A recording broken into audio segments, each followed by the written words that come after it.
The Jurlala Kingdom. A picturesque town nestled beneath a bright sky, its idyllic charm belied the truth of its sole heir, Prince Logir. A tiny infant, swaddled in soft blankets. His arrival was met with great fanfare. A renowned musician, invited to the palace for the occasion, witnessed the prince's birth. And upon seeing the infant Logir, immediately began to sing, proclaiming the child's arrival as the second coming of a holy angel. The court, captivated by the prince's beauty and noble lineage, rejoiced, showering the newborn with blessings and celebrations. However, it wasn't long before a dark truth emerged. The joyous atmosphere soon soured as a terrible secret was revealed. The initial jubilation was a grave misunderstanding, a prelude to an impending disaster. A shower of crimson dust rained down, settling on the dark floor. Prince Logir, a young man with brown hair and a mischievous grin, stood amidst a burst of crimson energy, his hands outstretched as if conducting an orchestra. He seemed to revel in the chaos he had unleashed, the aftermath of which was a scene of carnage. Blood splattered the walls as the prince's body convulsed violently. In a lavishly decorated room, a small, pale boy with silver hair sat on a throne. He was the Demon King, now inhabiting Logir's body, and he addressed a knight. He scolded the knight, his voice sharp and cold. "Didn't I tell you to cut his hand and detach his head from his body?" The knight looked down, clearly ashamed. The Demon King continued, his gaze falling upon the remnants of a shattered statue. "He ruined my precious statue." The knight stammered, "But your highness, that's a little too," his voice trailing off. The Demon King, unmoved, pointed at the knight and commanded, "Hey, you! Detach his head from his body." A sickening thud echoed through the hall as the knight obeyed the Demon King's command. Prince Logir, a young man with striking silver hair and intense blue eyes, sat deep in thought.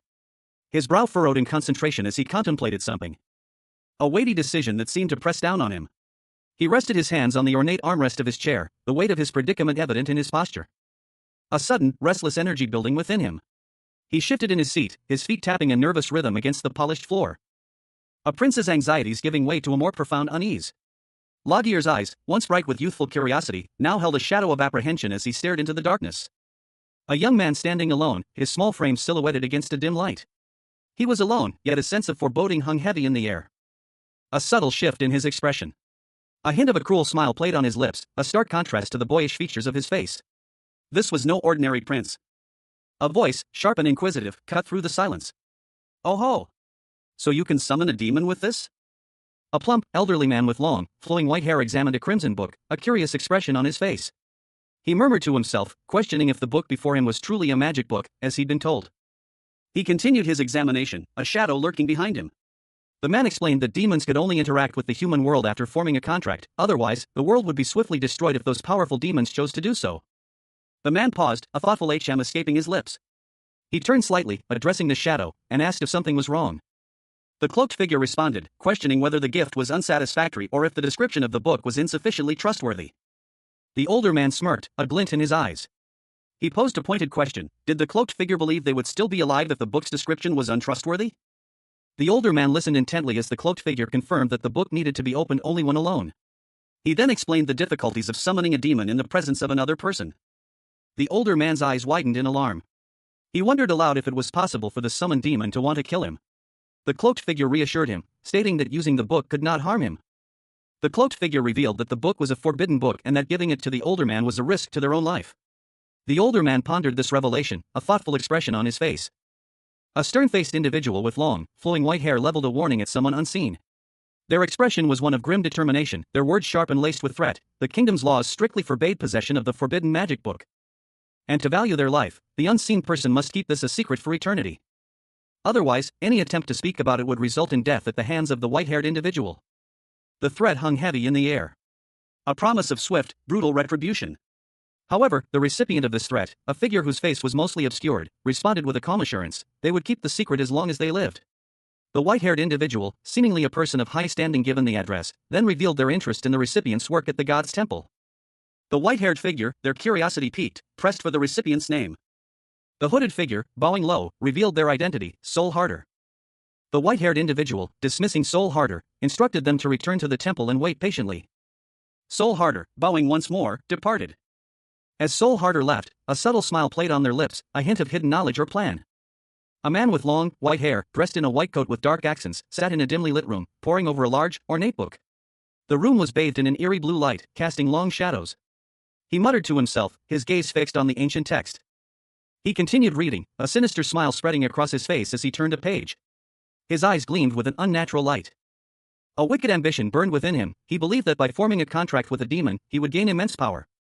Power enough to realize his long-held dream of initiating a great war. He stood, a glint of steel catching the light as he drew a sword from its scabbard. A manic grin stretched his lips.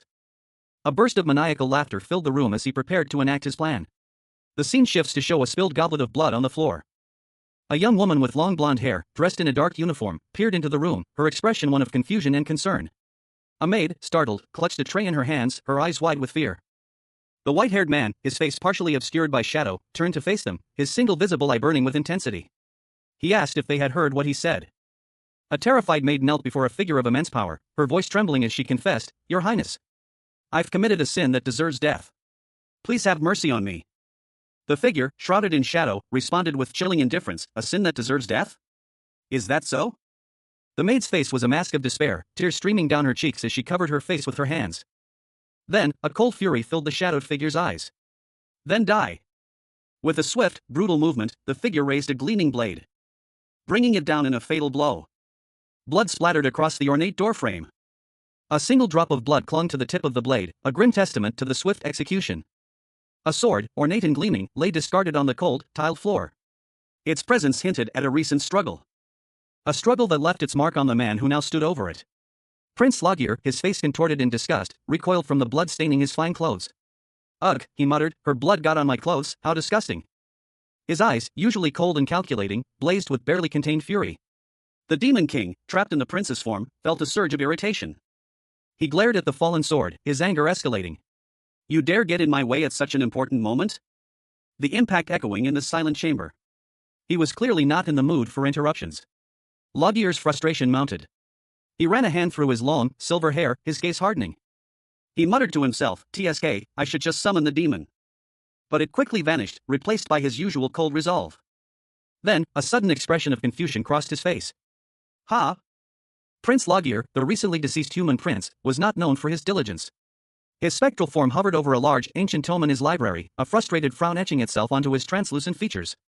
He muttered to himself, questioning the emptiness of the book's pages. His frustration intensified, morphing into a furious rage. He roared, his voice echoing through the silent library, accusing the author of the Book of Deceit. A dark, purplish energy pulsed from his spectral hands, a tangible manifestation of his anger. The energy intensified, growing in power and threatening to consume him. Overwhelmed by the surge, Lagier's spectral form began to crumble, his essence dissipating into the air. The book, imbued with the prince's residual magic, floated upwards, its pages fluttering. A silent testament to the prince's final, furious outburst. In another room, a shadowy figure watched the book's departure, their expression unreadable. A dark hand reached out, a single fingertip glowing with an ominous purple energy. Jerlaila Rodwill, a frail-looking individual with long, light-colored hair, made a desperate plea. He implored a powerful entity, addressing it as demon, to grant him strength beyond measure. His request was met with an unsettling response. A booming, maniacal laughter echoed through the room as a powerful force surged around him. The laughter intensified as Jerlaila voiced his ambition for world domination. His words were filled with a chilling determination.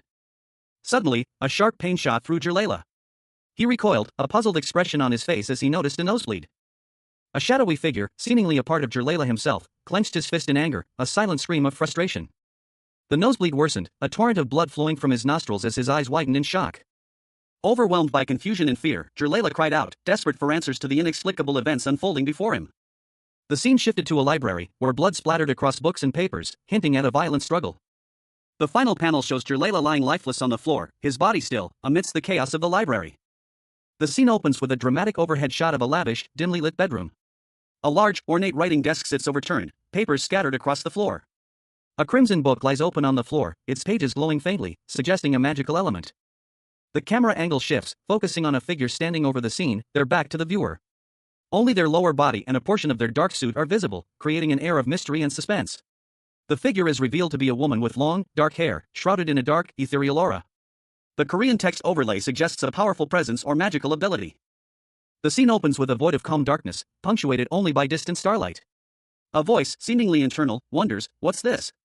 This calm darkness? This has to be the circle of summoning?" A voice, this time more assertive, explains, "Yeah, there was someone who dared to summon me, the Demon King. And I responded as I was tired of this boring world. And then, did the contract fail?" A bead of sweat trickled down the Demon King's temple. He was perplexed, this was unexpected. He questioned himself. Sweat? I, the Demon King, am sweating? His gaze fell upon his hands, a look of utter disbelief washing over his features. What are these pig hands? The Demon King stared at his reflection in the mirror, his face contorted in a grimace of disgust and confusion. His usually imposing figure was now pudgy. A sudden realization struck him, a word escaping his lips in a hushed whisper: a contract agent. He nervously touched his throat, a strange sensation tickling his skin. The transformation was complete. The Demon King, now inhabiting the body of Prince Lagier, sat heavily in a chair, his shoulders slumped in defeat. He was surrounded by the opulence of a royal library, a stark contrast to his previous existence. A full-body shot revealed the extent of the transformation. He was undeniably Prince Lagier, plump and regal. The scene opens with a question: why did the human prince die the moment he signed a contract with the Demon King? Imbilden, the Demon King, muses that the prince likely couldn't handle the power of the contract. He wonders how the prince even managed to summon him in the first place. Imbilden then realizes that the prince was the sole prince of Jerlaila, blessed by the ocean god. This explains his ability to summon a powerful demon like himself. Despite the prince's weakness, his divine blessing made him worthy of summoning Imbilden. The prince successfully summoned Imbilden, but he couldn't withstand the power of the Demon King's magic, choking on his own blood and dying instantly. Imbilden, now inhabiting the prince's body, declares the prince weak. As the summoner died, Imbilden, as the contract agent, must fulfill the prince's last wishes. Imbilden realizes he must live in the prince's body until he completes the contract. Imbilden decides to grant the prince's last wish, viewing it as a tour of the human world, and reminds himself that he is, after all, a kind Demon King. The scene opens with a figure lying on the floor, seemingly lifeless. A thought bubble above them reveals a voice stating, "Alright, then let's summarize his wish." The voice continues, detailing the first wish: to grant immense power to Lagier Luger Lelia Rodwill. A surprised, gelatinous creature exclaims, "Wait, he made 2 wishes in that short period of time?" The camera focuses on a hand reaching for something on a shelf, suggesting a search for something related to the wishes. A man with long, silver hair, dressed in regal attire, mutters, "That greedy hog." A sudden, violent action is depicted, a loud crash is implied. A woman with long, light purple hair is shown reacting with wide, startled eyes. The silver-haired man coughs violently, blood staining his hands. He gasps, "Cook." A chaotic scene unfolds, objects scattered on the floor. The man, now visibly weakened, declares, "I'll have to lose weight." The scene opens with a close-up of Prince Lagier, his face obscured by shadows, lying in bed. His pale skin and silver hair are visible, suggesting a state of weakness or illness. The next panel shows a lavishly prepared meal. A roasted chicken sits prominently on a plate, surrounded by various side dishes. The food is depicted with a warm, inviting glow. Another meticulously arranged meal is presented, this time featuring a salmon dish as the centerpiece. The presentation is equally opulent. The scene shifts to a grand dining hall. Prince Lagier, now visible, sits at a large table laden with an extravagant feast. A servant stands nearby, his expression subdued. Lagier stares at the mountain of food before him, a look of disbelief and perhaps slight horror dawning on his face.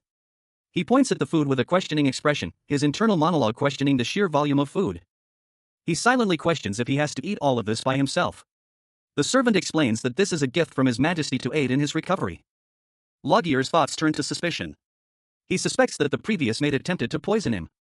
The Demon King, disguised as Lagier, reflects that this makes things easier for him, but questions whether the king truly intended this for his child. He wonders if the king's plan was for him to eat all this food and die. A servant approached Prince Lagier, concern etched on his face. He inquired if His Highness was dissatisfied with his meal. The servant offered to prepare something else.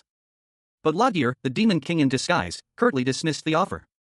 He expressed his annoyance at the repetition, demanding the food be taken away. Lagier, visibly agitated, ordered the servants to clear the table immediately. He then announced his intention to begin exercising the following day, instructing his staff to prepare accordingly. A servant, witnessing this unexpected declaration, reacted with disbelief. The thought of Prince Lagier, previously struggling to even breathe, now embarking on an exercise regime was almost comical. Alone in his chambers, Lagier lay on his bed, his thoughts turning to his excess weight. He inwardly grumbled about the annoyance of all this fat. The scene opens with Prince Lagier, a young man with long, silvery hair, lying sprawled on a bed.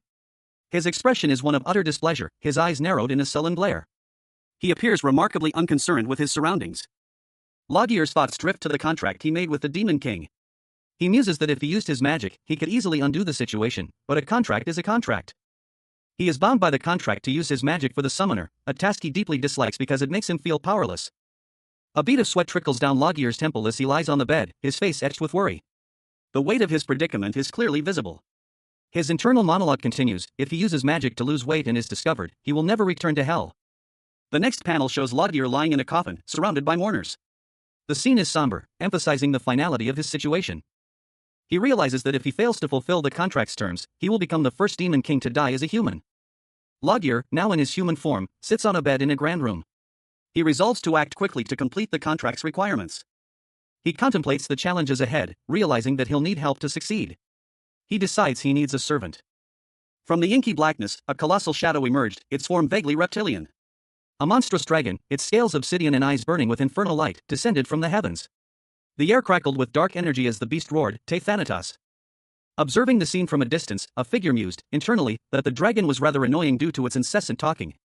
Despite the annoyance, the figure acknowledged that they had no other choice. The figure, seemingly resigned to their fate, bit down hard on their finger, drawing blood. A crimson droplet fell from the wound, spreading across the dark surface below. As the words "familiar summon" appeared, marking the beginning of a ritual. A dark energy pulsed from the blood, swirling and coalescing into a shadowy form. The shadowy figure reached out, its hand grasping towards a hidden compartment in the room, revealing a small, ornate box.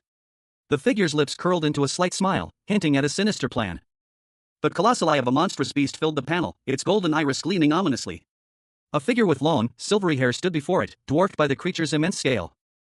A seemingly plump man with long, silver hair beckoned someone named Tay to approach. Snowflakes gently fell around him in the dimly lit room. A blinding flash of light erupted from a crack in the wall, radiating outwards. The intense light expanding to fill the entire panel, obscuring everything in its brilliance. The intense light subsided, revealing a chaotic scene.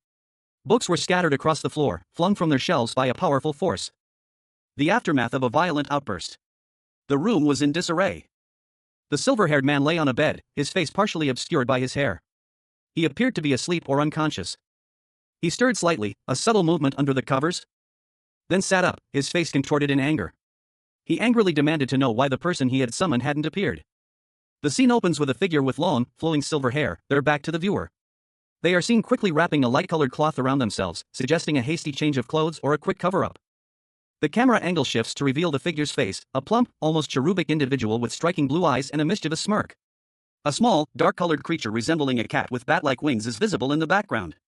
"It's me, Tay," the figure announces.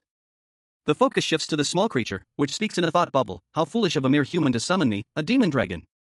Tay, the figure with silver hair, observes the creature with a knowing smile. This nitwit can't even recognize its owner, they muse. The small creature's eyes glow menacingly. "What? What is this chimera that looks like a fusion of a pig and a human saying?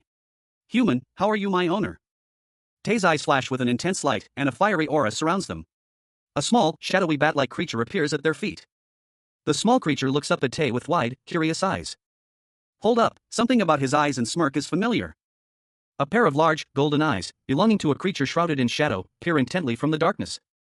Then, a small, adorable black dragon, Tay, emerges, tilting its head inquisitively and questioning, "Are you my king?" An older man with long, silver hair, looking somewhat weary, responds calmly, "Yes, Tay. I summoned you." Tay cries out joyfully, "Ah, my king. You are all right. I searched everywhere for you." With a happy chirp, Tay rushes towards the man. The man, concerned, asks Tay a series of questions. "Just what happened? How about your health? Did you eat? Did anyone happen to bother you? Did you not miss me?" Tay, showing unwavering loyalty, declares, "Your Majesty, I'll do anything you command me to." The man's face clouds with worry as he reflects. Should I have not summoned him? A small, dark-colored dragon with yellow eyes scampered along the wall. It spoke, revealing that the contract it had made was a substitute one. A fact noted by a regal-looking man with long, flowing silver hair, who was lounging on a bed. He chuckled, stating that as a servant of the Demon King, he should have been able to tell. The dragon, seemingly unimpressed, warned the man to watch his words, reminding him that despite being a loser, he was still its contractor. The dragon quickly apologized. It then inquired about the wishes of its contractor, addressing the man as "my king." The man responded that it seemed the wishes had already been fulfilled, prompting the dragon to question why he was still bound to the substitute contract. The man sighed, explaining that the greedy brat had made 2 wishes. The first wish, the man revealed, was for the tiny country of Jerland to rule the world.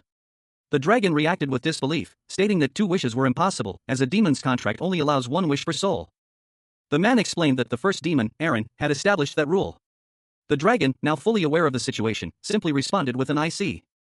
Tay, a small, dark-colored dragon with large, expressive eyes, exclaimed that something impossible had just happened to the person he was addressing. The recipient of this news, a man with long, flowing silver hair and a regal bearing, simply replied, yes. Tay mused that the Lord wasn't the type to be shaken by something like this, even if a blade were held to his face. Dismissing the previous event as inconsequential, the silver-haired man abruptly asked Tay how humans lose weight quickly. A narration box explained that Tay, being born as part of the demon dragon's bloodline, possessed the accumulated knowledge of his predecessors, encompassing both hell and the human world.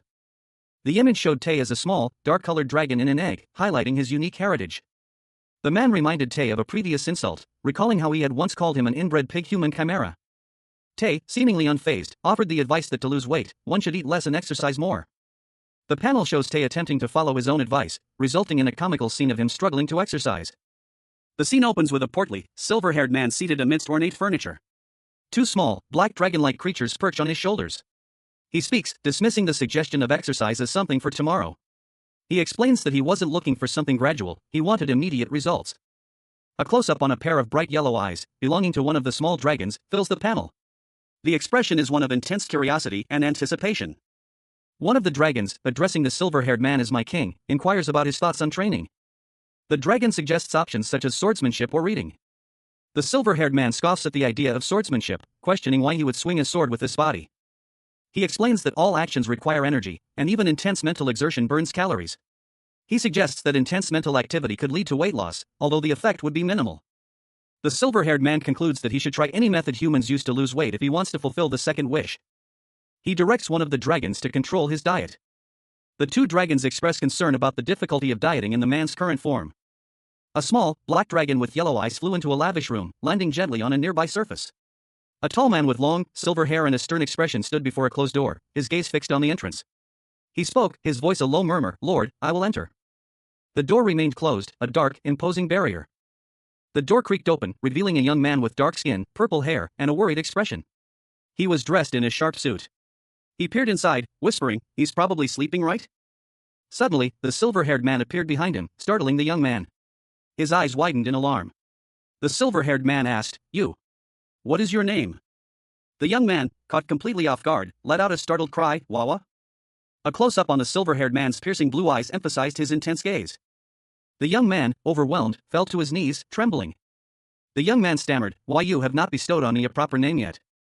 The silver-haired man tilted his head, a slight smirk playing on his lips. He responded, "You don't have a name yet?" The young man replied, "Yes, my lord." Prince Logir, a young man with dark skin and purple hair tied in a ponytail, looked utterly bewildered. His brow furrowed slightly, and a bead of sweat trickled down his temple as he uttered a single, questioning word. Before him stood a powerful figure, their face partially obscured by shadow, but their crimson eyes glowed menacingly. This being declared, in a cold, commanding tone, that from that moment on, the prince's name would be Tay. Tay's eyes widened in alarm, his internal monologue reflected his growing fear. He could only manage a whispered, terrified red. "Before." A booming voice commanded that he be devoured. The command was issued by a large, imposing figure with long, white hair and crimson eyes, his expression one of cold indifference. The name Tay echoed ominously. Tay, now on the floor, eyes wide with terror, braced himself for the inevitable. As shadows in the room coalesced into a monstrous, shadowy beast, its fiery eyes burning with malevolent intent. A creature of immense power, ready to strike. The story unfolds against the backdrop of a majestic castle, its imposing structure hinting at the power and intrigue within its walls. Prince Logir, a portly figure with long, silver hair, is shown walking down a grand staircase, his attire suggesting a position of authority. He is accompanied by a servant. His servant, a young man with dark skin and purple hair, beams with a wide smile, expressing his delight at continuing his service. Logir, however, seems less pleased. He confidently asserts his ability to handle any situation, even one involving angels, showcasing his immense power. He then abruptly orders his servant to hide his tail, revealing a demonic nature concealed beneath his princely facade. The servant quickly complies, his movements suggesting a practiced ease with concealing his own demonic features. Logier's expression shifts to one of mild annoyance. The scene shifts to a white horse, seemingly restless, waiting to be ridden. A stable boy approached the newly appointed Prince Logir, a demon king in disguise, and his attendant. He nervously inquired, "My lord, are you able to get on the horse?" The stable boy's question hung in the air. Logier's internal monologue reflected his disbelief. "This guy, is he telling me I won't be able to ride because I'm so fat?" Logir sighed inwardly. He mused, "I guess, trying to ride a horse on this body is really ridiculous." With a grunt, Logir attempted to mount the horse. But his considerable weight proved too much. He tumbled to the ground in a comical heap. Logir, however, declined the offer. "It's fine. I will walk there."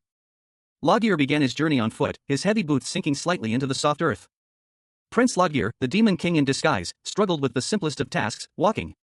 Beads of sweat dotted his brow as his face contorted in exertion. He was accompanied by a demon servant who offered a concerned, "My lord, perhaps walking is a bit much for his current, rather portly form." Logir's eyes narrowed, his expression hardening. "If I said I will walk, I will walk." His demon servant, visibly intimidated, meekly responded, "Why yes." Logir's frustration boiled over. "This fucking contractor.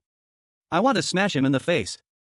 His eyes, usually sharp and piercing, now held a flicker of something else, vulnerability. As he continued his arduous walk, a sudden realization washed over him. Ha! His eyes widened slightly as he noticed something unusual. A subtle change in his surroundings. A gasp escaped the demon king's lips as he awoke in the body of Prince Logir. His eyes widened, reflecting the shock of his sudden transformation. A frantic voice calling out to him, a mixture of relief and confusion evident in the tone. "King! King, no, I mean Prince! Wake up!" The scene shifted to a lavish bedroom. Prince Logir lay in bed, his face pale and his breathing shallow.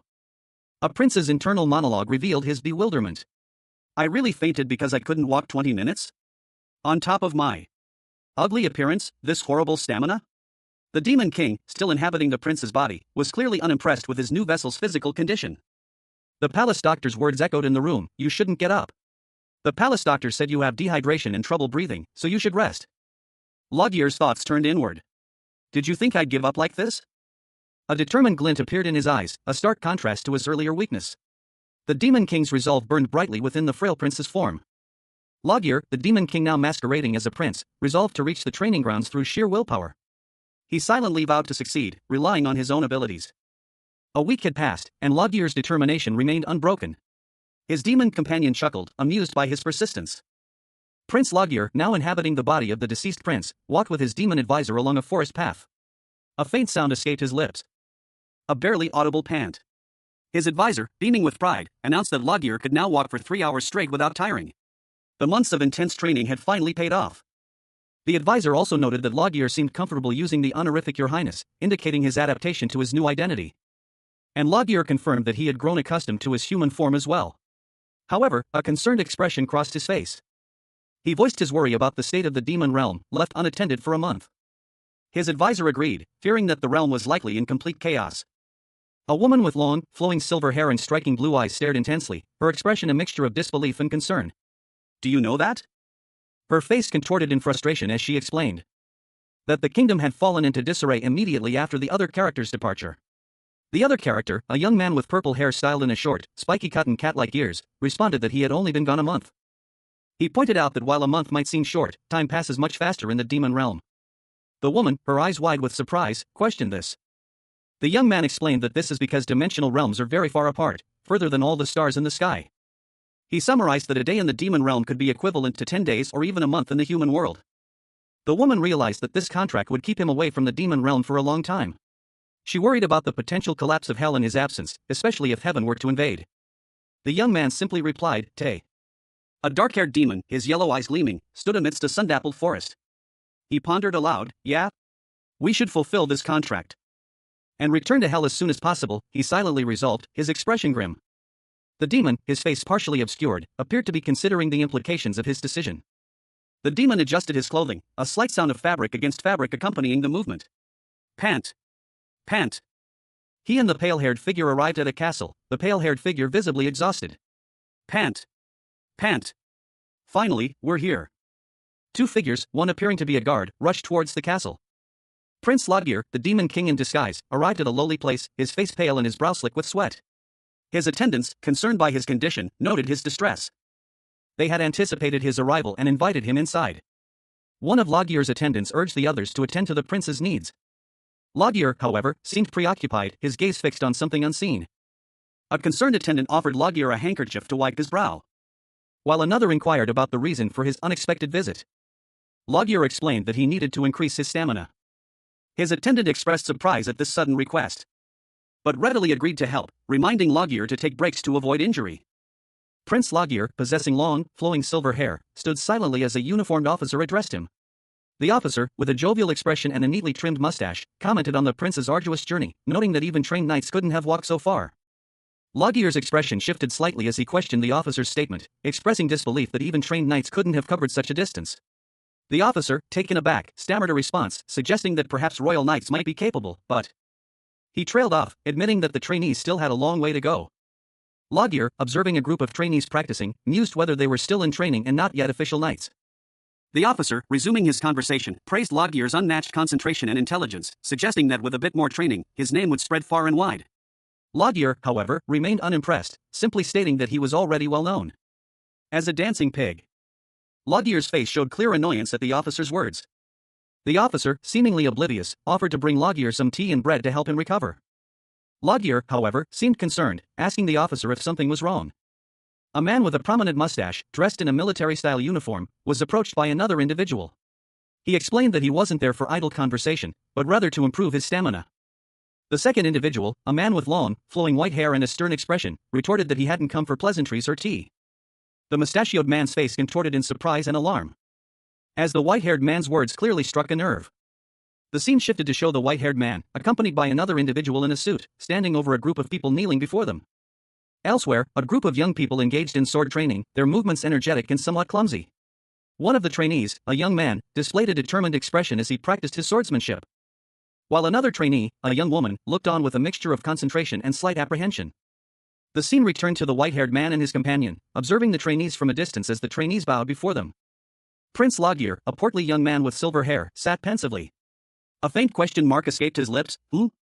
A blinding flash of light erupted from a nearby object, followed by the swift motion of a young man with blonde hair, his arm ablur as he delivered a powerful blow.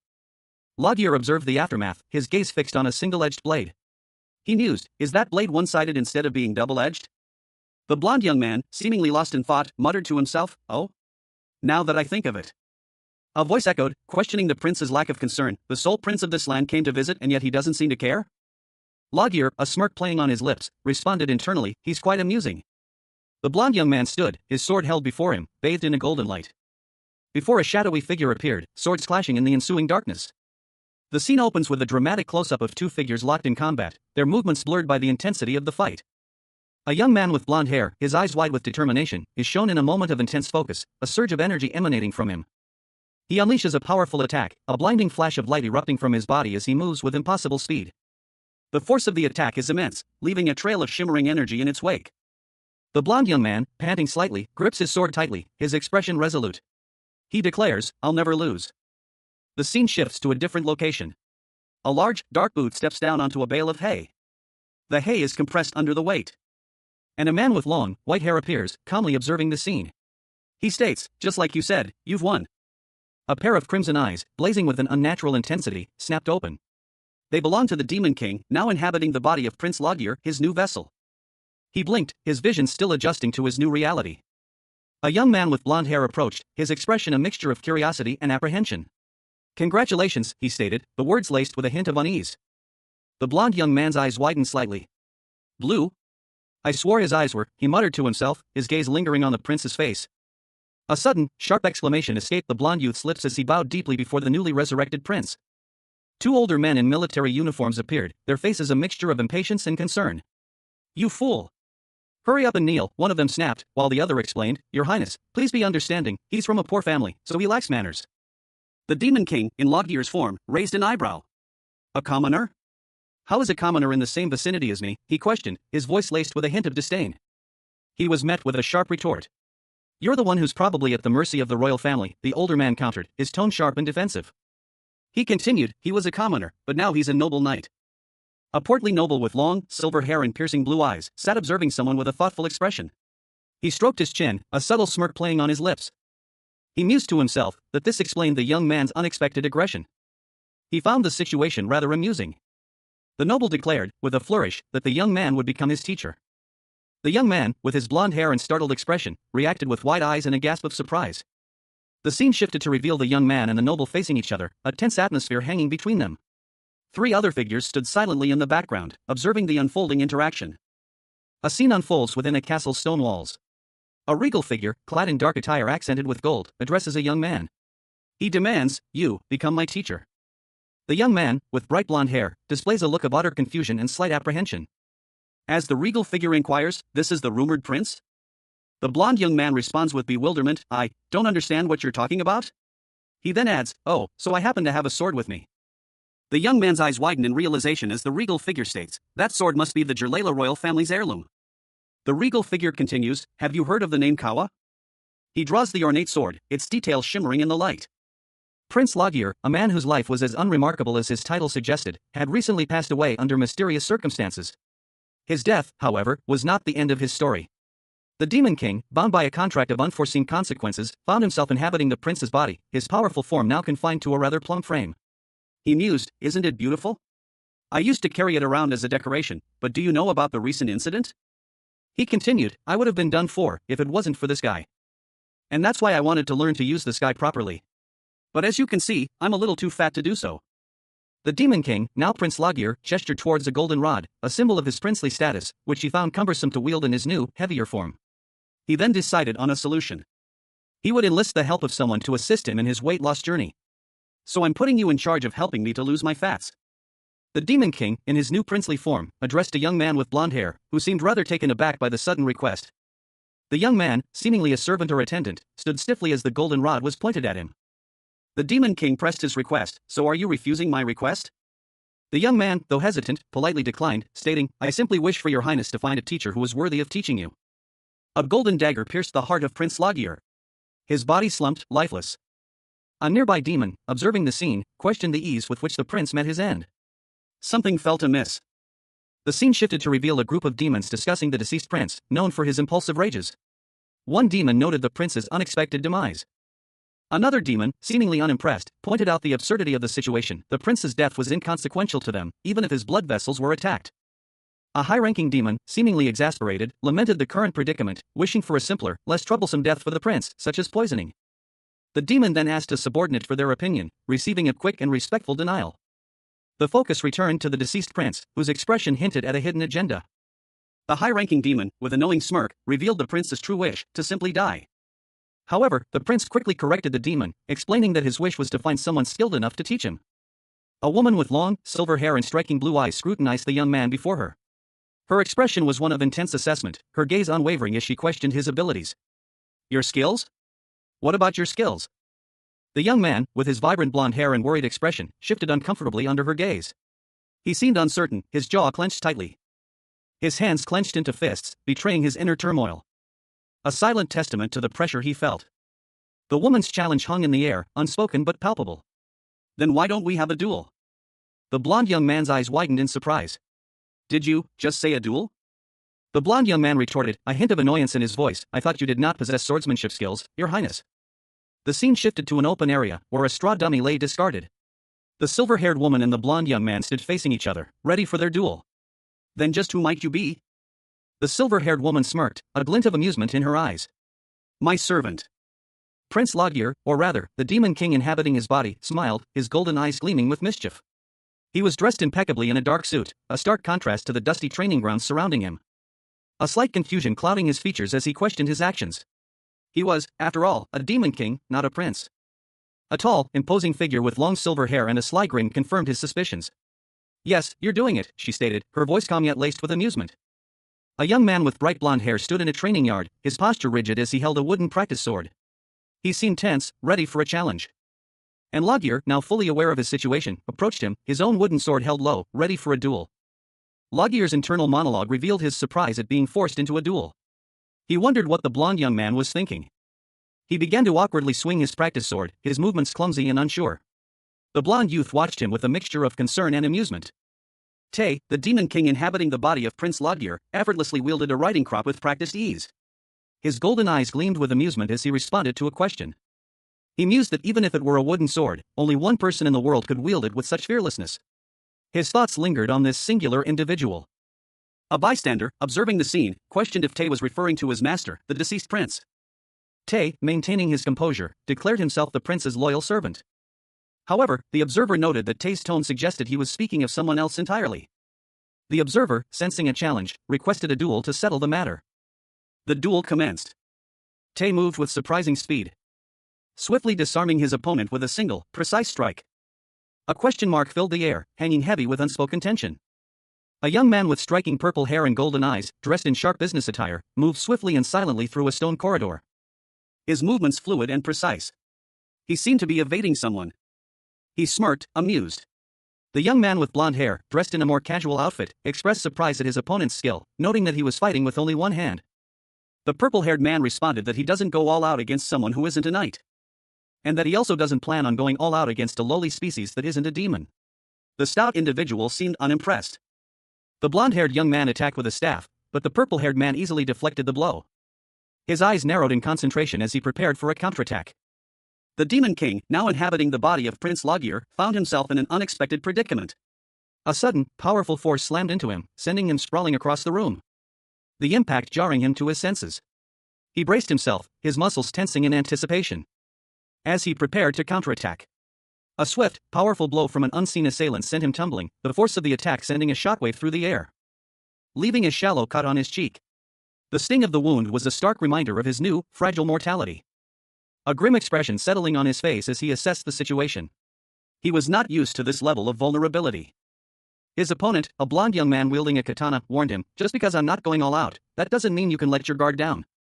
Logier, wincing slightly from the pain, touched his cheek, his expression hardening. He muttered to himself, "Then I'll start concentrating now." His gaze sharpened, and he raised his hand, a dark energy gathering around him. "Since my master wants that from me as well." Prince Logier, a young man with blonde hair and striking golden eyes, stared in disbelief. His expression was one of utter shock, his mouth slightly agape.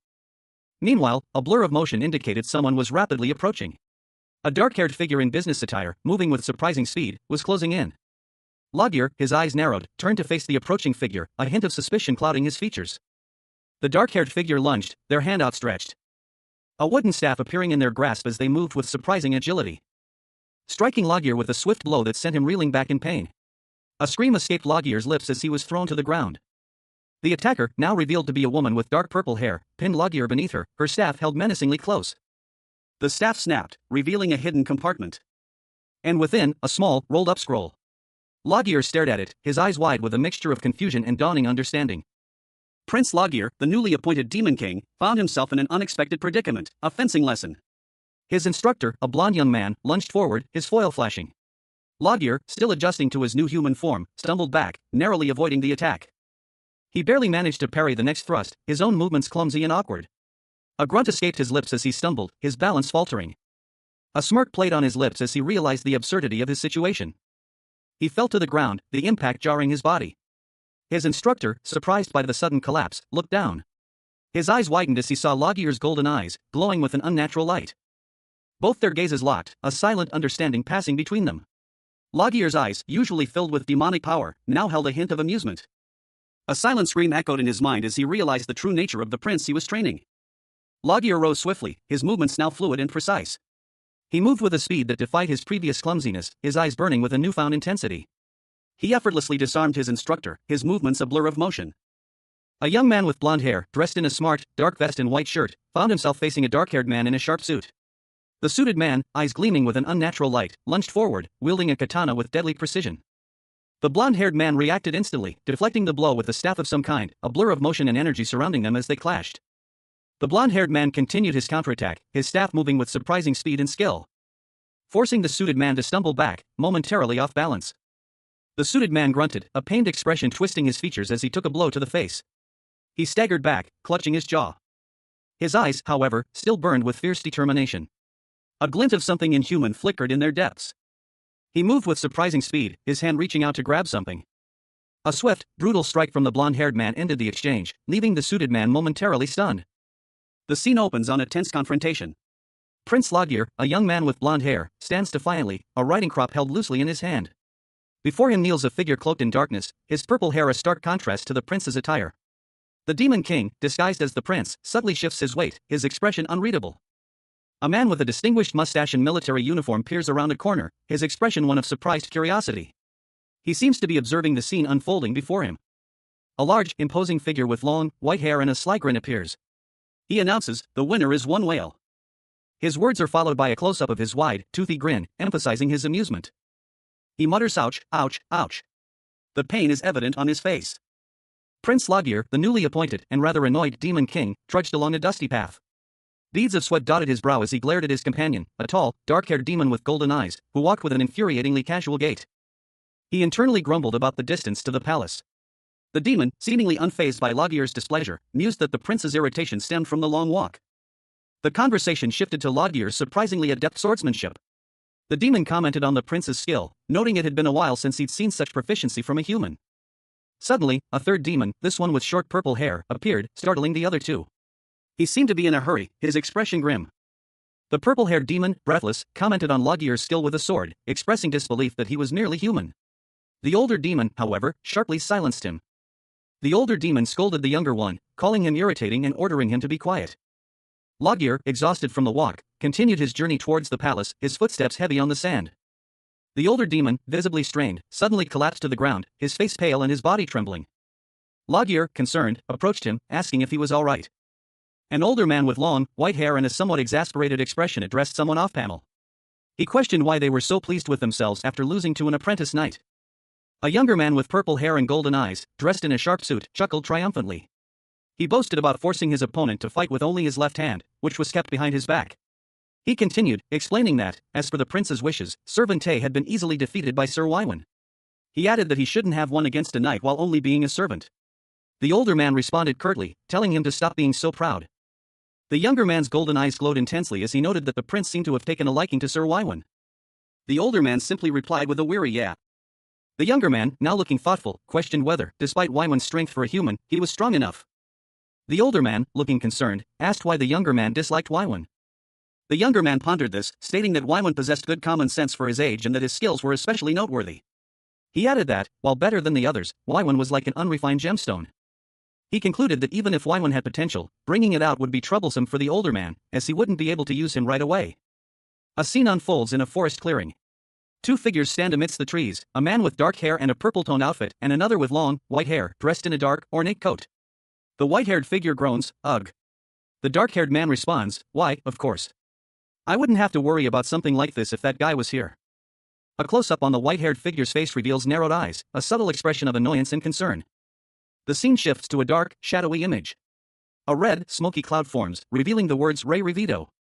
Below, another text box appears, my blade, as well as my loyal demon dog. A silhouette of a large, shadowy dog with glowing red eyes is shown. Even now, the white-haired figure thinks, I'm sure he's keeping order in hell as I ordered him to. The white-haired figure continues, musing on the ranking in hell, fourth is Ray, third is. And second is sinner Lucifer. The white-haired figure speaks again, anyhow, I still think that Waiwen is good enough to be Prince Logier's knight. He smiles slyly. The scene shifts to the dark-haired man, who looks confused and asks, question mark. Prince Logier, eyes blazing with a furious golden light, stared in disbelief. His expression was one of utter shock and outrage. A whirlwind of motion blurring as the demon king, now inhabiting the prince's body, was violently attacked. The attacker was a blur of motion, but his blonde hair was visible amidst the chaos. A brutal struggle ensued, a flurry of blows exchanged between the two figures. The demon king, despite his new form, fought back with surprising strength and agility. The scene shifted to reveal another participant, a powerful-looking demon with long white hair, his face contorted in a sneer. That arrogant human! You dare test me, he roared, a jet of flame erupting from his hand. The white-haired demon, seemingly unfazed by the ongoing conflict, tilted his head slightly, a thoughtful expression crossing his features. His gaze drifting towards the setting sun. He mused internally, sunset, when I'm looking at it. A poignant realization washed over him. The fact that he was in the human world really hit him. He continued his internal monologue, it almost feels like the sun is bleeding after being stabbed by a fragmented cloud.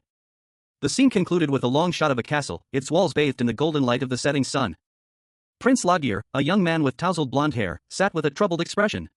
His features conveyed a mixture of weariness and discontent. He was in a large, ornate room, the grandeur of which starkly contrasted with his current state. A tall figure with long, silver hair and a regal red uniform stood before him. The silver-haired figure, a man of imposing stature, addressed the prince, his tone laced with a hint of amusement. He inquired if Logier had reconsidered his decision. Logier responded, his voice tinged with a hint of defiance, that even after 4 days, his resolve remained unchanged. An older man, one of Logier's attendants, approached, expressing concern over the prince's apparent illness. He noted Logier's weakened state. Logier, however, retorted with a question, challenging the attendant's assessment of his physical condition. He questioned exactly where he appeared emaciated. The attendant, taken aback by the prince's unexpected response, stammered a confused apology. Laguerre clarified his meaning, stating that his question was about which part of his body the attendant perceived as having lost fat.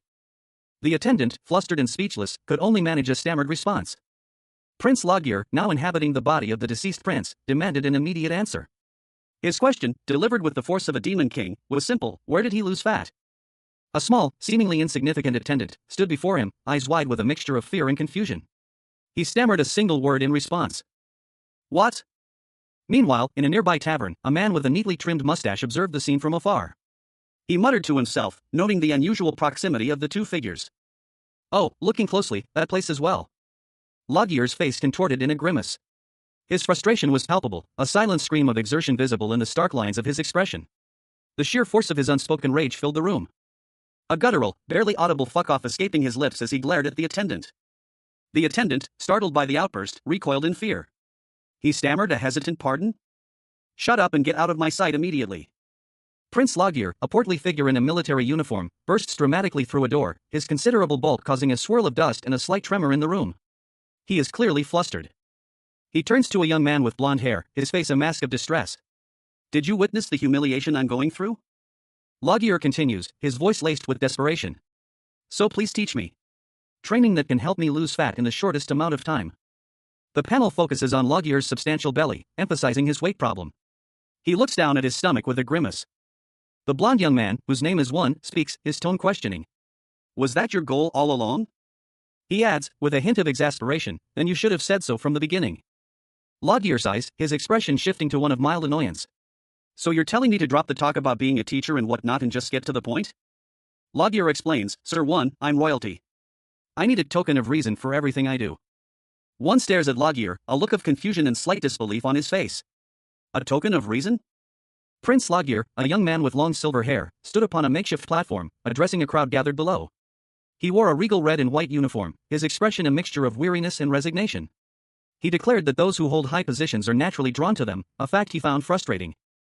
Despite his high position, Laguerre lamented that there was one thing he couldn't change: none of his followers were sincerely loyal to him. In a dimly lit tavern, a blond man with a concerned expression questioned Laguerre's motivations, suggesting that his actions were merely a show for a certain token of reason. Laguerre, looking pensive, admitted that the blond man's assessment was accurate. Laguerre then proposed a proposition to the blond man: would he agree to become Laguerre's teacher? The scene shifted to a tavern, where Laguerre, the blond man, and a third, dark-haired man sat at a table, engaged in conversation. The atmosphere was tense, yet a sense of anticipation hung in the air. An exterior shot of a grand castle, suggesting the setting of the story.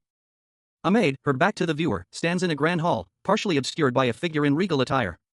The scene is bathed in a soft, ethereal light, hinting at the opulence of the setting. Close up on a richly ornamented sword, its hilt and scabbard gleaming with gold and precious stones. A hand, presumably belonging to the regal figure from the previous panel, carefully holds the weapon. The regal figure, now partially visible, examines the sword with a thoughtful expression. A speech bubble reveals their internal assessment, HM.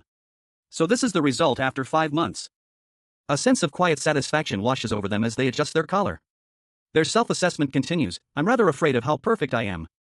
The scene opens in a lavishly decorated room, a glimpse of regal elegance. A figure with long, silver hair, partially obscured, stands before an ornate piece of furniture. They're back to the viewer, as several maids in uniform curtsy respectfully in the background. The camera focuses on a gloved hand, adorned with a richly embroidered cuff, adjusting a pristine white garment. A detail that speaks of refined taste and high social standing. The silver-haired figure thoughtfully touches their chin, a subtle gesture of contemplation. They mused internally, a thought bubble revealing their assessment: too perfect. Prince Laguerre, the newly appointed demon king in disguise, admires his reflection in a full-length mirror. He is impeccably dressed in a regal uniform, his expression one of quiet satisfaction. But his composure is briefly interrupted. A smaller, dark-haired demon, his companion, appears, his voice laced with concern: Lord? What are you doing? Laguerre startles slightly, a blush creeping onto his cheeks. Oh, he murmurs, when did you come? Don't tell me, his voice trailing off. Prince Laguerre, the demon king in disguise, stood before his attendant, a dark-haired man in formal attire. He impatiently dismissed the attendant's offer of jewelry, his thoughts focused on the task ahead. The attendant, insistent on the importance of the day, protested Laguerre's dismissive attitude. But Laguerre, already weary of the charade, simply ignored him, his gaze falling on another figure. A blonde-haired young man, presumably a close associate, stood silently beside him. Laguerre subtly assessed the young man's demeanor, a slight smirk playing on his lips.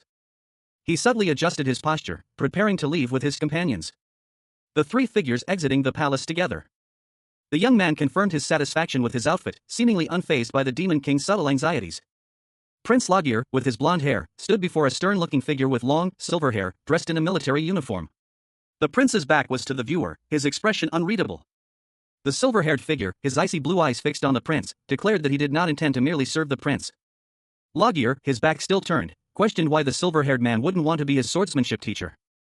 The silver-haired man countered, asking if Logir truly desired a higher position, perhaps that of a high-ranking noble. Logir, now visibly sweating, explained that he had risen from commoner to his current position through a fighting competition.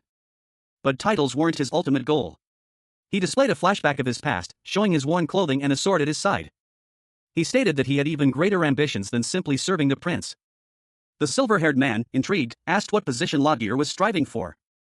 Logir revealed his true ambition, to lead an army from the vanguard. The scene opens with a low-angle shot, focusing on a pair of legs clad in white breeches and dark boots. The individual is seated, their posture suggesting weariness or dejection. A thought bubble appears above, simply stating, "The Great General." The camera shifts to reveal a portion of a man in formal attire, a waistcoat visible, bathed in a soft, ethereal light. The image cuts off before fully showing his face. The scene changes to an opulent palace room.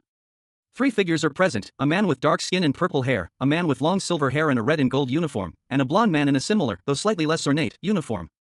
The silver-haired man is addressing the blonde one, commenting on his ambition while subtly criticizing his lack of greed. The blonde man retorts, expressing his displeasure at being lectured by his superior. The silver-haired man continues, asserting his authority over the blonde man, who is now clearly agitated. The blonde man, his face obscured, simply replies that he understands.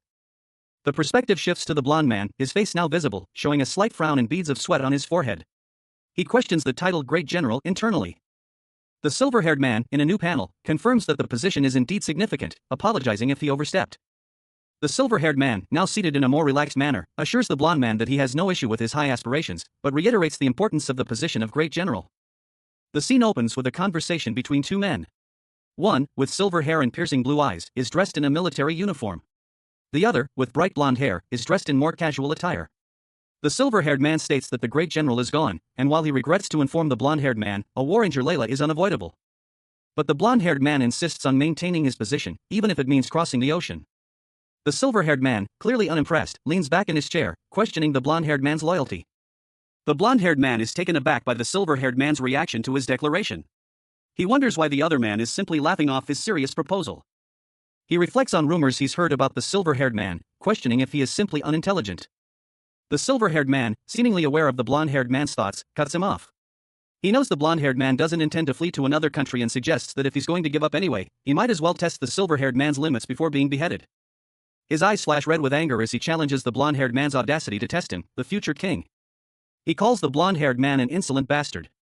The blonde-haired man is shocked. The silver-haired man explains that normally he would have the blonde-haired man beheaded as requested, but a portly man in a military uniform, his face etched with a smug expression, adjusted his collar. He declared, with a hint of self-satisfaction, that the current situation was merely an unfortunate coincidence. Below him, a young man with spiky blonde hair watched, his eyes widening in surprise. He wondered aloud if he had just seen the older man's eyes glow red. Simultaneously, he asked the older man if he knew what his goal was. The older man responded with a simple, questioning pardon. He then approached the younger man, placing a hand on his shoulder. The younger man's expression remained one of intense curiosity. The older man's eyes, now clearly visible, held a knowing glint. The younger man's gaze was fixed on him, his own eyes narrowed in suspicion. As the older man leaned in, their faces inches apart. The scene opens on a bright, sunny day. A church bell tower, adorned with festive flags, stands tall against a clear blue sky. The weather is perfect for a festival. A young man with purple hair and striking golden eyes, dressed in a sharp black suit, waves cheerfully. He comments on the ideal weather for the upcoming festival. He sits on the ground, seemingly lost in thought. He mutters to himself about today marking the start of the ritual for the ocean god. A conversation ensues between the young man and another, older man with long silver hair, who is dressed in regal attire. The older man asks if the festival is held annually. The younger man confirms that it's the kingdom's festival, held during the fall harvest. The panel shows a bustling marketplace, filled with people and goods. He explains that at noon, the first day of the festival, massive offerings of crops are sent to the ocean god via a large ship. The silver-haired man looks concerned, questioning if he'll be the one in charge of this task today. The purple-haired man smirks, revealing that the previous prince was terrified of the sea, so this will be a first for him.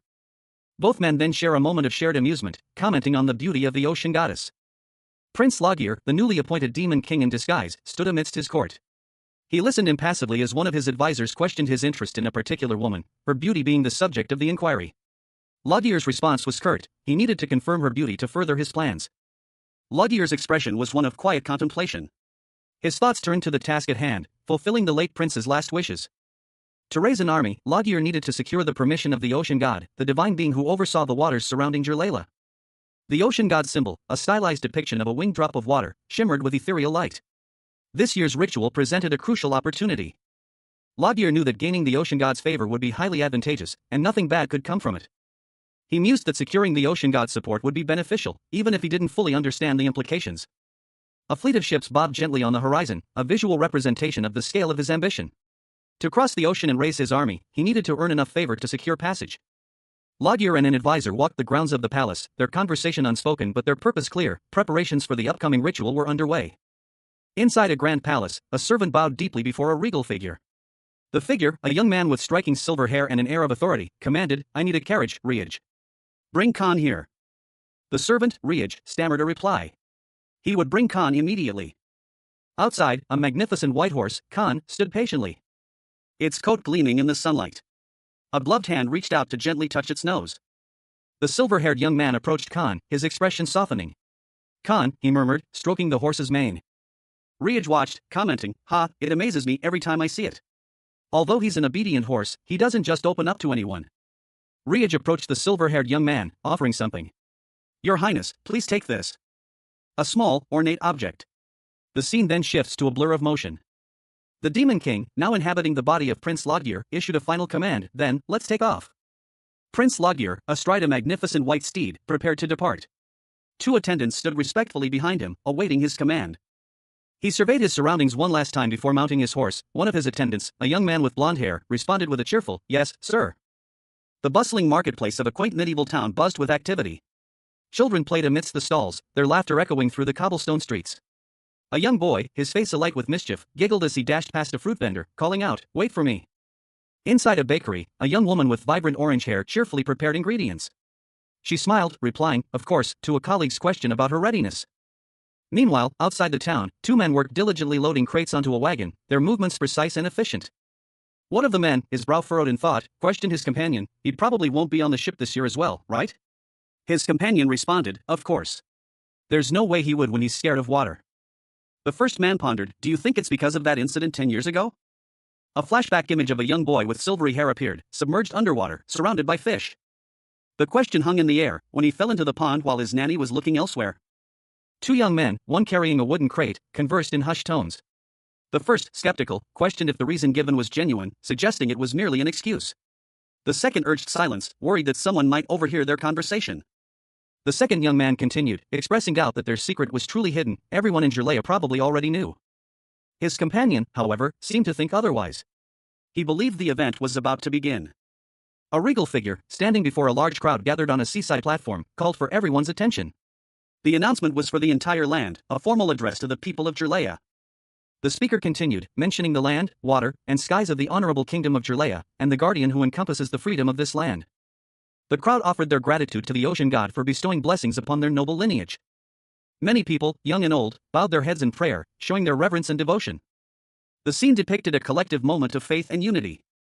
The noble individual would board the offering ship and deliver the offerings. The two young men from the earlier scene watched, one looking apprehensive, the other seemingly calm. A regal figure, adorned in princely attire, addressed the crowd. He warned them to move, lest they be injured. The scene shifted, showing a blur of motion. As a young man with silver hair calmly mounted a white horse. He spoke a single word of praise to the animal. And with a burst of speed, he rode away, leaving a trail of shimmering dust in his wake. The camera focused on the rider's boots, as he dismounted, his cloak billowing behind him, revealing three knights standing in a defensive formation, swords drawn. The silver-haired man stood calmly in the center of the knights, their swords pointed at him. One of the knights questioned the purpose of this ritual. A figure with long, silver hair peeked from beneath a dark blue hooded cloak, a mischievous glint in their eyes. They playfully adjusted their hair, a smirk playing on their lips as they announced, "It's me." Elsewhere, a young man with short, dark hair stood, his face contorted in a mixture of shock and disbelief. Static crackled around him, visually representing his inner turmoil. The silver-haired figure, now revealed to be wearing a regal cloak and attire, stood proudly amidst a crowd of onlookers. Two men, one blonde and one dark-skinned, stood nearby, their expressions a mixture of awe and apprehension. their gazes fixed on the newcomer. A close-up on the silver-haired figure's eyes showed a calculating intensity. Among the crowd, a blonde woman gasped, her hands covering her mouth in shock. Others around her mirrored her reaction. An older man, his face etched with surprise, whispered, "That face is..." He continued, his voice filled with wonder, "He looks just like His Majesty when he was younger." Another voice, this one filled with doubt, interjected, "But wasn't the prince a scummy pig?"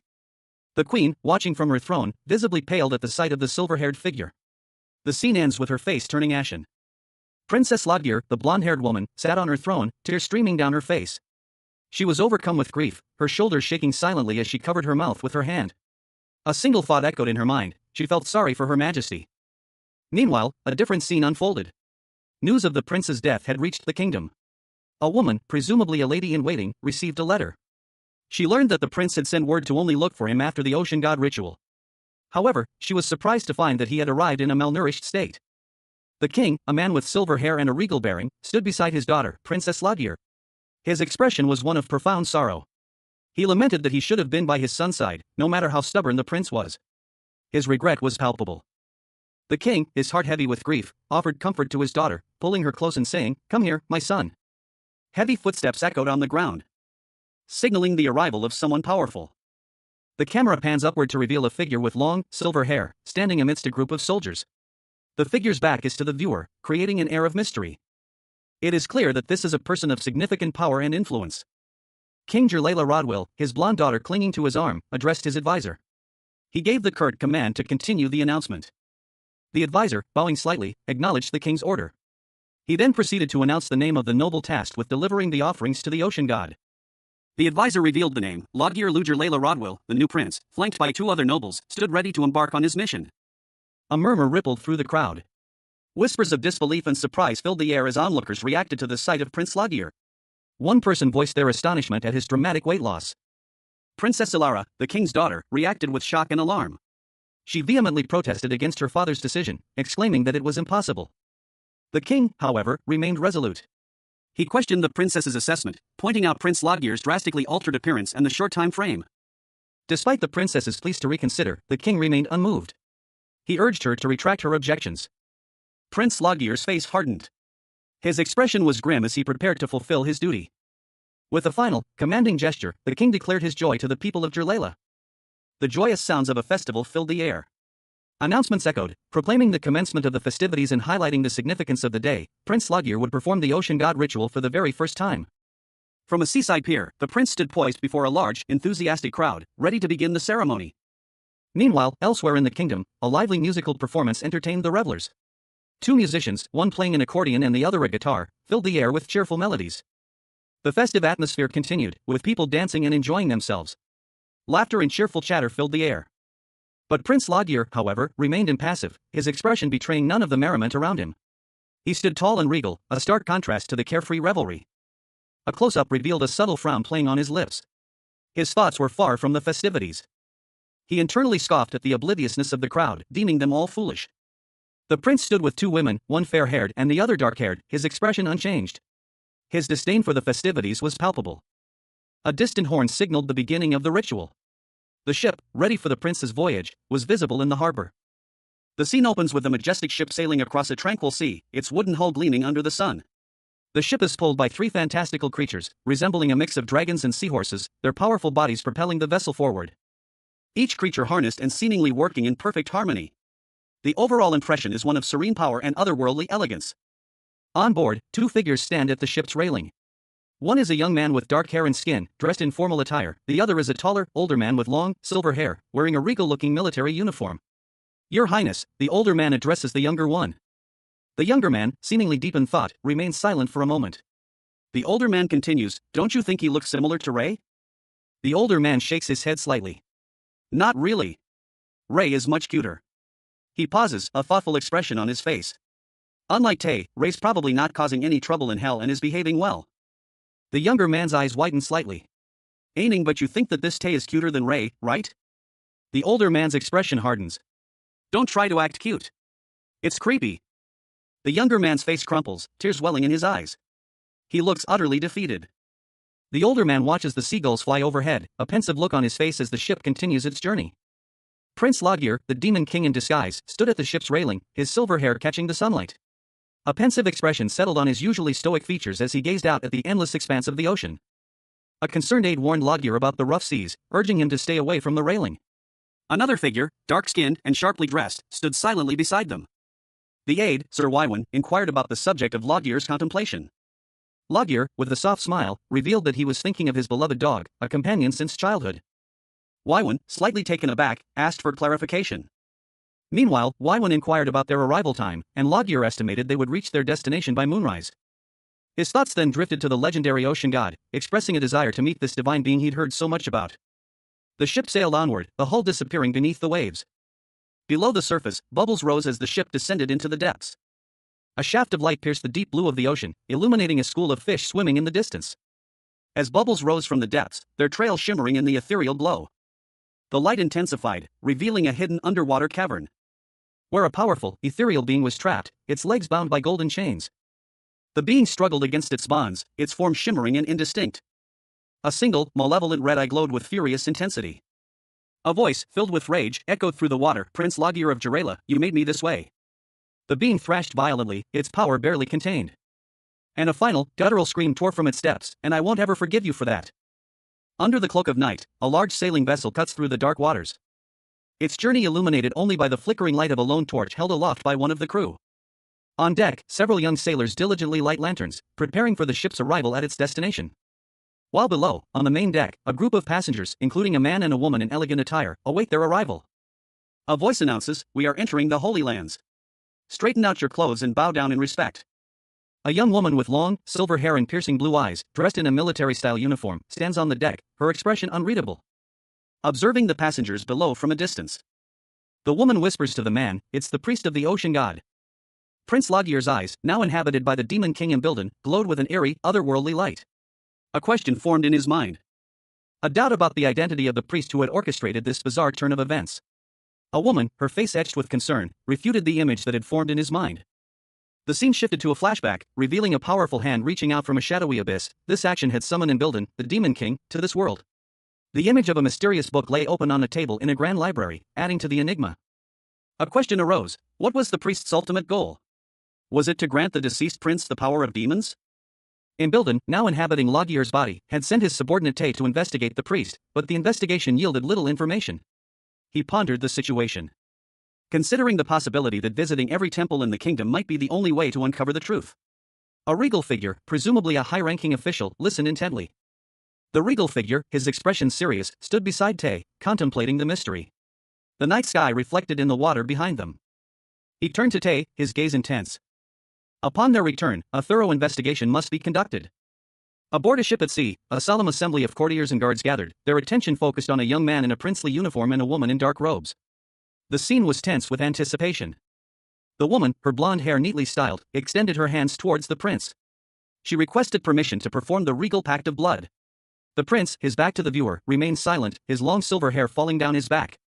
His posture suggested a mixture of apprehension and resignation. He held a jeweled sword, its ornate design hinting at its significance. The glint of the precious stones reflected the gravity of the moment.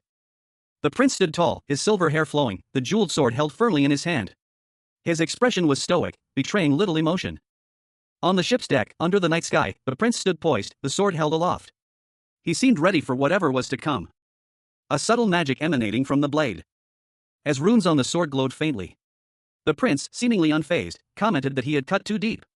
Two shadowy figures behind him, their faces obscured, pointed out that only a finger prick was needed for the ritual. Prince Loggear, a young man with silver hair and piercing blue eyes, stood proudly at the helm of his ship, a regal air about him despite the blood-red orbs falling from his outstretched hand. He seemed oblivious to the ominous nature of the falling objects, each orb descending towards the dark, starlit sea below, until they plunged into the water, creating small, crimson ripples that quickly dispersed, leaving behind only the faintest trace of blood in the deep blue. Loggear's expression shifted subtly, a hint of melancholy clouding his usually bright eyes. He was, in truth, the Demon King, bound to the prince's body and his final wishes.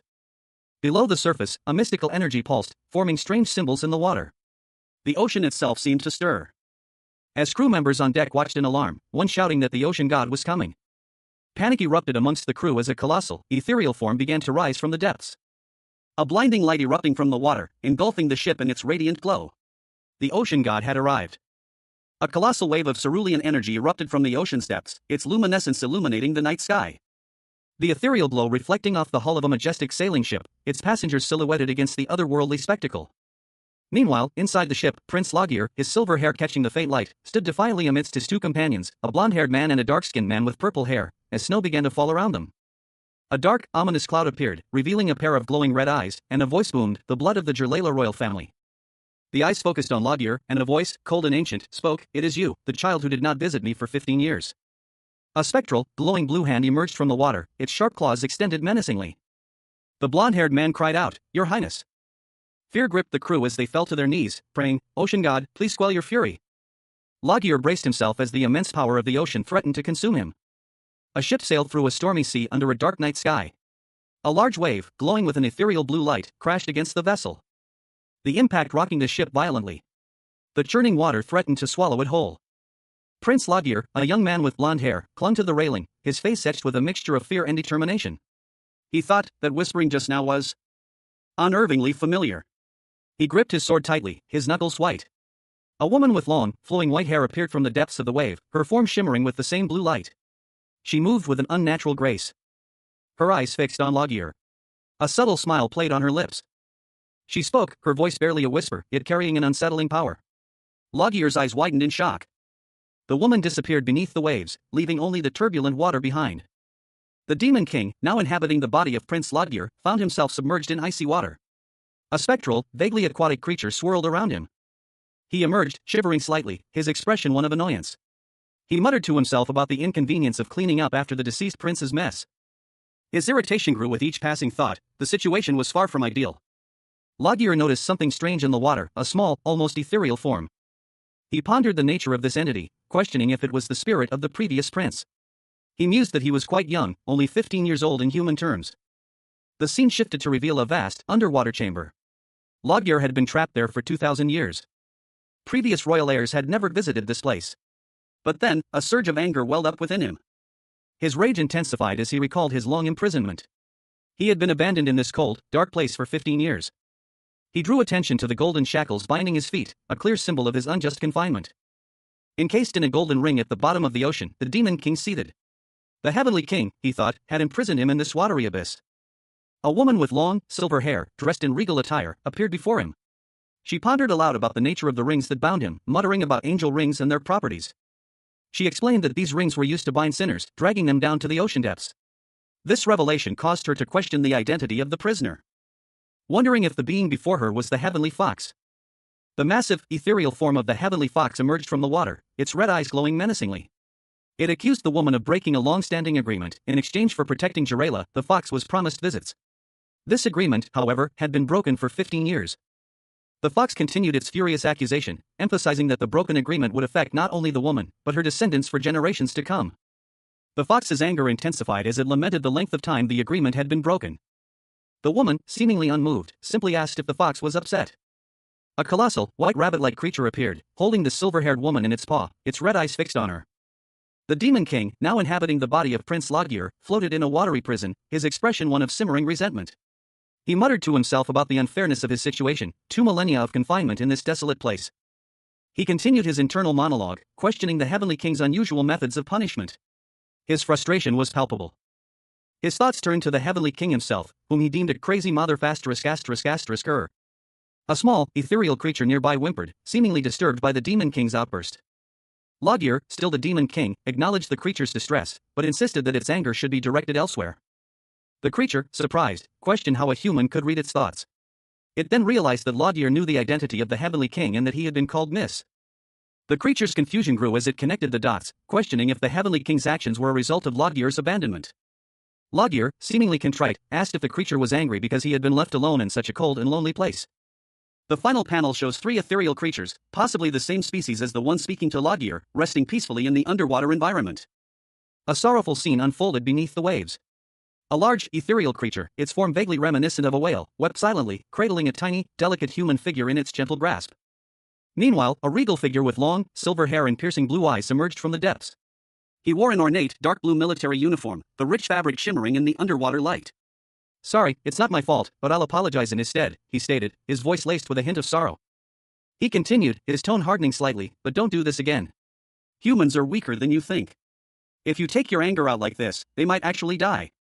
The silver-haired figure, seemingly exhausted, slumped against the large creature's flank. Its immense form gently supporting his weight as he drifted in the water. The scene shifting to reveal a colossal, luminous creature, its massive form dwarfing the silver-haired figure. The immense creature, its features now clearly visible, opened its mouth in a silent roar, a wave of ethereal energy emanating from its body. The scene opens underwater, sunlight filtering down through the surface, illuminating the deep blue depths. A small, glowing creature with a fish-like tail descends from above, settling gently onto a glowing, ethereal surface at the bottom of the ocean. The creature is a light blue, with a round body and large, expressive eyes. On a rocky outcrop above the water, Prince Logir, a man with striking white hair and regal attire, sits calmly. He asks, "Have you finally calmed down now?" From below the water, a small, furry creature with red eyes responds with a simple, "Yeah." Logir, still seated, muses, "But then, I guess you're not human?" He replies, "I am human." The creature vehemently retorts, "Liar." Logir smiles slyly, "Of course, you could say I am now." A small, light blue creature with large, expressive eyes stared in shock. Its wide-eyed expression spoke volumes as it exclaimed, "Goodness! A demon!" A regal figure with long, silver hair and a richly embroidered red and gold robe appeared, addressing the creature with a condescending air. He declared, "You're totally clueless, aren't you? That's why you were cast out of the eyes of the divine king." The creature, seemingly unfazed, retorted, "That's not it. Even though you know I'm a demon, you're not scared?" The regal figure responded calmly, "I'm currently receiving a divine punishment from the king, how could I be afraid of a demon?" A close-up of the creature's eye showed a slight widening, hinting at a flicker of surprise. The scene shifted to show the regal figure's hand, seemingly reaching out in a gesture of nonchalance. He casually explained, "Oh, this? I just tried to wake up. Although I didn't expect to be invited to this house like this." The creature dramatically declared, "This is my place of exile. I'm a noble creature who used to live in heaven." The regal figure responded with a dismissive, all right. I get it now. It looks like your cut is a little deep, should we?"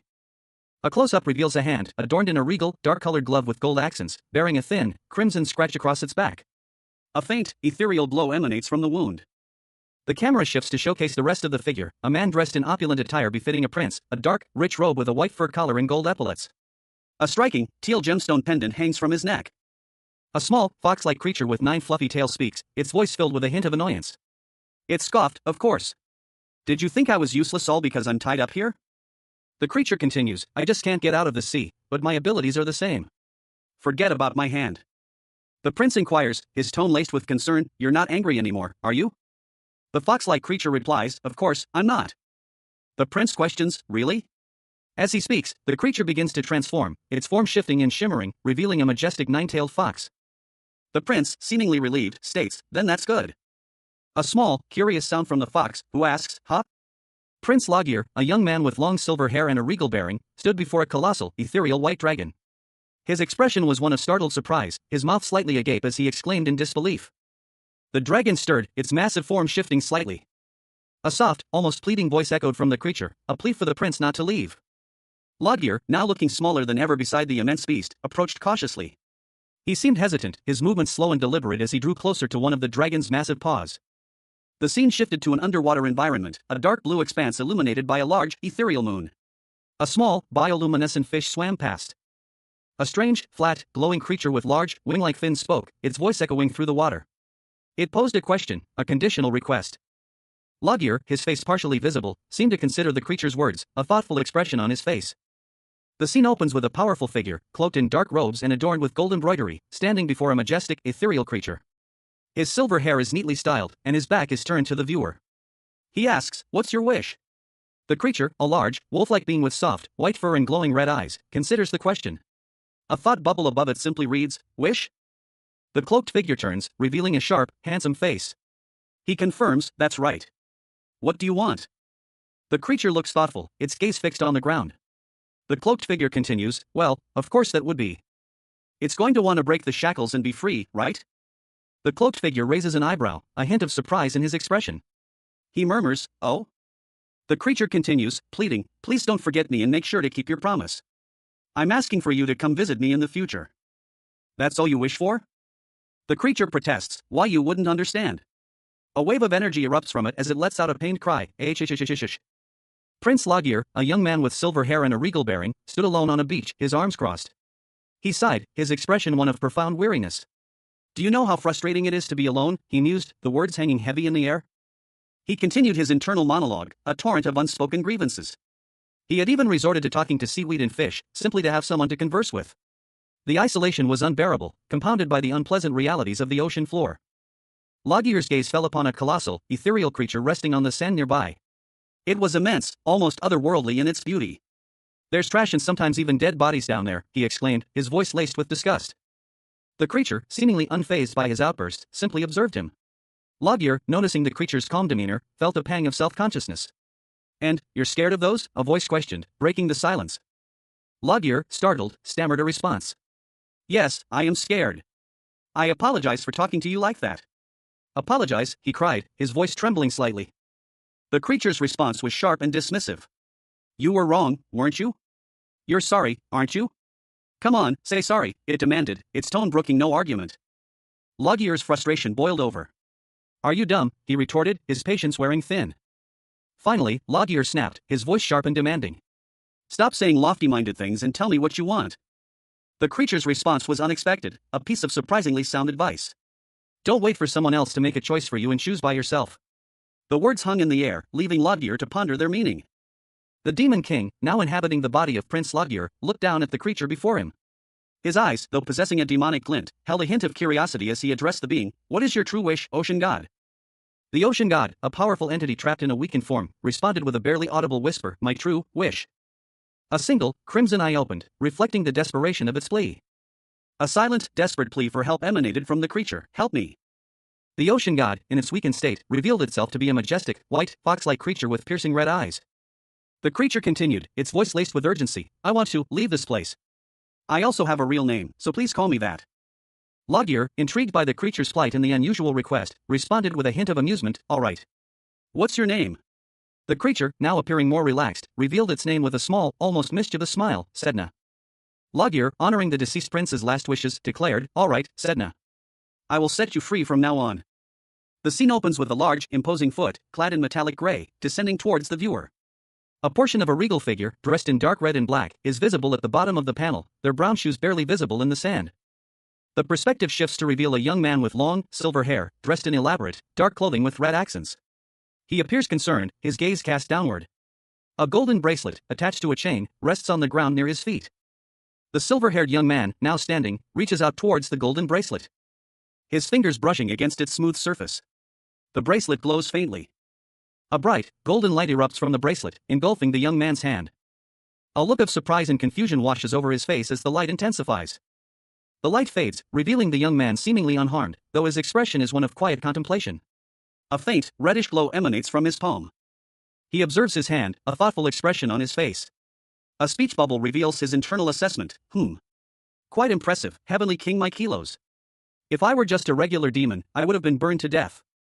The final panel shows a close-up of the young man's hand, the reddish glow intensifying. A thought bubble appears, then. A powerful surge of energy erupted from the prince's body as he was consumed by a blinding light. A small, white fox-like creature watched in horror, its eyes wide with fear as it cried out, don't do it. The creature's desperate plea was met with the prince's calm response, I'm grateful you want to free me, but you might end up dead. Why would I end up dead? You don't have to worry about me. As the light intensified, the prince's form began to shift and change. His features sharpening, his expression hardening into a smirk.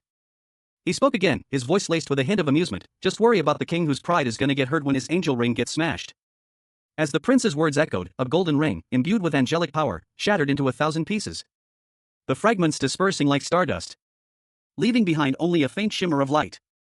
The scene opens with a large, cloaked foot crushing fragments of a golden, crystalline substance into glittering dust, revealing a smirking figure with long, silver hair, dressed in a rich, dark red and gold uniform. This is Logier, the Demon King, now inhabiting the body of the deceased prince. His thoughts echo, smashing the angel ring is proof that I am stronger than my kilos, the Heavenly King. A small, white, fox-like creature with large, pink eyes sits on the sand, a piece of the golden crystal near its paws. It wonders aloud, am I really free? The creature leaps to its feet, its tail flourishing, and exclaims, I'm finally free. Truly free. It continues, laughing, free from that annoying restraint. Ah ha ha ha. The creature looks towards Logier, whispering, you're really a Motzi. A close-up shows a glowing, crimson orb containing a small, dark-haired woman's face. As a voice cries out, Logier. Prince Loggear, his face contorted in agony, clutched at his chest. His eyes, wide with pain, reflected the inner turmoil of his failing body. He realized, with dawning horror, the limitations of his new form. A human body, he mused, was simply not equipped to withstand the power of his demonic magic. Loggear's body began to disintegrate, his essence dissolving into shimmering particles that drifted through the water. The scene was surreal, a ghostly spectacle of fading light and dissolving form. A large, ethereal orb, fractured and fading, pulsed with a faint, otherworldly light. From within, a desperate plea echoed. He felt himself slipping away, his consciousness fading as his body continued to break down. A desperate whisper escaped his lips. A silent plea for help, a desperate wish for salvation. As last vestiges of his human form dissolved into the ocean depths, a brilliant flash of light erupted from the depths, signaling the complete transformation of the Demon King into his new princely form. A figure with long, flowing white hair, seemingly submerged in deep ocean water, drifted upwards, surrounded by schools of fish. Light streamed down from above, illuminating the scene. As bubbles rose around them, a faint blue glow emanating from their form. A silent plea escaping their lips, "Please." A desperate voice echoed through the water, a cry of urgency, "Don't die, Loggear." A violent storm raged over the ocean, the sky splitting with jagged bolts of lightning. As a large sailing ship was tossed about mercilessly by the waves. On board, a young man with blonde hair, Prince Loggear, watched the chaos unfold. He had been ordered to stand by, but he couldn't shake the feeling that something was terribly wrong beneath the surface of the sea. Just what is going on under the ocean, he wondered. The storm intensified, lightning striking the ship's masts. A monstrous wave rose from the depths, engulfing the ship and throwing Loggear overboard. He found himself sinking, only to be caught by a large, ethereal creature with white fur and glowing pink eyes. It was a powerful, otherworldly being. A powerful, ethereal being, vaguely canine in form, plummeted from the heavens, its descent leaving a shimmering trail of light in its wake. A cry of "My lord" pierced the air, a testament to the creature's significance. The creature landed, its form radiating an otherworldly glow, its eyes filled with an intense, almost painful light. A storm raged overhead, mirroring the turmoil within the creature. The creature, now revealed to be a large, majestic white fox-like entity, stood before a group of onlookers on a ship's deck, its presence commanding attention amidst the electrical storm. It tilted its head, a soft, almost mournful sound escaping its lips. A faint, ethereal symbol materialized before the creature, glowing softly in the stormy night. The symbol pulsed with light, then faded, leaving behind only the turbulent sea and the creature's watchful gaze. The storm began to subside, rays of sunlight piercing through the clouds, illuminating the vast ocean. A vast, cerulean ocean stretched to the horizon under a sky bruised with the hues of a twilight storm. 3 young men, dressed in sailor uniforms, stood on the deck of a ship, their mouths agape in awe as they gazed upon the breathtaking spectacle before them. Suddenly, a colossal, ethereal white fox materialized on the deck, its presence radiating an otherworldly aura. Beside it, a swirling, luminous orb pulsed with an inner light. A man in a dark suit and a man in a military-style uniform watched with expressions of both wonder and apprehension. The man in the dark suit's eyes glowed with an unnatural, golden light, hinting at a power far beyond the ordinary. A dramatic shift in the scene revealed the man in a dark suit standing amidst a swirling vortex of crimson energy, a monstrous demonic dragon looming behind him, its gaping maw a terrifying sight. The white fox, observing from a distance, voiced its suspicion that man, wasn't he a demonic dragon? The scene returned to the ship. The luminous orb descended, its energy engulfing the man in the military uniform, who collapsed to the deck, unconscious. The white fox watched over the fallen man, its expression a mixture of concern and curiosity. The orb, now empty, faded away, leaving behind only a lingering sense of mystery. Prince Loggear, a young man with long, silver hair, lay unconscious on the deck of a ship. A faint, ethereal glow surrounded him. A man in a dark blue uniform rushed to his side, his face etched with worry. Carefully checking the prince's pulse, he gently touched Loggear's face, his expression a mixture of relief and concern. The man announced, thankfully, that the prince was merely unconscious. A woman in a blue cloak expressed her relief at the prince's safe return, another person beside her echoed her sentiment. Suddenly, a voice boomed, demanding everyone's attention. A large, white, fox-like creature with imposing horns stood on the ship's deck, observing the scene. 2 men, one in a sailor's uniform and the other in a dark blue uniform, watched it with a mixture of awe and apprehension. Loggear remained unconscious on the ground. A disembodied voice announced a blessing upon the child who would soon become Jerlala's new king. A majestic 9-tailed fox, its fur the color of fresh snow, stood poised on a small island in a tranquil sea. Its presence radiated an aura of immense power, a silent vow echoing in the ethereal scene. The creature's eyes, twin pools of crimson, opened, gazing directly at the viewer. A voice, ancient and resonant, declared that the name Loggear would be the testament to a newly forged contract. A grand castle, a symbol of power and prestige, stood majestically in the distance. The scene shifted to a tranquil forest, where 2 sparrows chirped merrily on a branch. The idyllic setting contrasted sharply with the events that were about to unfold. Inside a lavish bedroom, a young man with long, silver hair lay asleep. His peaceful slumber was short-lived. As he stirred, his eyes fluttering open. A dark-haired young man with striking yellow eyes stood beside the bed, his expression a mixture of concern and formality. He inquired if his king was awake. Prince Logir, his long silver hair a stark contrast to the pale blue of his pajamas, awoke with a groan. A headache pulsed behind his eyes, a dull throb that mirrored the unease settling in his stomach. Tae, his dark-haired attendant, rushed to his side, concern etched on his face. He inquired about the length of Logir's unconsciousness, his worry palpable. Tae explained that Logir had been unconscious for 2 days, expressing his worry and concern for his well-being. He then asked if Logir was experiencing any discomfort or pain. Logir, however, dismissed his concerns, stating that he was all right. He revealed that he had been attacked by the Heavenly King's angel ring while his guard was down. A revelation that shocked Tae. Logir further explained that the ocean god, or rather, the heavenly fox, was responsible for freeing him from the angel ring. Tae's shock turned to concern as he questioned Logir's actions, expressing his worry and concern for the king. Tae's thoughts raced, connecting the dots. If the ocean god was bound to the angel ring, it implied a level of wickedness that warranted banishment from heaven. He voiced his concerns, emphasizing the gravity of the situation and the potential consequences. Logir, however, remained stoic, reminding Tae of the perilous consequences should a demon die while inhabiting a human body under contract. The weight of his situation was heavy.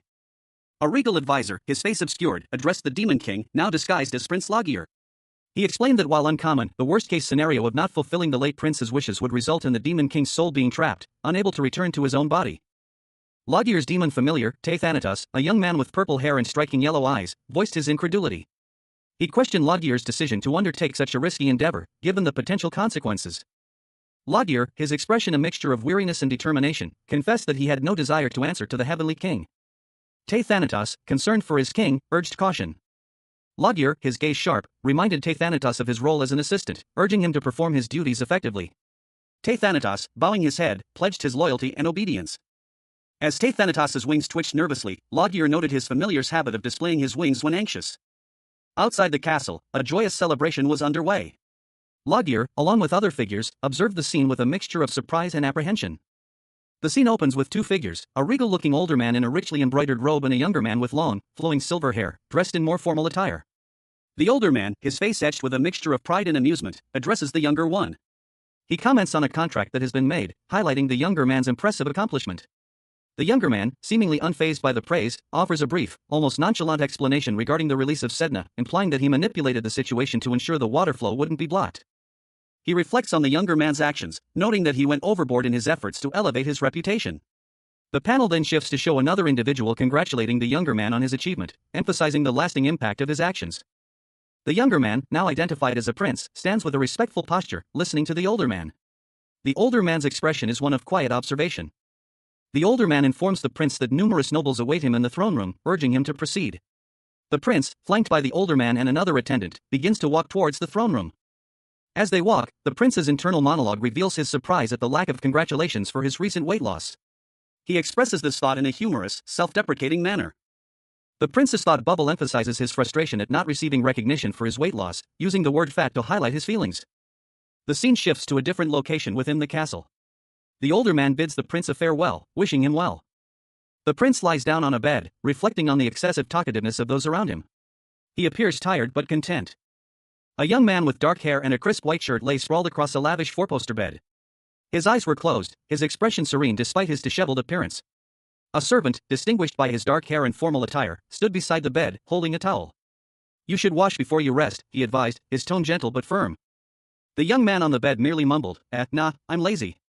A close-up on the servant's face revealed a subtle shift, his eyes glowed with an unnatural golden light, hinting at something more than meets the eye.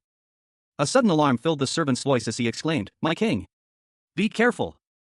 The servant lunged forward, his expression one of intense concern. His golden eyes widened, reflecting the gravity of the situation. Back inside, the servant, his eyes still glowing, looked towards the bed and asked, "Sedna?" 2 of the 9-tailed creatures now sat on a nearby couch. One of them spoke, explaining, "Buildings that humans live in are a bit tight for me to come in my normal form." A blue fox-like creature with red eyes looked up, a playful glint in its gaze. It remarked on the pleasant surprise of their reunion. The creature's words were directed at a man with long, flowing white hair, seated elegantly on a plush chair. Standing over him, a dark-haired man in a sharp suit questioned the fox's presence. The white-haired man explained that their meeting was no coincidence, they were bound by contract, and the creature could track his location. The fox elaborated, mentioning a mark left on the white-haired man as a symbol of their agreement, a detail he seemed to have overlooked. The man, upon closer inspection, discovered a phoenix-like symbol etched onto his skin near his neck.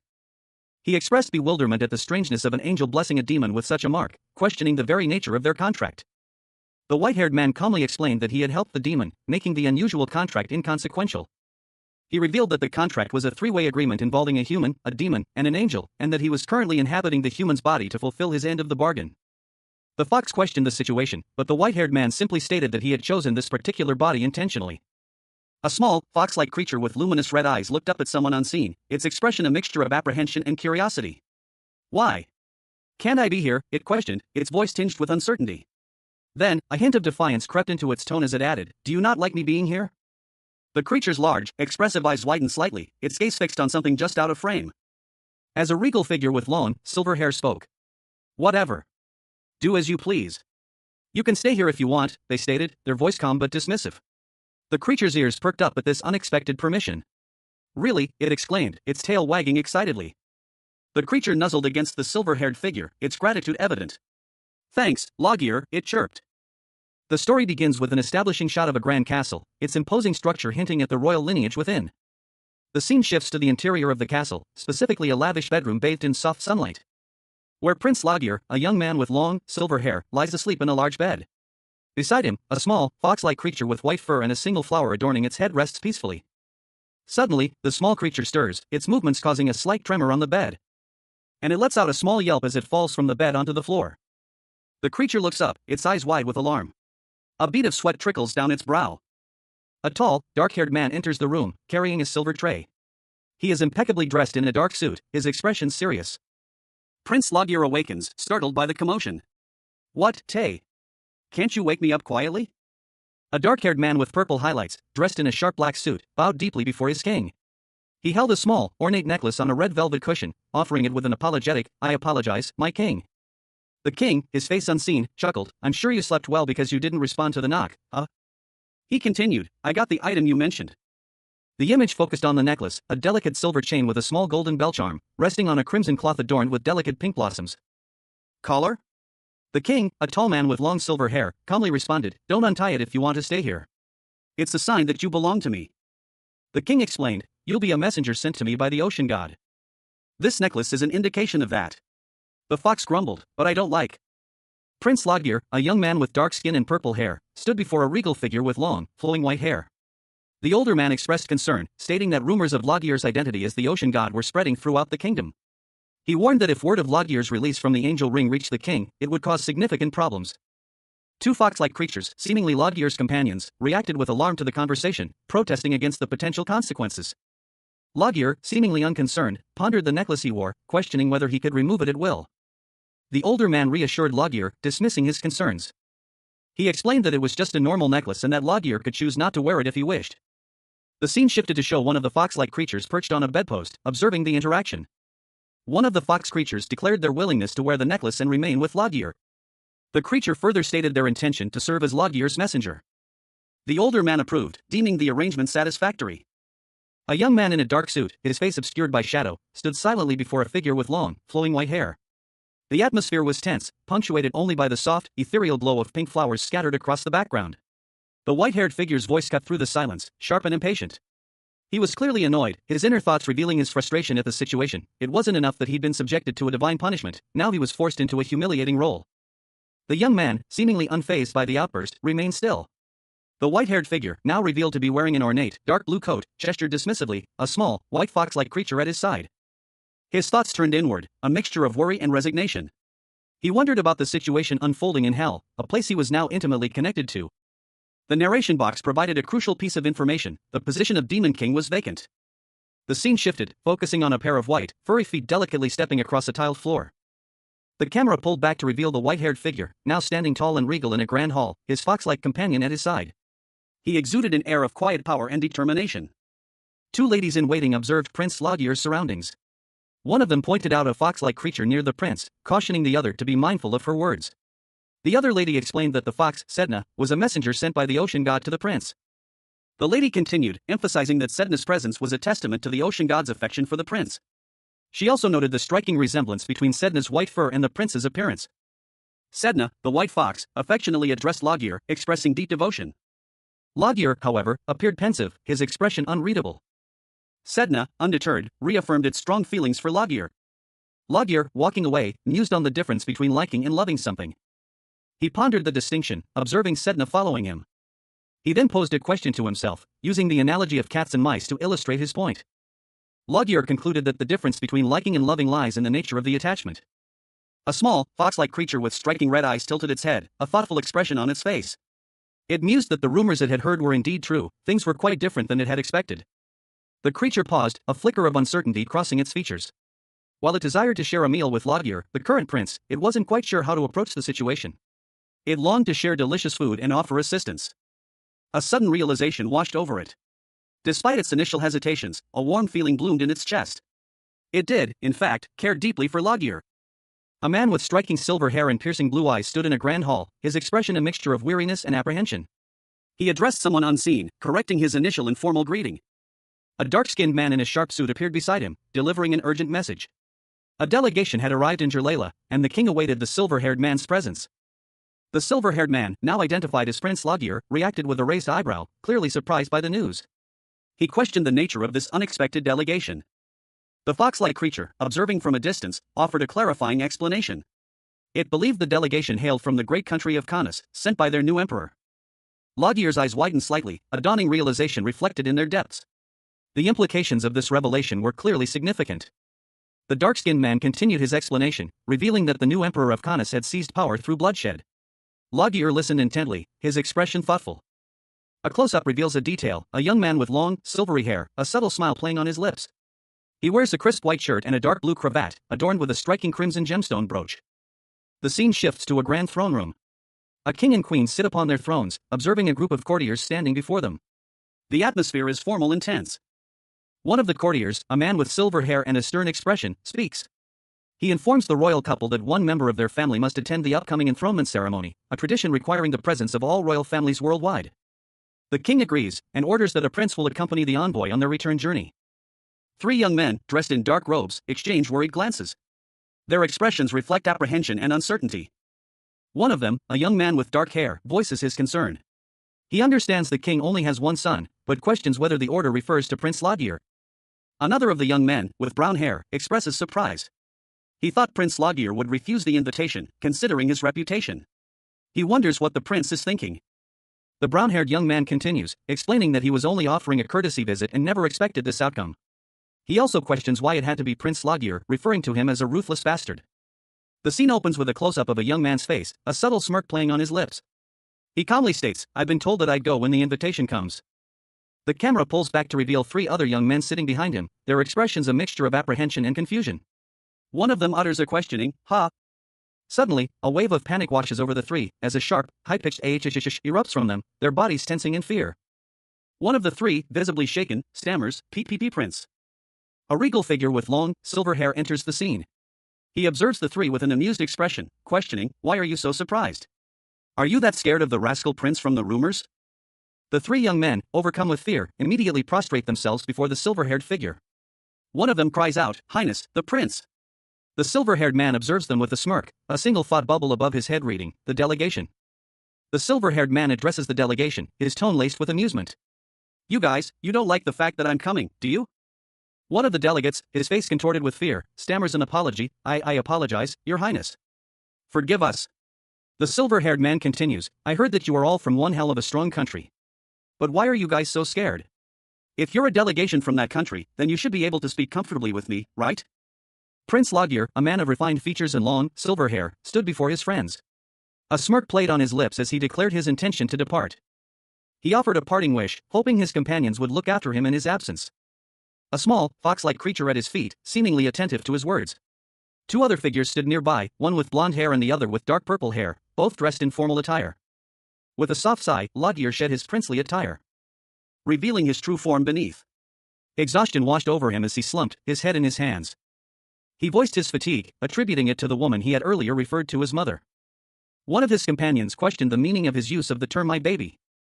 He reflected that dealing with a mother was far more challenging than dealing with the world. Despite his exhaustion and confusion, Loggear felt he was beginning to understand how the prince he now inhabited had grown up. The scene opens with the Demon King, now Prince Loggear, seated on a luxurious bed. His expression is one of weary resignation as he listens to a small, fox-like creature. The creature, with 9 fluffy tails, speaks of the late prince's life, describing it as totally shitty. Loggear, seemingly unfazed, simply replies that he is the one cleaning up the mess. The fox-like creature continues, explaining that the deceased prince was consumed by greed and harbored ambitions to rule the world.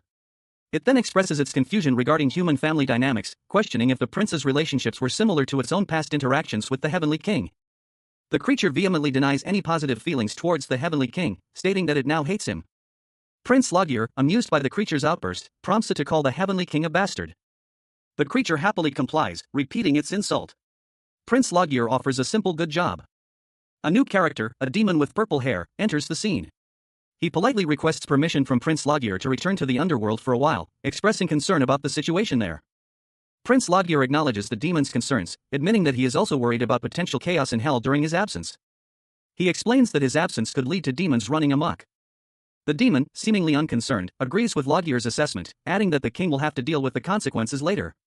The scene opens with Loggear, the Demon King, now inhabiting the body of a deceased prince, standing confidently in a dimly lit room.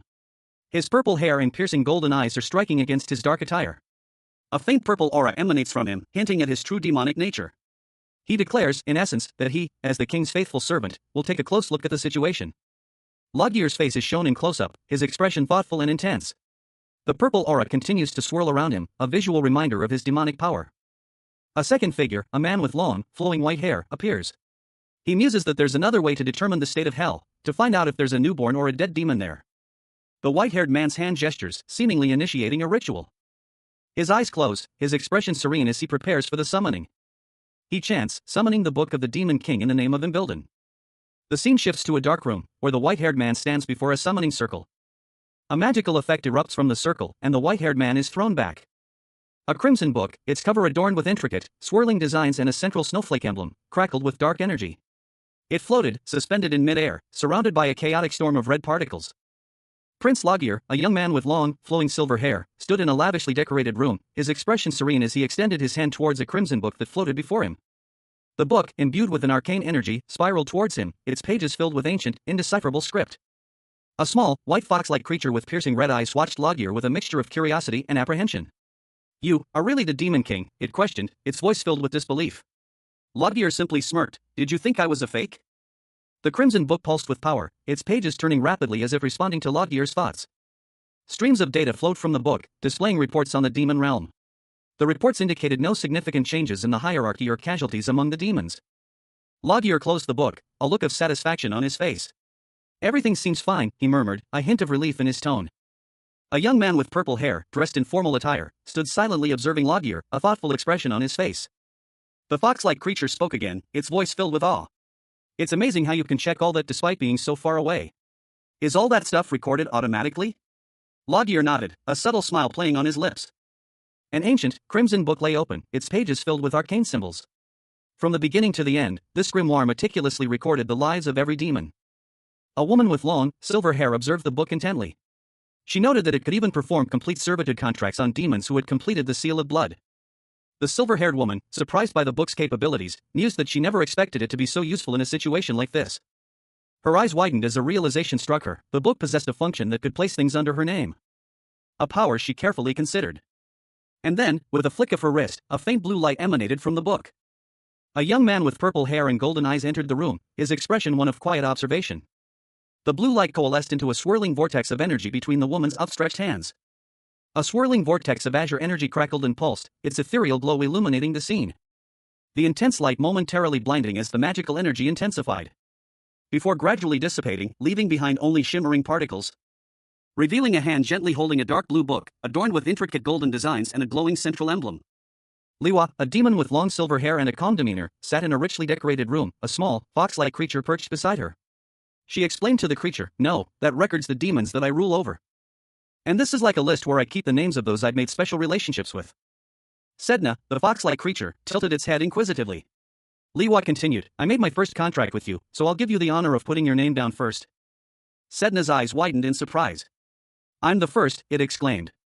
Liwa confirmed, "Yes, you're the first." Overwhelmed with excitement, Sedna squealed, "Yuwa. I'll do it. I'll do it." A young man with purple hair and dark clothing entered the room, observing the scene with a curious expression. A large, clawed foot pressed down, leaving a crimson paw print on the pristine white surface.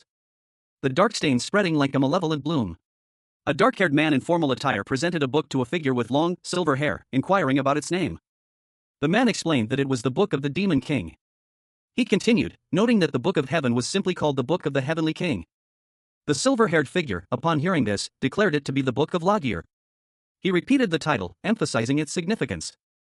Aboard a ship at sea, 3 figures stood at the railing, observing the ocean and the birds flying overhead. One of them is the silver-haired man from earlier. A line of young men, clad in dark cloaks with gold accents and bearing ceremonial swords, stood rigidly at attention on the deck of a ship. The ocean stretched before them, a vast expanse of blue under a pale sky. Prince Logir, a man with striking silver hair and piercing eyes, frowned. He questioned why these men were following him. A nearby attendant explained that they were the Sapphire Knights, elite soldiers under the king's direct command, assigned to his protection. This revelation caused the queen to visibly relax, her earlier tension dissipating. Logir, however, remained unconvinced and irritated. He muttered about wanting to dismiss them. A blonde knight, one of the Sapphire Knights, explained that the king himself had ordered their constant presence to ensure Logir's safety. Logir's expression hardened. He silently questioned the king's authority over him. He voiced his dislike for having guards he didn't trust near him, expressing his concern that their loyalty lay elsewhere. The blonde knight visibly tensed, his discomfort evident. The scene shifts to show a pair of legs descending a staircase, the wearer's identity obscured. Prince Logir, a young man with dark hair and a brooding expression, stood silently, his gaze fixed on something unseen in the distance. A sense of unease hung in the air. He was then confronted by a tall, imposing figure, a regal woman with long, flowing silver hair, dressed in elaborate, high-ranking military attire. Beside her stood a blonde-haired man, his expression one of apprehension. The woman addressed Logir with a curt, "You. Aside from ensuring my safety, you will do as I command, right?" The woman's voice was calm, yet her words carried an undeniable weight of authority. Logir, his expression unchanged, simply replied, "Yes, your majesty." The woman, seemingly pleased, instructed them, "All right, now write your names down here and sign." The blonde man, however, interjected, "Actually now that I brought it up, you should sign first."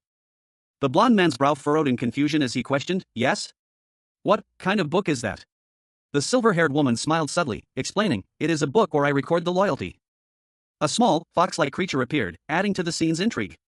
The blonde man's eyes widened in surprise as he exclaimed, "Huh? That's what it is? Wasn't it a list of special relationships?" The blonde man, after a moment of contemplation, simply stated, "I understand." Several knights, cloaked and solemn, stood on the deck of a ship, their faces partially obscured. One of them held a book, its cover adorned with an intricate design. The book, displayed prominently, was presented as a record of the deceased prince's last wishes. A knight reported that all the wishes had been meticulously documented. The Demon King, now Prince Logir, received the book with a curt nod. He seemed pleased, though his expression remained impassive. With a wave of his hand, he dismissed the knights, ordering them to return to their quarters. The knights, having received their orders, promptly obeyed, their voices echoing in unison as they pledged their loyalty. Logir and 2 other figures, one of whom appeared to be a demon, watched the knights depart. A small, fox-like creature was also present. Logir smirked, revealing a sinister glint in his eyes. He explained to his companions that those whose names were written in the book were bound to his will until their deaths. The implication hung heavy in the air, absolute, unquestioning obedience, lasting until the very end of their lives. The ship, now alone on the water, sailed towards a bustling port city, its destination unknown but clearly significant. A banner with a stylized winged emblem hangs from a building, hinting at the presence of a powerful organization or kingdom. News of the arrival of a delegation from the mystical island of Jerlaila spreads through the town. A young man excitedly points out the news. The news of Jerlaila's arrival causes a stir among the townsfolk. One man, surprised, questions the information. A grand ship arrives at the port, and a delegation disembarks, their elegant attire suggesting high status.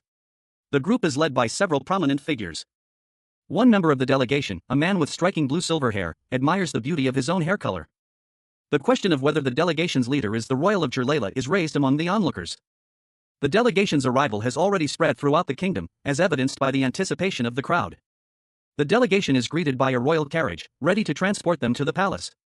And a servant prepares the carriage for their journey.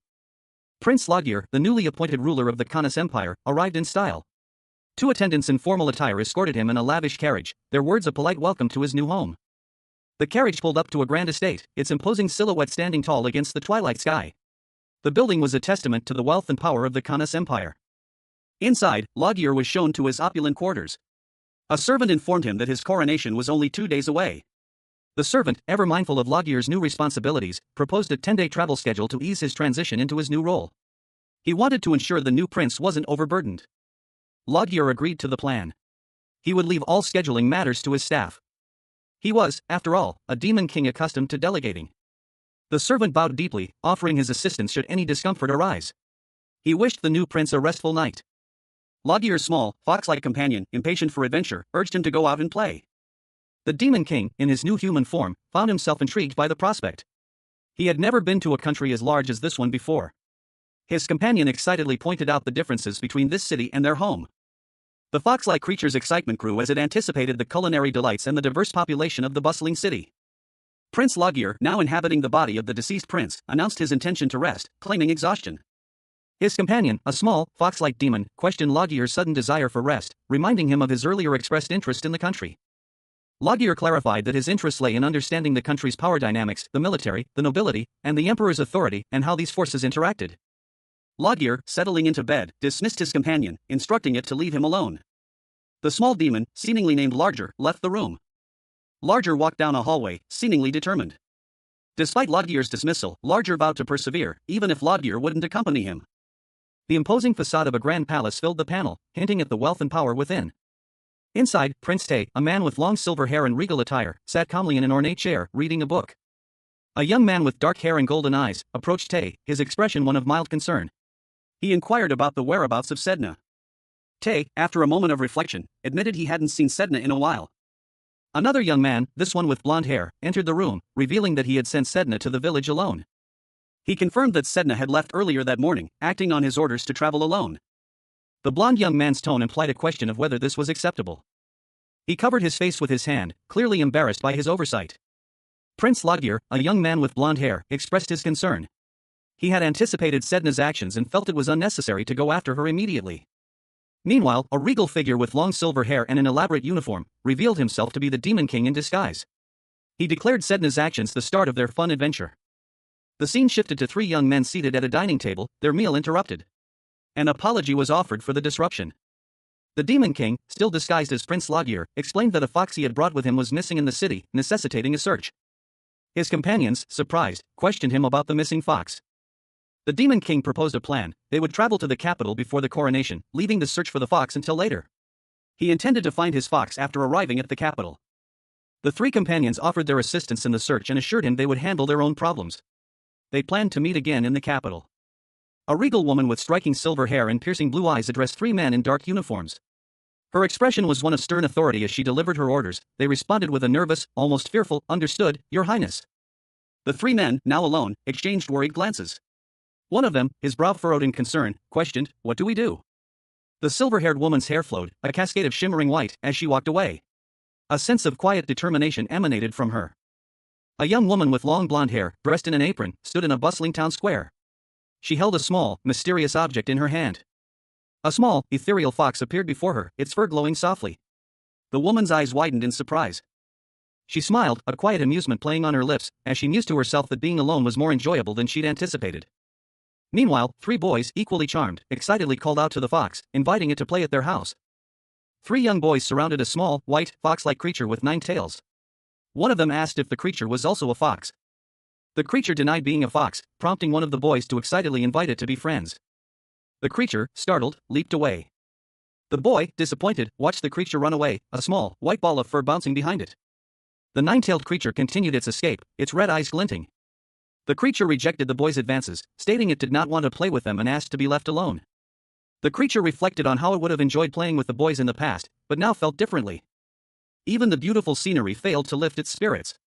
A fluffy, white, rabbit-like creature with a gold chain around its neck happily munched on a large assortment of food, a blissful expression on its face. Its thoughts were simple: to eat delicious food. And to watch the people of the kingdom go about their daily lives. The creature, seemingly content, sat near a fountain in a bustling town square, observing the scene unfold. A sudden realization washed over it. A poignant memory surfaced. The creature's long, flowing white hair cascaded down its back as it turned away, lost in thought. A young man, seemingly lost in his own world, sat under a wisteria arbor. He quietly reflected on his feelings. He was happiest when he was with Logier. The scene shifted to a sun-drenched patio. Logier, the Demon King in the guise of a prince, sat with the white creature, enjoying tea and pastries. A butler served them. The creature's thoughts continued. Nothing felt as fulfilling without Logier's presence. It longed to be with him, expressing a deep wish to return to his side. The creature, now alone, sat quietly, contemplating its next move. It decided it was time to return. A fluffy, nine-tailed fox, adorned with a small golden bell around its neck, stood proudly in a sun-drenched courtyard. It mused, suggesting a visit to Prince Logier sometime. The fox tilted its head, a question mark appearing above it as it looked up at something unseen. The fox, now in a bustling town square, observed a flock of white doves pecking at the ground. A large shadow loomed over them. The fox pondered the significance of the white doves, recognizing them as a symbol of angels. Remarking on their beauty, the fox dashed across the square, startling the doves into flight. As white feathers drifted down from the sky, more white doves took flight, their wings filling the sky as feathers rained down. The fox, amidst a flurry of falling feathers, continued its journey. A fluffy, nine-tailed fox creature with large, expressive eyes looked up, its expression a mix of curiosity and slight apprehension. It tilted its head, pondering something before speaking. "You guys can go wherever you want to with your wings." The fox, seemingly named Sedna, continued its internal monologue. "I can't go back to heaven no matter how much I want to." Sedna, still in her fox form, landed gracefully in a courtyard. A white pigeon suddenly appeared, startling her. Sedna, slightly calmer now, stared at the pigeon. "It really is you." Sedna. Sedna, clearly confused, questioned the pigeon. Who are you? How does a pigeon know my name?" Sedna prepared herself, a faint glow emanating from her as she braced for something. A blinding light engulfed the scene, leaving behind only a scattering of white feathers as a lone bird flew away.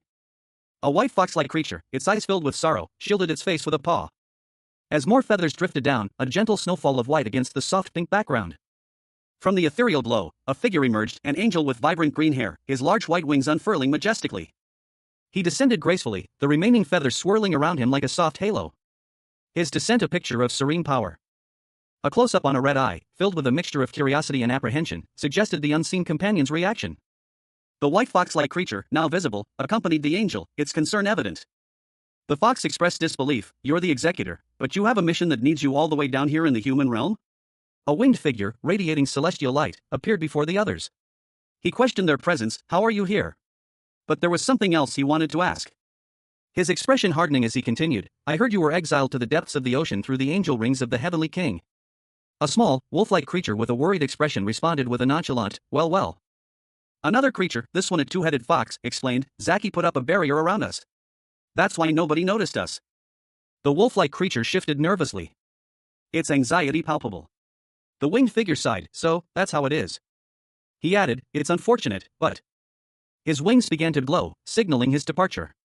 He stated his intention to return to heaven and report this incident to the king. With a final flourish of his wings, he ascended.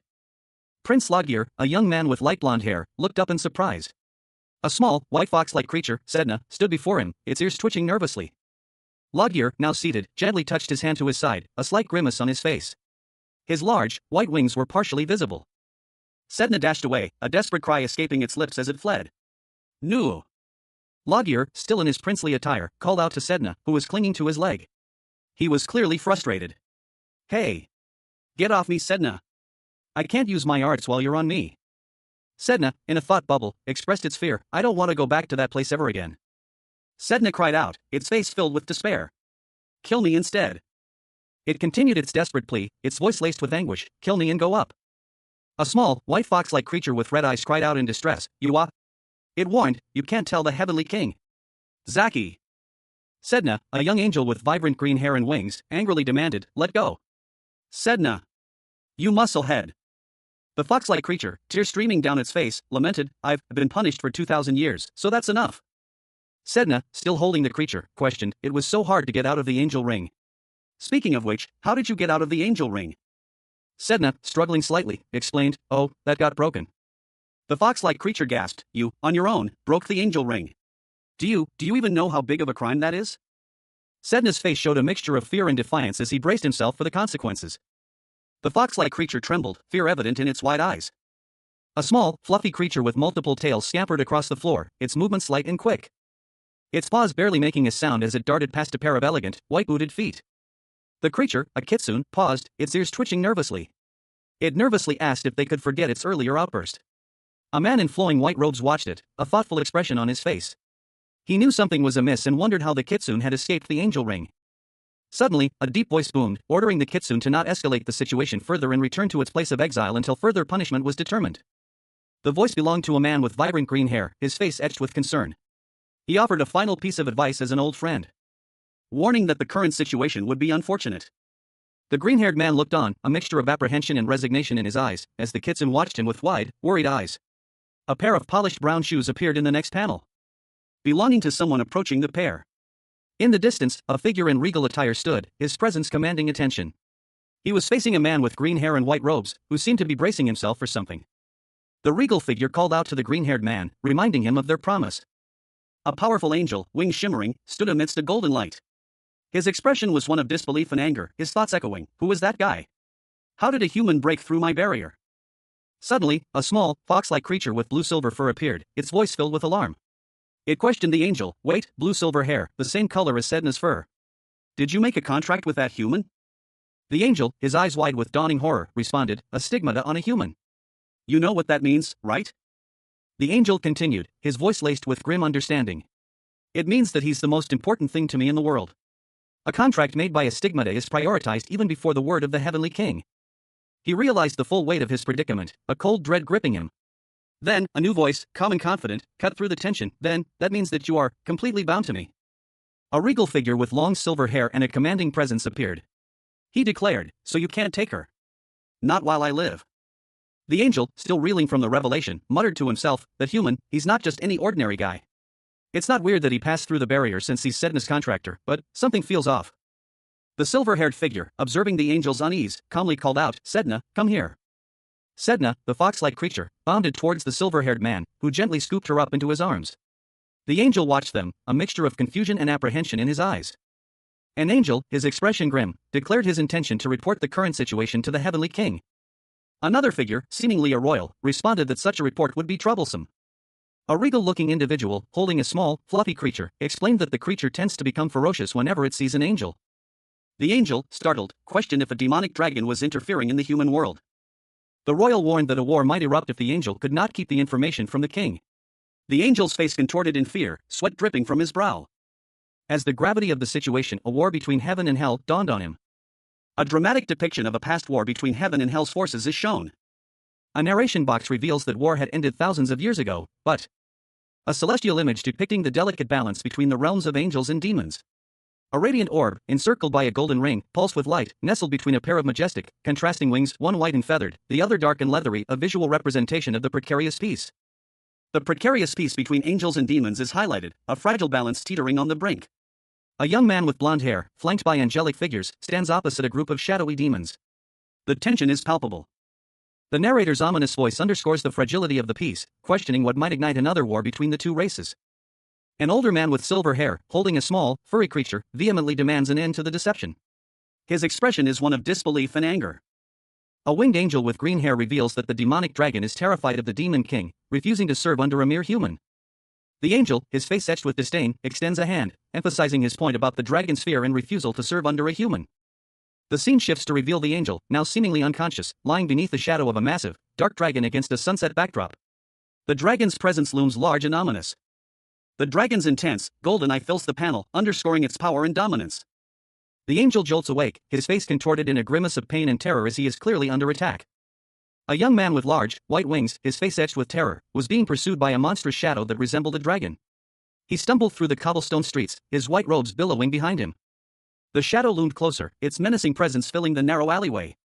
The young man's wings, once a symbol of grace, now seemed to fail him, their feathers scattering like falling snow. He collapsed onto the ground, his body limp, his eyes closed. The last of his feathers drifted down, marking the end of his flight. Meanwhile, a regal figure with long, silver hair and piercing blue eyes looked down from above. He held a small, white fox-like creature in his arms. "Those aren't my problems. I am the Demon King," he stated, his voice calm and devoid of any concern. The Demon King, a picture of serene confidence, cradled the small creature close. His expression was one of amused detachment. The Demon King addressed his companion, a small, white fox-like creature. "Zaki, are you better now?" he inquired, his tone gentle. Zaki, the fox-like creature, seemed troubled. "How should I process this situation?" he thought, his internal monologue reflecting his confusion. A new character, a man with dark purple hair and striking features, appeared.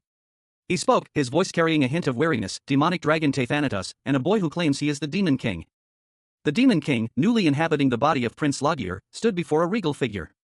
His dark eyes, filled with barely suppressed fury, reflected his internal turmoil. Ah! I'm really fucked, he thought, the weight of his unexpected predicament pressing down on him. The regal figure, seemingly unfazed by the Demon King's distress, calmly responded. He assured the new prince, you don't need to be so scared. I don't have the time to wage a war with you right now. Logier, however, remained skeptical. Is that true, he questioned, his doubt evident in his expression. Meanwhile, a small white bird, seemingly a messenger, appeared, chirping impatiently. The regal figure continued, explaining his conditions. Okay, I have something to look for in a hurry anyways. So, I will keep the information about Sedna and you all as a secret for a while. Logier, however, pressed further, expressing his concerns. For a while? I cannot tell a lie to the Heavenly King. If he asks me directly for a report, I have no choice but to answer him honestly. As the Demon King, aren't you also aware of that? The regal figure pondered this, acknowledging the truth in Logier's words. That is true. The residents of Hell cannot disobey my orders either. Suddenly, the small bird was startled by something off-panel, squawking in alarm. The bird exclaimed, a chicken? Who? The regal figure, clearly annoyed, responded to the bird's outburst. I've been getting annoyed about it since earlier, but isn't your tone too disrespectful? A white dove, perched on a windowsill, observed the scene unfolding below. Its inner thoughts revealed a deep respect for the Demon King. Despite his barbaric reputation, even the most polite diplomats treated him with deference, and the dove felt it would be terribly disrespectful to act otherwise. Meanwhile, a regal angel, clad in white and gold, addressed the dove. Understanding the bird's predicament, the angel explained that as an angel, it was forbidden to lie to the Heavenly King. The dove, emboldened by the angel's understanding, timidly asked if it could leave now. The angel, after a moment's consideration, offered a compromise. The dove could leave, but only if it promised not to reveal information about Sedna to the Heavenly King until explicitly asked. To solidify the agreement, the angel requested the dove sign a document before departing. Confused, the dove questioned the purpose of the signature. The angel explained that it was a book serving as a record of their promise. The dove, still hesitant but understanding the necessity, asked if signing the document would secure its release. With a final, apprehensive look, the dove signed the document, its anxieties palpable. A sinister smile stretched across the face of a powerful figure, his eyes gleaming with malevolent intent. He mused to himself, pleased with his latest acquisition, now I have another pawn I can make use of. He addressed someone unseen, his tone dismissive yet commanding. Yes, you can leave. A white dove soared into the heavens, its wings beating against the twilight sky. Feathers drifted down like gentle snowflakes, marking its departure. The scene shifted to a grand palace hallway. A regal figure with long, silver hair stood overlooking the scene, accompanied by a small, fox-like creature. A man in a dark suit stood silently nearby. The fox-like creature let out a sigh of relief. Phew. I'm so glad I didn't get dragged in there. The regal figure, unimpressed, questioned the creature's nonchalant attitude. Do you mean phew? What kind of friend threatens you like that? Is he even your actual friend? The fox-like creature explained, its tone laced with a hint of bitterness. It's because, we're from heaven. Everyone is so cold. Rules always come before personal feelings. The regal figure posed a serious question, concern etched on his face. If the situation turns bad, won't you betray me as well? The regal figure smiled faintly, a hint of warmth in his eyes as he looked at his loyal companion. A sigh escaped the Demon King, now Prince Logier, as he reflected on his unusual predicament. He found himself inexplicably grateful for the presence of his angelic friend, whose words of comfort offered a small solace in this strange new reality. A royal carriage, drawn by several horses, moved through a dark forest. The rhythmic clopping of hooves echoed softly through the trees. Escorted by a small troop of knights on horseback. The night was quiet, save for the gentle sounds of their journey. The carriage continued its journey under a starlit sky. Inside, Prince Logier, a young man with silver hair, sat pensively, his gaze distant and thoughtful. One of the knights, riding alongside the carriage, spoke to the prince. Inquiring, do you see it, your highness? The knight explained that it was called the Solar Bridge, a structure that appeared to shine from afar but became transparent up close, allowing a view of the river below. The prince, intrigued, questioned the bridge's transparency, prompting the knight to confirm that the entire bridge was indeed transparent, giving the sensation of walking through the sky itself. The vast expanse of water stretched before them, a powerful current churning beneath the surface. A massive bridge, seemingly defying the turbulent waters, spanned the distance. It was a breathtaking sight, so impressive that some within the empire referred to it as the Bridge of Dreams. Prince Logier, a young man with blonde hair and piercing blue eyes, gazed at the bridge from atop his horse. He mused on the sheer scale of the structure, questioning how such a large bridge could withstand the powerful currents. The architectural feat was beyond his comprehension. The sheer scale of the engineering marvel prompted a thoughtful observation from a companion, a man with silver hair and a distinguished military uniform. He noted that Layla, a powerful entity, was likely behind such an advanced feat of architectural technology. Another companion, a man with dark skin and vibrant purple hair, chimed in, his curiosity piqued. He wondered aloud who could have possibly constructed such a magnificent bridge. His thoughts drifted to a book he had recently read, revealing a startling possibility. The silver-haired man scoffed, his expression shifting to one of disbelief as he dismissed the idea of humans being capable of such a feat. He then presented a rather absurd alternative, suggesting cows and horses as the builders of the bridge. The purple-haired man, however, remained unconvinced. He playfully tapped a drum, his expression hinting at a mischievous plan. He then playfully threatened his companion, suggesting that he might be hit like a drum if he continued to be so dismissive. The purple-haired man revealed the true builders of the bridge, Earth Fairies. His face showed a mixture of surprise and realization. However, a wave of concern washed over him as he remembered that Earth Fairies were believed to be extinct. The prince, also present, shared his concern. Tae, a young man with dark purple hair, dressed in a sharp suit, expressed his limited knowledge about Earth Fairies, mentioning only rumors of the Kanas Empire protecting them. He continued, explaining that according to a book he had read, Earth Fairies dig holes in the ground and live in groups. These holes extend so deep into the ground that they resemble a castle. Tae explained that due to their nature, Earth Fairies are born geniuses at building things. A man with silver hair, elegantly dressed in a military-style uniform, then asked how Earth Fairies look. Tae, now with cat-like ears and a tail, playfully responded that he'd heard they resemble butterflies and cats, but with the size of humans. He then asked if the other man had ever seen one. The silver-haired man responded with a doubtful expression as Tae described the Earth Fairies' appearance. A small illustration of a creature resembling a cat with butterfly wings appeared, prompting the silver-haired man to question if it was a butterfly or a cat. The scene shifts to a large castle gate, where several people, including the silver-haired man, are gathered. A guard stands watch. A procession of figures, mounted on horseback and on foot, traversed a celestial bridge bathed in ethereal light. The scene was otherworldly, a stark contrast to the mundane world below.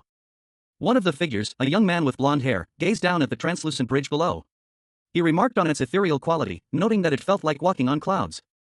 Another figure, a regal man with silver hair and a military uniform, expressed his admiration for the bridge's architecture. He then addressed the blonde-haired man, explaining that wagons were not permitted on the bridge. The blonde-haired young man, visibly uncomfortable, looked to the silver-haired man for guidance.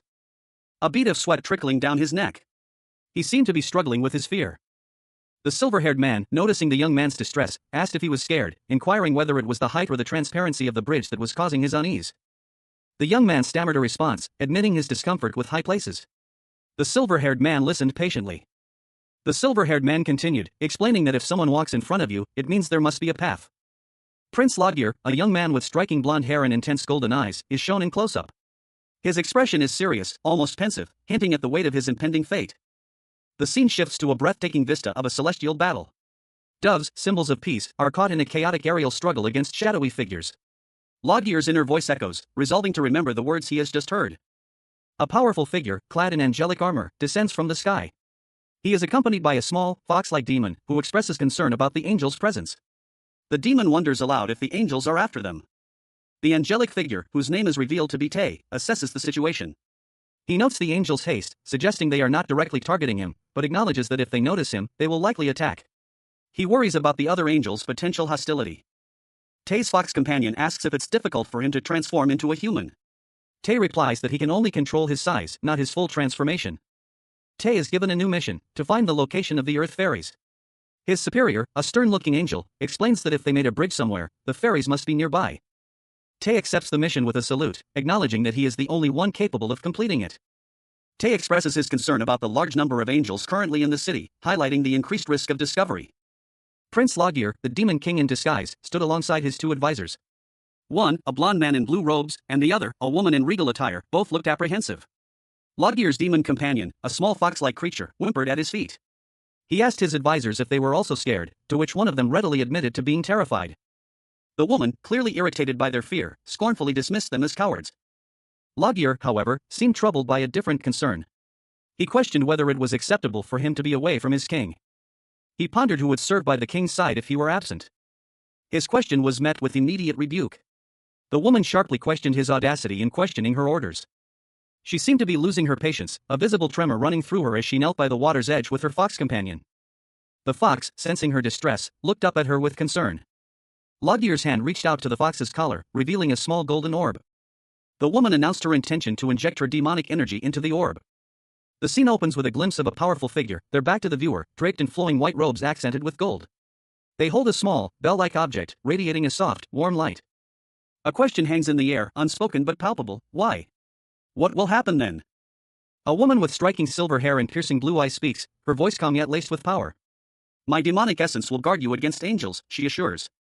The camera focuses on the regal attire of the figure, a rich crimson and gold uniform, hinting at a position of authority. A wide shot reveals a medieval city at night, its stone buildings silhouetted against the dark sky. The scene is peaceful, yet a sense of foreboding lingers. In a shadowy alleyway, a young man with purple hair peeks around a corner, his expression cautious. He seems to be searching for something, his movements furtive and deliberate. A thought bubble reveals his internal monologue: They're really hard to find because they live not on the surface, but underground. Prince Logir, now inhabited by the Demon King, found himself in a predicament. He pondered how to lure the angels, his next target, to him. A wave of frustration washing over him as he realized the depth of his ignorance regarding his enemy's weaknesses. His anxiety growing with each passing moment. He was utterly unprepared for this task. Logir, still grappling with his new reality, arrived in the city. He was immediately noticed by the townsfolk. A young woman with fiery red hair, observing him from a distance, smirked subtly. While a group of people approached him, offering their assistance. Among them was the young woman, who, along with the large man, offered to guide him. Logir, seizing the opportunity, requested their help in finding earth fairies. The guide's confusion was palpable as they questioned the prince's unusual request. A lone figure, cloaked in shadow, stood before a quaint town nestled under a starlit sky. He affirmed his resolve with a single word: yes. His master's orders echoed in his mind, to find out where they lived, at any cost. The figure, a young man with striking purple hair and piercing golden eyes, adjusted his collar. His expression was one of grim determination, his gaze fixed on the town ahead. He was ready to carry out his mission. A young man with striking purple hair and golden eyes stood before a quaint building, his expression a mixture of mischief and apprehension. He was impeccably dressed in a dark suit, a hint of elegance contrasting with the slightly sinister glint in his eyes. A group of individuals, their faces etched with confusion, watched him from a distance. Their whispered comments betrayed their bewilderment at his presence. The purple-haired man, seemingly unfazed, muttered to himself about the urgency of his task, the weight of his master's orders heavy on his shoulders.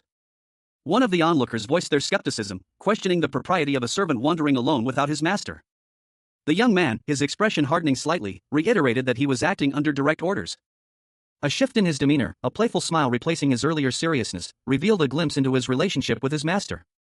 He spoke of his master's demanding nature, yet also of his kindness and charisma, hinting at a complex dynamic between them.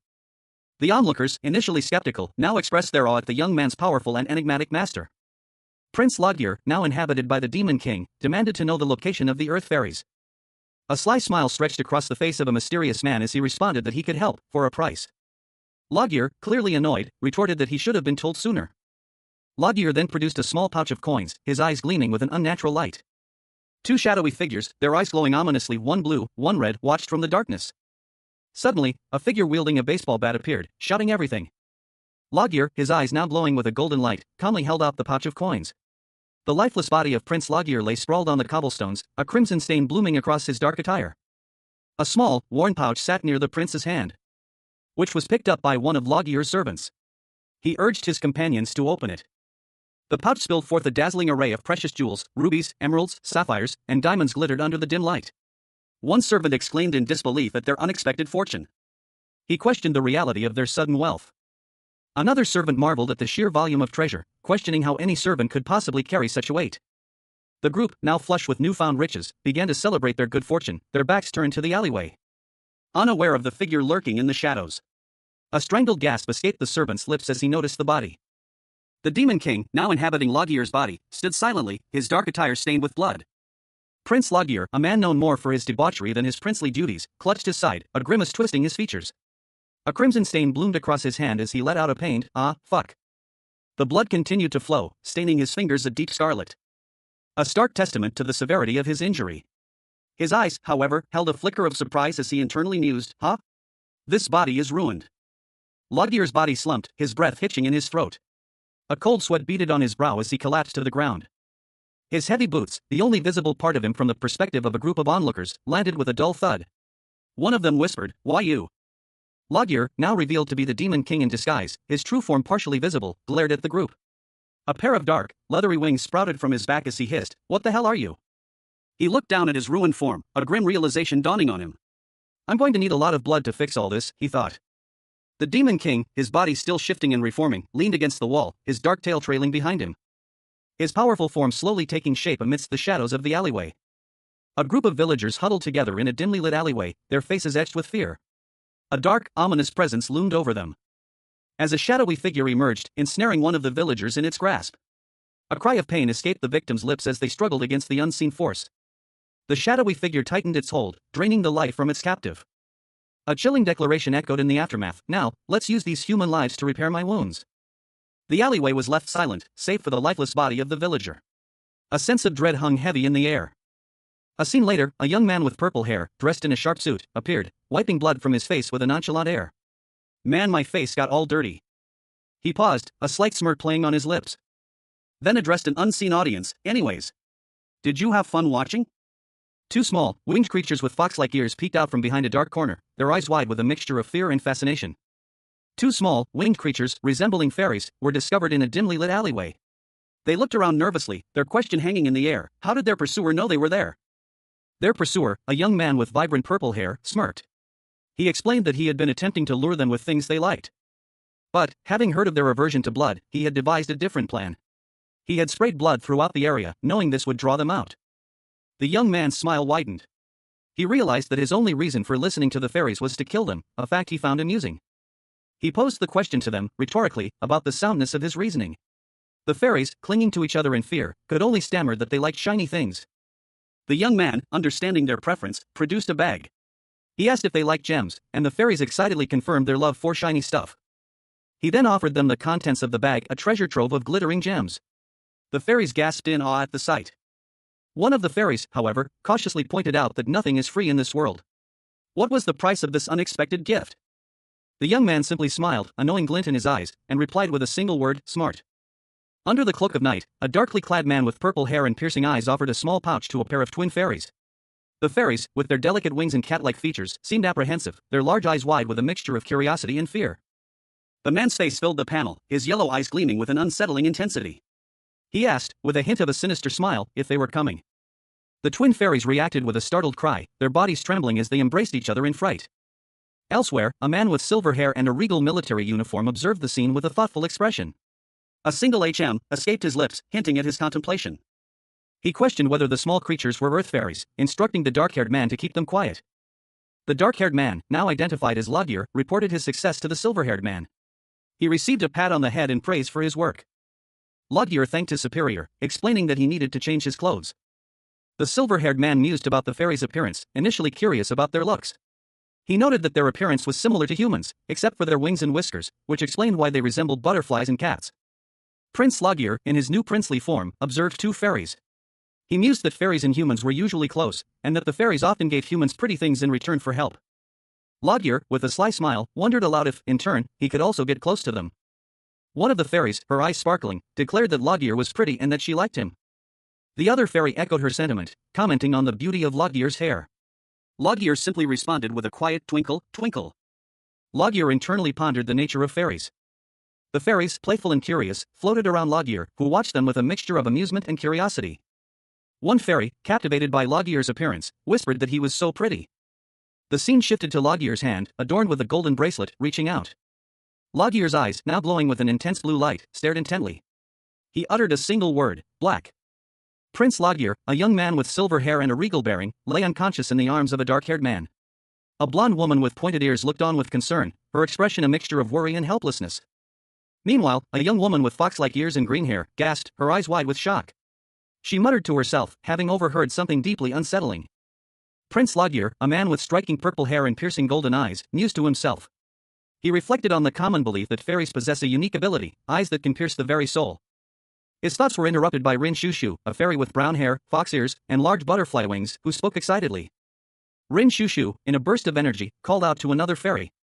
However, Loggear's attention was drawn to the fairy's approach, their wings shimmering as they surrounded him. Loggear smirked, a glint in his eyes. He observed that the fairies' linguistic abilities were far worse than their eyesight, suggesting a possible confusion of colors. A shadowy, monstrous figure loomed behind him, its eyes glowing ominously. Loggear addressed the fairies, reminding them of the importance of knowing when to speak of certain things and when to remain silent. He then sternly instructed Rin Shushu to stop talking about the black entity. One of the fairies protested, demanding to be released. Two small, winged creatures, resembling fairies with fox ears, clung to a man's arm, their eyes brimming with tears. They pleaded, let us go. Suddenly, the fairies were lifted into the air, their wings fluttering wildly as they cried out in surprise. A man with dark skin, purple hair, and piercing golden eyes watched the scene unfold with a displeased expression. The fairies landed gently on the floor, one comforting the other as they sat together, clearly distressed. In a grand room, the purple-haired man stood beside a man in military attire. The military man observed the fairies, commenting, eyes that can gaze into the soul? That's an annoying ability they have. The military man sighed, muttering to himself, I hate dealing with things like this. Should I just give up on this construction thing? A pink fox-like creature peeked from behind a door, its voice echoing, Loggear, why is it so loud? The military man looked at the fairies and the pink creature, questioning, HM? Who are these guys? He then recognized them, stating, they're the earth fairies I'd been looking for. A small, white fox-like creature with pink ears and a fluffy tail sat calmly, its paw raised in a gentle wave. The creature wore a delicate chain necklace with a small bell.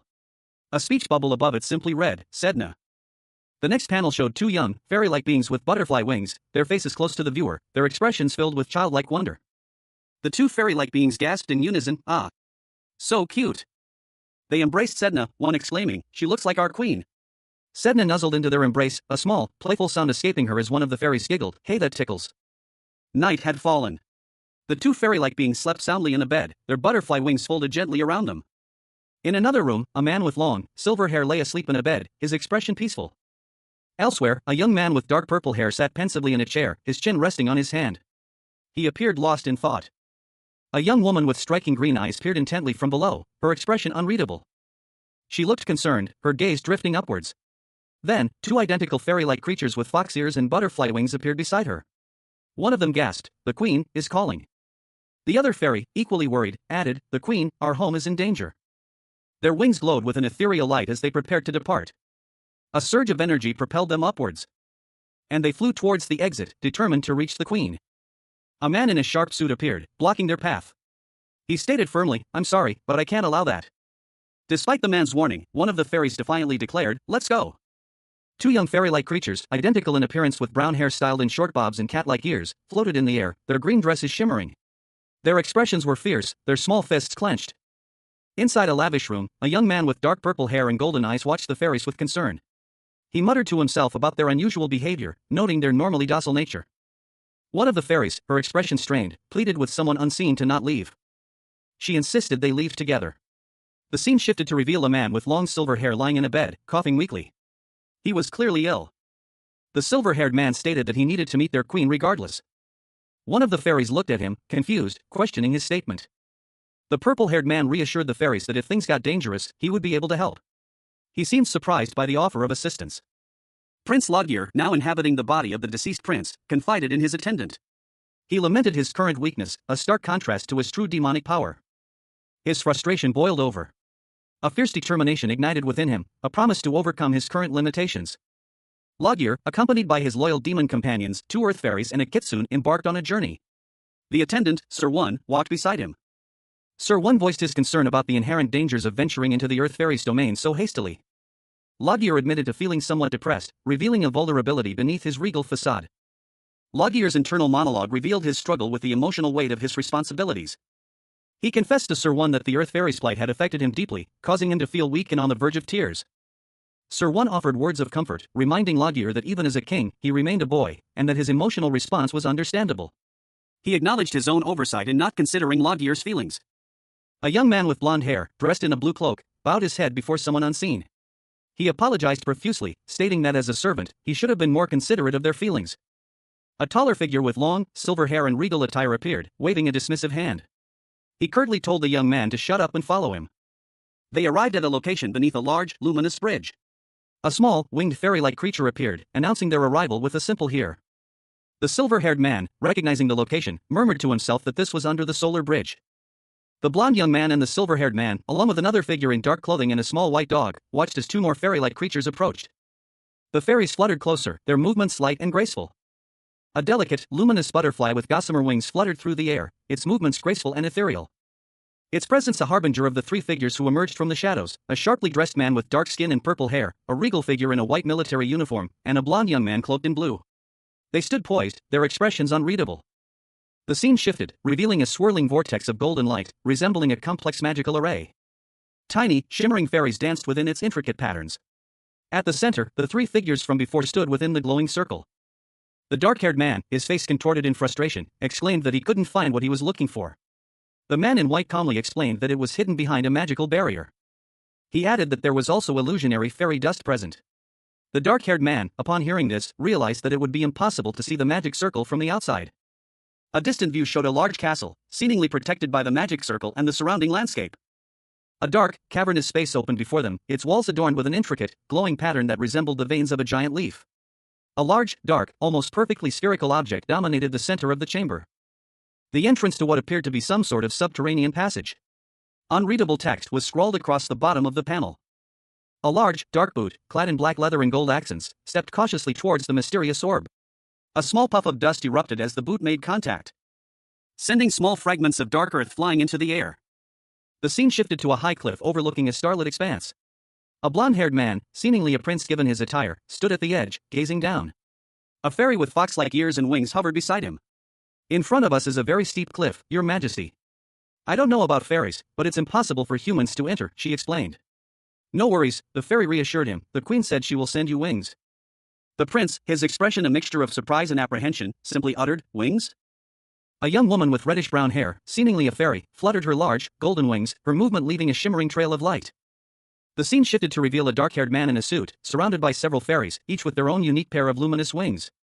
More figures appeared, floating amidst a shower of golden sparkles, among them, two men in military-style uniforms, one with blonde hair and the other with striking silver hair, each carried by a fairy. The silver-haired man, observing his surroundings, remarked, "So this is what you meant by wings." He grimaced, muttering to himself, "If I knew we'd travel in this tacky way I would have just jumped." The blonde-haired man, looking uncomfortable, addressed the silver-haired man, saying he couldn't show his current appearance to others. The dark-haired man, however, reassured them, stating that at least their current mode of transportation was comfortable. He smiled, a relaxed and confident expression on his face, as he enjoyed the company of his fairy companions. A young woman with shoulder-length blonde hair hummed softly, cradling a small, fox-like creature with large, pointed ears and a fluffy white tail. The creature, adorned with a delicate necklace, licked its lips contentedly. The scene shifted to a large, circular chamber. Intricate, glowing golden patterns adorned the walls, surrounding a dark, oval-shaped opening in the center of the floor. The oval opening began to crack and fissure, radiating outward from its center, their wings catching the last rays of the setting sun. One of the doves, seemingly caught in a swirling vortex of light, was pulled into a cosmic expanse of stars. Two doves, observing from above, exchanged worried glances. "Executor," one stated, "they must be in there. If we lose this chance, we might never find it."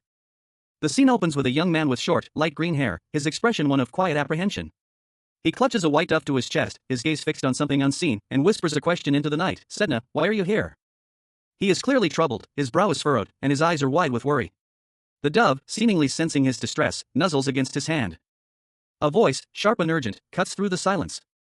"You'll be spotted by the other angels at this rate." The scene shifts to a dark cavern. A group of figures, including a young man with blonde hair and a dark-haired man in a suit, float gently downward, accompanied by several small, winged creatures. They appear to be descending into the depths. One of the winged creatures, a young woman with purple hair and striking golden eyes, looks up with a mixture of curiosity and concern. She is accompanied by a smaller, fox-like creature with light brown fur. The blonde-haired young man speaks, his voice filled with a sense of urgency. "Look, Your Highness. It looks like we're almost there." The group continues their descent, the purple-haired young woman confirming their proximity to their destination. "I see the light over there." At the end of the tunnel, a figure emerges into view. He is a tall man with long, flowing silver hair, dressed in a military-style uniform. He appears calm and composed, flanked by two of the winged creatures. Prince Logir, a man known more for his indolence than his virtue, found himself in an unexpected predicament. A contract with the Demon King, sealed with a careless signature, had resulted in his untimely demise, leaving the Demon King to inherit his title and responsibilities. Now, as the new Prince Logir, the powerful demon was bound by the terms of the contract to fulfill the late prince's last wishes, or risk eternal imprisonment in his new form. A daunting task lay ahead. The weight of his unexpected legacy settled upon him, a stark contrast to his previous life of leisure. His journey to fulfill Logir's wishes began. Guided by two small, winged companions, the Demon King, still adjusting to his new princely form, arrived at a tranquil garden. "Yes, we've arrived at our nest," one of them chirped, their words confirming their arrival at a hidden sanctuary. The garden was a bustling hub of activity, filled with more of the Demon King's unusual companions, a diverse group of demons, each with their own unique appearance and personality. Among them were two prominent figures, a blonde man in military attire and a dark-skinned man in a sharp suit. Their arrival was met with a mixture of curiosity and apprehension. The Demon King, now Prince Loggear, surveyed his unusual court with a stoic expression, his thoughts hidden behind an impassive gaze. The scene opens on a collection of statues within a circular structure, reminiscent of a Roman amphitheater. Among them are figures of a knight on horseback, a robed elder, and a graceful angel, all rendered in a pale, ethereal style. Prince Loggear, a young man with blonde hair, stands before a shimmering, blue rose. He holds out his hand, seemingly manipulating the magical bloom. He murmurs the name of the ocean god. A figure with long, silver hair and regal attire observes the statues, commenting on their remarkable detail. The silver-haired figure continues, noting the statue's level of detail is impossible to achieve without intimate knowledge of both demons and angels. A look of dawning realization crosses his face as he processes this detail. A fairy-like creature with large, iridescent wings is shown perched on a branch of a fantastical tree. The silver-haired figure observes her from a distance. The fairy looks down, seemingly distressed. A fairy queen with long, flowing white hair and large, dark purple wings, greeted someone unseen. A regal man with long, white hair, dressed in a military-style uniform, appeared, questioning her status. The fairy queen bowed her head gracefully, her large wings partially obscuring her face as she responded. The fairy queen, Hyun, stood amidst a field of iridescent flowers, her bare feet visible. She confirmed her identity as the queen of the fairies. The man introduced himself as Loggear. Hyun described Loggear as the regal man chosen by the god. Loggear, the demon king inhabiting the body of a deceased prince, received a curt explanation from an unseen individual. While the full details remained undisclosed, it was enough for the present moment. The Queen of the Earth Fairies, as expected, recognized Loggear's true identity as the Demon King. The Queen of the Earth Fairies, a striking figure with long white hair and large, iridescent butterfly wings, stood amidst a bed of luminous flowers. She expressed her hope to meet Loggear one day, a sentiment he reciprocated. Intrigued, she inquired about his intentions. Loggear explained that Earth Fairies were renowned for their unparalleled architectural skills. Having witnessed their artistry firsthand, he confirmed the rumors to be true. He revealed his desire to acquire their abilities, the very reason for his visit. The queen responded cautiously, acknowledging his request. She questioned whether he truly intended to take their abilities. Loggear's confident smile implied his unwavering resolve. A young woman with long, white hair and large, iridescent butterfly wings appeared, questioning a previous event. She inquired, earlier when I heard you were in danger, was that bullshit? A man with long, silver hair, dressed in regal attire, reacted with surprise to her question. Two small, winged creatures with fox-like features flew behind him, seemingly startled. The two fox-like creatures huddled together, their expressions a mix of fear and confusion.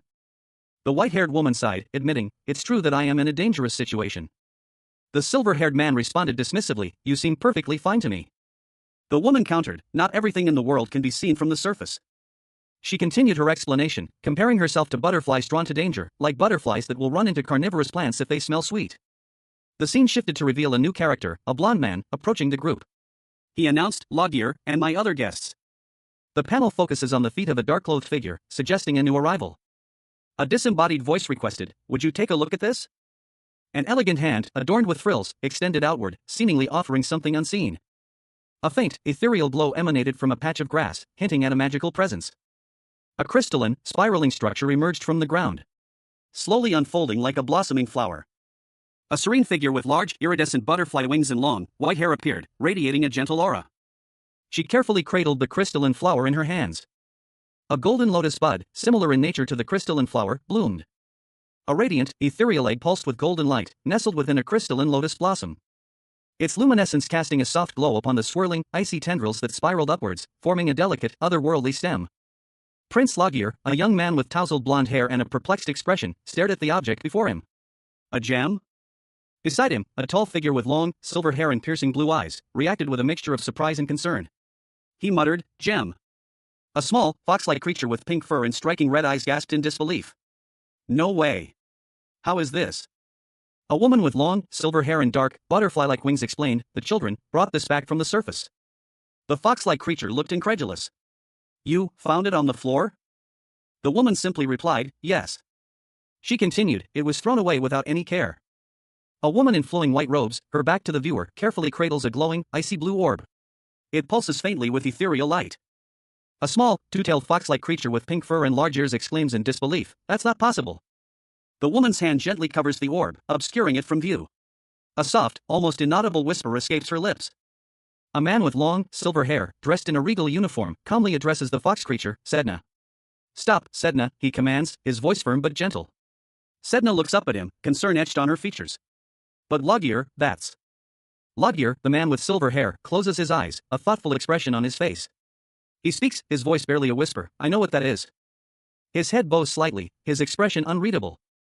A voice, echoing with power, booms, it's the fruit of the next heavenly king. Lodgier stands before a tall, spiraling, crystalline structure, reminiscent of a tree, emanating a soft, celestial glow. White feathers drift gently around it. A luminous, egg-shaped object pulsed with a soft, golden light, its intricate patterns hinting at a power yet to be unleashed. A young woman with long, flowing white hair and delicate, pointed ears lay amidst a field of flowers. Large, iridescent butterfly wings sprouted from her back, their colors shifting subtly in the soft light. She appeared serene, almost ethereal. Meanwhile, a man with similarly striking silver hair, dressed in regal military attire, stood before the glowing egg. His expression was one of intense focus, his gaze fixed on the object's radiant energy. The narration box revealed the egg's significance, the fruit that gives birth to angels, that grows on the branches of the heavenly tree Yggdrasil. A closer look at the egg revealed its intricate details, the golden light intensifying. And the text clarified its purpose, in particular, the fruit of the next heavenly king. The silver-haired man, seemingly sensing the egg's power, declared, I can feel the energy emanating from within. A young woman with long white hair and large, iridescent butterfly wings stood before a man in a military-style uniform. He pointed at a glowing orb resting on a blue lotus flower, and asked her, You found this on the street? The woman looked down, a troubled expression on her face. She murmured to herself, I feel the game wake. The man continued, Then, you understand how it is like a ticking bomb, ready to blow up, right? The man, clearly agitated, demanded, So why are you showing me this? The woman responded, They believe we stole this child from them. The man smirked, Of course, who would believe that? So please, take this child. The man's expression shifted to one of surprise. He muttered, What?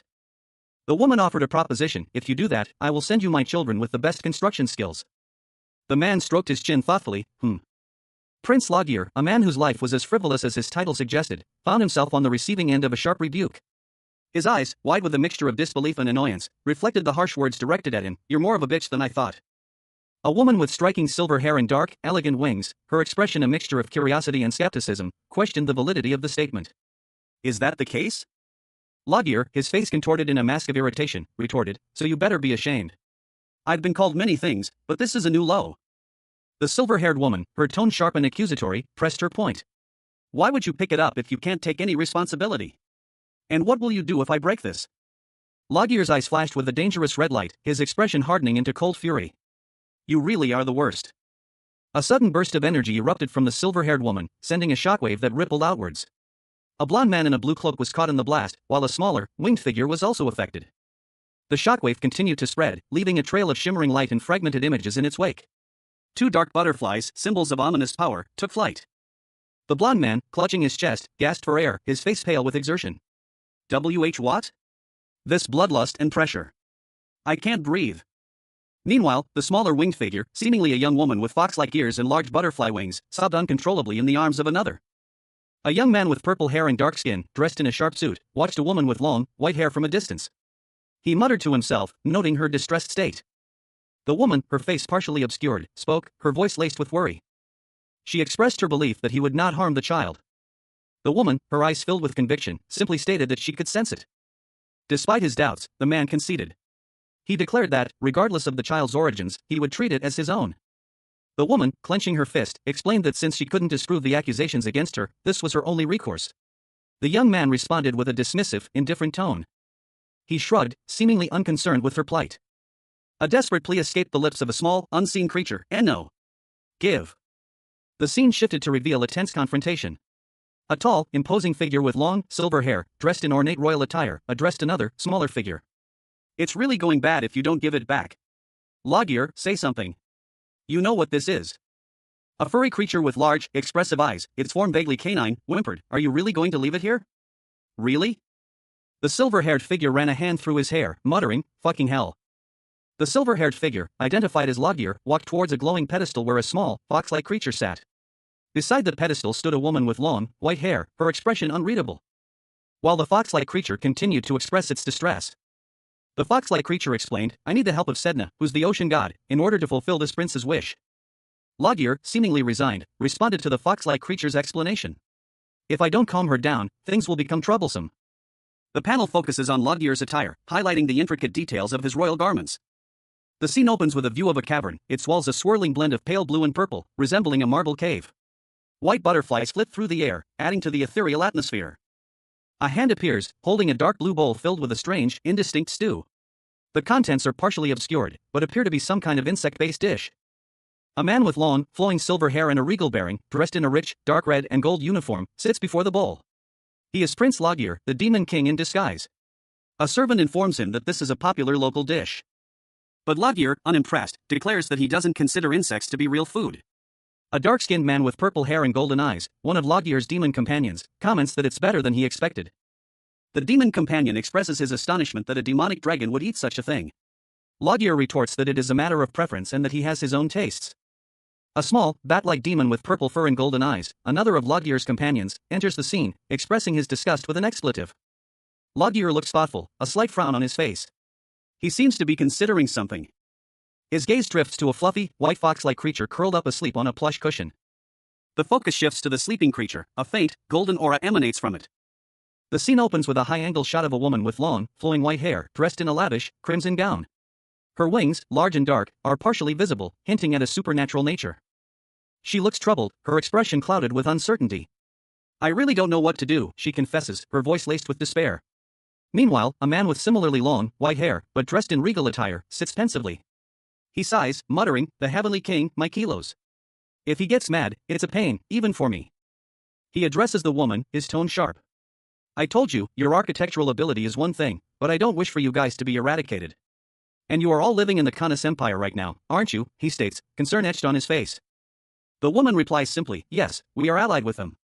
A vision flashes, a delicate flower-like creature, seemingly vulnerable, is threatened by a looming, shadowy presence. "So imagine what would happen if the angels attacked you.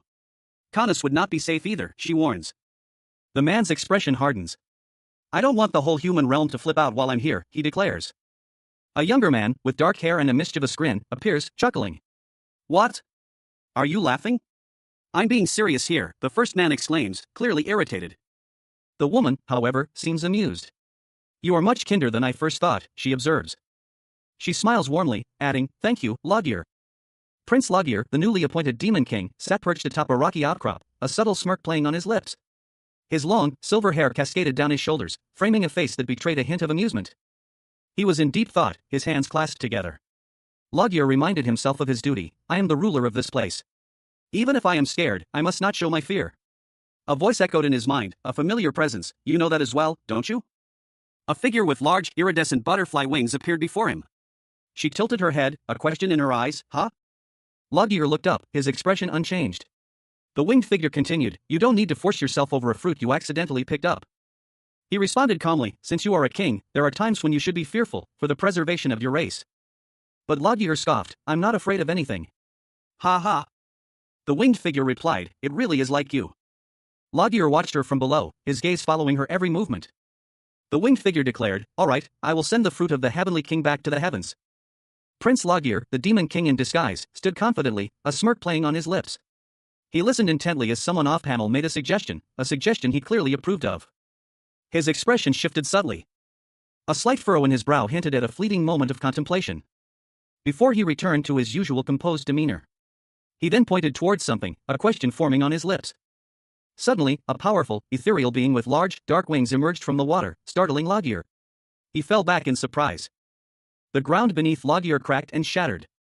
Large fissures spreading across the icy landscape. As earth trembled violently around him. A look of pure shock and disbelief contorted his features as he cursed. A fair-skinned elf with long, flowing white hair and large, dark wings cried out, her voice filled with urgency. "Let's evacuate. They must be aiming for the fruit." The scene opens with a view of a desolate, icy landscape. Large chunks of ice and rock fall from above. As if from a collapsing ceiling. The air is thick with the chill of the Arctic winds. A young woman with white hair and elven-like features is seen falling through the air, her expression one of shock and fear. A man with long, white hair, wearing a regal red and gold uniform, catches her. But the impact of their fall sends tremors through the ground. More ice and rock fall around them. A bright light emanates from a large crystal shard embedded in the ice below. As the man, Prince Logir, struggles to his feet, his face contorted in anger and frustration. He is clearly in pain. A sudden burst of energy erupts from the crystal, sending more debris flying. The woman, seemingly unharmed, lets out a battle cry as she prepares to fight. A powerful blast of energy erupted as the Demon King, in the guise of Prince Logir, clashed with an unseen foe. The force of the impact sent shockwaves through the icy landscape. His two demon companions, a stern-faced woman and a worried-looking fox-like creature, watched with concern as the prince stumbled back, clearly injured. One of them urged caution, warning, "Your Highness, be careful." Another figure, a blond man in military attire, rushed towards the scene, his face etched with worry. He called out, "Your Highness, are you okay?" Meanwhile, the fox-like demon, startled by the sudden attack, exclaimed, "What? What's happening?" The scene shifted to a group of small, winged creatures surrounding a woman with long white hair, who appeared to be their queen. One of them anxiously asked, "Queen, are you okay?" Another urged her to flee, shouting, "You must get to safety." A small, white rabbit-like creature with crimson ears and a determined expression clutched a glowing, egg-shaped object. Its eyes, wide and intense, conveyed a sense of urgency. The top of a head with light green hair and piercing eyes appeared, framed by large, feathery wings. The individual's expression was one of intense anger. The figure, revealed to be a young man with light green hair and large, white angel wings, wore a pristine white robe fastened with ornate golden clasps. His face, though still bearing a trace of anger, now held a hint of concern. A group of angels, their white robes gleaming, stood in a snowy landscape. Among them was the young man from the previous panel. In the distance, a dark figure with large, black wings could be seen approaching, accompanied by another individual in a flowing red and white robe. A blonde-haired man in a blue cape stood surrounded by several small, winged creatures. He appeared to be a leader, commanding attention. The scene shifted to reveal a woman with long, white hair and large, dark wings. Her expression was one of furious indignation. "What is this impertinence?" she demanded, her voice laced with anger. Prince Logir, a human of questionable virtue, had made a pact with the Demon King, a decision that proved fatal. His demise, however, was not the end of the story. The Demon King, now inhabiting Logir's body, found himself bound by the prince's last wishes, a task that involved navigating the treacherous world of angels and fulfilling a series of seemingly impossible missions. A small, fox-like creature observed the scene, its eyes wide with a mixture of curiosity and apprehension. It silently mused on the events that had transpired, recognizing the significance of the situation. Meanwhile, the newly incarnated Demon King, still adjusting to his new form, found himself facing an unexpected challenge.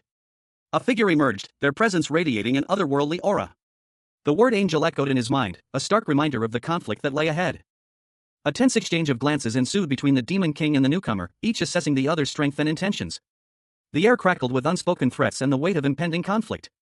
The angel's expression held a hint of amusement, a subtle mockery that only served to further inflame the Demon King's already simmering rage. He felt a surge of frustration, the limitations of his new human body a constant source of irritation. The Demon King, however, was not one to back down from a challenge. He silently vowed to overcome any obstacle, even if it meant sacrificing his own life. Meanwhile, the angel issued a warning, urging a swift return to the demon realm. The angel's words were met with a dismissive retort. The Demon King's defiance was clear, his resolve unshaken. A scene unfolded, revealing a powerful sorceress surrounded by a coven of fairy-like beings. Their presence hinted at a deeper conflict, a hidden power struggle that threatened to engulf the entire realm. The sorceress, her face contorted in a mixture of anger and disbelief, reacted with fury to the angel's warning. Her expression spoke volumes, revealing a fierce determination to protect her charge. An angel, his face contorted in anger, accused another of stealing the most important fruit of their race. He questioned their gratitude, his words laced with venom. Tears welled in the eyes of the accused angel as they vehemently denied stealing the fruit. The accuser pressed further, demanding an explanation for the fruit's presence in their possession, rather than on the tree of life. Concluding that they must have stolen it due to kleptomaniac tendencies. Another angel, with crimson hair, appeared, accusing them of blackmail and demanding the fruit's return. The white-haired angel, weary, pleaded for an end to the insults. They explained that a fairy had found a child abandoned on the surface and, mistaking it for a gem, brought it down to their realm. The accuser, shocked, demanded clarification. They had no way of returning the fruit even if they wanted to. A regal woman with long, flowing white hair and large, dark wings stood before a group of angels, cradling a glowing orb.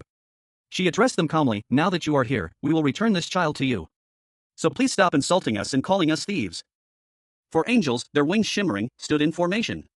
One, with short, light green hair, held a spear. The green-haired angel responded, "Understood. We will report this to the Heavenly King." The woman asked, "Then, will you back off for now?" The green-haired angel replied, "Don't be too relaxed. We are unaware of what orders we will receive in the future. All angels follow the word of the king." The woman, smiling serenely, held out the orb. "Now, return to your home." The orb faded, leaving only a faint whisper of Bill, Den. Prince Logir's eyes, usually dull and lifeless, now glowed with an ethereal, vibrant blue. A gasp escaped his lips, barely audible, as a wave of unfamiliar power surged through him. A silent scream echoing in his mind as the transformation completed.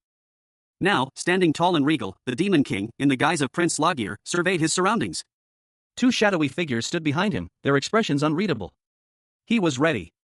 Before him, three angels stood poised, their wings shimmering with celestial light. Their faces held a mixture of apprehension and determination. An unspoken promise hanging heavy in the air. "Let's meet again," one of them seemed to whisper, a chilling premonition. Logir, still in his princely form, felt a sudden shift in the magical currents. He stumbled, his balance momentarily lost as a dark figure approached from below. A question forming in his mind: how is this possible? The future heavenly king, who hasn't even been born yet, knows my name already? A young angel, his hair the color of fresh spring grass, cradled a glowing orb in his arms. His expression was one of sullen responsibility. His eyes, sharp and intense, narrowed slightly as he observed the unfolding events from afar. He knew more than he let on. A close-up reveals a pair of striking crimson eyes, belonging to a creature with white fur and fox-like features.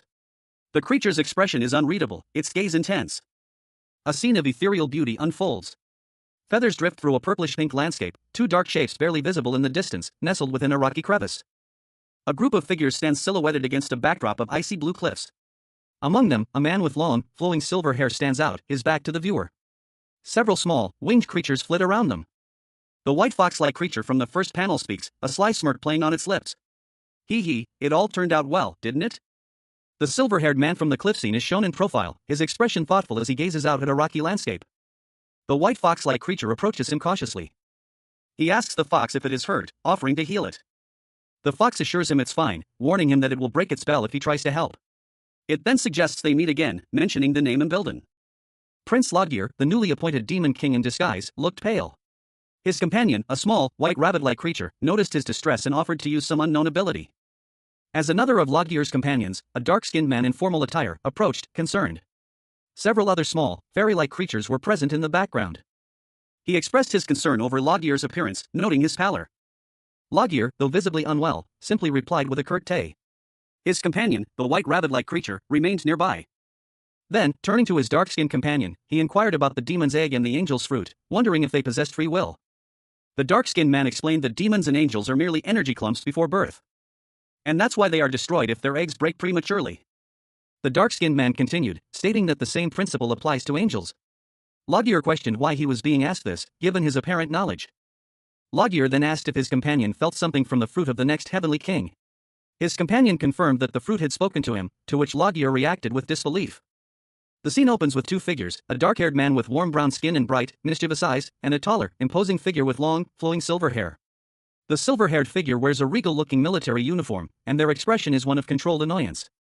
The dark-haired man chuckles, reporting a message he received. It wanted to meet again, and it even knew his name. A close-up on the dark-haired man shows his surprise and slight alarm. His eyes widen, and his mouth forms a small O of shock. He finds the situation impossible, muttering that he hopes it was all a dream. The two figures stand together in a snowy landscape. The dark-haired man is dressed in a sharp, dark suit, while the silver-haired man maintains his regal uniform. The contrast between their attire is striking. The silver-haired man's face is shown in profile, a thoughtful expression on his features. The dark-haired man looks down, a new thought occurring to him, the future heavenly king. The two stand in the snowy landscape, the silver-haired man looking down pensively. The dark-haired man stands beside him, his expression unreadable. The silver-haired man reflects on the possibility of someone far more annoying than Mikilos being born in the future. A close-up on the silver-haired man's uniform, highlighting the details of his attire. Two young women with butterfly wings giggled, their lightheartedness a stark contrast to the events about to unfold. A group of fairy-like creatures surrounded a regal woman in a flowing gown. As she faced three men of imposing stature, a man in a white military uniform, a man in dark attire, and another in a blue cloak. The tension was palpable. The woman, her expression laced with a hint of sadness, spoke, her words carrying a weight of unspoken burdens. She needed to attend the coronation of the Khanas Empire. A soft light enveloped her as she prepared for her departure. Her elegant white gown flowed around her, a stark contrast to the dark, star-speckled wings that extended from her back. A subtle smile playing on her lips as she expressed her gratitude. Prince Logir, now inhabited by the Demon King, pondered aloud, questioning what he could do to help. He felt a pang of shame, but also a newfound understanding, thanks to his current predicament. A woman, her face unseen, offered a piece of wisdom: to protect others, a leader must know when to be afraid. Logir called out to two young fairy girls, Rinshushu and Runshushu, beckoning them closer. A conversation ensued between Logir and another fairy, the latter questioning if a previous agreement was still in effect. The two fairies, Rinshushu and Runshushu, stood attentively beside them.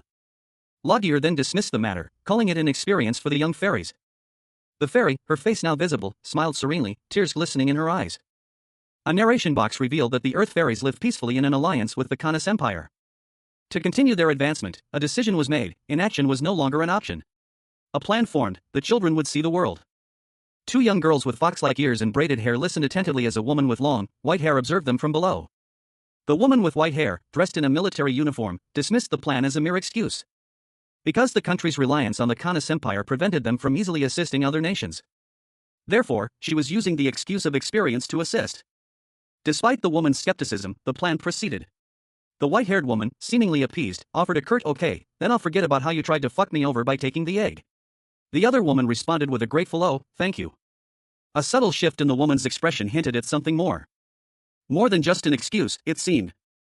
A young woman with long, white hair and large, dark eyes, adorned with delicate, butterfly-like wings, looked up at a regal man with similarly long, white hair, but with piercing blue eyes. He wore a richly embroidered, gold-trimmed uniform. She expressed concern, noting that his eyes seemed to be hurting. He reassured her, stating that his eyes were fine. But she questioned why he kept them closed. He revealed that anyone who met his gaze would turn to stone. The image showed a petrified figure crumbling into dust. Two young women with fox-like ears and brown hair, also with butterfly wings, chimed in, explaining that this was a unique ability only the queen possessed. The man, now identified as the queen, reflected on this revelation, understanding why there were so many statues in the kingdom. Ever since she became queen, the weight of her power seemed to bear down on her. A thought bubble appeared, posing a simple question: what color is the sky? The same thought bubble continued, revealing a poignant memory: I can't even remember what my children look like. The scene shifted to a tranquil lakeside, partially obscured by a lush, green tree, its leaves gently swaying in the breeze. Where a solitary figure with large, iridescent purple wings sat quietly by the water's edge, gazing out at the serene expanse. Lost in thought, she reflected on her forgotten past. I even forgot how the beautiful ocean I saw once looked. She then made a decision, a determined glint in her eyes. Then let's go. A man with long, white hair, dressed in regal attire, approached her, his voice calm yet inquisitive. You want to see the ocean, right? She responded with quiet resolve. Then let's go see it. What's the problem? However, a sudden hesitation clouded her expression. But a voice, laced with apprehension, echoed in the vast expanse of space. The speaker worried about the consequences of accidentally opening their eyes, fearing that innocent bystanders would be transformed into lifeless statues. A celestial being, a woman with gossamer wings like a giant butterfly, descended from the heavens. Below, a group of men watched her approach, their faces etched with a mixture of awe and apprehension. A man with long, flowing silver hair, dressed in an ornate military uniform, scoffed. He dismissed the concerns of the others with a dismissive, "You worry too much." The celestial being, her face now visible, looked down with a melancholic expression. Her eyes held a deep sadness. A question formed in her mind, a whisper of doubt: myself? The celestial woman stood in a pool of dark water, her reflection shimmering faintly. Her wings, now fully visible, resembled a night sky filled with stars. She extended a hand, a gesture of both offering and uncertainty. A powerful fist clenched, radiating an aura of latent energy. The scene was dark, punctuated only by faint glimmers of light. Queen Ilara, a striking figure with long, white hair, contemplated a difficult decision. Doubt clouded her features as she questioned her authority. But can I do that despite the fact that I'm the queen? Prince Logir, the demon king in disguise, stood confidently before his court. He declared, "Yes, I'll give you permission. So get ready to go outside." Ilara's eyes widened in surprise. "What?" she questioned, her expression a mixture of disbelief and apprehension. Logir, a smirk playing on his lips, calmly responded, "I said I'll allow you. Don't you want to see the outside?" Logir addressed his entourage of demons, a playful tone in his voice. "Hey. Do any of you guys object to the idea of your queen going outside?" Ilara, her eyes blazing with defiance, threatened, "If you do, I'll beat your ass." The demons, a group of mischievous fairy-like creatures, reacted with playful fear to the queen's threat. A voice, smooth and confident, cut through the air. "All right, we're good now, right?"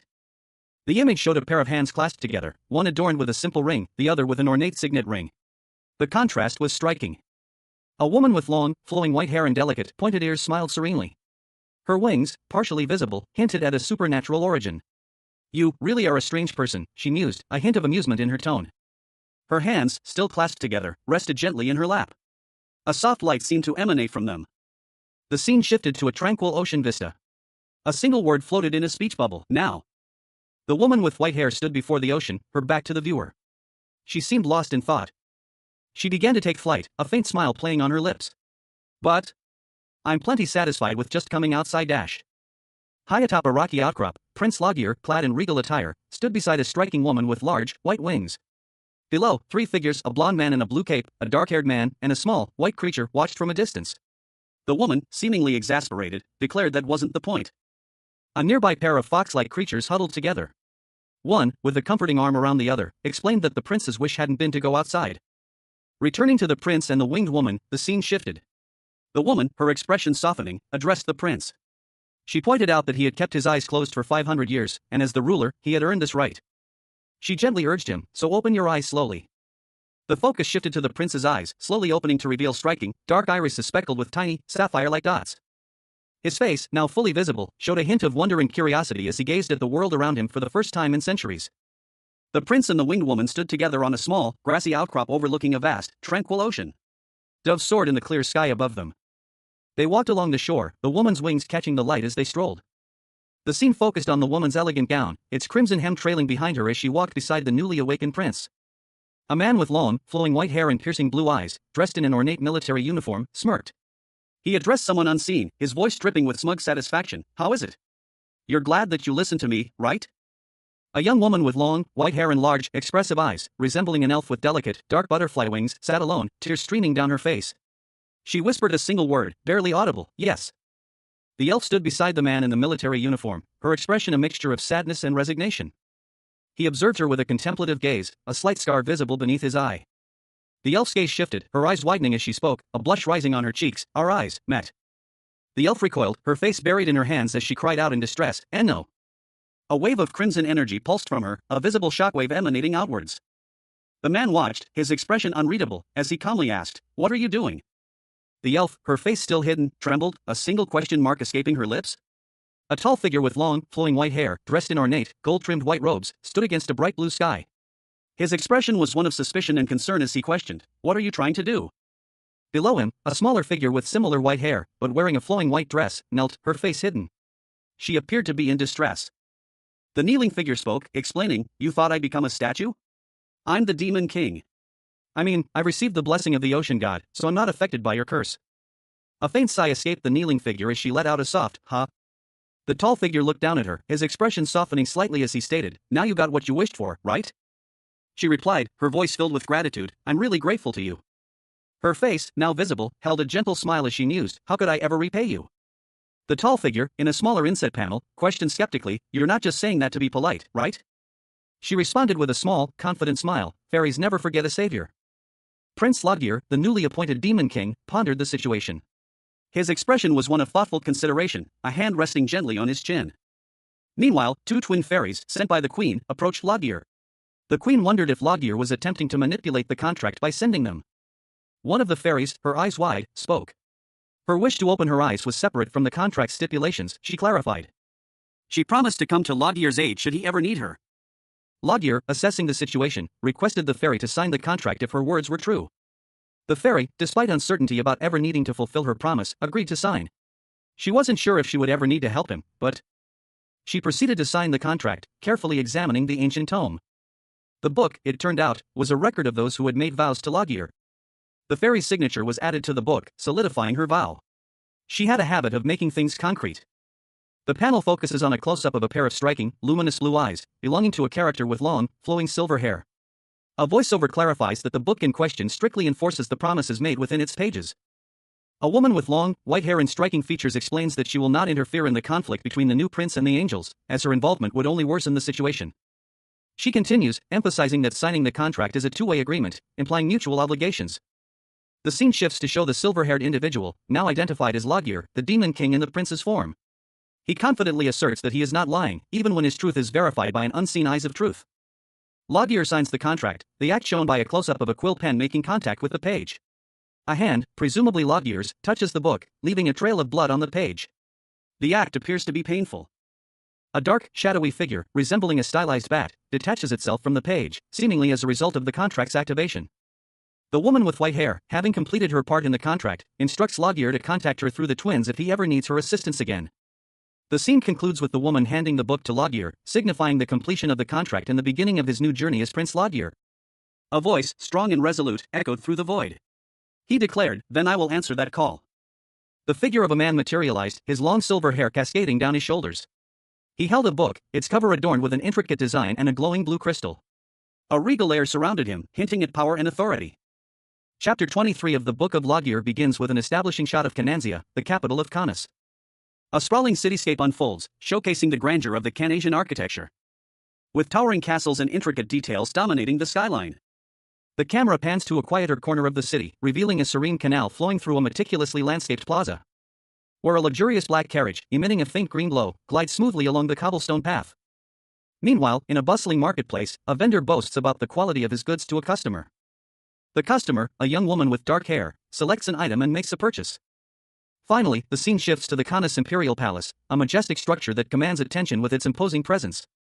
A large, white paw, tipped with delicate claws, gently touch down on the ground, revealing a majestic city in the distance. Tall towers, intricate architecture, and sprawling bridges painted a picture of opulence and grandeur. In the foreground, the fluffy, nine-tailed form of a kitsune was visible, its back to the viewer. The word large appeared in his speech bubble, suggesting an exclamation of awe. The kitsune turned, its face now visible, revealing a cheerful expression. It wore an ornate necklace. Logir, a tall man with long silver hair, stood with his companions, a shorter, blond man, a dark-skinned man with purple hair, and two small, winged fox-like creatures. The kitsune exclaimed that the place was amazing. The two fox-like creatures, Rinshishas, commented on the large crowd. The dark-skinned man warned them to be careful not to fall behind in this complex area. The Rinshishas nodded, taking heed of the warning. A dark-haired man in a suit, his expression thoughtful, observes a regal figure in white from a distance. The man muses that his king didn't order him to take care of the other man, but he continues his internal monologue, noting that earth fairies are full of curiosity, and wonders what kind of trouble they'll get into. The white-haired man, seemingly oblivious, continues walking down the middle of the road. The dark-haired man exclaims, warning him that's the road. The white-haired man replies that he knows it's faster to cross through the road to get to the other side. A blonde-haired man agrees with the dark-haired man, advising the white-haired man to be careful and follow the rules, especially in a foreign place. The three men walk together, accompanied by a white fox-like creature. The dark-haired man comments that the fairies are noisy and would destroy the carriage if it tried to hit him. Two curious fairies peek into a shop window, eyeing a necklace. The fairies fly away from the shop, and the white fox-like creature watches them from below. Two horses appear to be startled by something unseen. Prince Logir, a man known more for his indolence than his princely duties, was being transported through the city in his ornate carriage, drawn by two powerful horses. Their hooves beat a steady rhythm against the cobblestones, a stark contrast to the turmoil brewing within him. The demon king, inhabiting Logir's body against his will, felt a surge of impatience. Suddenly, two small figures with butterfly wings darted across the path of the carriage. They were Logir's fairy companions, flitting through the water of a canal. Their carefree play momentarily interrupted by a startled cry. The fairies, startled by something unseen, looked around in alarm. Their expressions shifted from playful to fearful, a scream escaping one of them as a sudden, unseen danger approached. The carriage continued its journey, the horses now slowing their pace as they approached a quieter part of the city. The demon king, still within Logir's body, remained alert, his senses heightened, anticipating the next challenge. A man in a carriage exclaimed in surprise, "What the hell is going on?" His expression shifted to confusion as he muttered, "Huh?" Two small fairies appeared, prompting the man to question, "Fairies? Why are there earth fairies here?" A narration box explained, "They're managed by the imperial family and only appear when they're constructing buildings." The fairies suddenly vanished, leaving the two distressed fairies to exclaim, "They're gone. We lost them." A man in a white suit approached the fairies, introducing himself, "It looks like you're lost. My name is Nak Bachman. If you tell me where you're going, I'll take you there." The fairies, now smaller and chibi-like, looked up at him in wonder. One of the fairies tilted their head, questioning, "Really?" The scene ends with a close-up on the fairies' feet as they seemingly float away. A sharply dressed man in a white tuxedo bowed deeply before two small, identical girls with fox ears and butterfly wings. He announced, "The Kanas Imperial Palace." The man's legs and the girl's feet were shown, the girl seemingly walking on shimmering, light green particles. The man's face was shown, a slight frown creasing his brow. He mused, as expected. Where else would the earth fairies protected by the imperial family be going? His thoughts continued, "I could fetch an unimaginable amount of money just by selling an earth fairy." The two girls were shown again, their expressions innocent and unaware. The man's thoughts shifted, but it would be better to enslave them and have them build me an extravagant villa. He smiled slyly, saying, "I'll take you to the imperial palace." The man gestured towards a carriage as the girls looked on, slightly apprehensive. One of the girls thought, "This person, he's suspicious. He's lying." Two young women with butterfly wings, resembling fairies, argued intensely. One, visibly agitated, insisted they must find Logir, while the other, though hesitant, ultimately agreed. Meanwhile, in a different location, a man with a mustache, dressed in formal attire, expressed confusion upon hearing the name Logir. The fairies, having made their decision, declared their intention to leave, prompting a retort from the man. He offered to find whatever they needed, urging them to simply enter. Ignoring his offer, the fairies dashed away, their wings shimmering, leaving the man alone. The following panels depict a sudden, unexpected attack. A hand reached out, seemingly attempting to grab something. He berated her for ignoring his commands, declaring her actions worthy of punishment. The injured fairy fled, leaving the scene. Annoyance etched itself onto the man's features as he grumbled, wishing the other had simply kept quiet and followed his lead. He continued his thought, lamenting the consequences of the other's defiance. His eyes widened in disbelief as a sudden, unexpected event unfolded. A swift, powerful kick launched him into the air, sending him hurtling through the air, a trail of shimmering energy marking his trajectory, and leaving him to land hard. The attacker, a man with long, flowing silver hair, stood over him, his expression unreadable. Meanwhile, another figure, cloaked and masked, watched the scene unfold with a subtle, knowing smile. The silver-haired man, seemingly unfazed by the masked figure's presence, turned his attention towards him, a question hanging in the air. Prince Lagier, the newly appointed demon king in disguise, found himself in an unexpected situation. He stood amidst a group of distressed fairies, his elegant white uniform contrasting sharply with the chaos around him. A hooded figure, partially obscured by shadow, approached, questioning Lagier's identity with a simple, yet pointed, "Who are you?" The hooded figure, revealing himself to be a demon, chuckled, I guess my assistance was unnecessary." He explained that he had intervened because the fairies appeared to be in trouble. Lagier, his expression unreadable, listened patiently. Lagier's eyes narrowed, a subtle shift in his demeanor hinting at a hidden irritation. A close-up on the demon's face showed a smirk playing on his lips. The narration box above him confirmed the prince's assessment: he seems to have lived quite recklessly. A new character appeared, a man in a white suit, his face contorted in anger. He looked like a butler or a servant. He shouted, "Do you know who I am? You trash!" Prince Lagier, resplendent in his princely attire, was accosted by a cloaked figure. "Nanny?" the prince questioned, his tone laced with disbelief. The cloaked man responded with a sneer, "Who are you calling a nanny? Wanna die?" The cloaked man chuckled, You're a guy, so would it be Manny?" Lagier, visibly annoyed, retorted, "Who's this crazy guy?" Meanwhile, a group of guards and a high-ranking official stood nearby, witnessing the scene unfold. The official, clearly perplexed, muttered, What is going on here?" Lagier, pointing at the cloaked man, declared to the official, "They are brutal criminals who dared to attack a noble." The official, still bewildered, shouted at his guards, "What are you just staring blankly for? Arrest them!" One guard, seemingly hesitant, began to move towards the cloaked man, and was sent flying backwards. Lagier and the cloaked man stood calmly amidst the chaos, as the guards looked on in stunned silence. The camera focuses on the legs of several individuals walking down a grand staircase, their footsteps echoing softly on the polished stone floor. A faint, ethereal glow emanates from beneath their feet. Meanwhile, in a separate scene, two young women with fox-like ears and wings are shown struggling. One clutches the other, who cries out in pain. The scene shifts to a grand hall where two men stand facing each other. One, clad in a regal uniform, asks the other, a man in dark robes, what he intends to do next. The man in dark robes smirks, reminding the other of his past actions, implying he used his power without restraint. The man in the uniform retorts that he does not borrow power from others. The robed man laughs, stating that the uniformed man is just like him, prompting a threat from the latter to cease his condescending laughter. The robed man's response is simply, "You're making me sad." The robed man's expression shifts, and he reveals that he is starting to take an interest in the uniformed man. Prince Lagier, the newly appointed and unwilling ruler of the kingdom, stood amidst a company of royal guards. His expression was one of quiet contemplation, a stark contrast to the rigid formality of his surroundings. His attire, a pristine white and red military uniform, spoke of his royal lineage, yet the subtle slump of his shoulders hinted at a weariness far beyond his years. A weariness born not of physical exertion, but of the immense weight of responsibility thrust upon him. A guard, spear at the ready, barked in order to surrender. Lagier's eyes narrowed. "Surrender?" he questioned, his voice barely a whisper, yet carrying an undercurrent of icy defiance. The audacity of the suggestion sparked a flicker of something akin to amusement in his icy gaze. "Are you saying that to me?" he retorted, his tone laced with barely concealed contempt. The guards, sensing the shift in the prince's demeanor, visibly recoiled, their bravado faltering under the weight of his silent fury. From the shadows, a figure emerged. A young man, cloaked and hooded, observed the scene with a knowing smirk. His eyes, sharp and calculating, gleamed with amusement. "Oh ho," he murmured, a hint of mischief in his voice. A courtier's voice cut through the air, a desperate cry of "Your Highness." Prince Lagier, blonde hair gleaming, was thrown backward by a powerful force, the impact sending him sprawling across the cobblestones of the castle courtyard.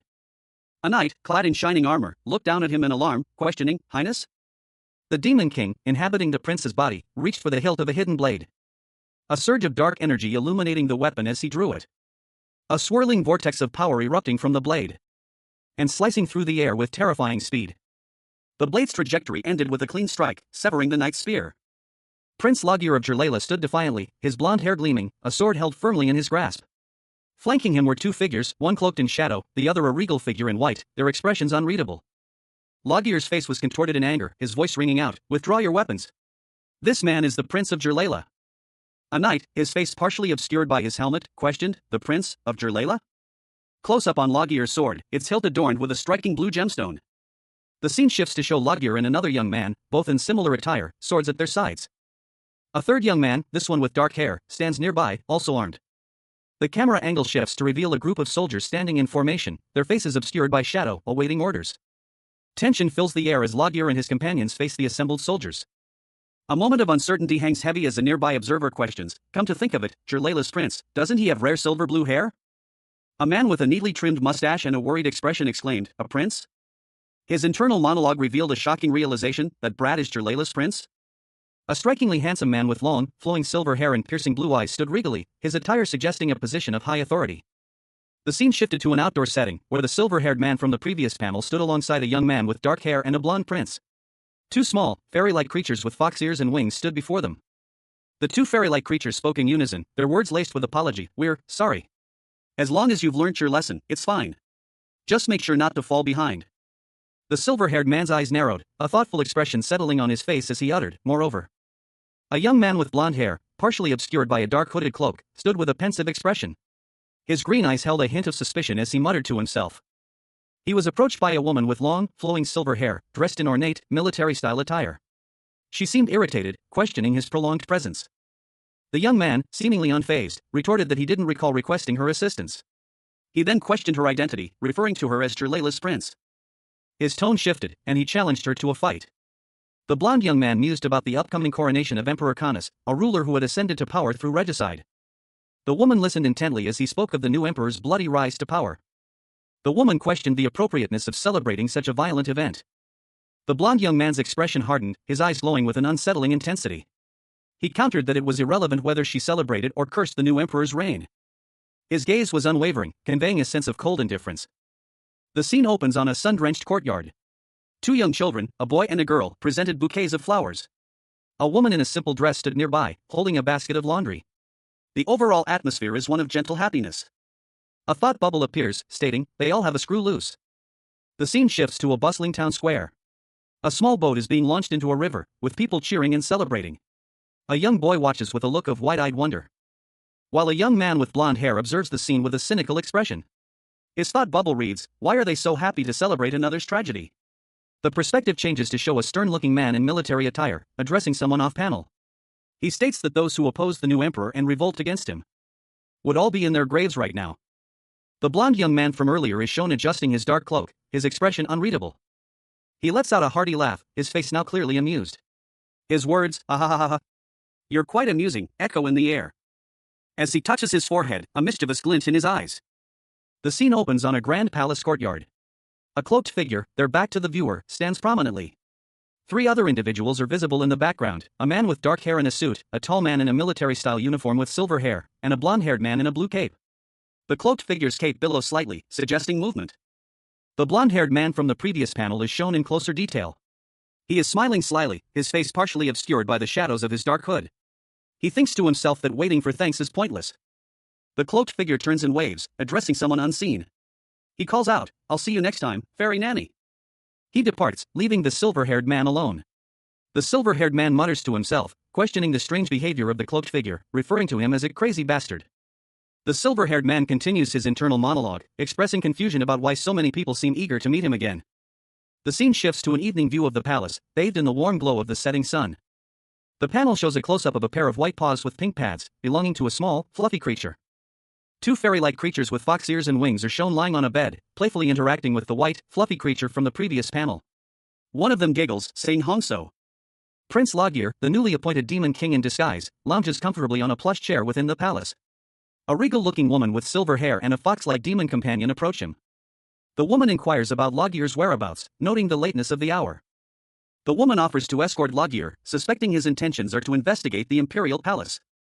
Logir dismisses her concerns, claiming he is merely going for a walk. She urges him to rest, advising against unnecessary risks. Despite her insistence, she suggests he at least take an attendant if he insists on going out. Laguerre hesitates, considering her words. His internal thoughts reveal his concern about the social implications of a prince going without an attendant. The woman acknowledges his point, revealing her own cynical view of the coronation celebration as a mere stage for political maneuvering. She reveals her limited experience in political battles, contrasting it with her prowess in physical combat. The Demon King, now inhabiting the body of Prince Laguerre, reflected on the intricacies of human politics. He mused that the human world possessed a level of subtle conflict he had previously underestimated. A stark contrast to the more direct, brutal conflicts he was accustomed to. A young attendant eagerly affirmed the prince's status, his words echoing the ingrained hierarchy of the royal court. A regal figure, radiating an air of quiet power, extended an invitation. He suggested a walk in the gardens, suggesting that remaining indoors was stuffy and inconvenient after such a long journey. The subtle challenge hung in the air. Laguerre and his companion stepped out into the palace gardens. 2 guards stood sentinel, their presence a silent testament to the prince's status. Their impassive faces betraying nothing of their thoughts. The scene was serene, yet the underlying tension remained palpable. Inside, a lavish spread of pastries and confections was laid out. A woman, identified as the Princess of Ice Mountain Frederick, commented on the prince's fair complexion, prompting another woman to question the existence of snow spirits in Frederick. The conversation, seemingly innocuous, hinted at deeper, magical elements within the kingdom. The second woman responded with wonder and romanticism to the idea of snow spirits, highlighting the contrasting perspectives on the magical elements of their world. Princess Ivga, along with her companions, sat at a table in a lavish room, engaged in polite conversation. One of the women inquired about a recent meeting. Princess Ivga confirmed that she had briefly met the emperor upon her arrival. She recalled the encounter, a gentle smile playing on her lips. Ivga's thoughts drifted back to the emperor's kindness, his eyes were gentle and warm as he offered her his jacket when she was shivering. The scene shifted back to the group of women at the table. A new figure, a man with long, flowing white hair, appeared in the next panel. He was strikingly handsome, with pearl-white skin and a regal bearing. His appearance captivated one of the women at the table. She wondered if he might be Jirleila's. Another woman at the table confirmed that he had just arrived that day. 2 young women sat at a table, engaged in a hushed conversation. One, with dark hair, appeared concerned, while the other, with vibrant green hair, seemed oblivious, her attention elsewhere. Elsewhere, a man with striking silver hair and piercing blue eyes stood pensively, a thoughtful expression etched on his face. A subtle frown hinted at his contemplation. The green-haired woman, startled, adjusted her dress as she faced a man in military attire and another in formal wear. A sense of unease hung in the air. A question hung in the air: are you perhaps Prince Laguerre Jirleila Rodwell, the one who was blessed by the ocean god? The green-haired woman, concealing a slight blush behind a handheld fan, composed herself and introduced herself. I am the first princess of the Frederick kingdom, Ivga del Frederick. Princess Ivga, her face partially hidden by her fan, exuded an air of quiet grace amidst a profusion of blue flowers. Prince Laguerre, possessing striking silver hair and a regal bearing in his military uniform, stood amidst a garden setting. A woman with vibrant green hair, adorned in an elegant light blue gown, held a hand fan. A dark-haired man in formal attire stood between them, observing the scene. The green-haired woman, addressing Laguerre, inquired, "So, what is it?"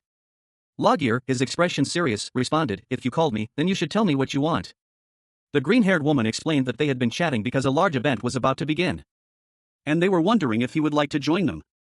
3 other women, dressed in elegant gowns, bowed respectfully in the background. The green-haired woman continued, expressing her desire to meet him. She revealed that he was the Prince of Jirleila, a fantasy-like island accessible only to a select few, making opportunities to meet him rare. Prince Laguerre, a man of refined features and long, silver hair, sat with a composed expression.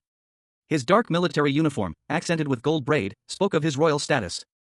He declared his acceptance of an unseen offer, his tone suggesting a calculated decision. Laguerre found himself seated at a circular table in an opulent room, surrounded by 3 young women. Their elegant dresses and the delicate pastries on the table hinted at a royal tea party. His demeanor remained unchanged, a mask of impassivity concealing his true nature. The camera angle shifted, providing a closer look at 2 of the women seated across from Laguerre. Their expressions were curious, their attention focused on the Demon King masquerading as the prince. Their quiet observation did not escape Laguerre's notice. He subtly shifted his gaze, a thoughtful expression replacing his previous impassivity. Making friends was all well and good, but he proposed a game of sorts, suggesting they exchange 2 questions each. The time was late, and he clearly intended to move things along. Laguerre, with a subtle, knowing smile, dismissed the remaining women with a curt gesture. He was ready to proceed. A young woman with vibrant green hair, dressed in a light blue gown, shared a piece of information. She had heard that the Jirleian royal family sailed out to sea every year to meet the ocean god, prompting her to inquire about the deity's nature. A man with long, silver hair and a stern expression, dressed in a dark military-style uniform, responded. He described the ocean god as generally benevolent but noted some problematic instances where the deity had stigmatized him and dragged him to the ocean floor. The green-haired woman gasped, shocked by the revelation that the ocean god had stigmatized him. Two other women, seated nearby, also showed expressions of surprise and concern. The silver-haired man explained that the mark was on the back of his neck, making it impossible for him to see it himself. He then revealed the mark, a small, ethereal symbol on his skin. A small, ethereal symbol on his skin. The two women reacted with expressions of awe. With the mark revealed, the silver-haired man stated that only one question remained. The green-haired woman pondered the final question. She then posed the question, does the prince intend to actively trade with other countries? Three women sat around a table, engaged in conversation. One, with dark hair, listened intently, another, with brown hair, seemed preoccupied, and the third, with silver hair and a stern expression, pondered something silently. She wondered about the girl with brown hair. The silver-haired woman thought she was quite capable. The silver-haired woman's thoughts shifted to a larger scheme. She realized the girl's inquiries were connected to the magic stones. Many countries were vying for these stones, buried deep in the Jirlela Ocean. A large, glowing blue gemstone was shown, suspended in the dark depths. It was a magic stone, an underwater mineral capable of storing magic. When processed, this magic could be used for many purposes. The image showed a magically lit lantern, powered by a processed magic stone. It could revolutionize daily life, but also serve as a powerful weapon of war. A hooded figure stood on a ship, wielding a staff that emitted a powerful beam of light, striking down enemy vessels amidst a raging storm. The power of the magic stones was clearly demonstrated. The narrative focuses on Jirlela, a country that has remained isolated for the last 2,000 years. Opening its borders to the rest of the world presents a significant challenge. Due to the protection offered by the ocean god, who shields the nation from invaders. This divine protection has eliminated the need for magic engineers to process the country's magic stones. However, this long-standing isolation is about to change. To fulfill Logier's wish for world domination. Inside a study, Logier, now the prince, explains his need for magic engineers to a subordinate. He needs them to process the magic stones, prompting his subordinate to suggest opening the country's borders soon. The scene shifts to reveal a regal figure, identified as the Kanas Empire, who seems to be observing the situation with interest. Princess Jirlela, her emerald green hair cascading down her shoulders, wore a look of apprehension. A question hung in the air, unspoken but palpable. A narration box appeared, stating a crucial geopolitical fact: if two nations formed an alliance, their combined strength would be unmatched. A regal figure, a man with striking silver hair and piercing eyes, addressed Jirlela. He was impeccably dressed in a military uniform, his expression a mixture of amusement and calculation. He stated that it was his turn to ask questions. Jirlela, composed despite her inner turmoil, invited him to ask anything. Hesitantly, Jirlela indicated her desire to pose a question to the person behind her. The silver-haired man, his gaze intense, pressed her for an answer. The silver-haired man stood confidently, his posture radiating power. Two women in elegant dresses stood in the background, their expressions unreadable.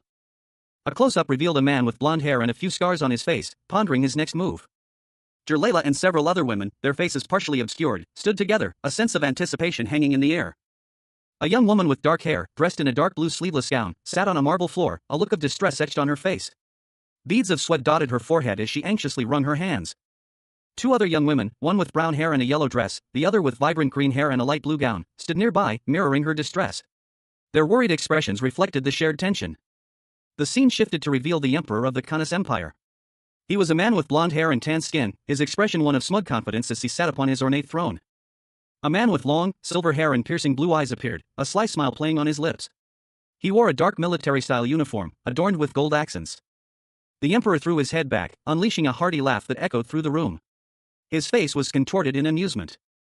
The laughter continued, a sound both boisterous and slightly manic.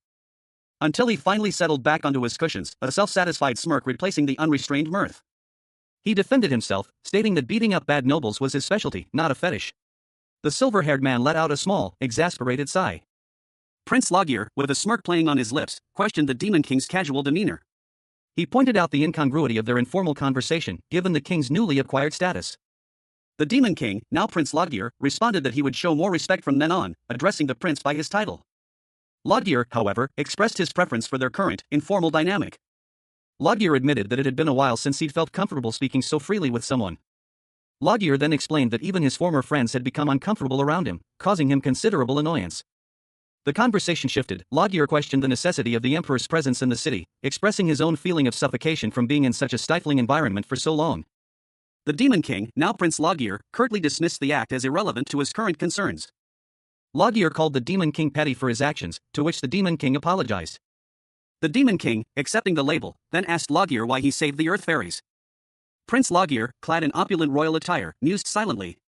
A curious thought crossed his mind. The ethereal figures before him reminded him of his younger siblings, their sizes matching what they would have been had they lived. Tears welled in Loggear's eyes as he recalled his family, his mother Sylvia and his siblings, the only ones who had ever truly supported him. He had never desired power or authority. As long as his family was with him, he felt he needed nothing else. But the corrupt elements within the imperial palace had shattered that peace, forcing him to confront a reality he never wanted. The image of a shadowy figure within a steaming cup of liquid appeared, a cryptic visual. Loggear's hand clenched into a fist. He had never desired the throne. He believed power and authority only destroyed people, a belief reinforced by his past experiences. Yet, only after losing everything did he realize that he needed that very power and authority, even if he never wanted it. Prince Loggear, a young man with short, white hair, stood alone in a dimly lit room. His expression was serious, his gaze fixed on something unseen. He clutched a piece of crumpled paper in his hand, his resolve hardening. To protect the things he cherished most, he would do whatever it took. A shadow loomed over the scene, obscuring the identity of the figure above. A voice, cold and accusatory, cut through the silence. They already knew of the rumors. Loggear's thoughts turned inward. He reflected on the path that led him to his current predicament. He wondered what atrocities he had committed to reach this point.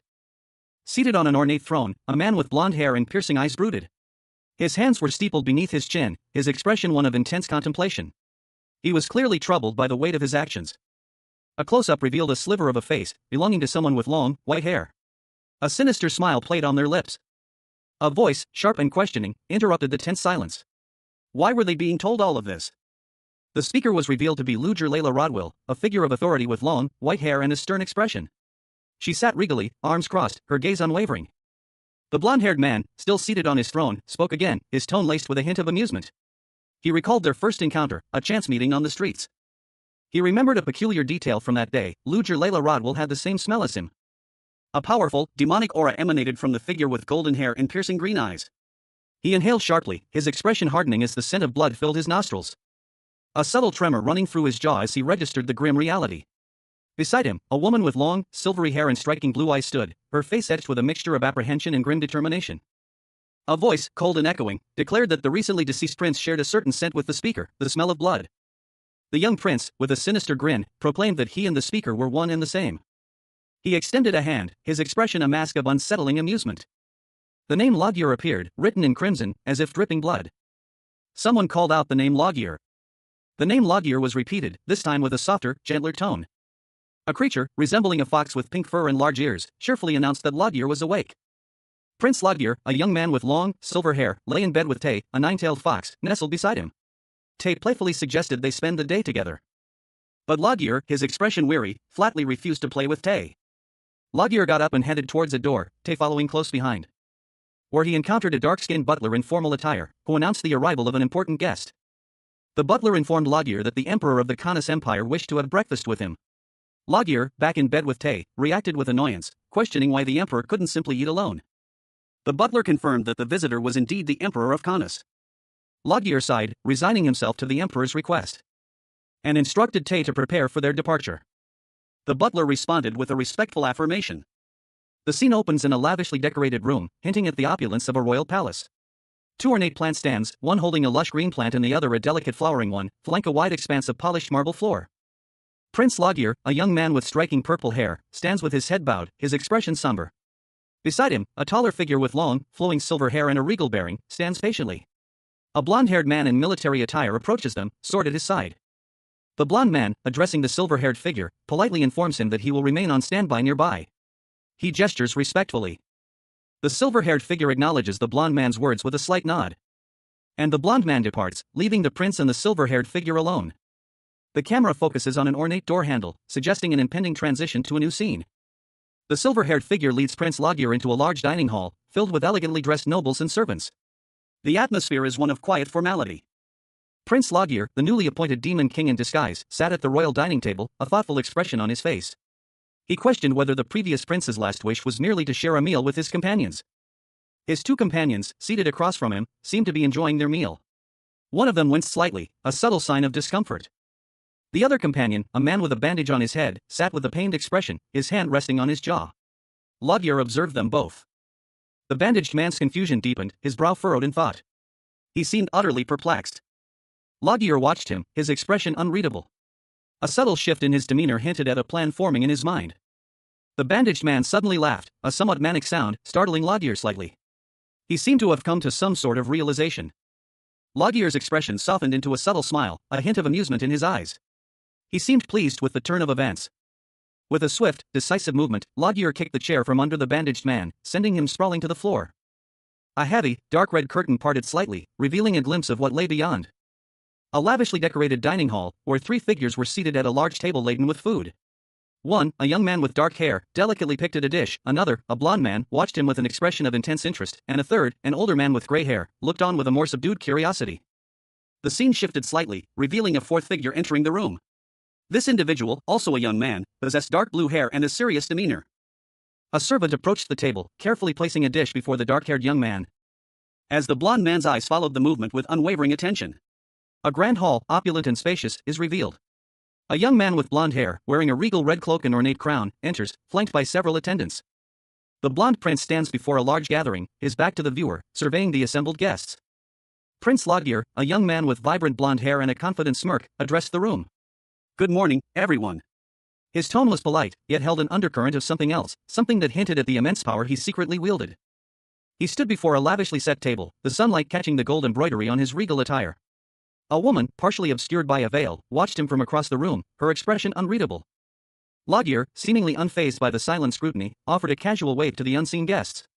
His demeanor was one of practiced ease, a mask concealing the true nature of the demon king inhabiting the prince's form. Meanwhile, at the table, a woman with silver hair muttered to herself, her annoyance palpable. "Ah, he really pisses me off." Loggier sank into a plush throne, his expression now one of weary resignation. 2 attendants stood nearby, their faces betraying a mixture of apprehension and deference. The other guests at the table watched him with a mixture of concern and discomfort. The weight of the prince's unexpected transformation hung heavy in the air. Loggier, noticing their grim expressions, tilted his head slightly. "Your expressions are pretty grim. Was my country's hospitality uncomfortable?" One of the guests quickly responded, his voice laced with forced cheerfulness. "And no, it was excellent." "Of course not, we are very impressed by your majesty's consideration." Another guest chimed in, their words equally strained. "We were just overwhelmed by the beauty and style of the Khanas Empire." Prince Loggier, his emerald eyes narrowed, considered the information before him. A subtle smirk played on his lips as he muttered, "If that's so, then good." The scene shifted to a grand dining hall, where a formal gathering was underway. Bachman, a man with dark hair and a bandage on his forehead, stood before the assembled guests, his posture rigid with apprehension. Bachman's announcement echoed through the hall, "Your subject, Bachman, has something to confess to you during this gathering." Bachman bowed deeply, his hands clasped over his heart, a picture of nervous humility. Loggier, seated on his throne, gestured dismissively. "You may confess." Bachman began his confession, his voice trembling slightly. "One of the foreign envoys invited here has greatly disrespected the empire." His face contorted with distress as he continued. "That person knew that I was a noble that honors the glory of the empire. Even so, he inflicted violence upon me for the sole reason that—" A smirk played on the lips of a man, his expression one of quiet amusement. He mused to himself that he had displeased someone, though the reason remained unclear. A question arose from another individual: who was the person who had been displeased? The answer was revealed to be Jerlala's envoy. And the envoy, a man in formal attire, complained about a physical injury, specifically a painful kick to his back inflicted by a brute. A young man with blonde hair, seated on a throne, questioned the veracity of the envoy's statement. The envoy, a man with long silver hair, confirmed that it was indeed the truth. The blonde-haired man, now displaying a smug expression, leaned back in his throne. The envoy, visibly agitated, addressed the blonde-haired man, demanding he cease his smug demeanor. The situation, he declared, could not be ignored. The blonde-haired man's expression darkened, his eyes now sharp and intense. He sat in his throne, a storm brewing within him. Meanwhile, the envoy and his companions continued their meal, seemingly oblivious to the tension. The scene opens with a regal figure, their silver hair cascading down their back, seated on an ornate chair.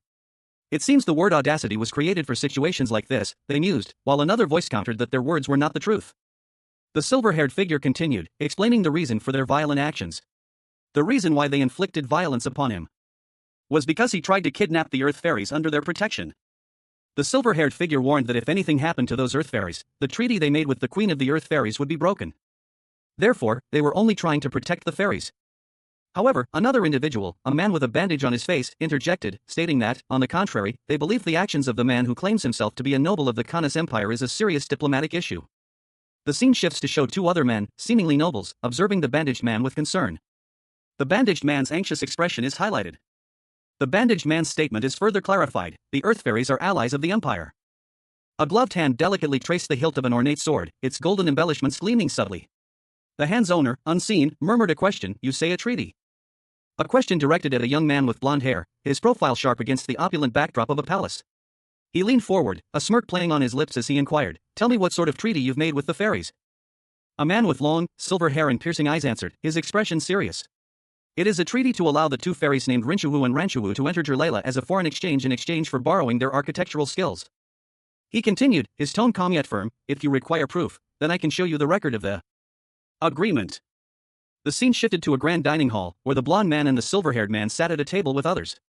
The blonde man spoke again, his voice low: "A foreign exchange with the young fairies." A subtle tension hanging in the air. Another man, this one with dark hair and a mustache, interjected, his voice laced with concern: "Self-defense in order to protect them." The silver-haired man, his gaze unwavering, stated, "Or harmful to the Kanas Empire, then I will submit to the Emperor's punishment." A regal figure, a man with long, flowing silver hair, stood with his hands clasped over his heart. His attire was exquisite, a dark purple coat adorned with gold embroidery over a crisp white shirt. He exuded an air of quiet authority. He was in the presence of two others, a blonde-haired man in regal attire, a sword at his hip, and a man with dark hair, his face partially obscured by bandages. The blonde man spoke, his tone suggesting a judgment had been made. The scene shifted to a pair of polished black shoes standing on a sandy surface. The implication was clear: someone had been caught in the act. The voice, stern and unforgiving, continued, outlining the gravity of the transgression: interfering with the Earth Fairies without permission and harming a foreign dignitary were serious crimes. The camera focused on the lower halves of two figures, one in a dark red robe and the other in dark trousers. The tension was palpable. The dark-haired man, his face still partially hidden, held a sword, its gleaming blade catching the light. He spoke, his words a challenge. The dark-haired man, now clearly visible, stood defiant, the sword held across his body. His face was a mask of grim determination. Prince Logir, a young man with blonde hair and a stern expression, stood defiantly, a golden-hilted sword held firmly in his grasp. His regal attire, a rich crimson robe trimmed with gold, belied his reputation as a good-for-nothing. A voice, filled with surprise, echoed in the background, "Isn't that so? Marquis Bachman." Prince Logir, a young man with blonde hair and a crown, stood defiantly, his hand gripping the hilt of a sword pointed at Jerlea's envoy. The envoy, a man with dark hair and a bandage over his nose, stood before him, his expression a mixture of fear and defiance. The envoy's eyes widened in terror as he visibly flinched. Prince Logir, his face grim, accused the envoy of breaking two laws, both serious crimes. He asked if the envoy had anything else to say. The envoy's face contorted in a grimace of fear and anger. Before the prince could deliver his judgment, the envoy interrupted, suggesting that Jerlea's envoy, who had disrespected the empire, should be punished first. The envoy's words were punctuated by the glint of the sword as it moved closer to him. Prince Logir scoffed, calling the envoy an idiot for not understanding the situation. The envoy, confused, asked what he meant. Prince Logir and the envoy then walked away, leaving the scene. A hand, adorned with a simple ring, gently caressed a bandage wrapped around a bruised jaw. The owner of the hand, a figure with blonde hair, casually stated, "I'm the one who punched you in the chin." The blonde-haired man, his green eyes gleaming with amusement, leaned closer to the injured man, whose face was partially obscured by bandages. A smirk played on the blonde's lips. The injured man's eyes widened in shock and disbelief. A sudden, violent motion erupted from him, a powerful surge of energy. He lunged forward, drawing a sword in a swift, precise movement. The blonde-haired man easily parried the attack, his own blade a blur of motion. The blonde-haired man, his expression grim, stood over his defeated opponent. The scene opens with a young man, his head bandaged, prostrate on the ground. He lies before the imposing figure of a taller man, clad in elegant white and crimson robes, a gleaming sword resting at his side. The taller man's presence fills the frame, his shadow looming over the fallen prince. Within a grand hall, several courtiers react with shock and disbelief to the sight before them. "His Majesty. I don't believe it." One whispers, his voice laced with awe and horror. Another courtier, his face contorted in outrage, exclaims, "Your Majesty. Marquis Bachman is a high-ranking noble." A murmur of disbelief ripples through the court. "Even if he's committed serious crimes, you cannot do this," one protests, while another agrees, "He's right. How could you do this to Marquis Bachman after only listening to the foreign envoy?" The camera focuses on a detail, the ornate hilt of a sword, suggesting a violent act has just occurred. The tall man, now revealed to be the new prince, calmly responds to the noble's outrage. "Is that so? Well, if any of you nobles have a problem, you can always come. And listen to my opinions, he states, his gaze unwavering. He stands tall and regal, radiating an aura of power. The nobles, visibly shaken by his authority, visibly shrink back, their faces a mixture of fear and uncertainty. The new prince's expression hardens, his gaze sharp and calculating. He is clearly in control, despite the chaos he has caused. A young man with long, flowing silver hair and striking blue eyes stood pensively by a window, his gaze lost in the distance. He wore a dark blue and gold uniform, adorned with a ruby brooch. In contrast, a man with short, tousled blonde hair and a scar across his cheek stood confidently in a richly decorated room. He wore a regal red robe with white fur trim, exuding an air of authority. The blonde man's inner thoughts revealed his irritation. Crazy son of a bitch, making me lose my appetite first thing in the morning. The silver-haired young man's face contorted in a grimace, his expression a mixture of annoyance and helplessness. A large, clawed paw appeared on a white surface, followed by a shout, "Lodgear!" A fluffy white creature with fox-like features glared, its expression furious.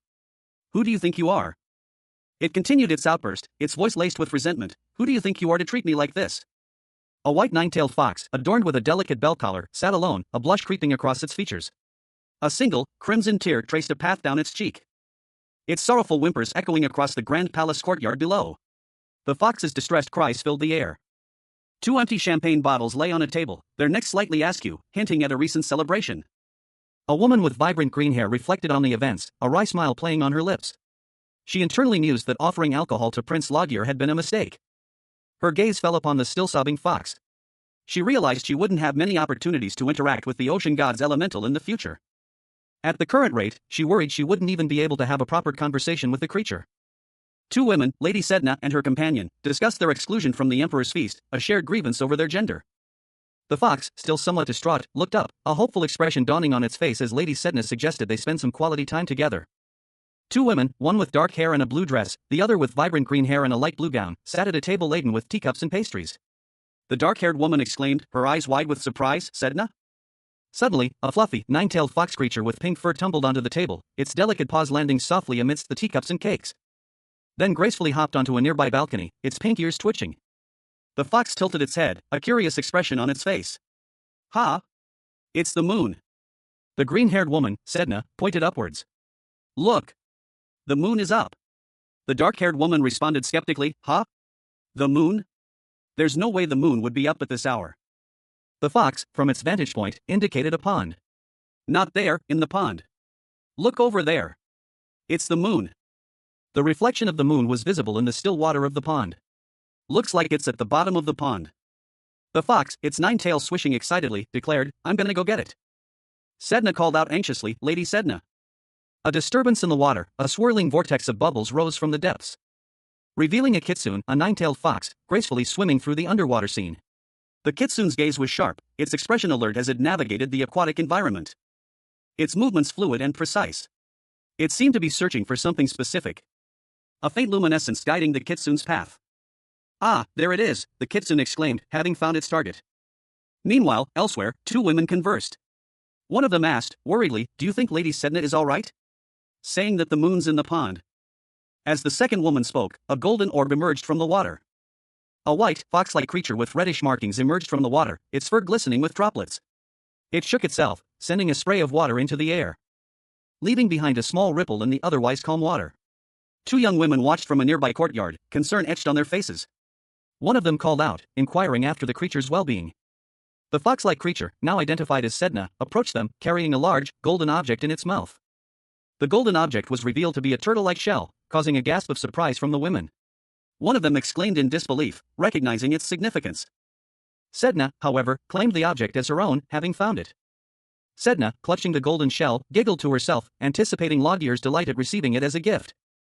Meanwhile, a man with long, silver hair appeared, inquiring what Sedna was offering. Sedna excitedly called out to Lodgear, her voice filled with anticipation. Lodgear, the man with silver hair, approached, his expression a mixture of curiosity and amusement as he received the golden shell from Sedna. A small, white fox-like creature with pink ears and a fluffy tail excitedly exclaimed that it had found the moon. The fox, seemingly proud of its discovery, explained that it retrieved the object from a pond as a gift. The recipient of the gift, a regal figure in ornate yellow and blue robes, remained silent, their expression unreadable. Only to cautiously examine the object, a small, golden bowl, and remark that it looked similar to the moon. The fox, pleased with the reaction, asked if the recipient liked the gift. The recipient, seemingly amused by the situation, mused that they must be the only fox in the world to give moons as gifts. Before that thought could fully form, however, they noticed a peculiar smell. Another character, unseen until now, explained that someone had been drinking specialty fruit wine from the ice mountain in Fredake. The panel shows three women, dressed in elegant gowns, looking on with varying expressions of amusement and concern. Close up on Waiwen's face, her eyes slightly closed, a look of slight distress on her features. A dark-haired man in a butler's uniform, Tae, and Waiwen, a woman with long silver hair, are shown. Tae sighs, lamenting that he should have left Waiwen alone, knowing she would cause trouble.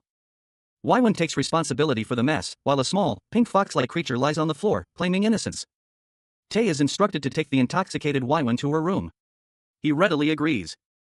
Tae carries Waiwen, who makes a playful sound, back to her room. A woman with green hair, another attendant, announces her departure along with the others. The green-haired woman and other attendants leave the scene. Waiwen and a blonde young man examine a small, golden turtle. The blonde young man suggests returning the turtle to the pond to avoid trouble. Waiwen agrees. A softly glowing, ornate golden tortoise shell rested on a plush surface. A voice, seemingly emanating from within, called out, asking if anyone could hear it. The shell, slightly shifted, revealed more of its intricate details. A young man with blonde hair, dressed in a dark blue military uniform, approached a figure with long, silvery hair, holding the tortoise shell. He seemed concerned, urging the other to listen. He pointed out that the tortoise was talking, incredulous at the situation. The silvery-haired figure looked utterly bewildered, questioning what was happening. The voice within the shell corrected the young man, identifying itself as a soft-shell turtle, not a tortoise. The turtle's face, now visible, showed a slightly annoyed expression as it made its correction. The soft-shell turtle explained that it could only ask for a favor from someone who could understand it. A small, golden turtle-like creature, its shell intricately carved, whimpered softly, its tiny paws clutching at a human hand. A plea for help escaped its mouth. A desperate whisper of "Please, help me." Tears welled in its large, expressive eyes. The scene shifted to a young man with striking silver hair, his expression unreadable, a hint of weariness in his eyes. He observed the scene with a detached air. A young man with blonde hair approached, holding the turtle. He offered it to the silver-haired man, who flatly refused, uttering a single, cold no. The silver-haired man's frustration flared. "Hey, you didn't even hear me out before refusing? You're so cold." His tone was sharp, laced with irritation. He questioned the blonde-haired youth's request, his skepticism evident. "What's free in this world? What's the benefit of helping you?" The blonde-haired youth, seemingly unfazed by the sharp rebuke, instructed the silver-haired man curtly, "Waiwen, put him back where you found him." The turtle, sensing its impending fate, cried out in distress, "No! No!" A disembodied voice echoed, a simple plea, "Go away." The scene shifted to reveal a regal figure with long, silver hair, his expression a mixture of weariness and resignation. He cradled a small, golden turtle-like creature. He sighed, "Help me once. Other humans can't hear me well. Even if they hear me, they run away scared. Then consider me one of those people." A younger man with blonde hair, dressed in a similar but less ornate uniform, responded with exasperation, "Seriously, that's what you're going to say? You're so mean." The blonde man held the creature aloft, steam visibly rising from its back. The silver-haired man pondered, "What should I do? I have a very important message for the new emperor of Canis." His icy blue eyes narrowed, a steely glint reflecting his determination. Sunlight streamed into a lavishly decorated room, illuminating dust motes dancing in the air. The scene was one of opulent leisure, a stark contrast to the events about to unfold. A booming laugh echoed through the room. Belonging to a young man with platinum blonde hair, dressed in a dark green and gold military-style uniform. He sat cross-legged on the floor, a mischievous glint in his eyes. He chuckled, a comment escaping his lips, "Hiya, you're really something, you know." In the next room, a white nine-tailed fox slept soundly on a bed, its pink-tipped tail elegantly draped over the edge. Its eyes snapped open. The fox's gaze was sharp, intelligent. It muttered to itself, "I don't think there's anyone else in this world that commands the emperor to see them whenever they please." The young man's voice, laced with surprise, cut through the quiet, "Who is it?" The image is blurry, but shows the young man and another figure, this one with long silver hair, sitting together. A sense of unease hangs in the air. A golden cushion on the floor pulsed with a faint light, then, it vanished.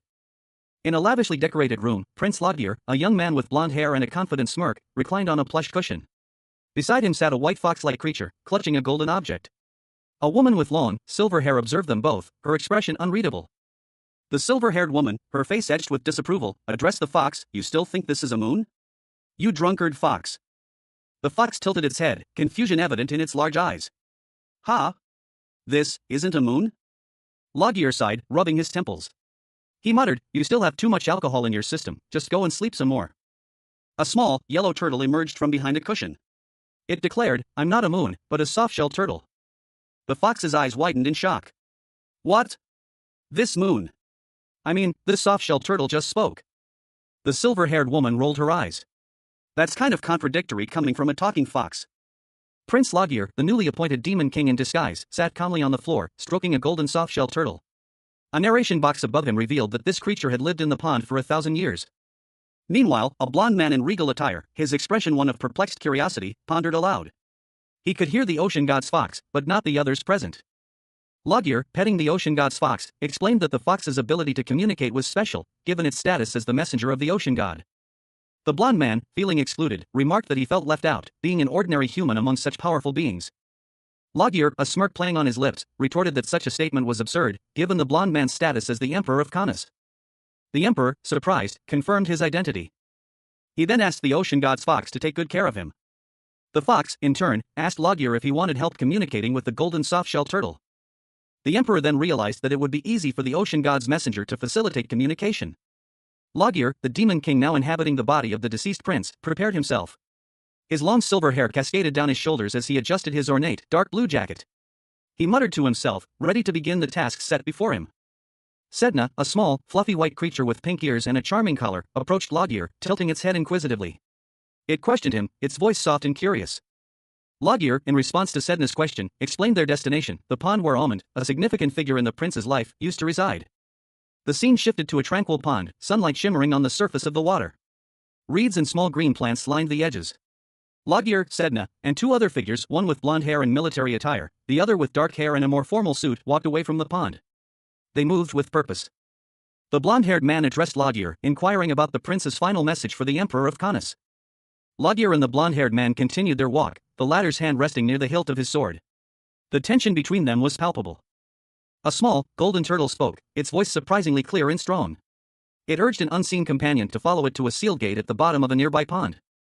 The turtle explained that the gate guarded an inheritance sealed by its previous owner, a detail that added a layer of mystery to the situation. And that its owner had instructed it to open the gate only in case of a royal family emergency. A man with long, silver hair pondered the implications of the turtle's words. He wondered if the owner referred to the emperor who had ruled the Canis Empire centuries ago. Another man, this one with short, blonde hair, appeared, expressing his surprise and disbelief at the existence of a royal inheritance he'd never heard of, especially one hidden at the bottom of a lake. The blonde-haired man, facing a seemingly impossible task, suggested that to reach the inheritance, they would first need to drain the lake. The silver-haired man considered this, then suggested summoning servants to help with the monumental task. The blonde-haired man, however, waved him off, stating there was no need. The blonde-haired man's confident dismissal hinted at a hidden power or plan. A small, white fox-like creature with pink fur and a bell around its neck appeared, seemingly observing the scene. Prince Logir, the demon king in disguise, knelt, his long silver hair cascading down his shoulders, gently stroking the head of a small, nine-tailed fox. The fox, its fur as white as snow, twitched its pink-tipped tail, a soft sound escaping its lips. Its fluffy tail swished back and forth, a picture of serene contentment. The nine-tailed fox gracefully leaped into a sparkling blue lake, its paws gently touching the water's surface, before disappearing completely beneath the waves. A blond man, his face etched with surprise, watched from the shore. So this is the true form of the ocean god's messenger? Logir, his expression serious, extended a hand towards the water. Please take care of the water so we may pass. The fox's head emerged from the water, its eyes gleaming with an otherworldly light. Sedna, a large, white wolf-like creature with a fluffy tail, looked on with a curious expression, her head tilted slightly. The scene shifted to a vast, turbulent ocean, the water a deep teal, churning with powerful waves. The waves continued their relentless assault, crashing against unseen shores. Until Sedna emerged from the water, soaring through the air with her magnificent tail trailing behind her. Sedna flew towards a bright, clear sky, fluffy white clouds dotting the azure expanse. She descended between two towering, icy structures, revealing a tranquil scene beyond. Two men stood in conversation. One, with dark skin and purple hair, remarked on Sedna's abilities. The other, blonde, simply stated that it was to be expected, given her status as the ocean god's messenger. Suddenly, a magical barrier enveloped the blonde man and his companion. The barrier expanded, revealing several more figures within its protective embrace. A small, yellow softshell turtle emerged from the depths of a shimmering, turquoise lake, its head tilted slightly as it called out, "Over here." The turtle indicated a circular stone platform, etched with an intricate design and surrounded by a shallow pool of water. This was clearly something of significance. A young man with blonde hair, sharp features, and a regal bearing approached the platform. He was dressed in a dark green military-style uniform adorned with gold detailing. His eyes narrowed in contemplation as he recognized the crest. This is the royal family's crest? The young man, accompanied by a taller figure with long silver hair and a more formal outfit, turned to the turtle. He asked, "Hey turtle, what do you want us to do with this?" The turtle replied, "Like I've been saying, I'm a softshell turtle. The emperor just needs to stand on the royal family crest, then the seal will be undone, and the gate will open." The blonde-haired man, now identified as Prince Loggear, considered the turtle's instructions. It's not that this isn't suspicious, but this softshell turtle doesn't seem to be lying. I wouldn't have known there was something like this at the bottom of the lake unless he told us. The silver-haired man stepped onto the crest. He sighed, "It's quite disrespectful to stand on top of the royal family crest, but I guess it can't be helped." Prince Loggear, the good-for-nothing prince, stood before his court, his shoulders slumped in defeat. A cold sweat beaded on his brow as his breath hitched in his throat. He was surrounded by three figures, a stern-faced woman with long silver hair, a worried-looking blonde man, and a dark-haired man in formal attire, their expressions a mixture of concern and disapproval.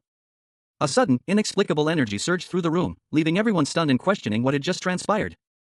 Loggear found himself standing within a glowing circular formation etched into the ground, a powerful magic seal pulsing with ethereal energy. A tall, silver-haired man watched from a distance, his expression unreadable. A blonde man, seemingly Loggear himself, stared at the seal, his thoughts filled with confusion and a dawning realization. What is this? A magic seal? His eyes narrowed, a surge of anger and frustration coursing through him as he struggled to comprehend his situation. A blinding light erupted from the seal, engulfing Loggear in a wave of intense energy. As silver-haired man, Julius, watched with a mixture of anticipation and concern, shouting out a name. "Julius," he cried, his voice filled with urgency as he rushed towards the scene. Loggear, his face contorted in pain, clutched at his chest, the intensity of the magical energy threatening to overwhelm him. Prince Loggear, his face contorted in frustration, cursed under his breath. A storm raged around him, mirroring the turmoil within. Meanwhile, the Demon King, now inhabiting Loggear's body, ran alongside his familiar, a white nine-tailed fox, pursued by a wave of magical energy. The wave crashed behind them, narrowly missing them as they continued their desperate flight. The blonde prince, breathless, wondered if their escape route was a trap. They reached a circular platform, a magical barrier shimmering before them. The Demon King, Loggear, and another figure stood before it, while a fourth figure, cloaked in shadow, watched from behind. A blinding light erupted from the barrier as they stepped through. The intense light momentarily obscured their vision. As they emerged into a clear sky, before them stood a magnificent city, a breathtaking sight that hinted at the challenges that lay ahead. The scene opens with a dark, damp cave. Water drips from stalactites onto a rough stone floor. A single drop of water falls from above and lands with a soft splash on the ground, near what appears to be a fox's nose. Two small, white fox-like creatures shiver on the cold stone floor. One complains about the cold. A young man with blonde hair, wearing a dark blue military-style uniform, approaches them, concerned. He asks if they are all right. The foxes respond affirmatively, then one of them asks where he is. The scene shifts to a different part of the cave. A man with purple hair is seen tending to an unconscious figure with white hair. The blonde-haired man is nowhere to be seen. Prince Loggear lay on the ground, his elegant attire rumpled and soiled. A dark figure knelt beside him, their hand gently resting on his shoulder. A young man with blonde hair, dressed in military attire, rushed into the scene, his face etched with worry. He exclaimed, "Your Highness!" Loggear groaned softly, his eyes fluttering open. A look of confusion clouded his features as he struggled to regain his bearings. The blonde young man, his voice filled with remorse, continued, "Are you awake? It's my fault for failing to look after you." Loggear, still disoriented, looked around. He muttered, "It's quite dark, where are we?" The dark-haired young man beside him seemed startled by the question, a small exclamation point appearing above his head in a thought bubble. The blonde young man produced a glowing blue crystal, its light illuminating the dark surroundings.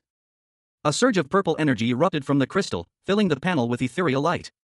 The scene shifted to reveal the three individuals sitting together in a dimly lit stone chamber. The blonde young man asked, "You're able to use magic?" The dark-haired young man responded, "Just a tiny bit of practical magic." Prince Loggear, his blonde hair falling over his forehead, slumped against a cold, damp stone wall. His expression was one of utter dejection, a stark contrast to his usual princely demeanor. He ran a hand through his hair, a gesture of frustration and despair. The dimly lit stone walls of the underground passage seemed to close in on him. His gaze fell upon his surroundings, a dawning realization in his eyes. This was the underground waterway, a place long sealed off from the palace. He murmured to himself, remembering a long-forgotten fact: the palace had shut down the waterway long ago. Loggear looked around, confusion etched on his face. "So how did we get here?" he wondered aloud. A nearby figure, a woman with long, flowing white hair and elegant attire, answered, "A transportation spell. Like a summoning spell using a magic seal," she explained. "It was thanks to that spell that they were all tossed to the ground." Loggear concluded, his eyes narrowing slightly, "I guess that magic seal sent us here." The scene opens with a close-up of two hands clasped together, one adorned with a lavish gold cufflink, the other bare. A faint purple glow emanates from the point of contact. The image shifts slightly, revealing the hands belong to a man in regal attire and another whose features remain obscured. The purple light intensifies. The camera pulls back, revealing a young man with long, silver hair and striking blue eyes. He is Prince Loggear, and he stands calmly, a smirk playing on his lips. Behind him, a shadowy figure with dark hair and intense golden eyes watches with apprehension. This is the Demon King, now inhabiting Loggear's body. Suddenly, a sharp pain shoots through Loggear's shoulder. A speech bubble explodes across the panel, a shoulder injury. Loggear winces, clutching his shoulder. Another speech bubble appears, that's why it was hurting so much. Loggear examines his injured hand, a look of disbelief washing over his face. He mutters to himself, I can't believe I got hurt by something so abysmal. Makes me realize how weak this human body is. The Demon King, still in the shadows, scolds Loggear.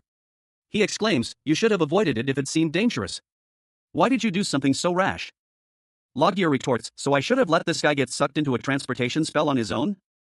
Meanwhile, a third character, a blonde young man with a small, rabbit-like creature, observes the scene from a distance, his expression a mixture of curiosity and amusement. He thinks to himself, these people, what are they doing in front of the Emperor of Canis without an ounce of fear? Prince Loggear and his companions, hidden in the shadows of the palace, engaged in hushed conversation. Loggear, ever the pragmatist, observed that their actions had been so clandestine that if any of the Emperor's servants had discovered them, they would have been apprehended for treason. He sighed, a thoughtful frown creasing his brow. Loggear then conceded that it was his fault, taking responsibility for their precarious situation. His concern shifted, however, as he voiced his worry about Amon's whereabouts. Loggear's anxiety grew. Until Amon's voice called out from nearby, breaking the tense silence. Almond, a large tortoise-like creature, lay on its back, helpless. It had been calling for help for some time, but no one had seemed to notice. Almond groaned, weakly asking to be flipped over. Loggear, exasperated, blamed the tortoise for their current predicament, while simultaneously wondering how they would escape their confinement. Loggear approached Almond cautiously. Observing the creature's predicament. A nearby demon explained that while one could enter the area freely, exiting was not so simple.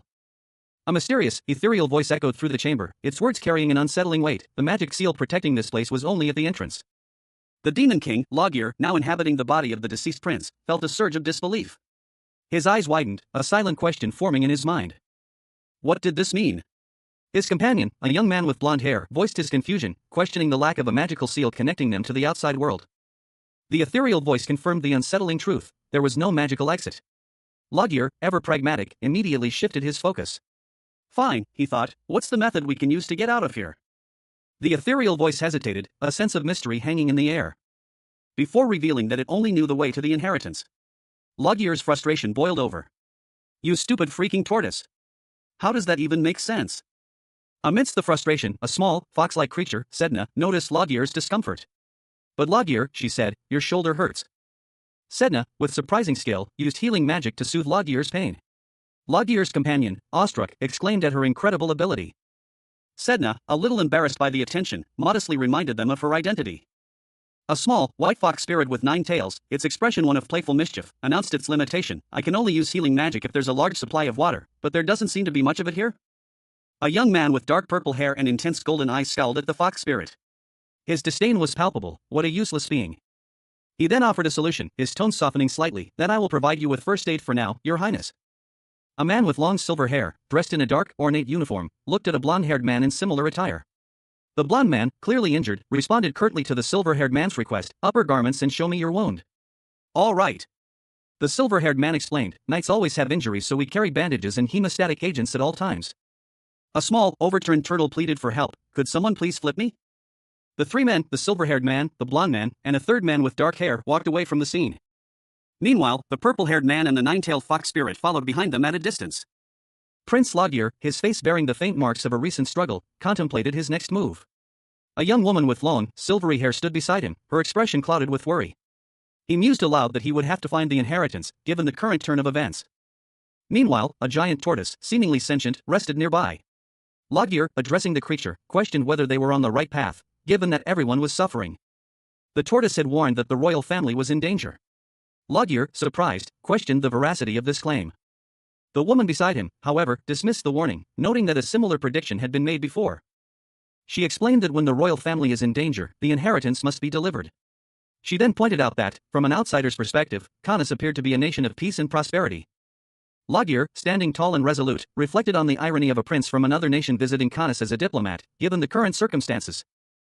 He concluded that the emperor's power in Canis was crumbling, explaining why the previous warning had been given. The empire lacked the protection of a powerful god, and the emperor's legitimacy was merely a facade. This was further complicated by the significant power held by the nobles. The scene opens on a shadowy gathering of nobles, their faces obscured.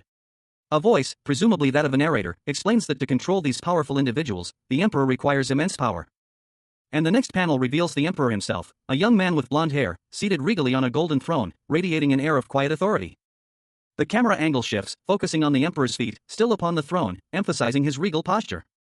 As he reflects on the precarious nature of his position, he muses that while the nobles outwardly show loyalty, their true allegiance is bought and sold, only bowing to those who offer something of value. The scene shifts to a group of nobles observing the emperor from a distance. Their conversation reveals that those in line for the throne constantly seek alliances with powerful nobles. Another individual, a man with silver hair, observes the scene, commenting that the current situation is akin to a hunter bowing to dogs to gain more hunting dogs, a desperate attempt to maintain power. Back with the emperor, he finds amusement in the situation, commenting on the irony of it all. He intends to use this expression in the future when he has the chance. He then reveals the consequences of his ignorance, the loss of his mother and two younger sisters due to his unawareness of the political machinations. The emperor concludes his internal monologue by observing that the nobles frequently plot against the royalty, seeking their demise. He remarks on the chaotic nature of his nation. Prince Logier's eyes, blazing with a fierce green light, narrowed. A cold fury radiated from him, a stark contrast to his usual indolent demeanor. A declaration of intent filled the air, a silent vow etched against the dark background: I will cut out all the rotten roots, one by one, when I'm enthroned. He continued his internal monologue, the weight of his unspoken words heavy in the air. Because he couldn't idly sit by while those around him ran amok to their liking. The burden of his responsibility pressed upon him, he couldn't face his family otherwise. A quiet, almost imperceptible nod from a figure in the shadows acknowledged his resolve. Yes, I see. A small, strangely wise-looking turtle, perched atop a fluffy white fox, offered directions. Ah, it's the second path on the right. The figure in the shadows, however, remained skeptical. Hey, are you sure you're guiding us properly? The turtle responded with a threat, its voice surprisingly sharp. If you get us lost, I'm going to shell you alive. Logier's name was mentioned, a question hanging in the air. Ah, Logier? A young man with long, flowing light purple hair walked past a small, fox-like creature cradling a turtle. He muttered to himself, expressing disgust at something he had just witnessed. He quickly apologized, attributing his outburst to a bad habit. The fox-like creature, seemingly concerned, revealed that it had forgotten to mention something important. Another character, a small, round, white creature with a single blue eye, asked what it was. Suddenly, a blonde-haired man in a military-style uniform was attacked by several projectiles. A voice warned him to step back. The projectiles were narrowly avoided as the blonde man reacted swiftly. The fox-like creature explained that the closer one gets to the inheritance, the more traps there are to deter intruders. The purple-haired man, his eyes glowing red, looked furious. The fox-like creature urged another character, referred to as Sir Wyan, to attack the blonde man. A voice, weary yet somehow amused, echoed through the empty space. It had been so long since this being had last felt this way, so long that the memory had almost faded completely. A small, fox-like creature with 9 tails, carrying a turtle on its back, padded silently through the dim light. Its paw delicately pressing down on a seemingly innocuous stone slab. Suddenly, a sharp projectile shot forth from the stone, a deadly weapon aimed with lethal precision. Whizzing through the air with terrifying speed. And narrowly missing its target. A wave of shock rippled through the corridor as 3 figures appeared, startled by the near miss. An arrow, tipped with a wickedly sharp point, hurtled through the air. A blur of motion against a backdrop of streaking light. Its trajectory aimed directly at a lone figure in a dimly lit corridor. 3 figures stood in the corridor's entrance. A young man with blonde hair, his expression grim, stood in the center, drawing his sword. Flanking him were 2 others, one with long silver hair and the other with shorter blonde hair, both watching with tense anticipation. The blonde-haired man shouted a warning, urging his companions to stay behind him as he braced for the incoming projectile. The arrow struck, but it was deflected by an unseen force, exploding in a burst of light. 2 more arrows, launched from an unseen assailant, whizzed towards the prince and his companions. Prince Logier, a young man with long, silver hair, stood in a dimly lit room, his expression one of pained bewilderment. A faint purple aura surrounded him. Suddenly, a swift kick sent him sprawling. The attacker, a demon with dark hair and purple eyes, landed with a confident yope. Logier landed hard on the floor. As the demon approached, a smirk playing on his lips, he inquired, "Are you all right, Your Highness? And Your Majesty?" Logier, though clearly injured, managed a wry smile. He was, after all, now the demon king inhabiting the prince's body. He muttered to himself, "It's very irritating to think all of the traps will be like this going forward." The panel showed 2 discarded arrows on the ground, indicating a previous trap. Elsewhere, a blond young man, seemingly a guard, appeared confused, muttering, "Huh?" A glimpse of a pale blue fox-like creature peeked from behind a wall, its expression unreadable. The scene opens on a tense standoff. Prince Logir, a young man with blonde hair, stands defiantly, sword drawn, a loyal fox-like creature at his side. He faces three figures, two elegantly dressed men, one with blonde hair and the other with silver hair, and a mysterious figure cloaked in shadow, emanating a dark aura. The blonde-haired man, seemingly unfazed, calmly explains that the underground waterway has been shut down for a considerable time. Julius considers this information, a thoughtful expression on his face. He then questions whether the mysterious figures are even human. A sudden, dramatic shift in the atmosphere. Crimson energy erupts from the darkness, revealing a multitude of ominous, shadowy figures. A voice, filled with dawning horror, identified the creatures before him. They were demons. The speaker, a young man with blonde hair styled in a sharp cut, stood defiantly, his expression grim. He confirmed their hellish origin. Two demonic beasts, their forms vaguely canine with hints of draconic features, emerged from the shadows. Their crimson eyes glowing menacingly in the dim light. A close-up revealed the terrifying visage of one of the beasts, its sharp teeth bared in a snarl. Three figures stood before the demonic creatures, a dark-haired man in formal attire, the blonde prince, and a woman with long, white hair, also dressed formally. They awaited the demon's next move. A pack of monstrous, three-headed hounds snarled, their crimson eyes burning in the dim light of a stone corridor. Their guttural roars echoing through the ancient halls. As a young man with blonde hair, dressed in a royal blue military uniform, stepped forward. He declared his intention to deal with the beasts, addressing someone unseen as Your Highness. Your Majesty. The young man, flanked by two other figures in similarly ornate uniforms, prepared himself. A grim expression settling on his face as he realized the scale of the threat. It wasn't just one monster, but a whole pack. Despite the daunting odds, he resolved to fight. He would try. The prince charged, sword drawn, into the pack of monstrous hounds, engaging in a fierce battle. His attack was met with a furious counterattack, leaving him momentarily stunned, his eyes wide with a mixture of determination and apprehension. Prince Logir, a young man with blonde hair and a determined expression, stood poised, his sword held taut before him. Three monstrous, three-headed Cerberus-like creatures lay before him, their eyes glowing menacingly. But he seemed to hesitate, a flicker of uncertainty crossing his features. He wondered if he was truly ready for this. Suddenly, the three-headed beasts lunged, their snarls echoing through the air, their powerful tails lashing out with surprising speed. Logir, eyes wide with surprise, stumbled back, muttering to himself about the unexpected ferocity of the creatures. He questioned what was happening. A shadowy figure appeared beside him, a young man with dark purple hair and intense eyes. He seemed equally perplexed by the situation, admitting his uncertainty. The purple-haired man's expression shifted subtly, a hint of amusement playing on his lips. He seemed to sense something more was at play. As a powerful, imposing figure emerged from the shadows, a man with long silver hair and piercing red eyes, radiating an aura of immense power. The scene opens with a close-up on the lower half of a figure, clad in elegant, light purple trousers and shoes, a hint of a dark-colored coat visible at the waist. A long, slender sword is sheathed at their side, its hilt gleaming faintly. The overall impression is one of refined power, subtly hinted at rather than overtly displayed. The camera then shifts to reveal the face of the figure, a young man with long, silvery gray hair framing a face with striking crimson eyes. The intensity of his gaze is palpable, hinting at a hidden power barely contained. The scene changes abruptly. A young man with blonde hair, dressed in a military-style uniform, stands defiantly before three shadowy figures, two of whom are also human, and one who appears to be a demon. Two black wolf-like creatures lie at the feet of the blonde man, their eyes glowing menacingly. The blonde man holds a sword, poised to strike. A dramatic title card appears, The Demon King's Domination. The image shows a young man with dark purple hair and a thoughtful expression, framed by a demonic crest. This is clearly the antagonist, the Demon King, who has somehow taken the place of the blonde prince. The scene shifts to a conversation between the blonde man and two other individuals, one with purple hair and the other with white hair. The purple-haired individual expresses their belief that the demons should obey their master, while the white-haired individual questions why the demons are so weak, suggesting it might be due to the ocean god's messenger. The white-haired individual's question is echoed by a small, cute creature, who seems to be the ocean god's messenger. The creature's innocent question, because of me, adds a layer of unexpected humor to the tense situation. The purple-haired individual, the Demon King, dismisses the idea that he did anything to weaken the demons, stating that it's due to a CDNA, who possesses the power of the ocean god. The white-haired individual confidently asserts that SCDNA can easily dominate the useless demons. The small creature, seemingly impressed by SCDNA's power, exclaims that she is amazing. The Demon King, having assumed the form of Prince Logir after a faithful contract, let out a self-satisfied chuckle. He mused to himself, convinced of his own magnificence.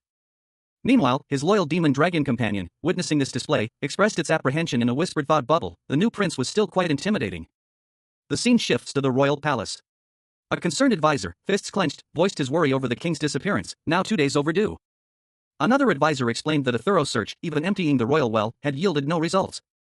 A close-up on a worried-looking royal official. The conversation continued. It was revealed that the king had vanished alongside Prince Jalala and his entourage. The possibility of a kidnapping was raised, but quickly dismissed. According to witness testimony, the king's departure was not forced. The image shows the king, Jalala, and an unidentified third person walking away from a swirling vortex. A worried woman's face filled the panel, her expression etched with anxiety. She anxiously questioned someone unseen, her unspoken words hanging heavy in the air. "Surely you told the girl to keep her mouth shut?" The same woman's apprehension deepened.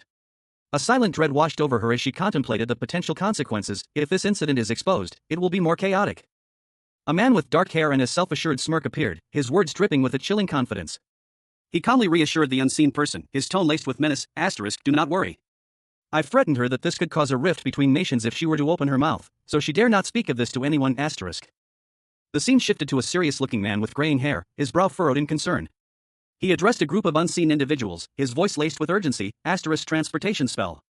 Have the magic engineers not been able to identify the nature of the magic seal yet? The gray-haired man continued, his words painting a picture of a hidden location and a long-standing mystery. The place His Majesty has disappeared to is rumored to be a tunnel that leads to an inheritance of the royal family that has been protected for 1,000 years. Even if we were to deploy the engineers, we will not be able to find them quickly. A dark, shadowy panel transitioned to a new scene. A voice, filled with frustration and disbelief, echoed in the silence. Why is the royal guard so useless at a time like this? Two men sat in ornate chairs, their expressions a mixture of annoyance and resignation. One, with dark hair, seemed particularly agitated by the situation. The other, heavier set with reddish hair, remained stoic. A detached voice, seemingly unconcerned, offered a cynical perspective. Isn't this for the better? The dark-haired man's face contorted in anger. His voice, sharp with indignation, cut through the air. Duke Elgar, how could you say something so arrogant? Duke Elgar, a man of imposing stature and sharp features, sat upon his throne, a picture of regal authority. His expression was one of quiet contemplation, his gaze fixed on some unseen point beyond the opulent confines of his chambers. A close-up revealed the intensity of his gaze, his golden eyes, narrowed and piercing, hinted at a plan brewing beneath the surface of his calm demeanor. A plan that was quickly interrupted by the nervous stammering of a subordinate. The subordinate, visibly shaken, insisted he was merely observing the Duke's dukedom. Duke Elgar, unmoved by the subordinate's protestations, calmly stated that he wasn't accusing him of anything wrong. He then revealed that the swordsmen brought into the palace by His Majesty were known as the Dragon Sword Knights. His expression hardened.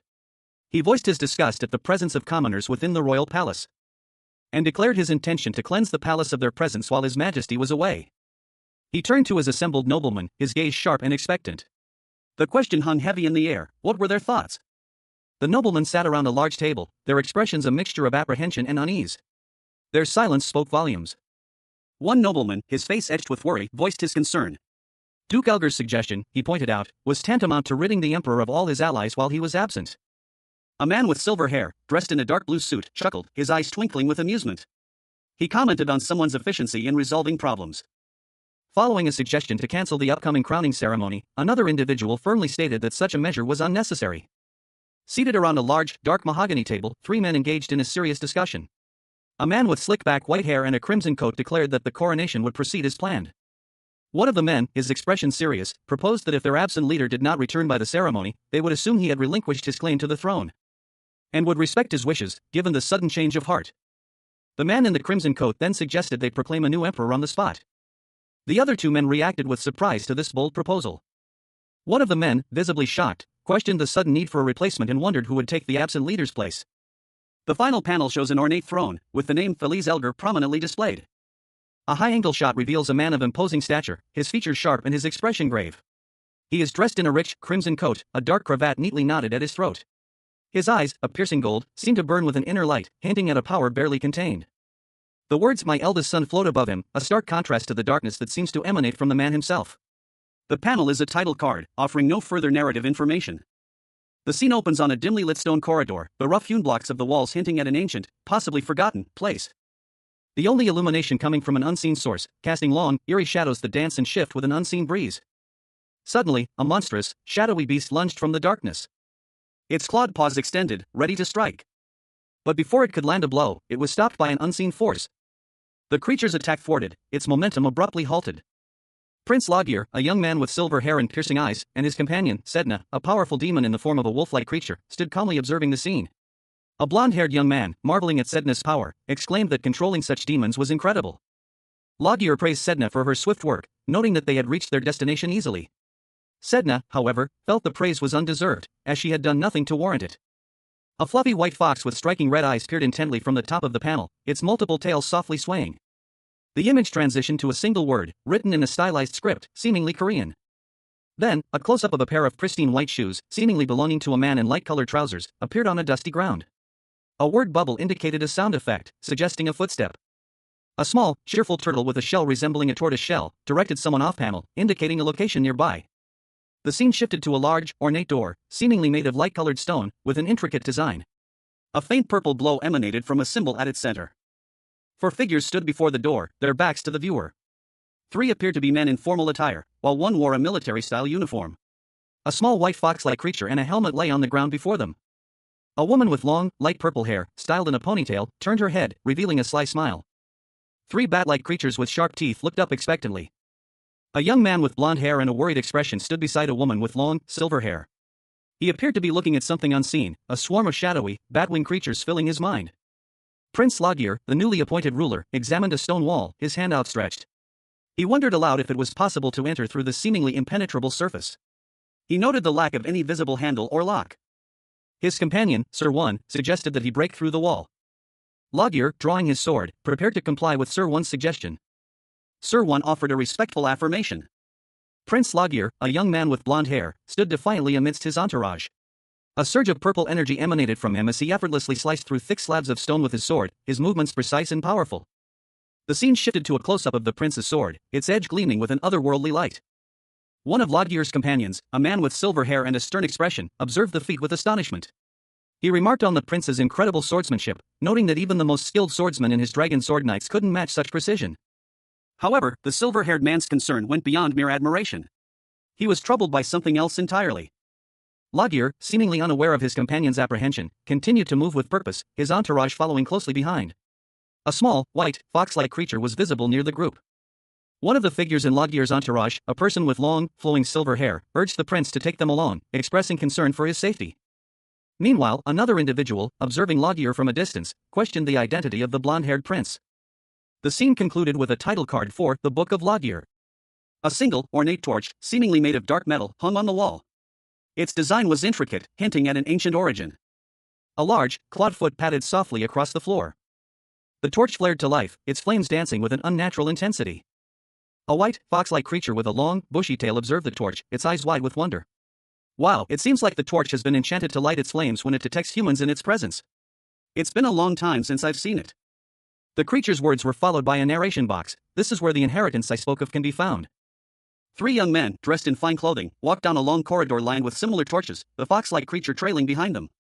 From above, a view of the corridor revealed a large, intricate symbol etched into the floor. 2 of the young men stopped, one looking concerned, the other thoughtful. The thoughtful young man's eyes widened, reflecting a sudden realization. Prince Logir, the newly appointed demon king in human form, stood pensively, a thoughtful expression on his face. He wondered if this was it. A clue to fulfilling his last wishes. His gaze fell upon a sword, its ornate hilt gleaming faintly in the dim light. A sword that held the key to his predicament. Logir carefully examined the intricate details of the sword. Ancient runes etched into its golden surface caught his eye. Intriguing symbols that seemed strangely familiar. A pattern that resonated with a deep, primal understanding within him. A realization dawned on him as he traced the lines with his finger. He compared the sword's markings to a mural, a sudden understanding illuminating his features. This mural, it matches my sword to it, he stated, his voice filled with a mixture of surprise and dawning comprehension. Prince Logir, the newly appointed and rather unwilling Prince of Jalala, examined a sword with a discerning eye. His dark hair and tan skin contrasted sharply with the pale complexion of his advisor, whose expression was one of intense scrutiny. Most swords have similar figures, the advisor observed, his voice laced with skepticism. Another man, with vibrant blonde hair, entered the scene. He was clearly of noble birth, his attire suggesting a position of power.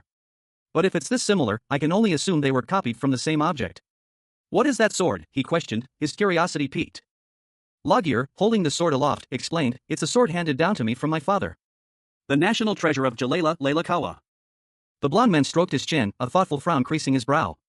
That's quite strange. Why has the national treasure of Jalala been engraved onto our palace's basement mural? He mused, clearly perplexed by the discovery.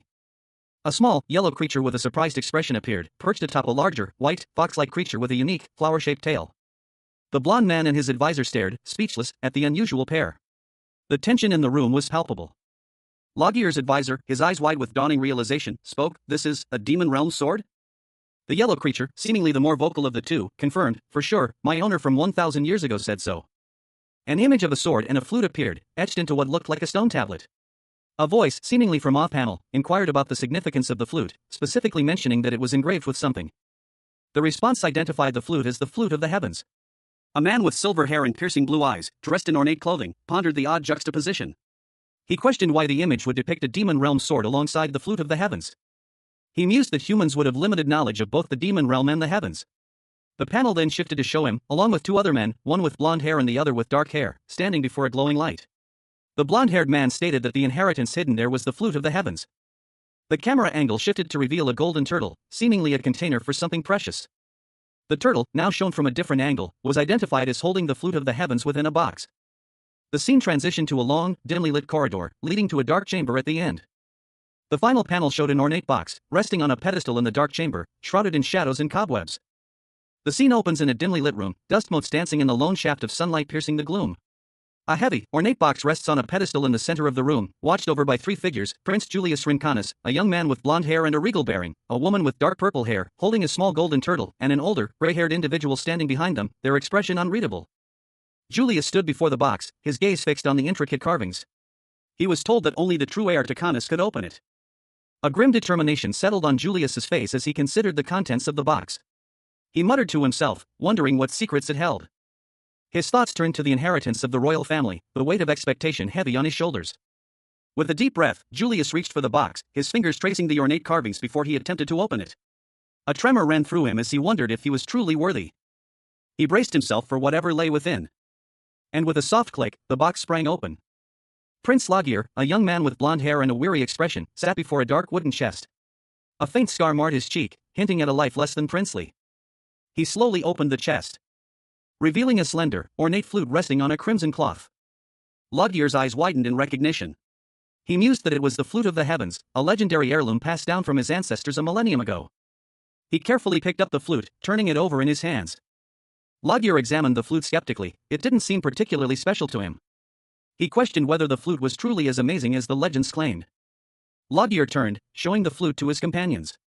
One of them, a man with silver hair, spoke. He dismissed the flute as ordinary, suggesting Logier try playing it. He added that it might even magically appear with a proof and greet its master. Prince Logier, a young man with blonde hair and a somewhat sullen expression, clutched a flute. He looked apprehensive, his gaze darting nervously. He confessed to his companion, a woman with long, silver hair, that he had never played an instrument before. The silver-haired woman reassured him, stating that no extraordinary melodies were expected, he only needed to make a sound. She added that the flute likely wasn't even meant to be played. Logier hesitantly brought the flute to his lips and blew. A slightly off-key note emerged, causing him to wince slightly. He questioned himself, unsure if he had done it correctly. The scene shifted to show Logier, along with three other figures, a man with dark purple hair, the silver-haired woman, and another blonde-haired man. They watched Logier with a mixture of amusement and curiosity as he played the flute. The four figures continued to observe Logier as he played the flute, their expressions a blend of amusement and mild bewilderment. The silver-haired woman commented that Logier's flute playing was quite disturbing, to which he retorted that he had already stated his inability to play instruments. A close-up showed a man holding a small, golden turtle. A soft, golden light emanated from the creature. The panel showed a bright, golden light filling the room. Prince Logier, a young man with striking purple hair and golden eyes, stood in a dimly lit room, cradling a small, golden turtle. A look of mild confusion crossed his features as he murmured something unintelligible. The golden turtle, its expression shrewd and knowing, regarded him with a subtle air of amusement.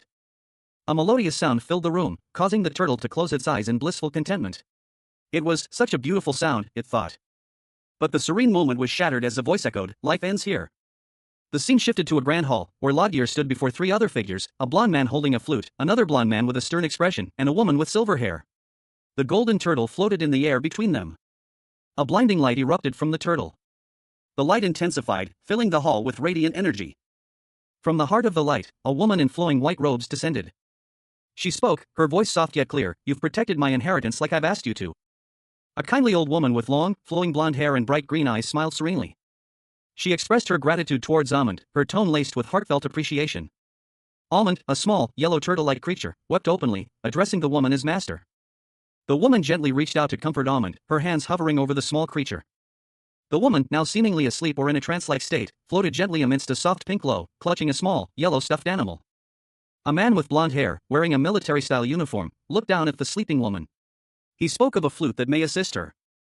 An elderly woman with long, white hair and a kind smile cradled a small, yellow reptile in her arms. A warm, golden light bathed the scene, creating an aura of serenity. She entrusted the creature to the care of a young man with blonde hair, who looked up in surprise, questioning her actions. The young man, Prince Logir, was clearly taken aback by the unexpected gesture. His expression was one of polite confusion. Meanwhile, a tall man with long, silver hair and piercing eyes observed the scene with a composed demeanor. His arms were crossed, suggesting a sense of quiet observation. A blinding light filled the room, momentarily obscuring the figures within. Prince Logir and several others stood before a bright, radiant glow. The camera sweeps across a majestic castle, its spires piercing the clear blue sky, revealing a grand palace, where a group of elegantly dressed young people gather. Among them is Prince Logir, the newly appointed ruler, his expression unreadable. A young woman approaches Logir, carefully adjusting his collar. He remains impassive, his gaze distant. She holds up a decorative fan, asking for his opinion. He remains silent for a moment, his thoughts elsewhere. Then, he quietly approves of the fan's style. The woman moves on to his hair, offering to restyle it. He declines, finding the current style satisfactory. A woman with striking emerald green hair, adorned in elegant gold and green attire, voiced her concern. More than the immediate events, she questioned the safety of Emperor Julius's return. A maid, her gray hair neatly styled, offered a confident reply. She pointed out that if Emperor Julius were not safe, the coronation ceremony would have been halted. However, she continued, a troubling detail emerged: Prince Logir of Jerlea had also vanished around the same time. The green-haired woman pondered this new information. If they had returned, why was there no trace of Prince Logir? Gazing out a window, the woman admitted to a growing sense of unease. A feeling of dread washed over her as she stared out at the palace grounds. The imposing facade of a grand cathedral loomed, its intricate stonework and stained glass windows hinting at the power and history within. Inside, a lavish hall buzzed with anticipation. A crimson carpet snaked through the room, flanked by elegantly dressed nobles. Among them, several young men in formal attire moved through the crowd. Their conversations hushed but expectant. Elsewhere, a knight stood guard, his armor gleaming under the soft light, a torch held high. He stood tall and vigilant, a symbol of authority and protection. His presence a silent reassurance amidst the gathering. Two young men observed the scene. "Don't you think they have more guards than usual today?" one asked, his tone laced with curiosity. "Since the emperor will be crowned today, isn't it given that they strengthen the security?" the other replied. The second young man continued, "The knights are armed as well." Prince Logir, a young man with blonde hair and a distinguished air, walked confidently down a red carpet, flanked by two guards in dark attire. His expression was one of quiet authority. One of the guards addressed him respectfully, the words "Your Highness" hanging in the air between them. Another guard approached, his posture suggesting urgency. He reported something important to the prince. The guard's expression shifted, a hint of a smirk playing on his lips, as he revealed that the emperor's dragon sword knights had vanished overnight. He considered them foolish for their hasty retreat, and ordered an immediate investigation into their disappearance. Despite his dismissive attitude towards the knights, Logir prioritized caution, deeming it better to be safe than sorry. A powerful voice echoed in the darkness, its owner unseen but felt. The words were a command, a chilling directive, and don't forget to take care of Julius upon discovery. A younger man, his face partially obscured, responded with a dismissive calm. He reassured the unseen speaker, "Don't worry. It's already been so long and they have not yet returned." The scene shifted to a desolate landscape. A figure lay prone on the ground, his white hair stark against the dark earth. The narration box explained, "According to the magicians, there's a great chance that Julius may already be dead. He was probably buried under the ancient rubble and starved to death or something." The younger man from the previous panel reappeared, his expression smug and assured. He declared, "I have already given all knights the kill order." He continued, his words dripping with cold finality, "Even if Julius were to return, he's as good as dead." The focus shifted to a regal figure, his back to the viewer. The narration box revealed his identity and fate: "Julius Rincanus, your life as the future king is unfortunate, but..." A chessboard-like image appeared, a fallen king piece in the foreground. The narration box provided context: "This is your own doing for fighting against every noble." More fallen chess pieces tumbled, illustrating the point. The narration box concluded, "Useless pieces are bound to be thrown away in the game of chess." The final panel showed a man with blonde hair and a distinguished, somewhat cruel expression. He was dressed in fine clothing, befitting his status. The scene opens on a grand hall, trumpets announcing an imminent event. The royal crest, featuring a black panther, is prominently displayed. Two guards in gleaming silver armor stand at attention, their red plumes a stark contrast against the pale stone of the palace. A long red carpet stretches towards a figure ascending a grand staircase, flanked by a silent, expectant crowd. Two young men observe the scene from a distance. One remarks that the emperor must have completed his preparations, as the ceremony appears about to begin. The other agrees. The camera focuses on a woman with striking teal hair, elegantly dressed in a flowing gown, amidst a crowd of onlookers. She seems to be waiting for something. The teal-haired woman's face is shown in close-up. She wonders aloud if His Majesty has returned safely. Large, ornate doors open, revealing a bright light emanating from within. Three figures stand before the doors, their backs to the viewer, silhouetted against the brilliant light. The anticipation is palpable. A hush fell over the court as an announcement echoed through the hall: the emperor was entering. A man in dark clothing, his face etched with urgency, addressed the assembled nobles. He instructed them to rise and greet the emperor. The camera focused on a pair of elegant shoes, stepping onto a rich red carpet. Then revealed a figure cloaked in a magnificent crimson robe, followed by a retinue of courtiers. Two young men watched the procession, one with a look of surprise and confusion on his face. The man with silver hair, beside him, whispered a question: "That's not Emperor Julius?" A blond man, seated on a throne, observed the scene from above. He wondered aloud if another noble had come to congratulate him. The camera focused on the emperor's regal attire, a striking display of power and authority. Meanwhile, the two young men from earlier exchanged worried glances, one of them voicing his confusion: "What's going on?" A grand hall buzzed with anticipation. Lords and ladies, elegantly dressed, awaited the arrival of a new ruler. The air crackled with unspoken expectations as they waited for the moment of blessing, a moment that would usher in a new era for their thousand-year-old lands. But the person blessed with that authority had refused to be present for the moment of blessing. A high priest, his face etched with concern, announced that a replacement would have to be found. A young woman with vibrant green hair, her voice cutting through the hushed anticipation, pleaded for a moment of pause. She stood, her emerald green hair cascading down her shoulders, a striking figure in a yellow and white gown. Her sudden interruption caused a ripple of confusion and murmurs among the assembled nobles. Her elegant gown swirling around her as she commanded their attention. The scene shifted, focusing on her elaborate dress, a visual testament to her status. The young woman's thoughts turned to Emperor Julius. Where was he at this crucial moment? Her face, framed by her long green hair, reflected her worry. A sense of unease settled over her as she contemplated his absence. Was this truly the appropriate time to celebrate Emperor Julius's coronation? She had traveled a long way from Frederick for this occasion, a journey undertaken with a specific purpose now clouded by uncertainty. A young woman with long, flowing teal hair, adorned in a yellow and gold gown, walked through a grand hall. She carried a small candle, its light casting a soft glow on her face. Behind her, a man in a dark suit followed silently. Meanwhile, in another part of the hall, a distinguished-looking man with blonde hair and a neatly trimmed mustache stood amidst a group of elegantly dressed people. His crimson coat and gold epaulets spoke of high rank and authority. Two other figures observed the scene from a distance. One, with blonde hair, gasped in surprise. The other, with teal hair, whispered a suspicion.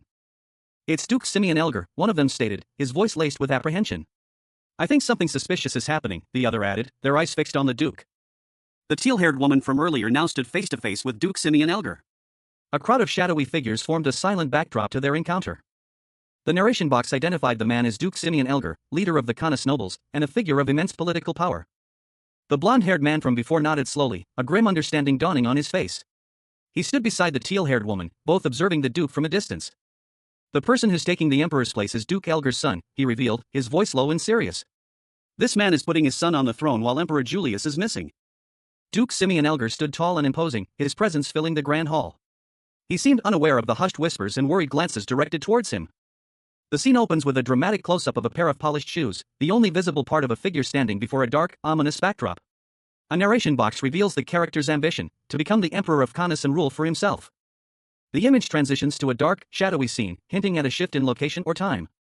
A woman with vibrant green hair, dressed in elegant attire, appears, her expression a mixture of concern and annoyance. She informs someone off-panel that Emperor Julius has gone missing, questioning why the crowning ceremony isn't cancelled to focus on finding him.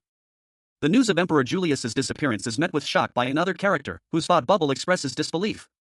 Two individuals discuss the unexpected turn of events.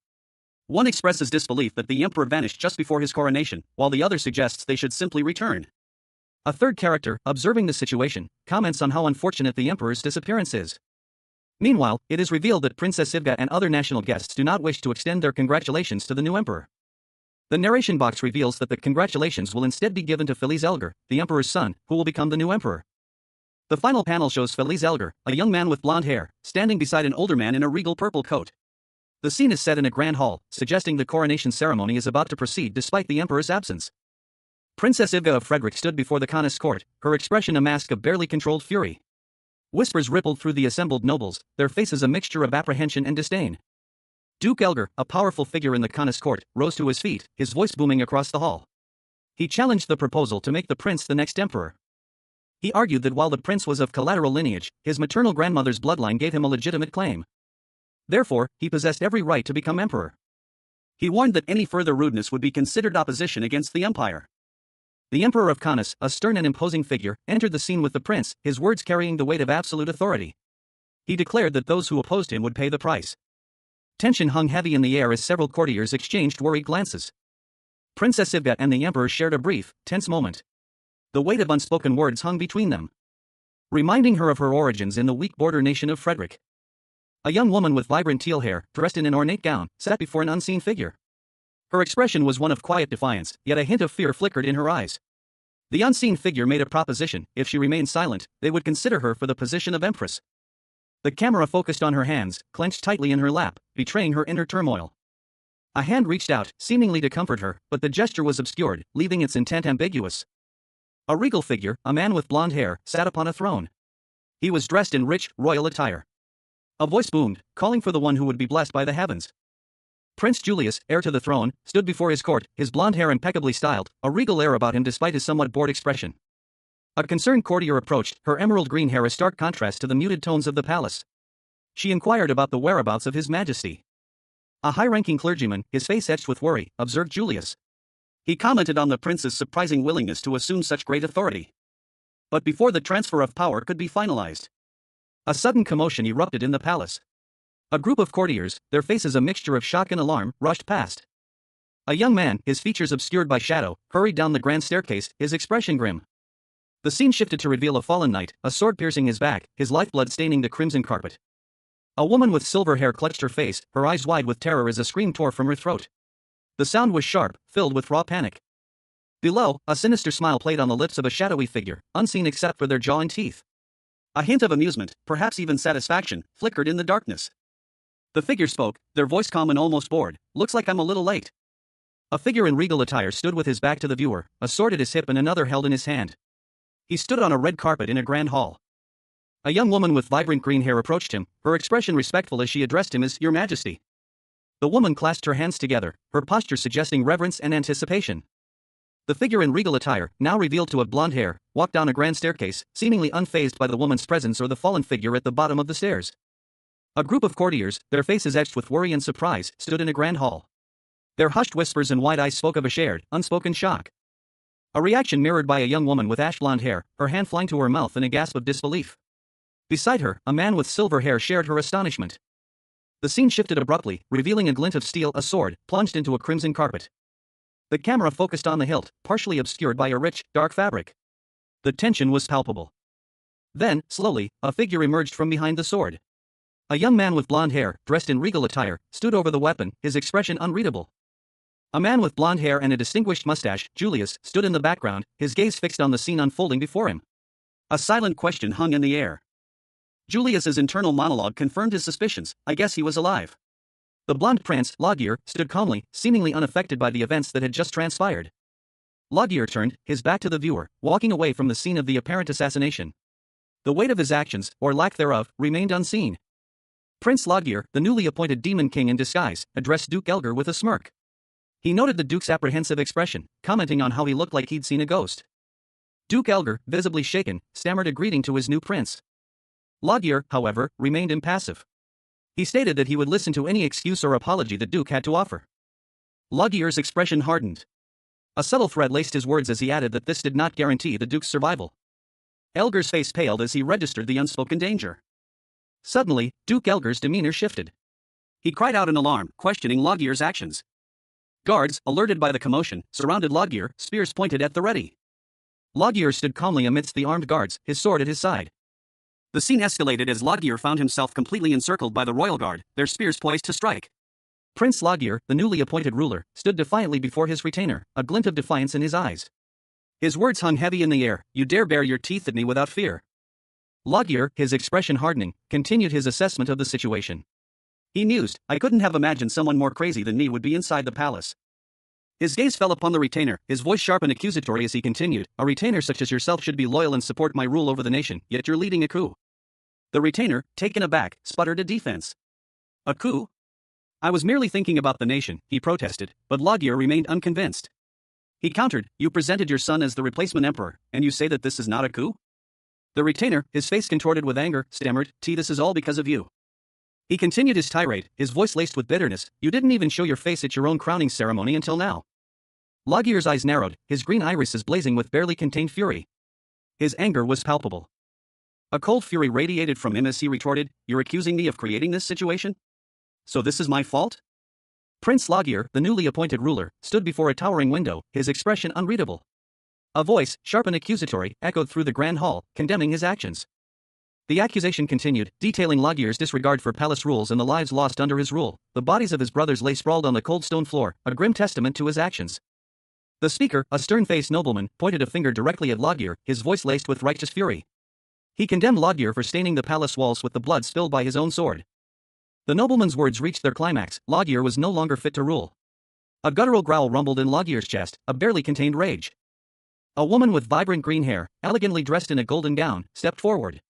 She commanded the attention of the court, her presence radiating an aura of quiet authority. Her face, though serene, held a hint of worry as she observed the unfolding drama. The tension in the room was palpable.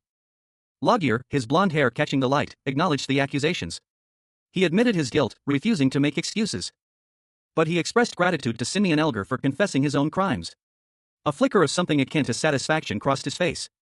Laguerre's thoughts turned inward, he had been secretly plotting to rid the kingdom of its corrupt nobles for some time.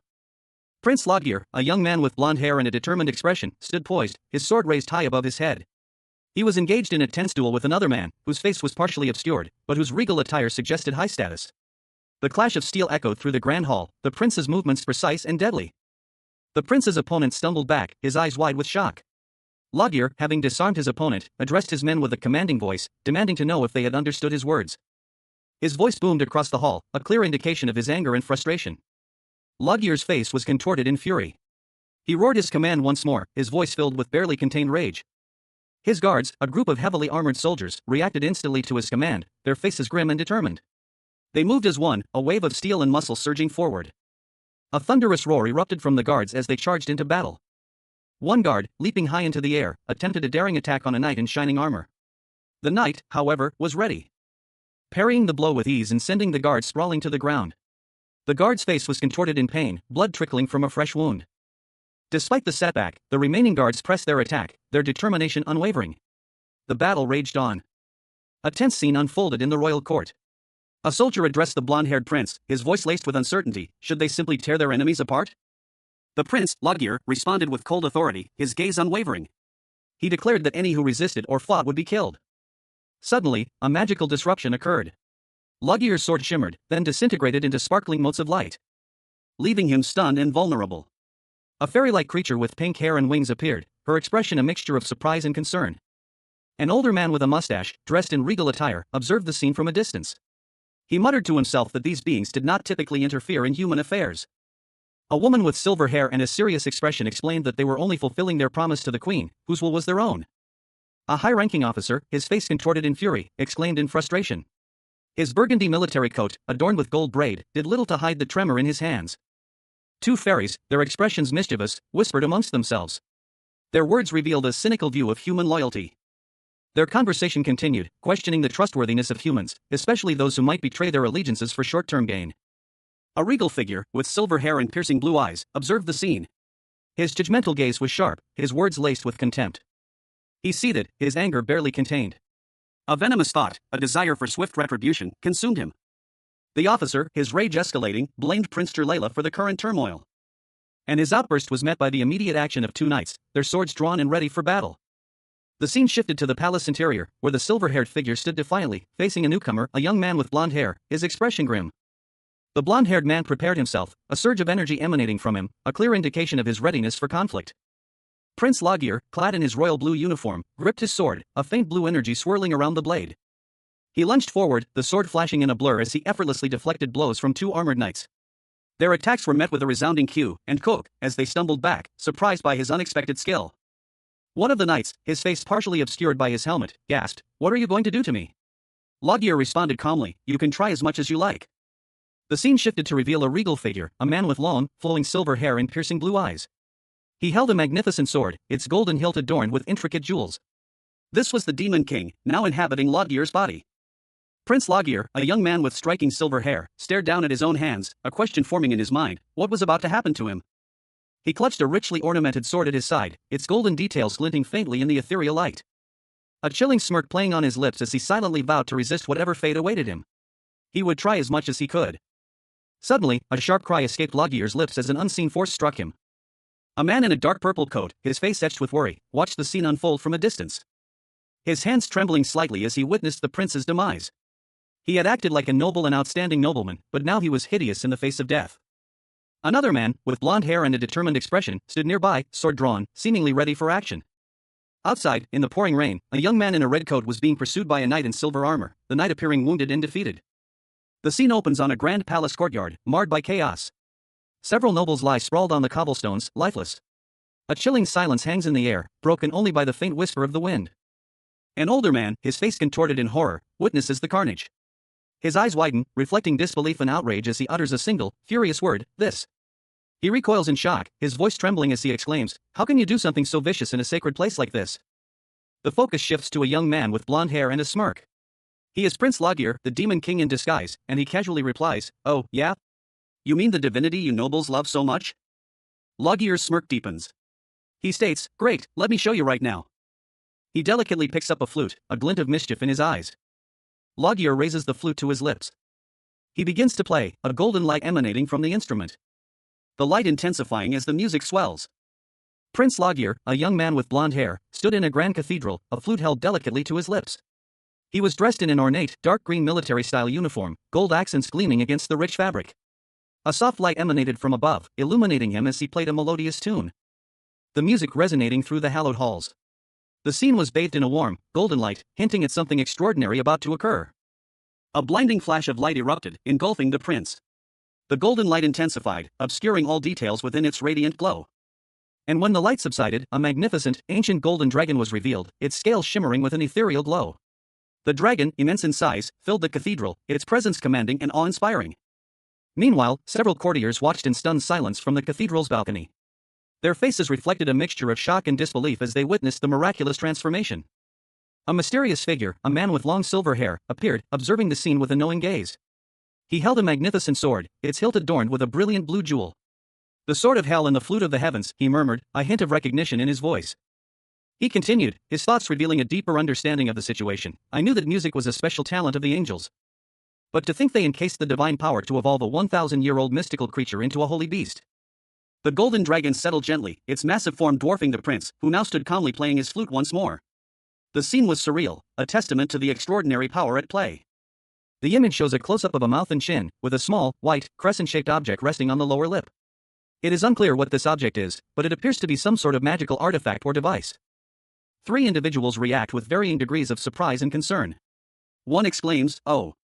A dramatic announcement is made: the emperor has been selected by the holy beast. The scene shifts to show a figure kneeling before a throne, seemingly in awe or reverence. As a shower of light particles falls around them. The atmosphere is one of profound significance and possibly divine intervention. One of the courtiers whispers, "It really is a holy beast." Guards in shining armor stand at attention, their swords held ready. The scene is tense, suggesting a potential threat or a moment of great importance. A sword is drawn, its polished blade gleaming in the light. The guards lower their weapons, the immediate threat seemingly past. A company of soldiers knelt, meticulously donning their armor, preparing for an unknown mission. A figure, cloaked in shadow, knelt before a crimson carpet. A high-ranking nobleman, his face etched with worry, whispered a prayer. "A holy beast? How can a holy beast be here?" His eyes widened in disbelief as a cold sweat beaded on his brow, the weight of the situation pressing down on him. He gasped, a question forming on his lips. "Does that mean it actually selected Julius as the rightful king?" A regal woman with flowing emerald hair stood before a kneeling court, her presence commanding respect and awe. The queen descended the steps, her every movement graceful and deliberate. Her gaze meeting that of a dark-skinned man and a young woman with emerald hair, a powerful energy emanating from the trio, suggesting a significant event is about to unfold. A woman, her face unseen, adjusted the folds of a lavish, gold and white gown. She addressed someone unseen, her voice soft yet regal, "I greet you once again, Emperor of Canis." The woman, now fully revealed, possessed striking emerald green hair and a similarly colored gown. She stood amidst a bed of roses. A man with blonde hair and a regal expression replied, "Good to see you again." The woman's identity was then revealed, Princess Ivga Delfredake. The narration box described a foiled treasonous plot by Simeon Elgar and his son to seize the throne. Bound prisoners were shown being escorted by guards. The aftermath of the emperor's coronation involved a bloody purge that lasted several days, providing him with the opportunity to eliminate all opposition. The shadow of a figure wielding a weapon was cast against the wall, a stark silhouette against the warm, golden light emanating from within the room. A scene that hinted at a recent struggle or a moment of intense action. The image then shifted to reveal a majestic, golden dragon, its scales shimmering with an ethereal glow. Text appeared, stating that this creature, known as the Holy Beast Amund, had bestowed its blessing. The scene transitioned to a grand throne room, where a newly crowned emperor sat upon his throne. 3 figures stood before him, their expressions a mixture of awe and deference. A narration box revealed that the emperor had been fully acknowledged by the nobles as their true ruler. A peaceful image of a castle under a clear sky, with birds in flight, suggesting a period of calm after the recent upheaval. The narration box indicated that many days had passed since the chaotic events depicted earlier, setting the stage for the next sequence of events. The scene shifted to a palace corridor, where 2 guards stood vigil, their expressions serious and watchful. A young man with blonde hair approached, greeting the Emperor of Kanaz. The blonde young man's expression shifted, revealing a sly smile as he subtly sized up one of the guards. A subtle gesture from the blonde young man caused the guard to bow deeply, suggesting a power dynamic at play. Prince Lodgir, a young man with blonde hair and a mischievous smirk, stood in his opulent chambers. He watched as a dark-haired man in regal armor entered, his expression serious. The camera focuses on a dark, rich fabric, hinting at the luxurious furnishings of the room. Then shifts to reveal Prince Lodgir sprawled on a chaise lounge, letting out a dramatic sigh. A taller, older man with silver hair stood observing him. The silver-haired man addressed Lodgir, his tone laced with a hint of exasperation. He pointed out that there had been a coup, and it wasn't exactly easy to clean up the resulting chaos. He then shifted his attention to the state of his room, questioning the current state of disarray. The silver-haired man, observing the water damage, noted that Lodgir's clothes were also soaked. He pointed out that the entire room was completely soaked. The silver-haired man's expression turned to one of disbelief and slight annoyance. Lodgir, seemingly unfazed, protested that he had been trying to be considerate, and that the other man was being mean. A small, pink fox-like creature with a bucket on its head appeared in the background. Prince Lodgir, the demon king in disguise, winced as his wounds were treated. Despite the ointment, they remained stubbornly unhealed. His attendant, Tay, cried in frustration, overwhelmed by the prince's continued suffering. Tay's efforts to care for the prince had left him exhausted. He lamented that his overwork was about to kill him. Another attendant, noticing Lodgir's condition, questioned the severity of his injuries. He pointed out that even divine healing had failed to mend them. Lodgir himself confirmed that divine healing powers seemed ineffective against his wounds. Frustrated and overwhelmed, Lodgir lashed out, calling himself a troublemaker. He lamented his inability to heal, despite possessing holy powers. Tay, feeling responsible, sobbed, blaming himself for not being able to properly care for the prince. Lodgir, however, revealed that his inability to heal stemmed from his royal lineage, a unique genetic trait, leading to the revelation that the ocean god's protection was something he could inherit. Lodgir, with a knowing smirk, revealed a shocking truth: it was all a lie. From a recent incident, the silver-haired man deduced that the Jirlea royalty were physically frail and lacked essential motor skills. He continued his internal monologue, noting that since holy powers did not affect them, they would be instantly killed if they were to fall into the ocean, lacking divine protection. The man reflected that if things had worsened, he probably wouldn't even be alive to complain, yet the blonde young man still decided to help him, even when it meant risking his life. The blonde young man explained that he helped because the Emperor of Kanaz would reward him handsomely. The silver-haired man, arms crossed, questioned if the young man was simply calling it a random act of kindness. The blonde young man heartily laughed. His laughter was met with a questioning look from the silver-haired man and a silent, observing dark-haired man. The blonde young man stated that the silver-haired man was too funny, and asked if he should be honest to the point of being rude. He then casually asked if there was something the silver-haired man wanted him to do in return. Prince Lodgir, even in death, held a certain resolve. His inner voice declared that if it were within his power, he would do anything to ensure his wishes were carried out. Meanwhile, his 2 demon companions, Tay and another unnamed demon, began to discuss what they should ask for in return for their services. Lodgir, now inhabiting the prince's body, reassured them, stating his desire to repay them for their help, offering to fulfill any request they might make. But Lodgir's tone shifted, expressing suspicion about the true nature of their assistance. He questioned their motives, wondering if they had ulterior motives for helping him in the first place. The demon, seemingly unfazed by Lodgir's skepticism, simply replied that he had acted purely on instinct, he just felt compelled to help. A subtle smile played on Lodgir's lips as he considered the demon's response. Lodgir then made a surprising proposition. He suggested that the demon become his brother. The demon's expression turned to one of mild surprise and confusion, prompting Laguerre to elaborate on his proposal, suggesting a sibling bond where he would be the older brother. The scene opens in a lavishly decorated room, where 4 figures are gathered. 3 men stand around a low table, their expressions serious. One, with silver hair and a stern face, stands slightly apart from the other 2. The fourth, a young man with blonde hair, sits on a nearby sofa, his posture relaxed and almost bored. A woman with long, silver hair and a striking eye patch, her expression one of sharp curiosity, asks, "You want me to, what?" She tilts her head slightly, a thoughtful expression crossing her features. Before a blonde-haired man points a finger at her and states, "Become my younger brother." The blonde man on the sofa grins, a mischievous glint in his eyes. The silver-haired woman's eyes narrow, and she mutters to herself, "Just what the hell is this crazy bastard going on about?" The blonde man on the sofa gestures dismissively, explaining, "Think about it. This is a great opportunity. If you become my younger brother, Jirlela will become a brother nation to the Grand Empire of Canis. Is that the reward you thought of?" Prince Laguerre, a man known more for his mischief than his merit, lay injured. A dark-haired attendant fretted over his injuries, while a regal figure with silver hair and piercing blue eyes approached, a smirk playing on his lips. "Ah ha ha. This is just a bonus. I just want to become closer, so I'm suggesting a brotherhood between us," he declared. The silver-haired man continued, his tone smooth and confident. He proposed that this brotherhood would ensure the well-being of the younger prince. His words hung in the air, a subtle threat masked by a veneer of concern. The silver-haired man's proposal was met with a moment of stunned silence, then, a thoughtful consideration. He mused that it wasn't a bad idea, especially considering the alternative of a forced alliance. It was far superior to being subjugated by a stronger nation, he concluded, a shrewd glint in his eye. The scene shifted to show a king on his throne, observing the interaction with a thoughtful expression. The 2 princes stood facing each other, a vast cityscape stretching behind them. The tension between them was palpable, a silent agreement hanging in the air. The silver-haired prince spoke again, his words suggesting a more equitable partnership between their nations, a brotherhood rather than a forced alliance. The younger prince, however, was not entirely convinced. He questioned whether his older brother expected special treatment due to his age. The older prince responded that he was perfectly content with their current arrangement, implying that he had no intention of exploiting his position.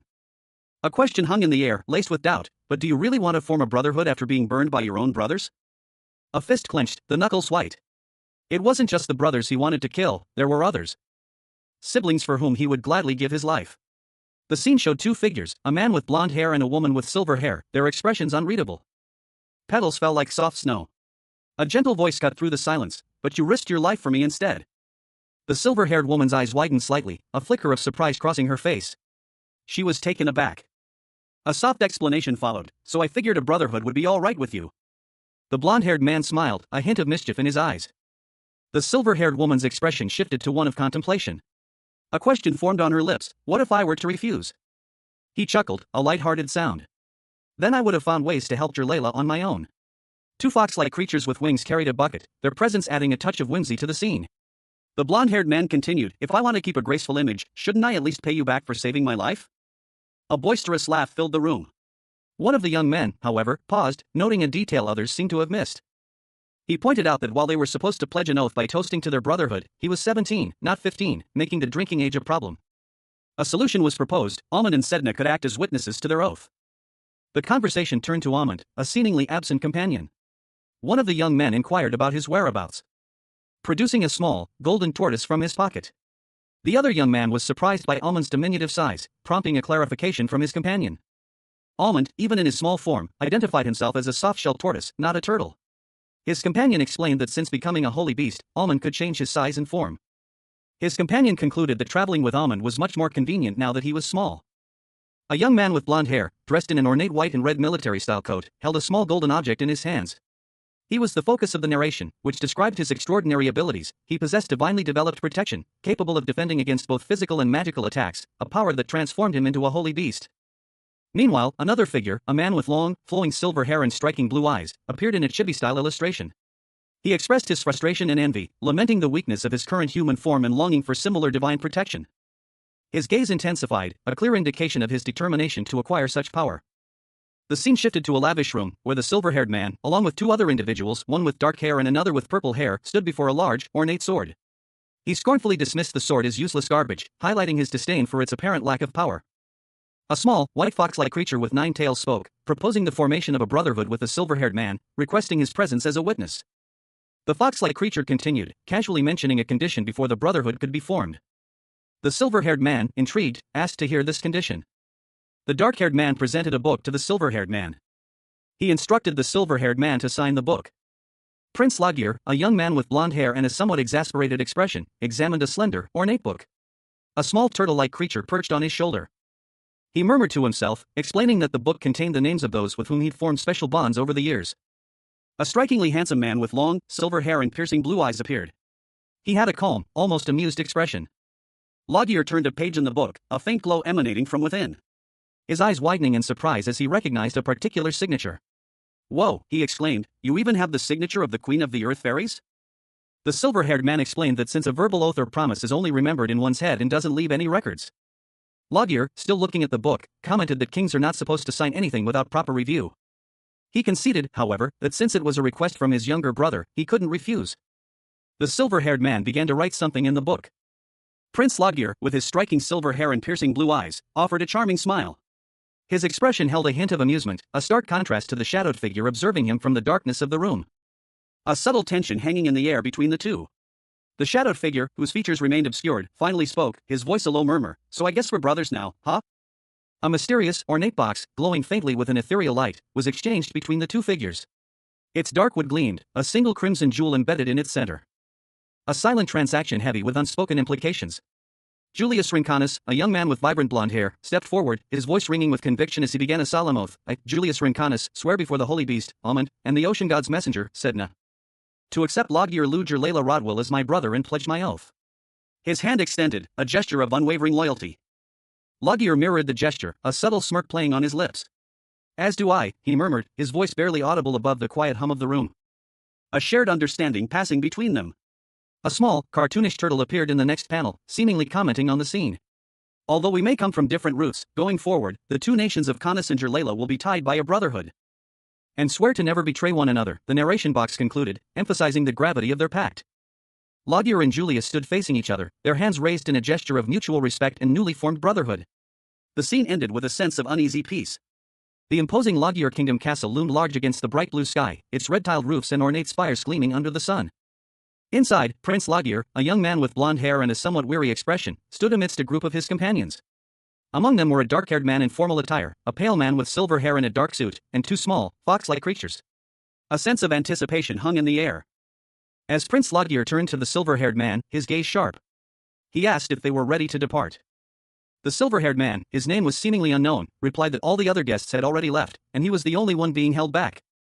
He explained that his injuries were almost fully healed, and he would soon be heading back to Layla. Prince Lagir, however, interrupted, mentioning that he had heard the silver-haired man was getting married and offered his congratulations in advance. The silver-haired man expressed his gratitude to Prince Lagir. A regal woman with flowing emerald hair and a delicate pink gown extended a hand fan, her expression serene yet subtly commanding. She proposed, as a token of congratulations, "Would you invite us to Layla sometime?" A man with silver hair and dark attire smirked, his eyes glinting with amusement. He responded, "That all depends on how your husband behaves."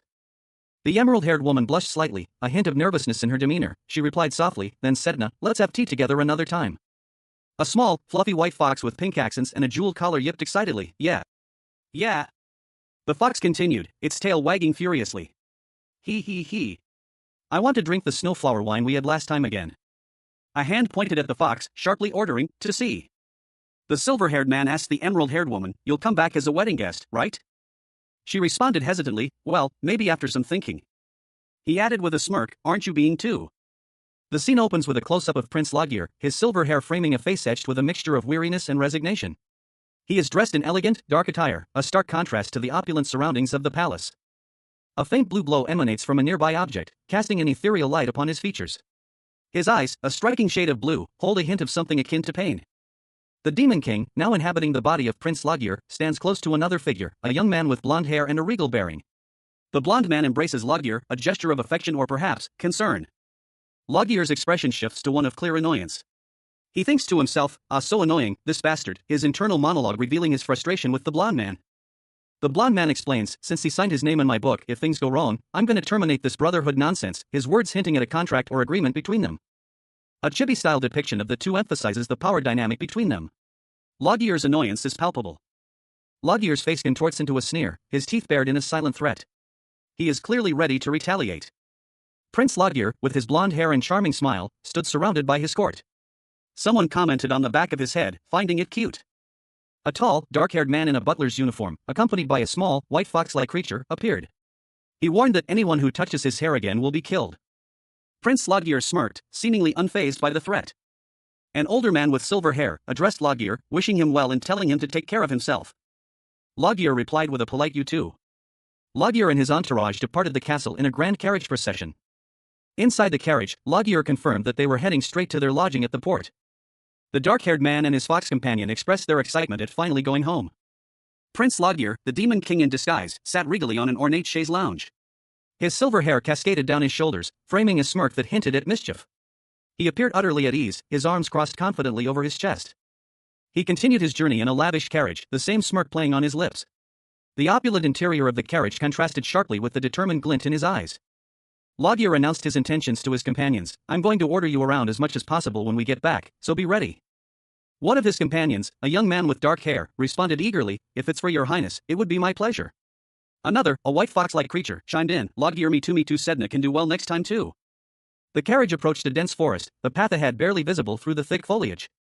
The carriage, escorted by several riders on horseback, proceeded down the forest path. The sun dipped below the horizon, casting a warm, orange glow over a bustling port city. Ships bobbed gently in the harbor, their masts silhouetted against the fiery sky. A grand, imposing building stood in the foreground, its brick facade gleaming faintly in the fading light. This was clearly a place of power and prestige. Inside, a dark-skinned man with striking purple hair and golden eyes announced, "We're going to rest here tonight and depart for Jerlaila tomorrow." He explained, "Since it's quite dangerous to sail at night." Two small, fox-like creatures with butterfly wings gasped in unison, "The ocean." "Ocean." One of them exclaimed, "It's a big, scary ocean with waves." The silver-haired man seated regally responded, "Don't worry, you'll see it enough until you're sick of it tomorrow." The fox creatures whimpered softly, their small bodies trembling slightly. The silver-haired man then turned to the dark-skinned man and asked, "What should we do?" "Are you hungry, your highness?" Prince Loggear, the demon king in disguise, stood with an air of bored elegance. His long, silver hair framed a face that held a hint of amusement, even as he declared, "Yes, I'm hungry. Let's eat." The scene shifted to a grand palace at night, its stone facade illuminated by the soft glow of the moon. A large stage stood before it, awaiting the evening's entertainment. A lavish outdoor dinner party was in full swing. Guests in elegant attire mingled around tables set amidst manicured lawns, overlooking a calm sea under the moonlight. A jovial maitre d' approached Loggear, his mustache twitching with nervous energy. He inquired, "Your highness, was the suite to your liking?" Loggear, seated at a table with his demon companions, a tall, blond man, and several small, fairy-like creatures, replied dismissively, "It's not the palace, but it isn't the worst either." "It is an honor, your highness." The maitre d' bowed deeply, announcing, "The best meal course. Please enjoy yourselves." Loggear sighed, a look of annoyance crossing his features. He muttered to himself, "How bothersome, they won't even leave me alone to eat comfortably." From the stage, a voice boomed, "Ladies and gentlemen. We've kept you waiting for a long time." A smartly dressed man stepped forward, announcing, "In a moment, the Magic Tower's Grand Sorcerer, Lilith's apprentice, the Soul Magician, Aristid's magic show is going to start. The audience is invited to welcome the performers with a warm applause." A figure, his back to the viewer, stands before a lavishly decorated hall, seemingly preparing for a grand entrance. The atmosphere crackles with anticipation. A close-up reveals a striking eye, icy blue, belonging to someone with long, silvery hair. A hint of weariness hangs in the air. A sudden, powerful gust of wind sweeps through the scene, leaving behind a swirling vortex of ethereal energy, obscuring a figure within a cloud of mist. The mist begins to clear, revealing a young man with blonde hair, dressed in an extravagant, dark robe. He smiles confidently as the crowd gasps, "This is Aristid, the renowned soul magician."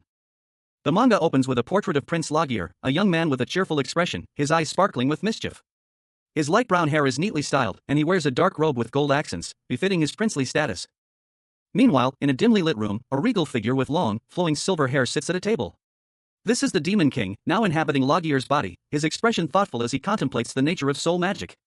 He muses on the abilities of soul magicians to manipulate elements like water and fire, noting that even compared to angels and demons, their power is extraordinary. He questions the existence of mystic engineers in this world, a type of magic user who creates magical devices. A blonde-haired man, presumably one of the Demon King's companions, sits beside him, listening intently. The blonde man suggests that mystic engineers are not suitable for this type of work, prompting the Demon King to reveal his true intentions. He needs a skilled mystic engineer to enslave the Earth Fairies. The blonde man proposes a visit to the Magic Tower, a place known to train mystic engineers, as a more efficient way to find one. The Demon King, intrigued by this suggestion, considers the idea. Elsewhere, two adorable earth fairies, with fox-like ears and green clothing, are captivated by a delicious aroma emanating from a nearby cart. The blonde man, having overheard the fairies' conversation, reveals that the magic tower trains not only magicians but also mystic engineers. The scene concludes with the blonde man showcasing his own magical abilities, conjuring a small burst of flames, highlighting his proficiency as a mystic engineer. A young man with short, light brown hair, dressed in a dark blue robe adorned with gold embroidery, stood confidently. He manipulated both water and fire magic with practiced ease, a small smirk playing on his lips. The narration box above him explained that those from the magic tower were so politically neutral they did not wish to belong to any nation. He mused that convincing them would be difficult. But he didn't plan on convincing anyone. His goal was simply to assess the usefulness of this bastard after meeting them. The scene shifted to a man with long, silver hair and piercing blue eyes. He was elegantly dressed in dark clothing and held a fork, poised to eat a large piece of meat. A close-up on a young man's face, eyes wide with surprise. He exclaimed in surprise, "Eh?" The silver-haired man smirked. A regal figure with long, silver hair sat upon an ornate chaise lounge, their arms crossed, a picture of composed indifference. Their attire was impeccable, a dark suit offset by a crisp white shirt and a striking blue gemstone at the collar. A young man with short, gray hair, dressed in a dark robe adorned with gold accents, approached cautiously. Beside him stood a companion with dark skin and purple hair, their golden eyes wide with apprehension. "Who are you?" the young man stammered. The silver-haired figure turned, a subtle, knowing smile playing on their lips. The expression was both charming and menacing. "A guide. To where?" The silver-haired figure continued, their voice calm yet firm. "A place you must go. To get there, you must know how." The gray-haired young man's face contorted in a grimace. "That is... it's kind of..." The silver-haired figure's expression hardened. "Then should I just kill you right here?" A wave of intense heat emanated from the silver-haired figure, causing the young man to visibly flinch. Terror seized the young man as he pleaded, "Please. Please, please not the magic tower." A young man with gray hair, dressed in a dark blue and gold robe, vehemently declared his vow never to return to a certain place, stating that he refused to be a slave to magical research for the rest of his life. A man with long, flowing silver hair and piercing blue eyes, dressed in elegant dark attire, questioned him, curious about what exactly frightened him so. The gray-haired young man explained that the so-called magic tower was not a place for magicians, prompting further inquiry. The silver-haired man pressed for clarification, asking what the tower truly was if not a place for magic users. The young man responded that it was a magic control tower. The young man revealed the horrifying truth: the tower was a place where the last drop of blood was extracted from every human being. His face contorted in a grimace of disgust and fear, his words hanging heavy in the air. The silver-haired man, slightly taken aback, questioned why he had escaped from such a place, suggesting that he had simply run away. The young man vehemently denied running away, explaining that he left because he wanted to live, that place wasn't his home, it was hell itself. He recounted setting fire to the research lab and the magic control tower before escaping, vowing never to return. Prince Logir, the newly appointed demon king in disguise, stood before a cloaked figure, his face etched with worry. A dark-haired attendant stood silently behind him, observing the tense exchange. The cloaked figure, his face obscured by shadows, firmly stated that he could not assist the prince. Despite the prince's desperation, the cloaked figure remained resolute. Even threats or violence would not sway his decision, his resolve was unshakable. A sharp, dismissive sound escaped the cloaked figure's lips, a sound that conveyed utter disdain for the prince's pleas. Overcome with despair, Prince Logir begged for his life, his pleas desperate and heartfelt. A blonde-haired man, presumably a guard or attendant, watched the scene unfold with a mixture of concern and helplessness. He pleaded for mercy, reminding the cloaked figure of the magic tower and his daring escape from its depths, located at the bottom of the Jirlela Ocean. The cloaked figure revealed a crucial piece of information: a magic stone existed within the tower. This stone, it seemed, held the key to Logir's survival. He explained that he could have given the stone to Logir as a reward, as he was about to retrieve it. Logir, desperate for any chance of survival, frantically asked where the magic stone was located. The scene shifts to Jirlela, a nation described as being worthy of endless research, possessing an ocean god. A majestic, nine-tailed white fox, seemingly an embodiment of the ocean god, emerges from the waves. Two earth fairies with fox-like ears and a mystical fox are shown, suggesting a magical realm. The focus shifts to a person with long, silver hair, causing one of the fairies to exclaim in surprise at the sight of their pure silver hair. Another character, shocked, recognizes the silver-haired individual as Prince Logir Jirlela Rodwell. The silver-haired individual confirms his identity, highlighting the complexity of his full name. Prince Logir, the demon king in disguise, pumped his fists in the air, a wide grin splitting his face. His eyes shone with mischievous glee. Wait. He had escaped from the magic tower, but that didn't mean he was giving up his scientific pursuits. If Jirlela, the prince, sponsored him, he could research to his heart's content. A wave of excitement washed over him. This was such a precious opportunity. He realized this was a chance he couldn't miss. Fine. He would let them meet his teacher without going to the magic tower. Lagier confidently declared his decision, a determined glint in his eyes. A new character appeared, a grand sorcerer, questioning Lagier's choice of teacher. Lagier retorted, "What do you mean, bastard? My teacher is a woman. And she is also the owner of the magic tower." A young man with long, silver hair sat pensively in an ornate chair, his arms crossed. He pondered aloud, questioning whether the woman who owned the magic tower was still there. Meanwhile, a group of 3 individuals, a young woman with silver hair, a dark-haired young man, and a blonde young man, were engaged in a conversation. The dark-haired young man chuckled, revealing that the silver-haired woman had set fire to the magic tower and escaped because she hated it. Her teacher had also escaped with her. The silver-haired woman's expression shifted dramatically. Her eyes narrowed, and a sharp, angry smile spread across her face as she scoffed at the dark-haired young man's words. She accused him of taking her for a fool. The dark-haired young man, taken aback by her outburst, stammered in response, clearly flustered by her accusation. His stammering continued as the silver-haired woman, now the focus of attention, stood with her arms crossed, radiating an aura of icy displeasure. Suddenly, a man in a dark suit burst through a nearby door, shouting "Highness!" A man with a mustache and bow tie, appearing to be a butler, emerged from behind the silver-haired woman, his expression one of startled concern. He questioned what had just been said. The silver-haired woman remained impassive, her arms still crossed, a look of quiet intensity on her face. A close-up of the silver-haired woman's eyes revealed a depth of icy blue, hinting at a hidden power and unwavering resolve. Night had fallen over the kingdom, a full moon casting its pale light upon the clouds. As shadows lengthened in the streets of the capital city, a monstrous, winged creature, resembling a demonic beast, emerged from the darkness. Its terrifying presence causing panic among the townspeople. A young man, dressed in simple clothes, fled in terror. It lunged, its claws extended. More demonic creatures joined the fray, creating chaos in the streets. The young man desperately trying to escape their clutches.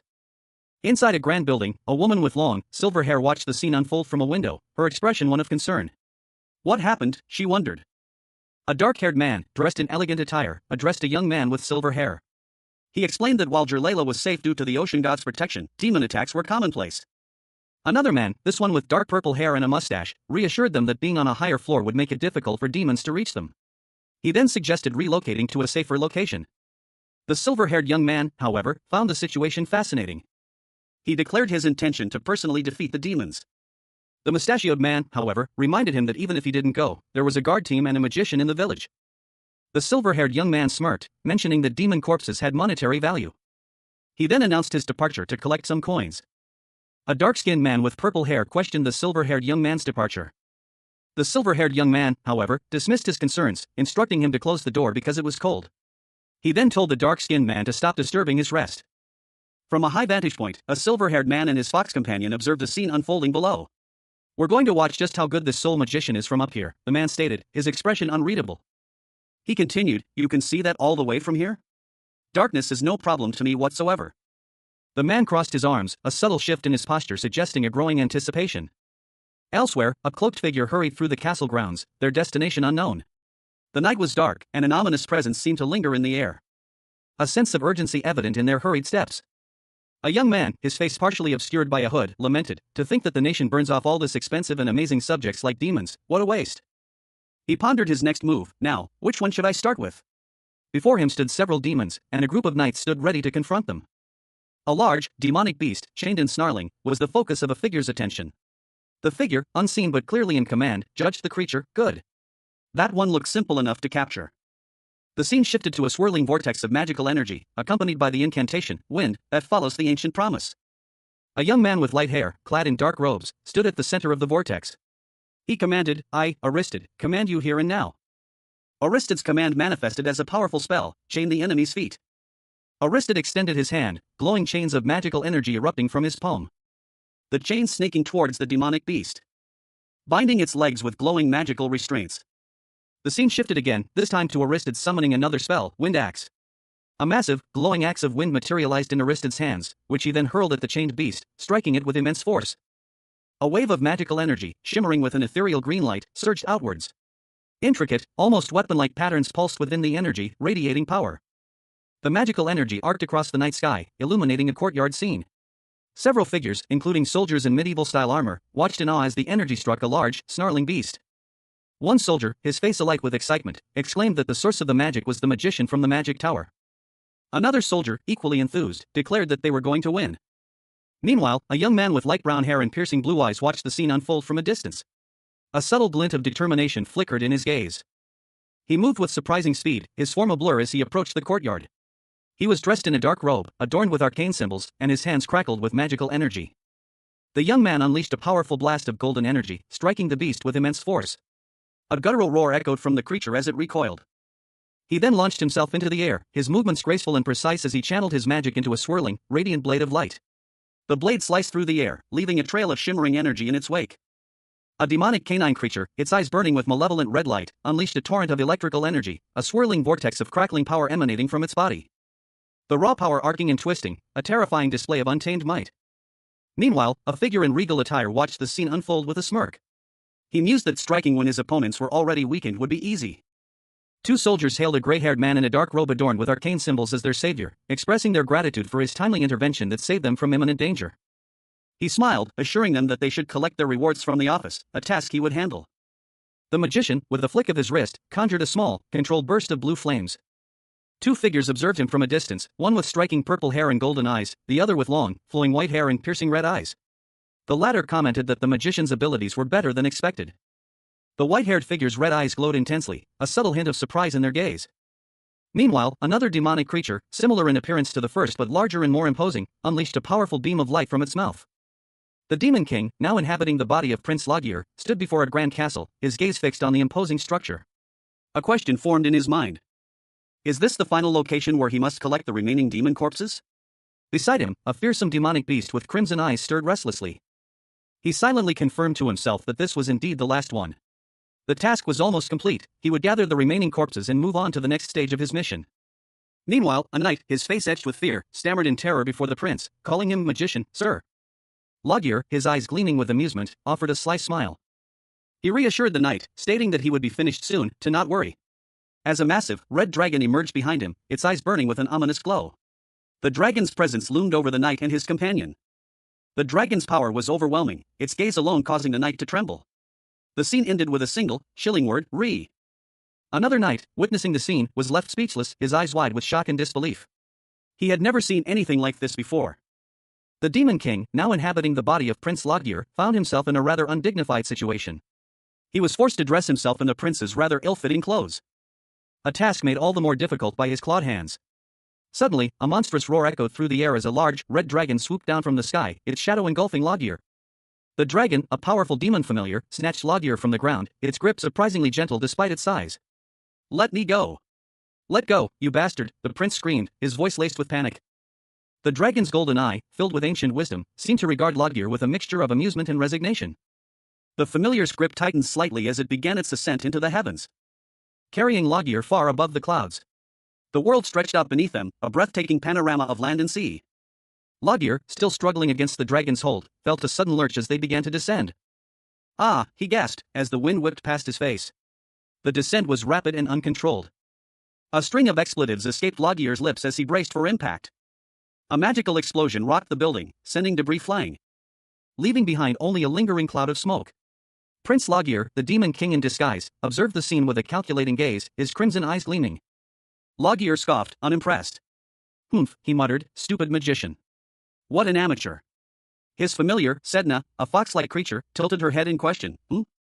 He addressed Sedna, Tay, you saw, right? Go with Sedna to see if that fool is still alive or not. If he's still alive by the time you get there, drag him back here by the neck. Sedna responded with concern, what? Is that magician dead? I don't know, he might die if we leave him. That's why I'm telling you to go with him. Lagier's expression shifted slightly. He mused, I thought the teacher would appear if that magician was put in danger. They're nowhere in sight even at that stage. Lagier picked up his sword. What about you, your highness? I'm going to go wrap up another place with Waiwan. Waiwan, a demon with dark hair, shyly expressed his desire to accompany Lagier. I want to go with you too, your highness. Prince Lagier, the newly appointed Demon King in disguise, stood before a mysterious figure with long, silver hair. He was informed that he must find a specific magician, Sedna. The silver-haired figure warned that if Sedna, a cunning magician, were left alone, he could trick Lagier into healing him and escape. Lagier, accompanied by his demon companions, arrived at a grand building. A sense of urgency hung in the air.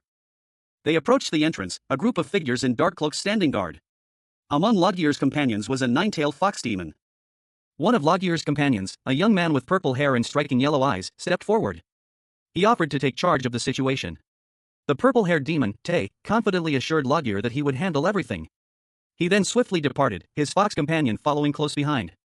Logier and his remaining companions prepared to move on, their mission to find Sedness still underway. Prince Logier's eyes widened in shock, a silent question mark forming in his mind. As he felt a sudden, violent force throw him backward, sending him sprawling across the stone floor. Meanwhile, a blonde-haired knight, his sword glowing with ethereal light, swiftly dispatched a monstrous, winged beast. The knight, seemingly concerned, urged the figure with silver hair to retreat. "Please step back, Your Highness." A pack of demonic, winged hounds materialized from the shadows, their eyes glowing menacingly. Their presence filling the prince with a chilling dread. The silver-haired figure, revealed to be the Demon King in disguise, hissed, "You dare." His eyes blazed with furious energy. As the demonic hounds lunged forward, their teeth bared in a terrifying display of aggression. Surrounding the Demon King and two small, winged creatures, the blonde knight and other guards stood ready, swords drawn. Prince Logier, clad in royal blue, stood amidst a fallen legion of grotesque gargoyles. His blonde hair was windswept, his expression grim as he surveyed the carnage. A cold sweat beading on his brow. He felt a sudden chill as a figure emerged from the shadows behind him, a tall, imposing man with long, silver hair and piercing eyes. The air crackled with barely contained power, a furious roar escaping the newcomer's lips. "You bastards," he bellowed, his voice echoing with raw fury. The silver-haired man's eyes burned with an infernal light. His face, contorted in rage, spoke volumes. "I know you are low-ranked demons," he hissed, his voice dripping with contempt, "but you dare not recognize your owner?" Prince Logier, a man of striking silver hair and regal bearing, stood amidst a chaotic scene. Demonic creatures, grotesque gargoyles with leathery wings, lay scattered around him, their forms still twitching from a recent, brutal confrontation. His gaze, however, was not on the fallen beasts, but on a blonde-haired young man in a blue military uniform who approached cautiously. Concern etched itself onto the young man's face as he spoke, suggesting a retreat into the relative safety of the castle. More gargoyles emerged from the shadows, their red eyes glowing menacingly. The prince, however, remained unmoved, his expression betraying nothing of his inner turmoil. Two small, winged creatures, resembling fae, huddled together in fear, their whimpers echoing the growing danger. Logier's hand tightened around the hilt of his sword, a magnificent blade adorned with intricate goldwork and a glowing blue gem. He was clearly weighing his options, the weight of responsibility heavy upon him. He made his decision. Despite the obvious danger, he would not retreat. His resolve hardened, he would face whatever came next. The Demon King, newly inhabiting the body of Prince Logier, stood amidst the opulent trappings of the royal palace. His expression was one of quiet contemplation, his icy blue eyes betraying none of the turmoil within. He silently mused that this charade was not for the benefit of the humans, but rather, a necessary performance dictated by the terms of a binding contract. Suddenly, a powerful magical energy surged through the palace, causing the very air to crackle with unseen power. The Demon King's eyes narrowed, as a monstrous shadow descended from the heavens, its terrifying form eclipsing the sun. It was a creature of immense power, a clear threat to the fragile peace of the kingdom. The Demon King reacted instantly, drawing his sword with practiced ease. The blade shimmered with an ethereal light, a stark contrast to the encroaching darkness of the monstrous beast. He stood ready to defend his new kingdom, a kingdom he never asked for but was now bound to protect. With a swift, decisive movement, the Demon King lunged forward, his blade a blur of motion as he engaged the monstrous beast in combat. The clash of steel against monstrous hide echoed through the palace. And as the dust settled, two monstrous hellhounds emerged from the shadows, their eyes burning with malevolent intent. The battle was far from over. A young woman with long, silver hair and a stern expression stood defiantly, her gaze fixed on something unseen. A dark, ominous presence loomed behind her, its shadowy form hinting at a powerful, malevolent force. Suddenly, a blond young man, clad in a blue cape and dark uniform, appeared, deflecting a wave of energy with his sword. The silver-haired woman watched, her expression unreadable, as he effortlessly repelled the attack of several monstrous creatures. The blond man, his movements a blur of speed and precision, continued his assault. He vowed to protect the silver-haired woman, his words a quiet promise of unwavering loyalty. "I will be by your side to protect you, Your Highness." He stood protectively before her, sword drawn, a picture of unwavering resolve. The silver-haired woman stood behind him, her expression still unreadable, but a hint of something akin to trust flickered in her eyes. The silver-haired woman observed the blond man's skill with a mixture of surprise and curiosity. Her internal monologue reflected her astonishment. Has His Highness always been this skilled with a sword? The blond man continued to fight, his movements almost supernatural in their efficiency. It seemed as if the monsters were drawn to his blade, almost eager to meet their end at his hands. He mused, it's as if the monsters are coming at his sword to kill themselves. The blond man, now surrounded by monstrous creatures, fought with fierce determination. He roared in exertion as he cut down his foes with brutal efficiency, his sword a blur of motion. The silver-haired woman, witnessing his prowess, moved to support him, her own blade flashing as she joined the fray. The battle raged, the blonde man and the silver-haired woman fighting back-to-back against a seemingly endless tide of monstrous creatures.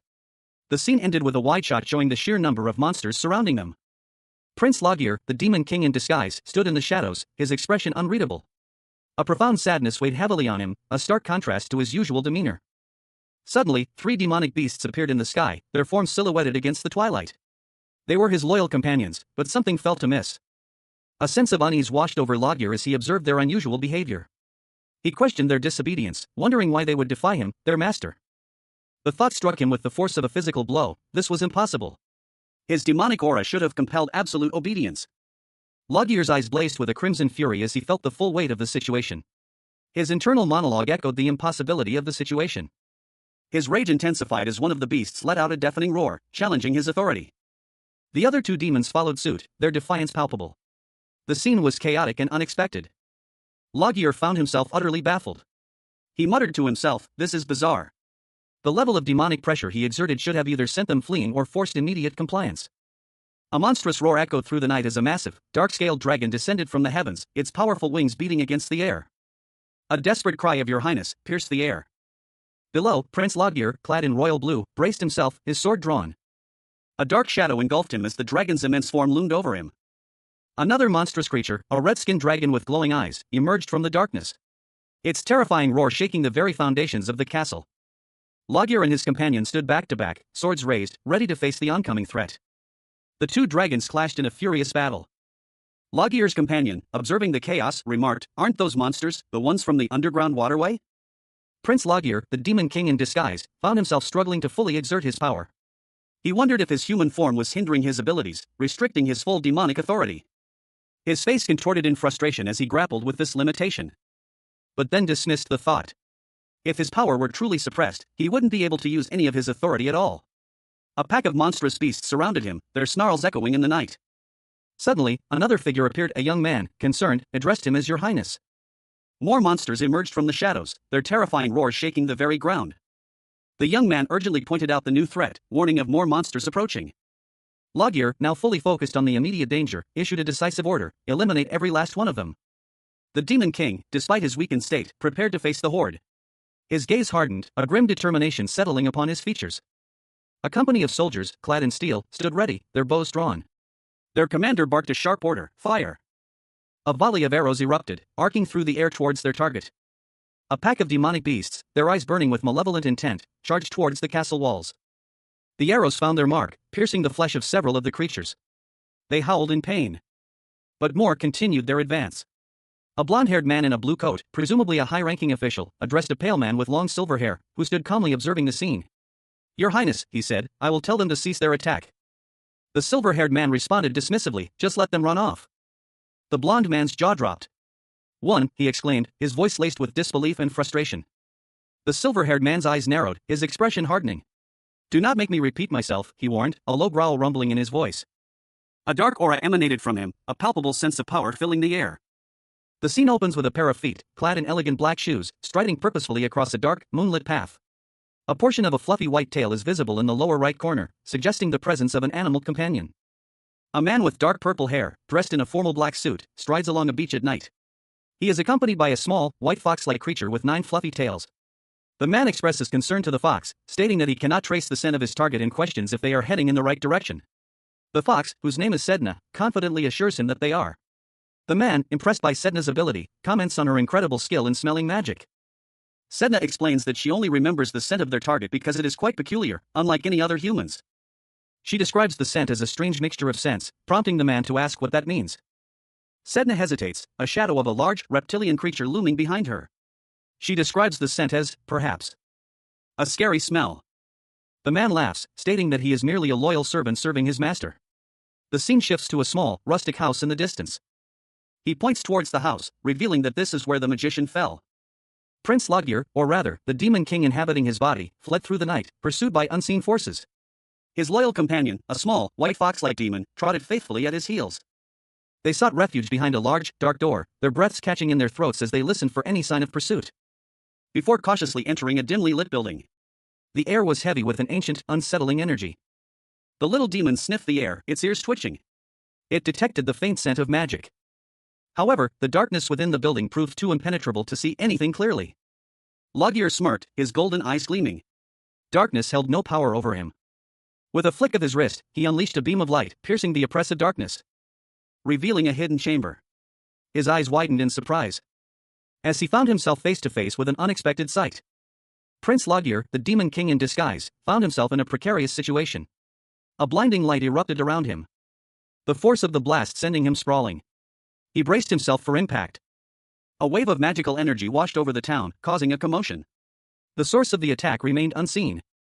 But Loggier and his companion, a small, dark-haired demon, were forced to flee the scene. They ran across the beach. Loggier's companion, a three-headed dog-like demon, gasped, what was that? Magic? They attacked us. A mysterious figure appeared, observing them from afar. Oh my, what's this, a little kid?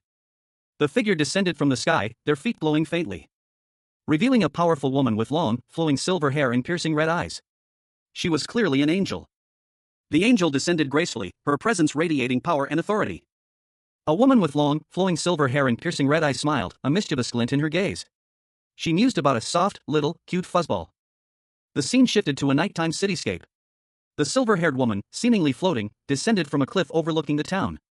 Below, a young man with purple hair knelt, cradling a small, fluffy creature. The young man, holding the fluffy creature, questioned the sudden attack with magic, deeming it excessive. The silver-haired woman, eyes narrowed, directly accused the pair of being the culprits.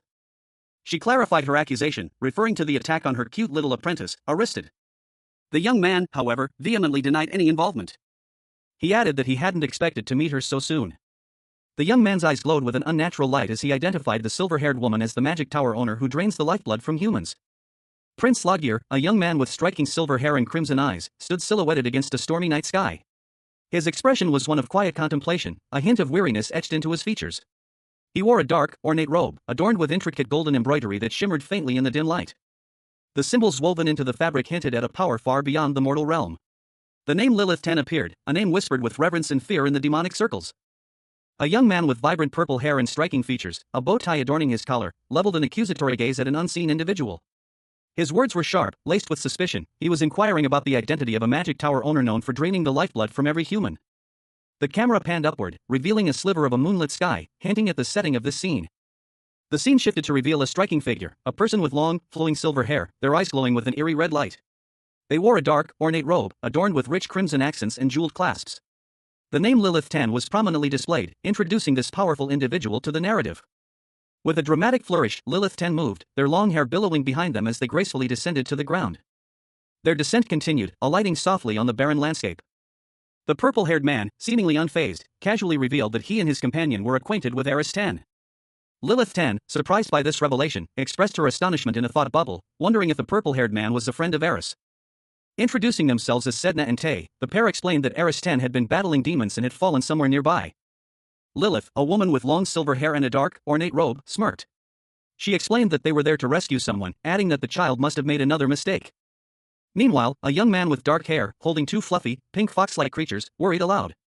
He couldn't sense Eris' presence. A young woman with long blonde hair, dressed similarly to Lilith, expressed her happiness that Eris had such good friends. However, Lilith noted something strange. And the young man, observing Lilith, commented that she didn't seem human. Lilith's amused expression suggested she already knew. The young man, sensing a demonic aura emanating from Lilith, confirmed his suspicions. The young man's eyes glowed with a demonic light as he stated he had never seen anything like Lilith in the demon world. A dark-haired man in a sharp suit, his eyes glowing faintly purple, stood on a cliff overlooking a tranquil sea. He declared that he was the keeper of the Demon King's list of names.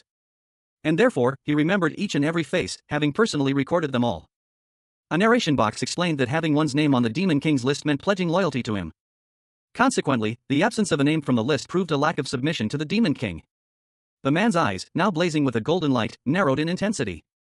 A woman with long, silver hair, dressed in dark robes, appeared, surprised. She asked the man if he truly managed the Demon King's list of names. Prince Loggier, now inhabited by the Demon King, unleashed a torrent of dark purple energy from his hand. A wave of power that crashed against his opponent, a figure cloaked in a dark red cape, causing a visible shockwave. Loggier, propelled by his demonic might, launched himself forward. A blur of motion as he closed the distance between them. His attack leaving a trail of dark purple energy in its wake. The force of the blow sent tremors through the very ground, shattering nearby structures. The opponent, seemingly trapped within a hexagonal energy field, struggled against the confinement. He pleaded for a moment to explain, but Logir remained resolute. Logir, his eyes burning with demonic intensity, vowed to destroy his foe after hearing his plea. Prince Logir, now inhabited by the Demon King, unleashed a surge of dark magic, a purple vortex swirling around his hand. The raw power causing the very air to crackle with energy. His eyes glowed with an infernal light, reflecting the chaos within. The impact of the magic rippled outwards, shaking the very foundations of the castle, sending tremors through the stone walls and shattering windows. From the ensuing chaos, a figure was flung through the air, a dark silhouette against the purple storm. A powerful impact sending them crashing to the ground below. The figure, revealed to be a high-ranking angel, coughed up blood, their body battered and bruised, clearly overwhelmed by the Demon King's power.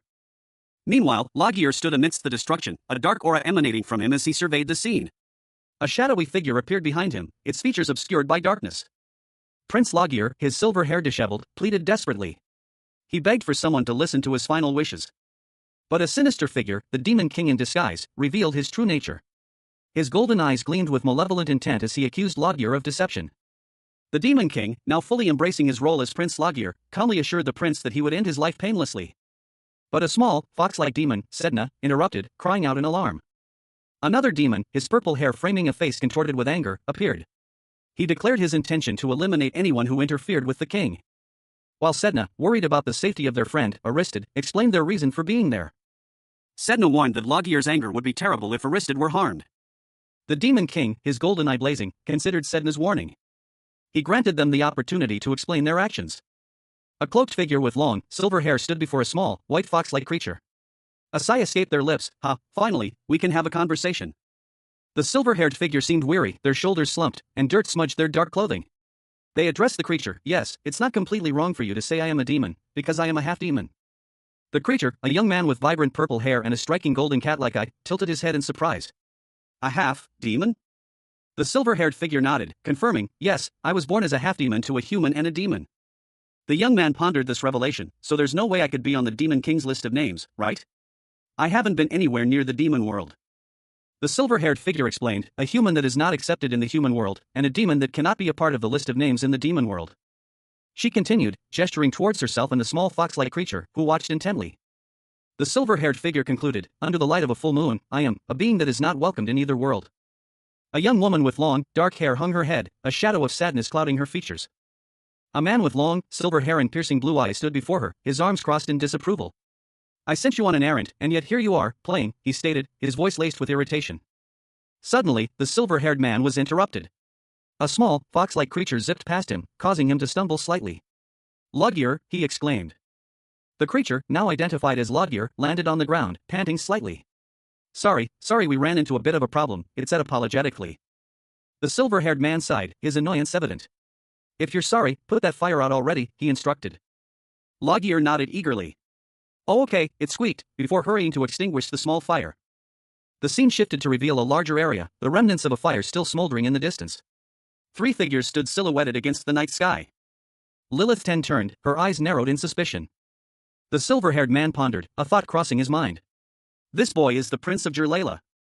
A mysterious woman with long, flowing silver hair and piercing eyes addressed someone unseen. Her words hung in the air, heavy with implication, if you are the one who possesses the demon soul. The woman continued, her gaze unwavering, the one who possesses the human soul must be Aristed Ten. A figure with long, silver hair, clad in dark robes, stood amidst a swirling mist. A look of dawning realization crossed their face. Their lips curved into a slight smile as they murmured, incredible. The figure addressed another, their voice laced with amusement, to have realized this within a moment of seeing me. The silver-haired figure, now identified as Logir, was confronted by a young man with striking blue eyes. Logir stated, you do not seem like an ordinary prince either. Logir responded, their gaze sharp, the person who is standing in front of us is the one you were searching for. The fox-like creature gasped, what?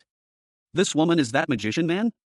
A woman with long, flowing light brown hair, dressed in a dark robe accented with red and gold, smiled serenely. Her expression hinted at a mischievous amusement.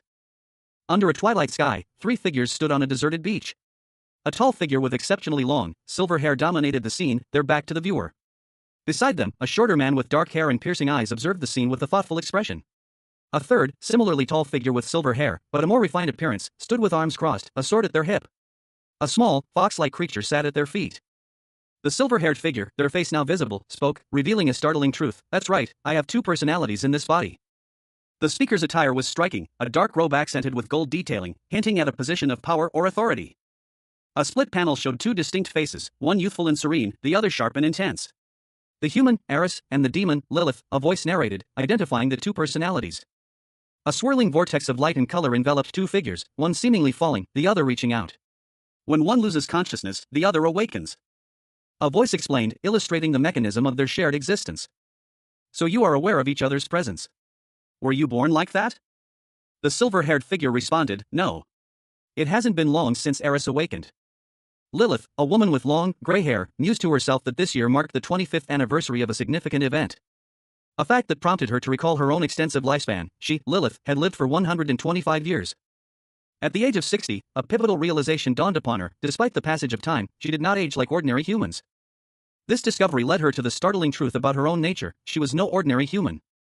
A flashback sequence reveals a harrowing scene. Lilith, surrounded by a mob of villagers, was on the verge of being lynched.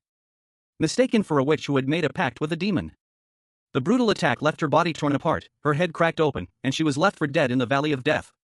But ironically, the demonic abilities that had put her in that situation were the very things that allowed her to survive. The flashback ends, leaving Lilith to contemplate the events that shaped her life. The narrative opens with the arrival of Eris, a figure whose presence is immediately felt, though his appearance remains partially obscured. A young man, eyes wide with shock and disbelief, stares at his reflection, which shows a drastically altered appearance. His features are different, almost alien to him. The transformation occurred when he turned 100 years old. Two figures, a woman with silver hair and a fox-like creature, observe the scene. The woman comments on the unusual nature of the transformation, noting that she has seen similar shifts in personality, but never in race or gender. The fox-like creature, intrigued, inquires if the body simply switches between male and female forms. The silver-haired woman, with a playful smirk, suggests the creature see for itself. The fox-like creature, blushing, shyly confirms the transformation. Meanwhile, the silver-haired woman recalls Eris's actions, setting fire to the magic tower and fleeing. She questions why the woman didn't stop him, given her status as the owner. Eris, a young man with short, gray hair, sat hunched over a desk, diligently studying ancient texts. His brow furrowed in concentration as he meticulously copied arcane symbols into a leather-bound journal. The narration box confirmed his passion. Eris loved to study and research magic more than anyone else. He looked up, a bright smile illuminating his face as he held aloft a glowing blue crystal, its light reflecting in his eyes. The scene suggested a moment of magical discovery or experimentation. Despite his apparent fondness for the magic tower, it was revealed that he had set it ablaze. A subsequent thought bubble questioned this action, highlighting the apparent contradiction between his professed love for the tower and his destructive act. Sedna, a woman with long, silvery gray hair and a sly smile, offered an explanation. She surmised that Eris had set the tower on fire to eliminate it completely, suggesting a desire for a fresh start or a finality to a particular chapter of his life. A small, fox-like creature, seemingly Sedna's companion, expressed confusion regarding Sedna's theory, questioning the logic behind Eris's actions. Sedna, turning her attention to another individual, a man with long, flowing white hair, continued the conversation. She acknowledged Eris's desires but questioned his plans for the future, particularly concerning his relationship with this other person. The man with white hair responded that their current situation was uncertain, implying a lack of direction or purpose in their lives. He expressed a sense of aimlessness. He then proposed a trade to Sedna, suggesting a potential solution to their predicament. Sedna, surprised by the suggestion, questioned the nature of this proposed trade. The final panel revealed the terms. Sedna would provide a mystic engineer for Jerleia in exchange for the man's position as the magic tower's owner. The scene opens with a striking figure, a tall, slender man with long, flowing silver hair, dressed in elegant dark attire. His eyes gleam with an unnerving intensity as he gestures dramatically, a powerful aura surrounding him. He offers a proposition: in exchange, I will provide you with as many magic stones as you like. A woman with long, gray hair, her expression unreadable, silently contemplates the offer. She then firmly states, but the magic tower is an alliance solely for magicians. We will not assist a particular nation for any personal or public benefit. Undeterred, the silver-haired man counters, then I will create a place for you where you belong. He continues, his voice soft yet commanding, just make your decision. Whether you want to live as a human or demon. The gray-haired woman ponders this new proposition, a thoughtful expression on her face. The silver-haired man, sensing her hesitation, inquires, you don't like my suggestion? She responds, that's not it, I'm just wondering what authority you have to give me such choices, Your Highness, Prince of Jerlala. The silver-haired man explains, half-demons cannot simply choose one side just because they prefer it. Another name I hold is Imbilden. A pair of crimson eyes, blazing with an infernal light, snapped open. They belong to someone with long, dark hair, their gaze sharp and intense. The owner of those eyes, a figure shrouded in ethereal light, declared, "I am the great Demon King." The Demon King, now revealed in full, stood tall and imposing. His long, silver hair cascaded down his shoulders, framing a face that held both power and a hint of amusement. A sword, ornate and gleaming, rested easily in his hand. His red eyes, still burning with otherworldly energy, held a knowing glint. He was ready. A majestic ship, its sails billowing in the wind, cut through the tranquil waters. The vessel, adorned with intricate carvings and a symbol of angelic wings, sailed towards an unknown destination. A young man with purple hair lay sprawled on the ground, tears streaming down his face. His anguished cry echoed, "Whyy, what is the meaning of this? What about my free will?" Prince Logir, now inhabited by the Demon King, found himself in a surprisingly mundane situation, being lectured by a young, seemingly naive servant. The servant protested against his forced servitude, calling it exploitation of labor.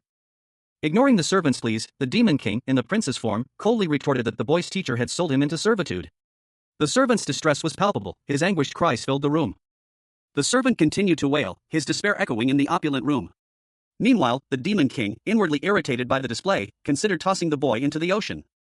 A scene shift revealed two large wolf-like creatures, nursing their wounds. A small, pink rabbit-like creature tended to them, explaining that it had healed them in a rush after they had invaded a village. Logir, observing the scene, clarified that these were not the monsters that had attacked the village, they were a different group entirely. The pink rabbit-like creature, seemingly proud of its actions, boasted about protecting Logir. The prince, however, was annoyed by the implication that he needed assistance. His annoyance grew with each passing thought, his dependence on these creatures, however small, grated on his pride. Logir examined his sword, noting the lack of blood despite its use the previous night. He found this peculiar. The sword's purity, he mused, remained untarnished even without special care. A young man with striking white hair and piercing blue eyes, dressed in dark, elegant attire, cast a disdainful glance. A smirk played on his lips as he muttered to himself, deeming something such beautiful trash. The scene shifted to a wide shot of a majestic castle, bathed in the warm glow of a sunny day. Fluffy white clouds drifted lazily across a brilliant blue sky. The castle stood proudly against the backdrop of the clear sky, its spires reaching towards the heavens. The scene was idyllic, a stark contrast to the previous panel's cynicism. Inside the castle, a regal figure sat upon a throne. He was an older man with silver hair, dressed in a rich, dark uniform befitting his status. He addressed someone unseen, stating that he had heard of their great assistance to the Empire of Canas. The scene continued, showing the same regal figure on his throne. He spoke of the earth fairies from Canas and a suggested brotherhood. A young person with long white hair, standing before the throne, responded, claiming responsibility for bringing the earth fairies there themselves. They continued, explaining that they had obtained a signature from the queen of the earth fairies. However, they cautioned that because fairies are not human, the signature's effectiveness would be limited. A sudden shift in tone and setting. A young man with vibrant blonde hair, his face bearing a slight injury, was shown in a dark, dramatic close-up. A narration box explained that if the Demon King's list of names compels demons to obey, it would be absolute. The scene opens with a young man with blonde hair, dressed in a blue cloak, his expression pensive. A narration box reveals that the Book of Logir, a powerful artifact, is similarly effective on humans. The next panel introduces a majestic woman with long white hair, surrounded by small, winged creatures. She is the queen of the earth fairies. The narration explains her top priorities, protecting her people and maintaining an alliance with the Empire of Canas. A man with long silver hair and a regal bearing stands by the sea, contemplating. He muses that his contract with the queen is her third priority. He continues his internal monologue, reasoning that as long as it doesn't interfere with her top two priorities, the contract shouldn't pose a problem. The man and a woman with long silver hair are shown together. The narration explains that because Lilith and Eris share one body, obtaining both names would create a double contract, which is impossible. The silver-haired man reasons that Lilith has no reason to reject his offer, and Eris will follow Lilith's will, so it shouldn't cause any problems. The man, Eris, turns to address someone unseen, asking what they think of his plan. Close-up on Eris's intense gaze. Another person, unseen but implied to be present, asks what Eris said. Prince Logir, the Demon King in disguise, stood before an empty throne, his gaze sweeping across the opulent chamber. He muttered to himself, unconvinced by the lack of the queen's presence. He mused that the queen, ever vigilant, would surely have appeared if she sensed her son's return. Logir, however, felt a strange sense of unease. Logir's thoughts shifted to the task at hand, sharing the joyous news with the kingdom's citizens. A skeptical frown creased his face. A sudden wave of apprehension washed over him. He wondered if something significant had transpired during his absence.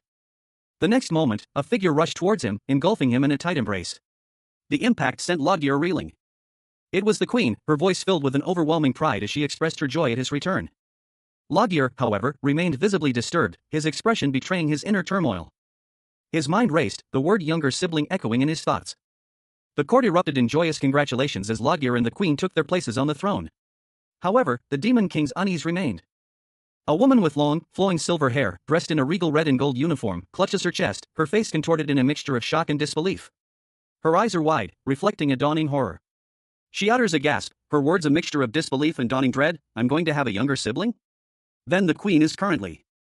A sprawling kingdom blanketed in snow unfolds before the reader. A majestic castle crowns a distant hill, overlooking a charming town nestled amongst snow-laden pine trees.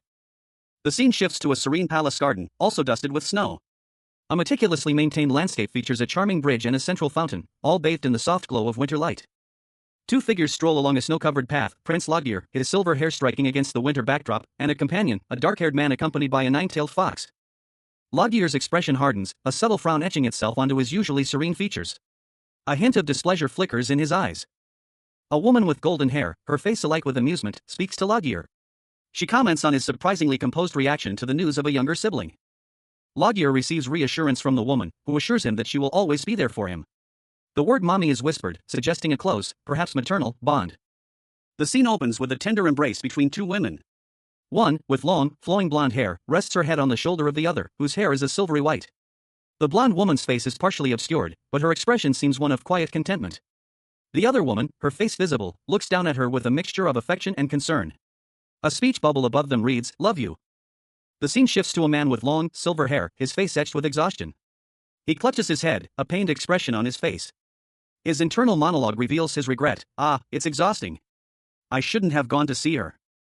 A younger man with dark purple hair approaches him, concern evident in his features. He asks, Are you okay? The silver-haired man replies, his voice strained, No, I feel like I'm going to throw up, so don't talk to me. The silver-haired man snaps back, his eyes blazing, I thought I told you to shut up. The younger man, now looking dejected, lets out a small, sad sound, hing. The scene shifts to an outdoor setting, a snowy path. The silver-haired man, looking pale and weak, is being supported by the younger man, who walks beside him with a small, fox-like creature trailing behind them. Prince Loggear, a figure of striking elegance with long, flowing silver hair, stood amidst a snowfall, his hand outstretched as if to grasp the falling flakes. A look of serene curiosity washed over his features. The delicate snowflakes danced around his fingers, each one a tiny, ephemeral jewel. A sight both beautiful and unfamiliar to him. So this is the phenomenon called snow, he mused, a hint of wonder in his voice. He continued to observe the falling snow, his expression thoughtful and intrigued. Suddenly, a voice broke through his contemplation. What's up, Loggear? A cheerful voice called out. Beside him stood a small, fluffy creature resembling a fox, its pink fur contrasting with the white snow. Is this your first time seeing snow? The creature asked. Loggear smiled faintly. Yes, we don't have snow in the demon world, it's fascinating. Isn't it beautiful? He replied, his gaze still fixed on the falling snow. The fox-like creature tilted its head. I heard there are spirits in this world that are invisible to the naked eye. Perhaps these spirits are sprinkling snow from the sky, it mused. Loggear's eyes followed the falling snow, his attention captivated by the ethereal beauty of the scene. Yes, there could really be a snow spirit, Loggear agreed, a thoughtful expression on his face. I thought you'd be irritated that I believe in something that can't be seen with the naked eye, Loggear, the fox-like creature chuckled. A young man with long, white hair and a white coat walked alongside a taller figure with dark hair and a dark suit. A small, fox-like creature trotted between them. The taller figure stated that the absence of evidence does not imply non-existence. The white-haired young man questioned whether everything would truly be all right, his concern evident in his posture. The dark-haired man, seemingly unconcerned, simply replied, What? The dark-haired man smirked, revealing sharp teeth and golden eyes. He revealed the truth, the demons. The white-haired man and a small, brown-haired boy looked on in shock as two large, chained wolf-like creatures were shown. The white-haired man expressed concern about leaving the creatures with the coachman, given their previous deception. He dismissed the concern, claiming it was merely a white lie. The reason for this deception was revealed, the boy's name had been recorded in a magical book. The dark-haired man reassured the white-haired man that the coachman would take good care of the creatures. He then turned his attention back to the white-haired man, stating that their current concern should be. The Demon King, now inhabiting the body of Prince Loggear, stared into the mirror, his usually stoic expression clouded with a deep furrow of his brow. His icy blue eyes, usually sharp and calculating, held a hint of confusion and unease. He mused on the strangeness of it all. Monsters, born from the Demon King's residual power, were a peculiar consequence of his existence. A shadowy figure, vaguely serpentine, loomed in the background, its presence adding to the unsettling atmosphere. Beside it, a smaller, more humanoid figure with unsettling features watched intently. Loggear pondered the inherent limitations of his power. He understood why demons might challenge him, they possessed minimal rights to do so, but for mere monsters to defy him was incomprehensible. He scoffed at the idea. His command over the monsters was absolute, they obeyed without question, needing no names to enforce his will. Yet, these creatures, born to obey, had inexplicably attacked him. A baffling turn of events that left him deeply troubled. He questioned whether the problem lay not with the monsters themselves, but with something far more sinister.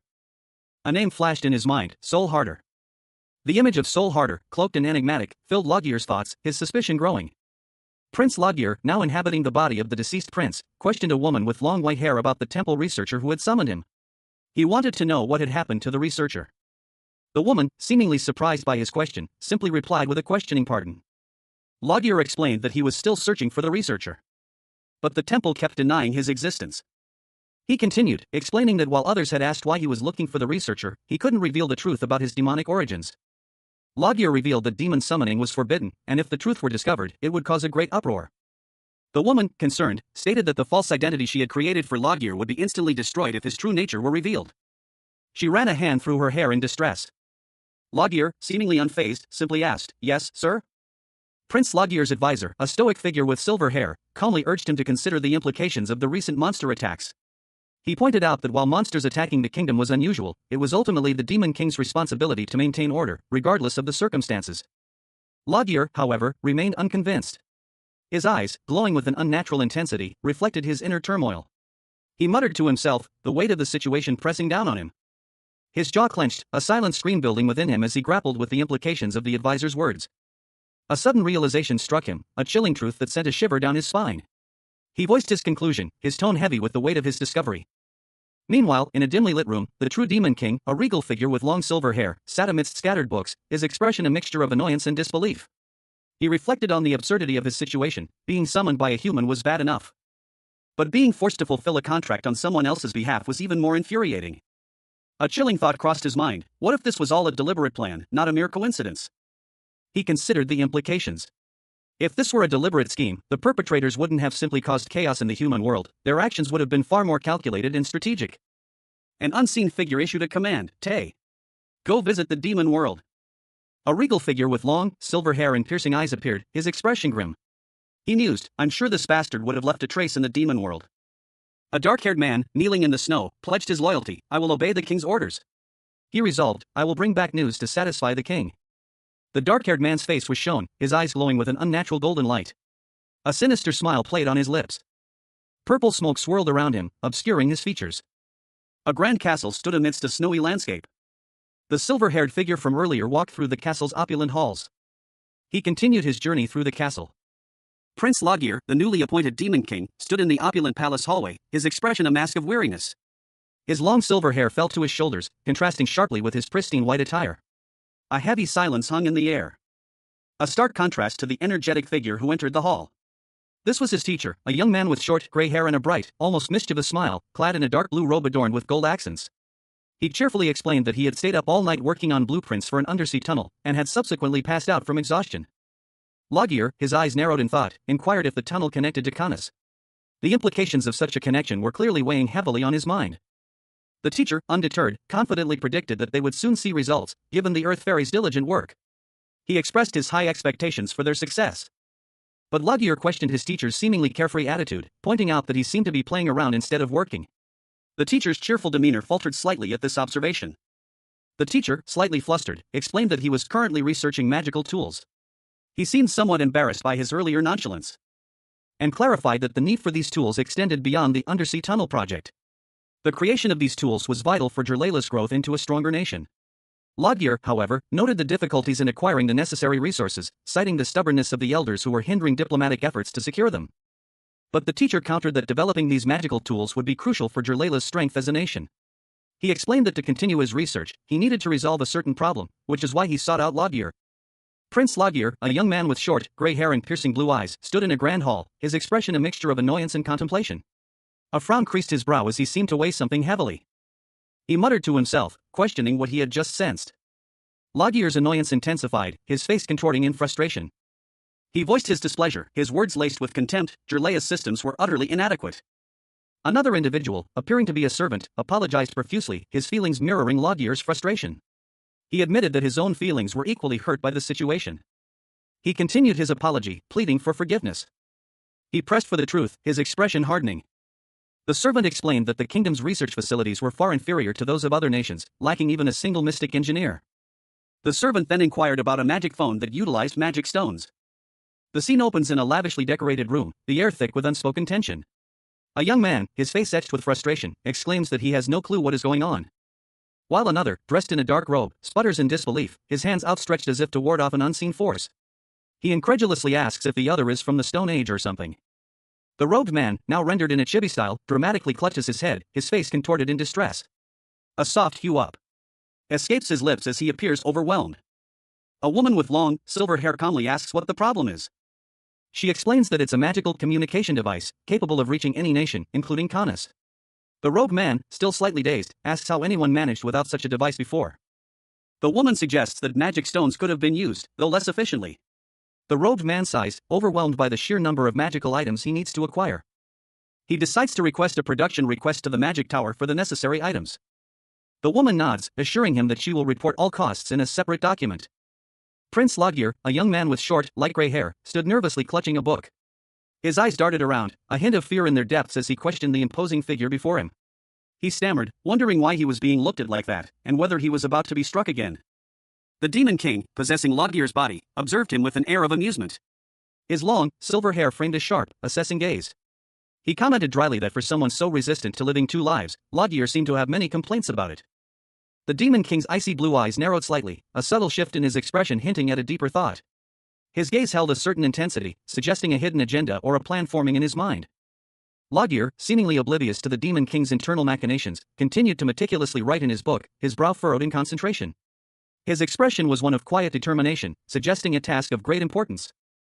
Prince Logir, a young man with striking silver hair and piercing eyes, sat with an air of nonchalance. He seemed unfazed by the gravity of his situation, a stark contrast to the weight of his circumstances. His thoughts drifted to Lilith, a name that seemed to carry a heavy weight of unspoken history. He mused on the differences between their experiences. A young man with short, light hair, dressed in a dark blue robe adorned with gold accents, meticulously made notes on a notepad. This was Lilith, Logir's teacher, her expression thoughtful. Lilith's lips curled into a knowing smile as a realization dawned on her. A subtle shift in her demeanor suggesting a hidden understanding. She murmured to herself, attributing the unusual situation to her own identity crisis, not Logir's. He could perceive her feelings, her mood, even her deepest, hidden thoughts. Logir's teacher, Lilith, was taken aback. She questioned how a mere 25-year-old could possibly possess all the memories of Lilith's 125 years of life. Logir conceded that his teacher's initial reaction was understandable, admitting that even he had found the situation jarring at first. Despite everything, the young prince, Logir, found himself inexplicably grateful for the protection and acceptance he received. He resolved to remain loyal, regardless of outside opinions. His attire, a regal dark blue robe adorned with gold embroidery and intricate detailing, hinted at his newfound status. A stark contrast to his previous life. A powerful voice, laced with a hint of amusement, questioned his contentment with this unusual existence. Logir, now inhabiting the body of the deceased prince, admitted to a previous lack of worry, but expressed his current contentment. He found his life with his teacher far more meaningful and happy. A sentiment reinforced by the gentle reminder that personal happiness is a matter of self-determination. Meanwhile, a woman with striking white hair and dark eyes, seemingly his teacher, reflected on the beauty of the ocean, a sight she had forgotten. A detail that held significance for Logir's future. The woman, standing beside a tall, imposing figure with silver hair, questioned Logir's contentment, confirming his happiness. A young elf with long, flowing white hair wept silently, her face hidden in her hands. Tears streamed down her cheeks, reflecting the soft light filtering through the leaves. Meanwhile, a strikingly handsome man with equally long, white hair stood in regal attire, a pensive expression on his face. He was Prince Logir, the Demon King in disguise. The scene shifted to a grand, opulent room, the upper half of the panel showing a portion of the prince's attire, the lower half showing a glimpse of a room with large windows. A close-up of Prince Logir's face, a subtle smirk playing on his lips. He seemed to be contemplating something. The panel showed a large window overlooking a snowy landscape, the word "so" floating in the air, suggesting a question or a pause in the narrative. The scene shifted to a different part of the palace, showing a hallway with a coat rack and decorative screens. A close-up of a piece of clothing, possibly a discarded garment, hanging from a rope. Prince Logir lay sprawled on a large bed, arms outstretched, a look of relief on his face. He muttered phew. Logir, the Demon King, awoke in the body of the deceased prince. He mused that a single day in this world was equivalent to 10 days in the demon realm. He wondered how long he had been in this new form. A white, fox-like demon with pink accents approached Logir's bed. It greeted him, noting his presence. The demon expressed its delight in Logir's new, larger room, commenting on its spaciousness and the size of his bed. The demon noted that Loggear had left for a meeting but returned unexpectedly quickly. It then inquired about Loggear's apparent fatigue. Loggear explained that things were not going well. The demon suggested that Loggear simply do as he pleased, but Loggear countered that doing so would cause chaos and invite unwanted attention and gossip about the late prince's actions. The demon urged Loggear to simply do what he wished, as he always had. The chapter opens with a close-up on a pair of striking blue eyes, framed by long, flowing silver hair. A sense of quiet intensity emanates from the gaze. Belonging to Loggear, the demon king now inhabiting the body of a deceased prince. He sits on an ornate bed in a lavish bedroom, a small, fox-like creature perched nearby. He acknowledges a previous statement, murmuring, "You're right." A question forming in his mind, right? Why do I have to hold anything in? Loggear runs a hand through his hair, a sigh escaping his lips, ha. The fox-like creature, Sedna, responds, "You said it, Sedna." Sedna, with a cheerful expression, comments, he I'm all you have, right? I'm the best. Loggear agrees, yes. Why should I bother worrying? He declares, if things aren't working out, I should make it work. Loggear stands, a newfound determination hardening his features. He resolves, from today onwards, I'm done with being a prude. The grand hall of the palace stood silent, its opulent furnishings gleaming under the soft light filtering through tall windows. A lone chaise lounge sat in the center of the vast room, the only sign of life in the otherwise empty space. Suddenly, a young man with blonde hair appeared, lying on a chaise lounge. He was Prince Loggear, his expression serene despite the unexpected circumstances. Standing beside him was a tall figure with long, silver hair, Sir Whale, the prince's stoic guardian knight. His presence radiated an aura of quiet strength and unwavering loyalty. Two maids, observing from a distance, whispered amongst themselves. One of them commented on Sir Whale's presence, noting his continued service despite the prince's reputation. The other maid expressed surprise at Sir Whale's continued employment, given the prince's notoriously volatile temper. She wondered aloud if the rumors of the prince's recent change in behavior were true. Sir Whale, having overheard their conversation, confirmed that the prince had indeed changed, admitting to a past mistake. He seemed weary, the weight of his responsibilities evident in his posture. A flashback revealed his fear during a previous encounter with the prince's volatile temper.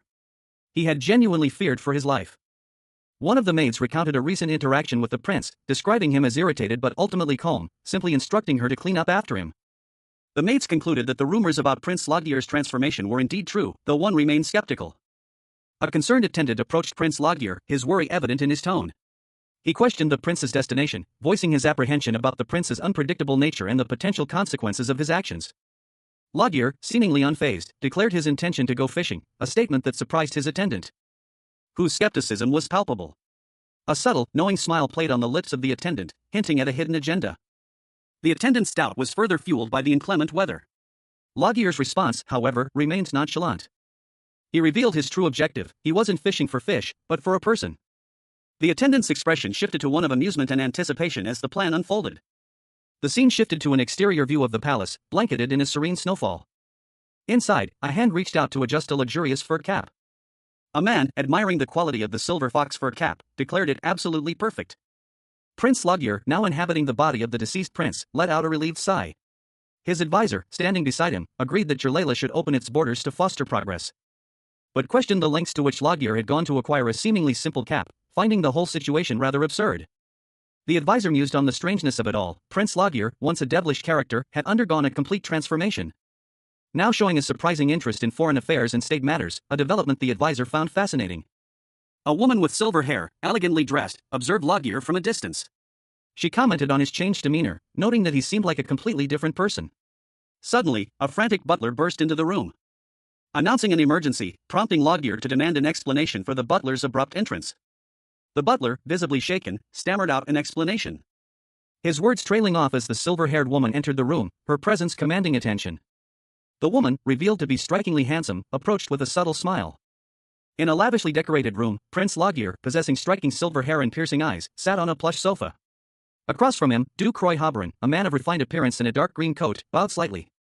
"Your servant, Croy Hoberin, greets you, Your Highness," he stated, his tone respectful yet laced with a hint of apprehension. He continued, "I could never imagine in a million years you would come all the way here to this shabby place without notice, Your Highness." Loggear, his expression sharp, questioned the Duke. He asked pointedly, "Are you implying I should not have come?" The Duke, seemingly flustered, quickly corrected himself. "Not at all. Welcome. I mean, it is our eternal honor to have you here, Your Highness." However, a flicker of concern crossed the Duke's face as he pondered the prince's unexpected arrival. He mused aloud, but why did the prince come here unannounced? His suspicion grew. He wondered, does he have a grudge against me or something? Even though he's progressed as of late, I can't rest easy. Meanwhile, in a dimly lit room, Duke Croy's associates whispered amongst themselves, their expressions a mixture of worry and disdain. One of them muttered, who knows when he'll return to being that devilish son of a ditch. Loggear, observing the Duke's unease, remarked, that expression, you're wondering why I'm here? The Duke, startled by the prince's perceptiveness, stammered, that's what you're wondering, right? Ah, why yes, your highness. Loggear continued, his tone sharp, what brings you here? I simply cannot fathom your intentions, though I am but a lowly servant. Duke Croy Hoverin, do you think of me as an enemy? Prince Loggear, a man whose reputation precedes him, sputtered in denial. His hands flailed, a picture of nervous energy, as he vehemently protested the notion. Meanwhile, the Demon King, disguised as the deceased prince, observed him with a calculating gaze. His icy blue eyes, sharp and intense, held a hint of amusement. He subtly tested the waters, his voice a low murmur that belied the power he wielded. The question hung in the air, heavy with unspoken implications. Loggear stammered, clearly uncomfortable with the directness of the question. The Demon King's patience was wearing thin. The Demon King pressed further, his words laced with a subtle threat. He reminded Loggear of his position, his servitude to the crown. Loggear, burdened by guilt and a sense of inadequacy, pleaded for understanding. His distress was palpable.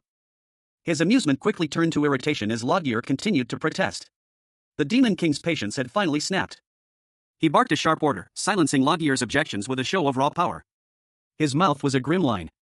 The raw power of the Demon King's command was evident in the way his words hung in the air, heavy with unspoken threats. Loggear's face fell. Prince Loggear, the Demon King in disguise, sat on an ornate chaise lounge, his expression unreadable. He addressed someone unseen, stating his intention to be brief. He continued, mentioning an upcoming meeting with the monarchs. A subtle smirk played on Loggear's lips as he anticipated the events to unfold. Prince Loggear, a young man with striking silver hair, sat in contemplation. His expression was one of quiet intensity, a stark contrast to the opulent surroundings. He was preparing for a meeting with the monarchs, a meeting that held significant weight. In this crucial meeting, a critical decision loomed, the acceptance or rejection of Jirlela's open-door policy. A policy that would have far-reaching consequences for the kingdom. Loggear sat across a large table from another man, his face partially obscured by the angle. The other monarch voiced his concerns. He protested against Loggear's seemingly reckless proposal, questioning the wisdom of such a risky political maneuver.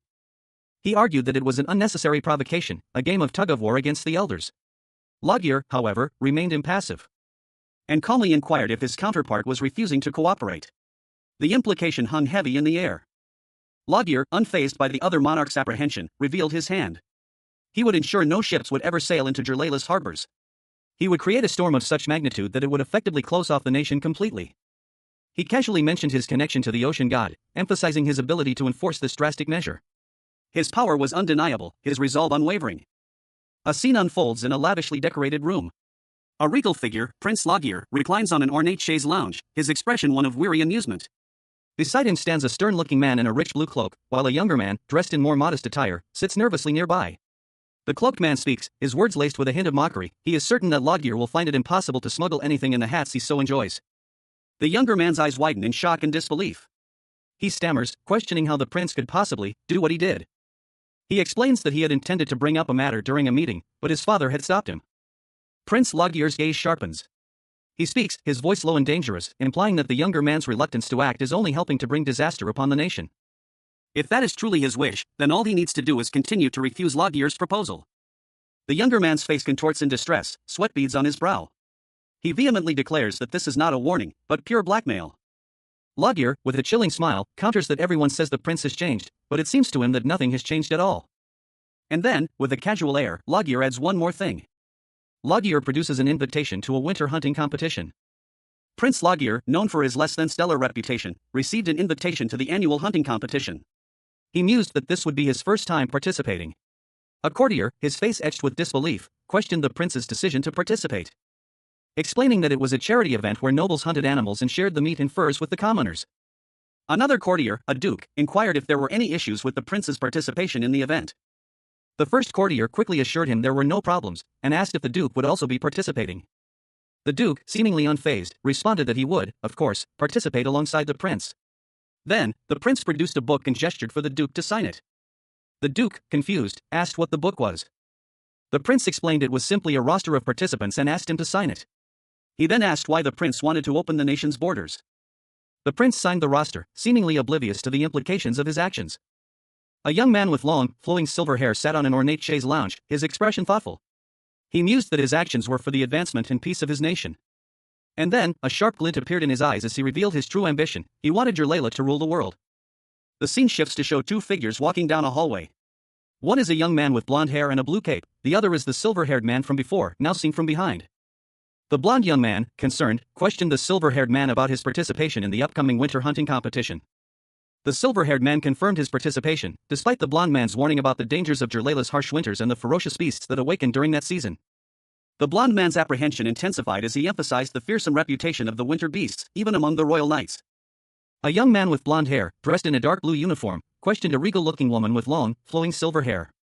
He inquired, "Are you lecturing me in taste, Ed?" The blonde young man continued, explaining that this event was unlike the ritual for the ocean god, and there was no reason for the silver-haired woman to attend. However, she simply replied, "There is." The silver-haired woman elaborated, stating that she needed to show the conservative nobles something.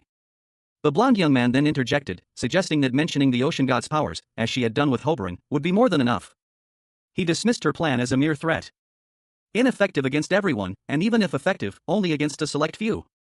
The silver-haired woman countered that such a threat would only cause hatred and objection, making it impossible to control them. She concluded that what she needed to show them was that she was a trustworthy prince. The scene opens in a grand hall, where Prince Lagier, a young man with blonde hair and a regal bearing, stands before a tall, imposing figure with long silver hair and piercing eyes. The silver-haired figure, Whale, the demon king in disguise, speaks, his tone laced with a hint of amusement. He reminds Lagier of their contract, of the prince's choice to bind himself to the demon king. Lagier's expression is unreadable, his gaze fixed on some distant point. He seems lost in thought, perhaps contemplating the gravity of his situation and the unusual circumstances that led him to this point. Whale continues, his words reassuring yet laced with a subtle undercurrent of something else. Lagier assures him that he will not participate in anything dangerous. But a flicker of determination crosses Lagier's face as he adds a significant caveat to his promise. Lagier's words hang heavy in the air. He clarifies that he expects Whale to handle all the dangerous tasks on his behalf. Their faces inches apart. Whale confirms Lagier's understanding of the agreement, emphasizing the prince's promise to avoid dangerous activities. He asks for confirmation, addressing Lagier by his full name. Lagier, seemingly unconcerned, casually adjusts his collar, a subtle gesture that hints at a hidden tension beneath his calm exterior. Prince Lagier, a young man with blonde hair, stood beside a regal figure with long, silver hair. The silver-haired figure, dressed in elegant white, responded curtly to the prince's comment with a simple, yeah. The silver-haired figure continued, explaining that for this hunt, they had extraordinary hunting dogs to assist them. A sly smile played on their lips. Prince Lagier's eyes widened in confusion. He looked utterly bewildered, his expression a picture of utter bafflement. "Pardon," he questioned, his voice laced with uncertainty. The camp was bustling with activity, suggesting the preparations for a large-scale hunt were well underway. Two men, one with dark hair and the other with brown hair, worked together, carrying a large barrel. The dark-haired man announced, "The hunt begins." The brown-haired man added, "We should be grateful that all the nobles participate every year." Suddenly, the brown-haired man's eyes widened in surprise. He gasped, "Wait, isn't that His Highness, Prince Lagier?" A procession wound its way through a snowy landscape. Prince Lagier, now inhabited by the Demon King, rode a white steed at the head of the group, his silver hair gleaming under the pale sun. Flanking him were two dark-furred beasts, their eyes gleaming with an unnatural light, and a blonde-haired man on a black horse, his expression grim. Meanwhile, in a nearby village, three women gossiped, their faces a mixture of apprehension and excitement. One carried a basket of vegetables, her eyes wide as she spoke. The procession continued, the Demon King, disguised as the prince, maintaining a stoic expression. Behind him, two figures in formal attire watched him with a mixture of concern and curiosity. A small, pink fox-like creature sat perched on the Demon King's lap, its fluffy tail swaying gently. The procession arrived in the village, causing a stir among the villagers. Whispers and gasps rippled through the crowd as they stared at the unusual entourage. Two villagers, a man and a woman, exchanged worried glances. The man nervously asked the woman if she had seen the strange creatures accompanying the prince. The man continued, mentioning a rumor that the ocean had purified these dark creatures, implying they were no longer a threat. He pondered the creature's name, unsure if it was Blackie. Meanwhile, another villager expressed their awe at the prince's appearance and personality. A warning was issued to someone, if you say such insolent words, you'll get in real trouble. Two figures on horseback rode away, their backs to the viewer, one with silver hair and the other with dark hair. The riders continued their journey through a snowy forest. A large, dark, demonic creature lurked unseen in the snow near the path. Two demonic, dog-like creatures with bat wings grinned mischievously. The silver-haired rider, seemingly amused, commented, "Our kids are so popular." He then asked his companion, "Did you see how shocked the people were?" The dark-haired rider replied, "It's to be expected." since Sterlela is a nation without any monsters. He then questioned the silver-haired rider, "Is this the forest you mentioned with the seasonally changing name?" A narration box explained, "In the spring, the forest of whispering trees." The story begins in the heart of a magical forest, a place that changes with the seasons. In summer, it is known as the Forest of Singing Trees, a vibrant and lively place. As autumn arrives, the forest transforms into the Forest of Lazy Trees, its colors shifting to warm hues of orange and gold. Finally, winter sets in, blanketing the forest in a pristine layer of snow. The trees stand tall and silent under the heavy snowfall. Prince Loggear, a young man with blonde hair, rides his horse through the snow-covered forest. He is accompanied by 2 guards. The beasts that have been sleeping since summer awaken during this period, making the forest a dangerous place. This area is designated as a prohibited zone, and the entrance is sealed off. Suddenly, they are surrounded by monstrous creatures emerging from the snow. Loggear and his guards are forced to defend themselves. Loggear and his guards retreat to a nearby camp, seeking shelter from the relentless attack. One of the guards urges the prince to stay close for safety. Loggear, though visibly concerned, remains resolute. He knows the danger they face, but his determination remains unshaken. 2 pairs of horse hooves rhythmically pounded the snow-covered ground. Their riders, silhouetted against the vast white expanse, seemingly unaware of the 2 large, black panther-like creatures with bat-like wings stealthily following behind them. The creatures moved with an unnerving grace, their dark forms blending seamlessly with the shadows cast by the winter landscape. A small, pink, fox-like creature rode atop one of the panthers.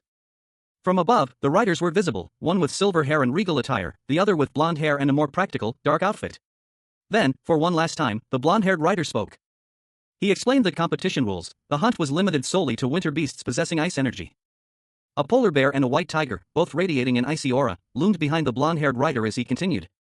These beasts needed to be captured, dead or alive, and the hunters had to return to base camp before sundown for the hunt to be acknowledged.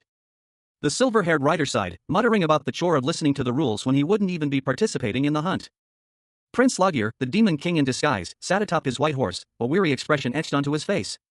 His companions had noted the relative safety of their current location, but the ever-present threat of monstrous beasts loomed large. Loggear, tired of the constant talk of danger, voiced his annoyance. He longed for rest, expressing a desire to simply lie down and sleep, regardless of whether there was a hunt or not. Sedna, a pink fox familiar, suggested sending the black familiars to hunt, a practical solution to Loggear's exhaustion. Sedna, perched atop a large black wolf familiar, reassured Loggear, urging him to rest and not worry about the hunt. Loggear, appreciating Sedna's understanding of his fatigue, decided to let the familiars handle the hunt while he rested. He acknowledged Sedna's unique empathy for his weariness. He smiled faintly, his long silver hair flowing behind him as he prepared to rest. Loggear gave the order, and the black wolf and pink fox familiars set off to hunt. However, their hunt was unexpectedly interrupted. 3 small dragons suddenly appeared, forcing Loggear to shout a warning to his familiars to flee. Prince Loggear, a young man with blonde hair, questioned Sedna, a regal figure with long silver hair, about Sedna's mission. He pointed out that Sedna was the only fox he knew, implying a unique relationship or familiarity. Sedna responded that her statement wasn't false, leaving the prince slightly perplexed.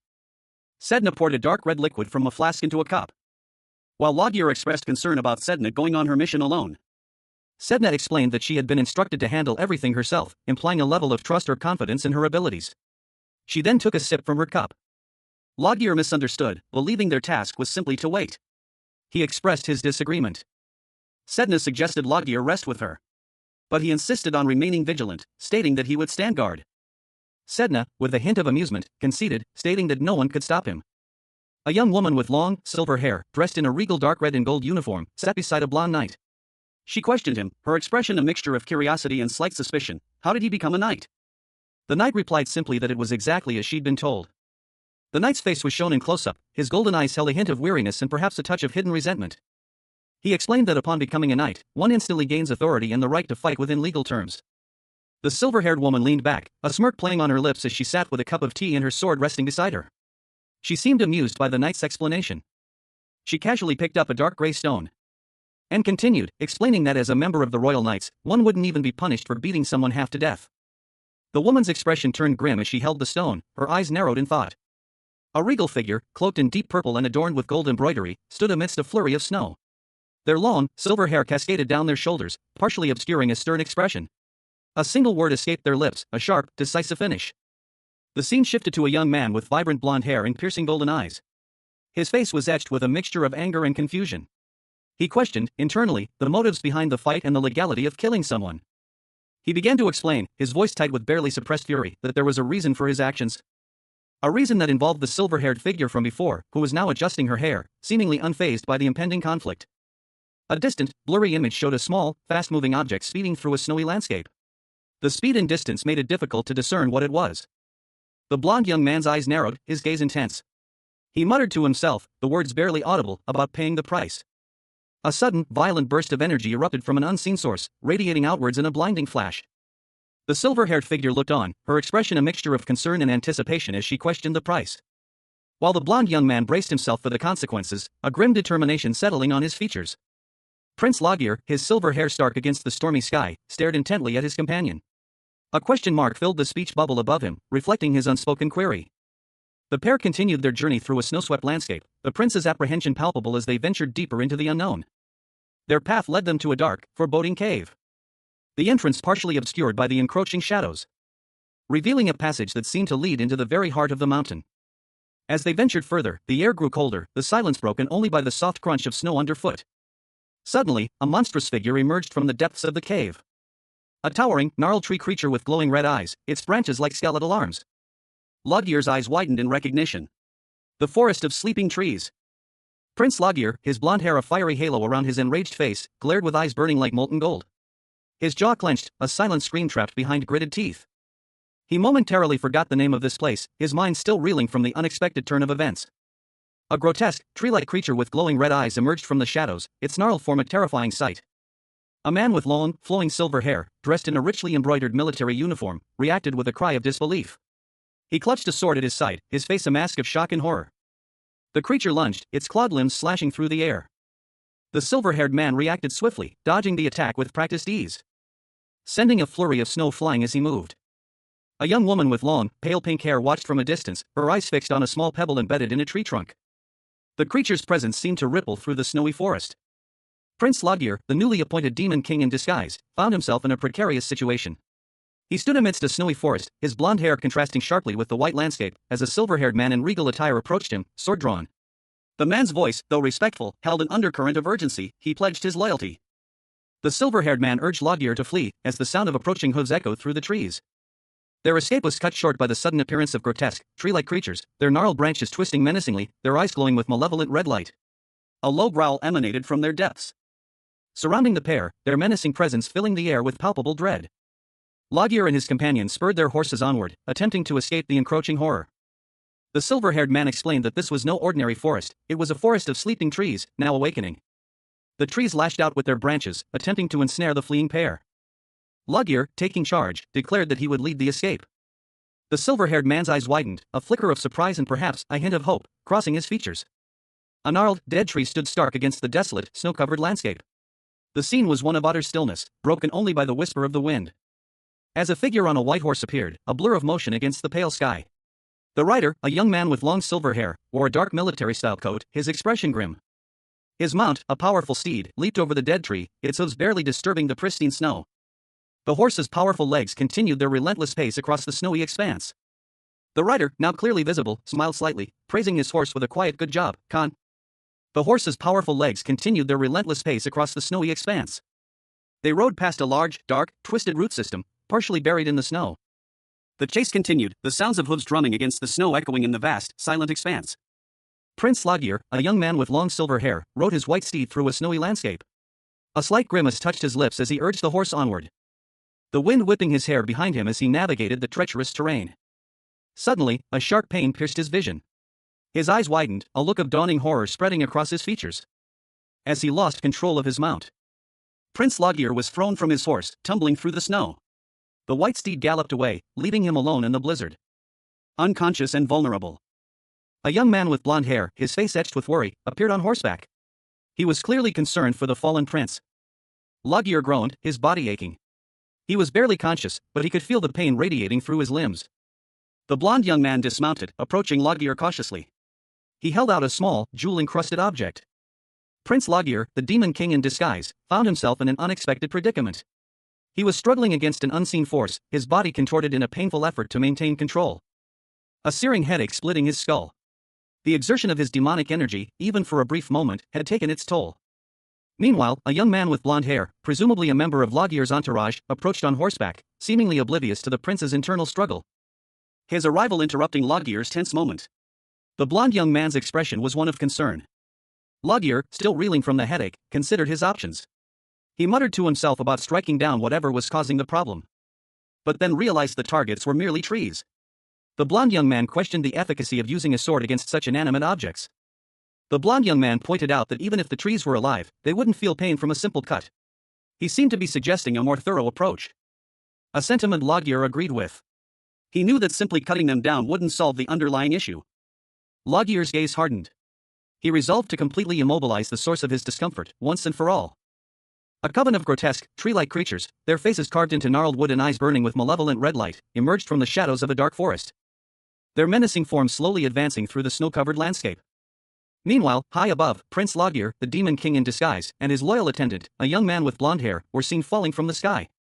The attendant urged the prince to stay close, but Logier, ever confident, assured him he could handle himself. As the prince and his attendant landed, the monstrous trees attacked. The attendant's eyes widening in alarm. But before they could reach him, the attendant unleashed a blinding flash of light. A wave of energy pushing the creatures back, allowing Logier to swiftly counterattack with his sword. Prince Logier, the demon king in disguise, found himself in a desperate battle. He expertly deflected several attacks from shadowy, vine-like appendages, his movements fluid and precise. His golden eyes narrowed in concentration as he sensed a shift in the battle's momentum.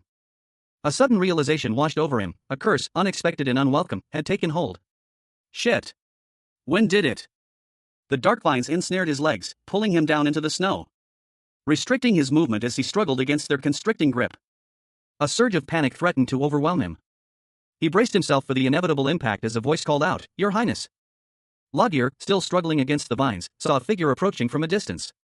The vines tightened their hold. A warning cry pierced the air, "Watch out!" A blinding white light erupted, obliterating everything in its path, leaving behind only a swirling vortex of energy, which slowly dissipated, revealing a serene winter landscape.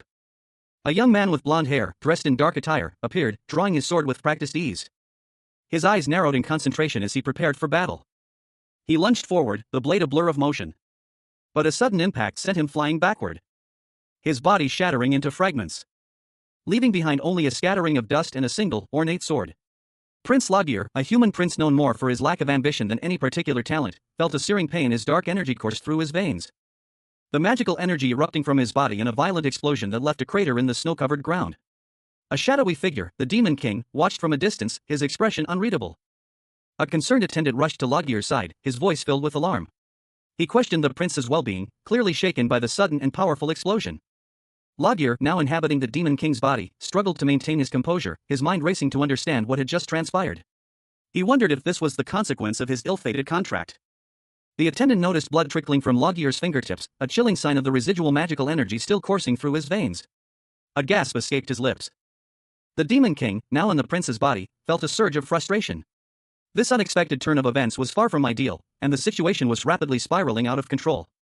Logier, still struggling with the residual magical energy, gritted his teeth, his face contorted in a grimace of pain and exertion.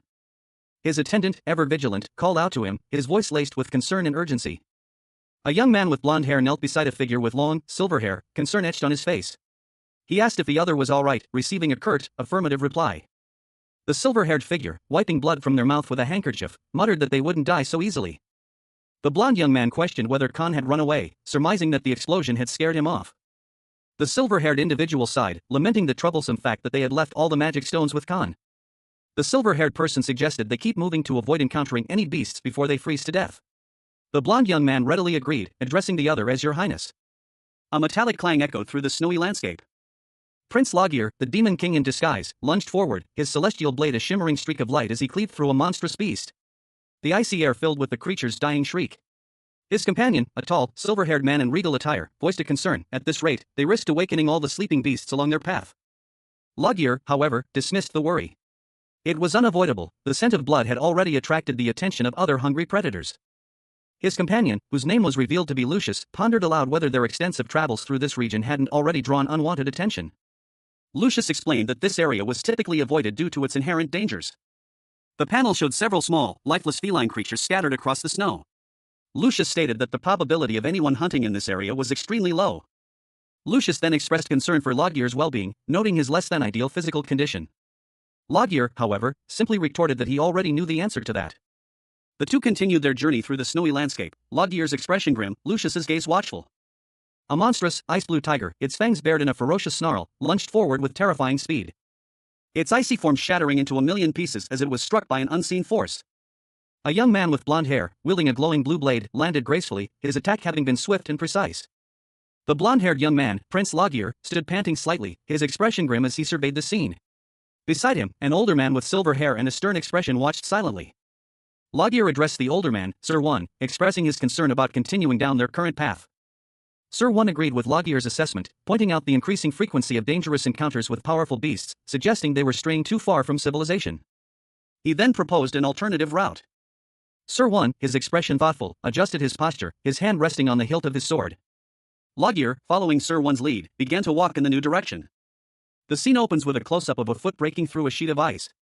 A figure plunges into the frigid water below.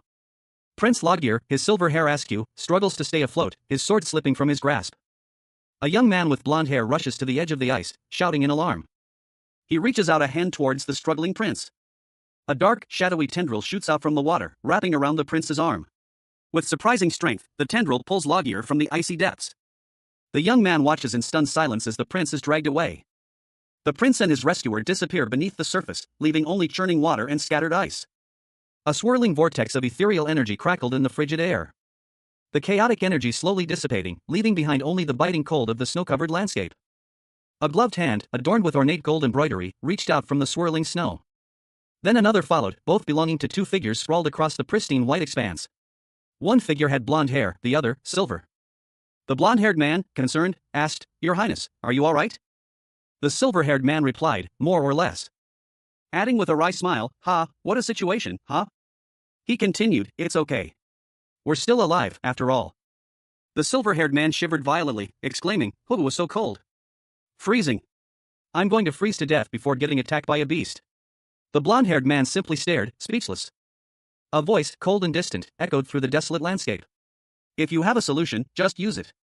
A young man with blonde hair lay unconscious on a snowy expanse. Beside him knelt a figure with long, silver hair, their expression unreadable. The blonde youth stirred, his eyes snapping open. He spoke, his voice strained, "I saw everything earlier." The silver-haired figure responded, their tone sharp, "The magic you used when you were surrounded by the winter trees, Your Highness." The silver-haired figure looked down at the unconscious prince, a mixture of concern and frustration etched on their face. A young man with blonde hair and a serious expression silently observed a scene that had unfolded before him. He internally reflected, "I saw everything earlier." The focus shifted to a regal figure with long, silver hair, dressed in ornate attire. He was clearly distressed, his eyes wide with a mixture of shock and fear.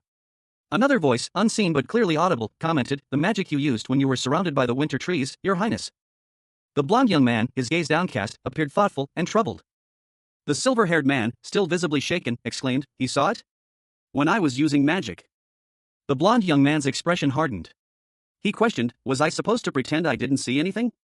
The silver-haired man chuckled lightly, replying, "No, it was bothering me as well." "Just how much do you know?" The blonde young man fell silent, lost in thought. He murmured to himself, "I know you didn't utilize a magic stone. And the level of magic you used isn't something an average person can manifest." He then asked, "And?" The scene opens with a conversation between two young men. One, with long, flowing silver hair, is dressed in a military-style uniform. The other has short, spiky blonde hair and wears a dark, ornate cloak. The silver-haired man declares, "That's all." The blonde-haired young man responds, showing a lack of curiosity about the silver-haired man's magic. He states that it doesn't affect him. The scene shifts to show the silver-haired man sitting in the snow, his sword lying beside him. The blonde-haired man stands over him, seemingly unconcerned. The blonde-haired man speaks again, stating that no matter what powers the silver-haired man may be hiding, he will not be affected. He approaches the silver-haired man and picks up the silver-haired man's sword. A burst of energy erupts from the blonde-haired man as he unleashes a powerful magical attack. The attack takes the form of a large, glowing arc of energy that strikes a large, white bird-like creature in flight. The silver-haired man watches from below, his expression unreadable. The creature falls from the sky, its body dissolving into particles of light. The blonde-haired man's boots are shown standing in the snow, the scene ending with a sense of finality. Prince Logier, a young man with blonde hair and striking golden eyes, stood resolute amidst a swirling blizzard. His internal monologue echoed a grim determination, as long as he was still alive, he would fight. He gripped his sword, a glint of defiance in his gaze, ready to face whatever lay ahead. Logier's opponent, a figure cloaked in darkness, lay lifeless in the snow. Only their back was visible, adorned with ornate military garb. A voice, sharp and laced with amusement, cut through the silence. It belonged to a man with striking silver hair and piercing blue eyes, his expression a mixture of surprise and mockery. I thought you were normal. But to discover you'd made a pact with a demon? Logier's face hardened. If he'd encountered a demon, he would have bartered his life for a chance to start a war that would plunge the world into chaos.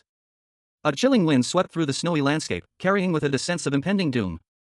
The wind intensified, whipping snow into a frenzy as Logier and his mysterious companion stood facing an unseen threat. A palpable tension filled the air. A monstrous polar bear, its fur frosted with ice crystals, roared in fury, its breath misting in the frigid air. The Demon King, now Prince Logier, stumbled through the snow-covered forest, his face etched with frustration. He muttered to himself that he had taken a wrong turn. A young man with blonde hair, his sword at his side, warned Logier about the dangers of the forest. He calmly requested that the prince step back, offering to handle the situation himself. Logier, however, felt the temperature plummeting and worried about the seemingly endless ordeal. Deciding that this was unacceptable, he reached for a magical artifact, intending to summon a monster to aid him. With a flourish, he summoned a powerful creature. However, the summoning went awry, the artifact shattered, and blood splattered across the snow. Logier stood amidst the chaos, his expression unreadable. Prince Logier, a young man with blonde hair, stood poised within a complex magical circle, his hand resting on the hilt of an ornate sword. The air crackled with arcane energy, a crimson glow emanating from the intricate runes etched into the floor beneath his feet. A sudden shockwave rippled outwards, causing a nearby courtier to exclaim in alarm, "Your Highness!" The scene shifted to reveal a figure with long, silver hair, clad in regal attire. This was the Demon King, now inhabiting Logier's body. His expression was one of grim determination. A dark energy swirled around him, hinting at the immense power he concealed. Suddenly, a massive, ice-covered bear emerged from a blizzard, its eyes burning with a fierce, cold light. It charged towards the prince. The prince, now fully the Demon King, reacted instantly, bracing himself for the impact. He met the charging beast head-on, his sword flashing as he prepared to strike. Meanwhile, the silver-haired figure watched from afar, a dark portal opening behind him. He drew his own sword, its blade shimmering with dark energy, ready to intervene if necessary. Prince Logier's icy blue eyes, framed by his long, silver hair, widened slightly. As a surge of dark energy erupted from within him, shattering the tranquil winter landscape. The force of the blast sending shockwaves through the snow-covered trees. He stood, his regal attire barely concealing the demonic power coursing through his veins. But the exertion proved too much. Logier stumbled, his ornate sword clattering to the ground as he collapsed into the snow. A grimace twisted his lips as he groaned softly, "Ouch." A small, adorable black dragon with horns peeked out from behind a nearby rock, its large, expressive eyes filled with concern. Q. Logier, surprised by the small creature's appearance, asked, "What? Why are you coming out of there?" Another small dragon appeared beside Tay. Logier's companion, observing their surroundings, questioned, "Huh? Your Highness, where are we? It doesn't seem like the palace." Logier sighed, addressing Tay. "Did you decide to go for a walk when it's this cold outside?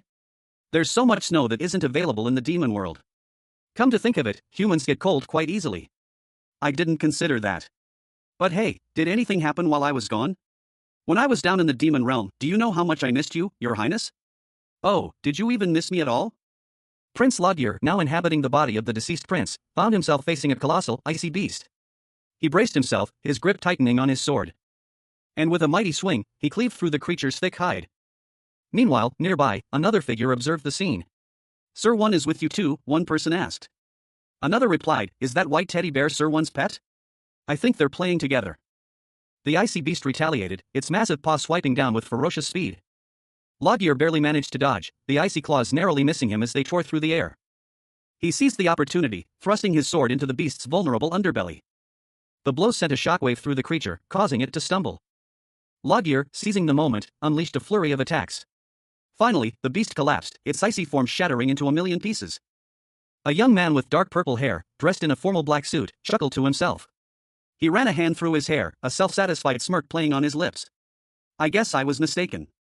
It wasn't a pet after all," he mused, recalling a previous incident. "It was cute, so I thought Sir Wyan was playing with it." His amusement was short-lived. A taller figure with long, silver hair and a stern expression appeared beside him. Their annoyance was palpable. "Will you please shut up? You're getting on my nerves," the silver-haired figure snapped.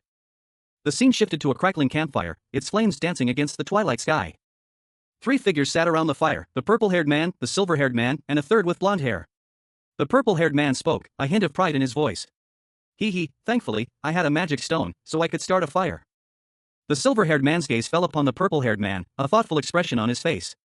He began to speak, his tone laced with a hint of concern. I know you can't regenerate when your limbs are cut off since you're a human, but... His words trailed off, a flicker of something akin to disdain crossing his features. To think you could die from the cold, humans are so weak. The close-up on the silver-haired man's eyes emphasized his assessment of human frailty. The silver-haired man continued, his thoughts turning to a more pressing matter. Anyway, I really want to hear the report on the demon realm right now. But a certain obstacle stood in his way. But I can't ask with that bastard around. Prince Logir, the newly appointed demon king in disguise, felt the warmth of a nearby fire. He questioned how the person who brought them there knew his location. Logir remained unconvinced by the explanation that the person had simply gotten lost and stumbled upon them. Meanwhile, another individual, seemingly a member of Logir's entourage, voiced their frustration at being lost in the forest, asking if anyone had a plan to escape. A third member of their group, a demon, reassured them, stating there was no need for concern. The demon, Sedna, explained that they had a plan. He mentioned that Sedna possessed an extraordinary sense of smell. Sedna continued, explaining that if Logir's scent was detected, Sedna would be able to find him regardless of distance. Suddenly, Logir's name was called out from a distance. The person who called out Logir's name was revealed to be another member of his entourage, showing a look of concern. Logir's name was called again, and a creature resembling a fox with fiery red fur appeared, running towards them. A nine-tailed fox, its fur the color of a twilight sky, bounded through the snow, its joyful cry echoing through the winter woods. There you are, it exclaimed. Prince Logir, his silver hair pulled back in a high ponytail, knelt beside a crackling fire, gently stroking the fox's soft fur. He seemed relieved to have found the creature. He expressed his concern, I was worried since I couldn't find you near the forest entrance. What are you doing in a place like this? The fox responded with a hesitant, that. A close-up on Logir's eyes revealed a hint of weariness and perhaps, a touch of guilt. Suddenly, a scene of several large, chained ice creatures appeared, suggesting a significant undertaking. The fox explained, oh, that? It was really annoying and a huge waste of time getting it back each hunt, so we made a sled. Logir, impressed, murmured, yes, what a good idea. The fox, seemingly proud of their ingenuity, pondered aloud, this is only the third load, but wouldn't this be enough to secure first place? As they prepared to leave, Logir suggested, should we hunt some more on our way back? Sedna and another individual, whose identity remains unknown, observed a scene of carnage.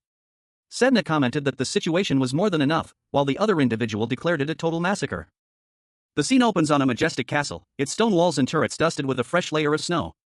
The winter landscape surrounding it is serene, yet the imposing structure hints at the power and secrets held within. A celebratory message appears, congratulations on winning the hunting competition, Your Highness.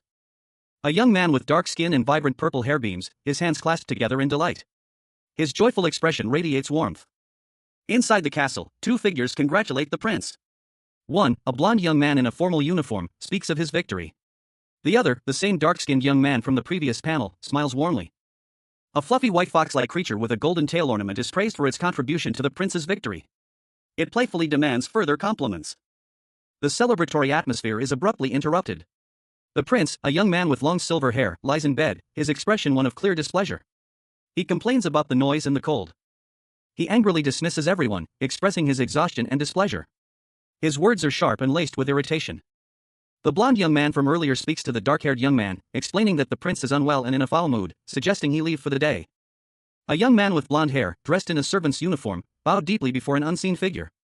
He politely announced his departure, wishing the unseen individual a restful night. The servant having left, a tall man with dark purple hair and striking golden eyes stood in a lavish bedroom. He was impeccably dressed in a tuxedo, his posture radiating power and quiet confidence. The focus shifted to a pair of striking blue eyes, belonging to a woman with long, white hair. The eyes held a hint of mischief and amusement. A moment later, the same woman, now seen in a chibi-style depiction, was shown snuggled in bed, looking slightly annoyed. She then sat up, her expression shifting to one of professional curiosity as she considered a report on the demon realm. She was now fully visible, her long white hair cascading down her shoulders as she contemplated the report. The scene opens with a glimpse of Prince Logir, the demon king in disguise, sipping tea in a lavish palace room. A voice, unseen, inquires about his extended stay in the human realm. Logir is now fully visible, reclining on a plush bed. A dark-haired man in formal attire stands before him, along with a small, white, fox-like creature. The man asks Logir if he remembers their last conversation. The dark-haired man, smirking, reminds Logir that a kingdom without a king is chaos. He explains that the demon realm is currently embroiled in a power struggle between two factions. But the citizens remain loyal only to their demon king. The panel shifts to a dramatic depiction of the empty throne in the demon realm, surrounded by skulls and ominous shadows. The throne itself is elaborate and imposing, suggesting the power and might of the absent king. The narration box emphasizes the lack of authority to control the situation, even among the higher ranks of demons. Loggear, now seen from a closer perspective, states that this is obvious, implying he already knew about the power vacuum. The dark-haired man, in a chibi-style depiction, suggests discussing the serious problems, offering to address either the external or internal issues first. Loggear immediately chooses to deal with the external problems. Prince Loggear, a young man with striking purple hair, stood in a lavish room, his expression unreadable. A faint smirk played on his lips as he surveyed the scene. A report arrived, informing him that Lucifer, a notorious criminal, had escaped from the perpetually blazing pond.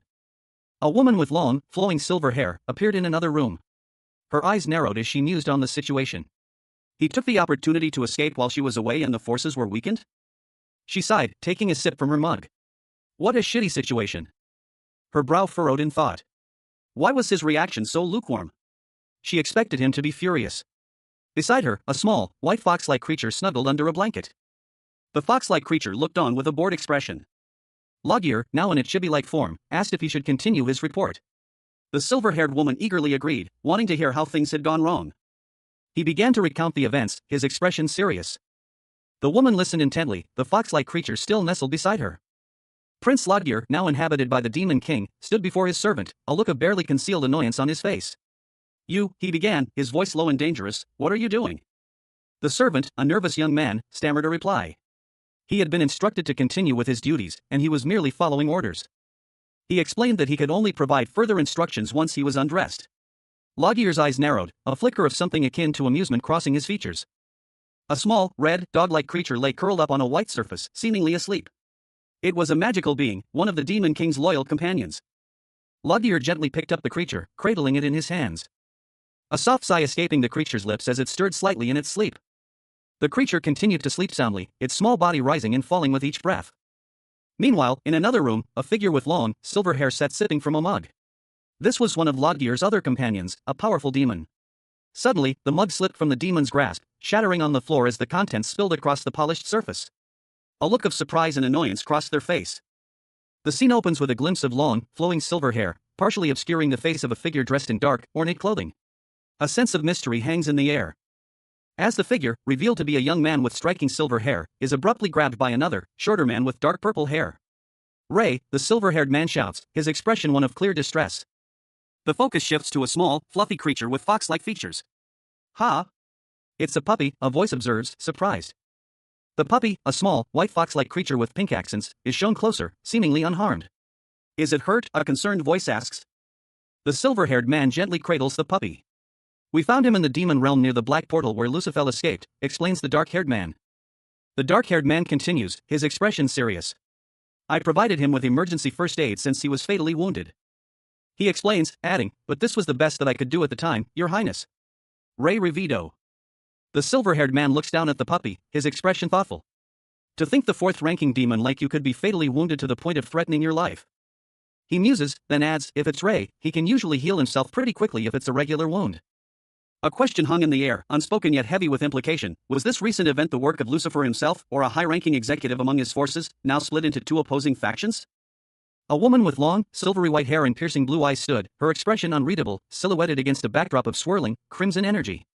A dark figure loomed behind her, its features obscured by shadow.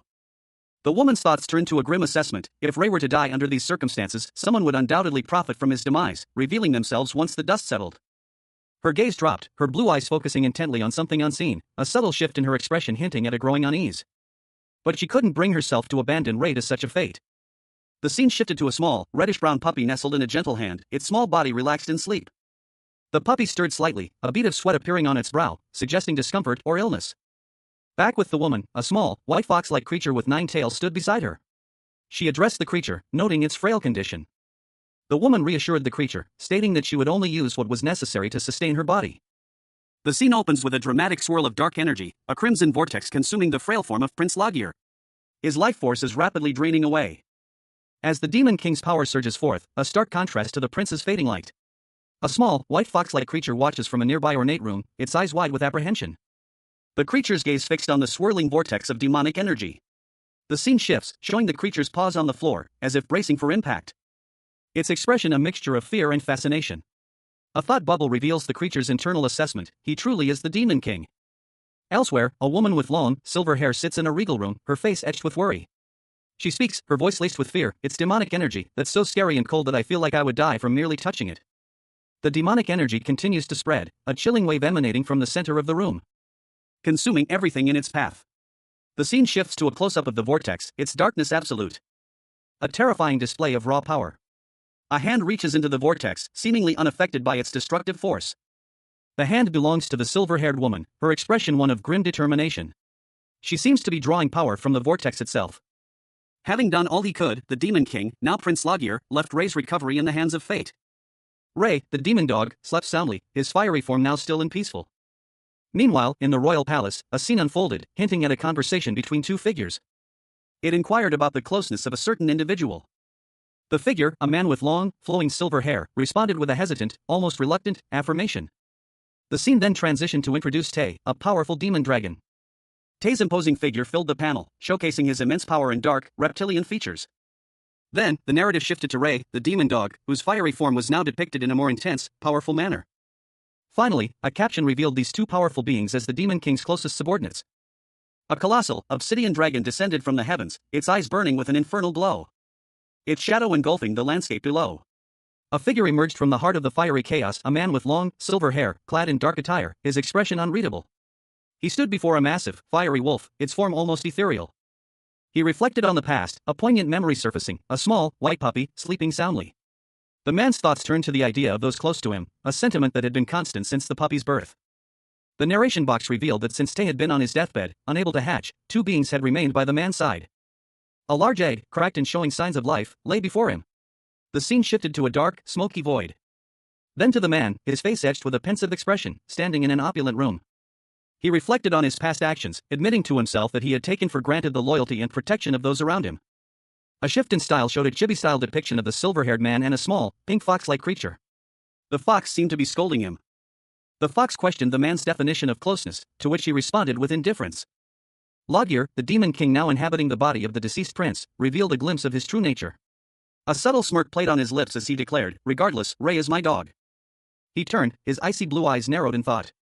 Lagier's internal monologue revealed his uncertainty. "I don't know which bastard it was." But a cold fury began to build within him. His gaze hardened, and he silently vowed, "But I never forgive anyone." The scene opens with a high-angle shot of an ornate, sunlit ceiling, dust motes dancing in the light beams that pierce through the intricate latticework above. Then shifts to a long shot of a grand, dark-wood table in a dimly lit room. Three figures stand around it, two men in formal attire and one in a more casual, almost detective-like outfit. One of the formally dressed men, Duke Croy Haberin, an older man with silver hair and a stern expression, speaks, questioning the sudden shift in the Haberin family's allegiance to the prince. The other formally dressed man, a younger man with reddish-brown hair and a fedora, responds, explaining that nobles are pillars supporting the kingdom and that supporting the prince is simply following the same vision. Duke Croy challenges this, stating that their true allegiance should be to the king, not the prince. The younger man counters, asserting that the king and the prince are fundamentally inseparable. The younger man's argument is met with disbelief by the other two, who find the idea of the king and prince being the same absurd. The younger man then reveals that the prince is known in society, implying a secret identity or a hidden truth. Three men, their faces etched with concern, sat around a dark wooden table. One, with silver hair and a neatly trimmed mustache, leaned forward, his gaze fixed on the fourth man present. He expressed uncertainty about the identity of the fourth man, a young man in a fedora, who shrugged, admitting he had no idea either. The two older men exchanged worried glances, their thoughts a jumble of confusion and apprehension. Suddenly, a voice interrupted their silent contemplation. The young man in the fedora pointed out that the prince had won the year's hunting competition. He continued, emphasizing the prince's complete transformation, a stark contrast to his former self. The young man in the fedora revealed that the prince had also received the stigmata from the ocean god. He further elaborated, stating that the prince had established diplomacy between the Republic of Canis. This, he argued, was a huge change. One of the older men countered that it could simply be a change of heart, reminding them of the prince's past brutality. He questioned whether they should leave the kingdom's future to such a prince. The other older man suggested they observe the prince until he reached the age of maturity. The guard then spoke, asserting that the prince had already proven himself through his actions. A tense scene unfolded in a grand hall. A knight, clad in silver armor, stood rigidly, his face etched with concern. His gaze was fixed on a regal figure with long, flowing silver hair, who sat slumped in a chair, their head bowed low. The silver-haired figure, a prince, looked up, a subtle smirk playing on their lips. They announced that despite any decision the prince made, the Haberin family would fully support his highness going forward. An older man with silver hair, seated at a large desk, vehemently disagreed with the proposal. The prince, however, confidently asserted that the man would eventually agree. The older man, speechless, could only stare as the prince and their attendant left the room. His hands clenched into fists. He could only stammer out a barely audible "Your Highness." As they departed, the prince, now alone, mused to himself, "What was that about me?" A sinister smile spread across their face as they added, "Brutal, was it?" The scene opens in a grand hall, where Prince Loggear, a young man with silver hair, sits across from a stern-looking duke. The duke, dressed in formal attire, requests a full explanation of the situation. The duke questions Loggear's sudden silence, expressing concern about the burden placed upon him. Loggear, however, remains unusually quiet.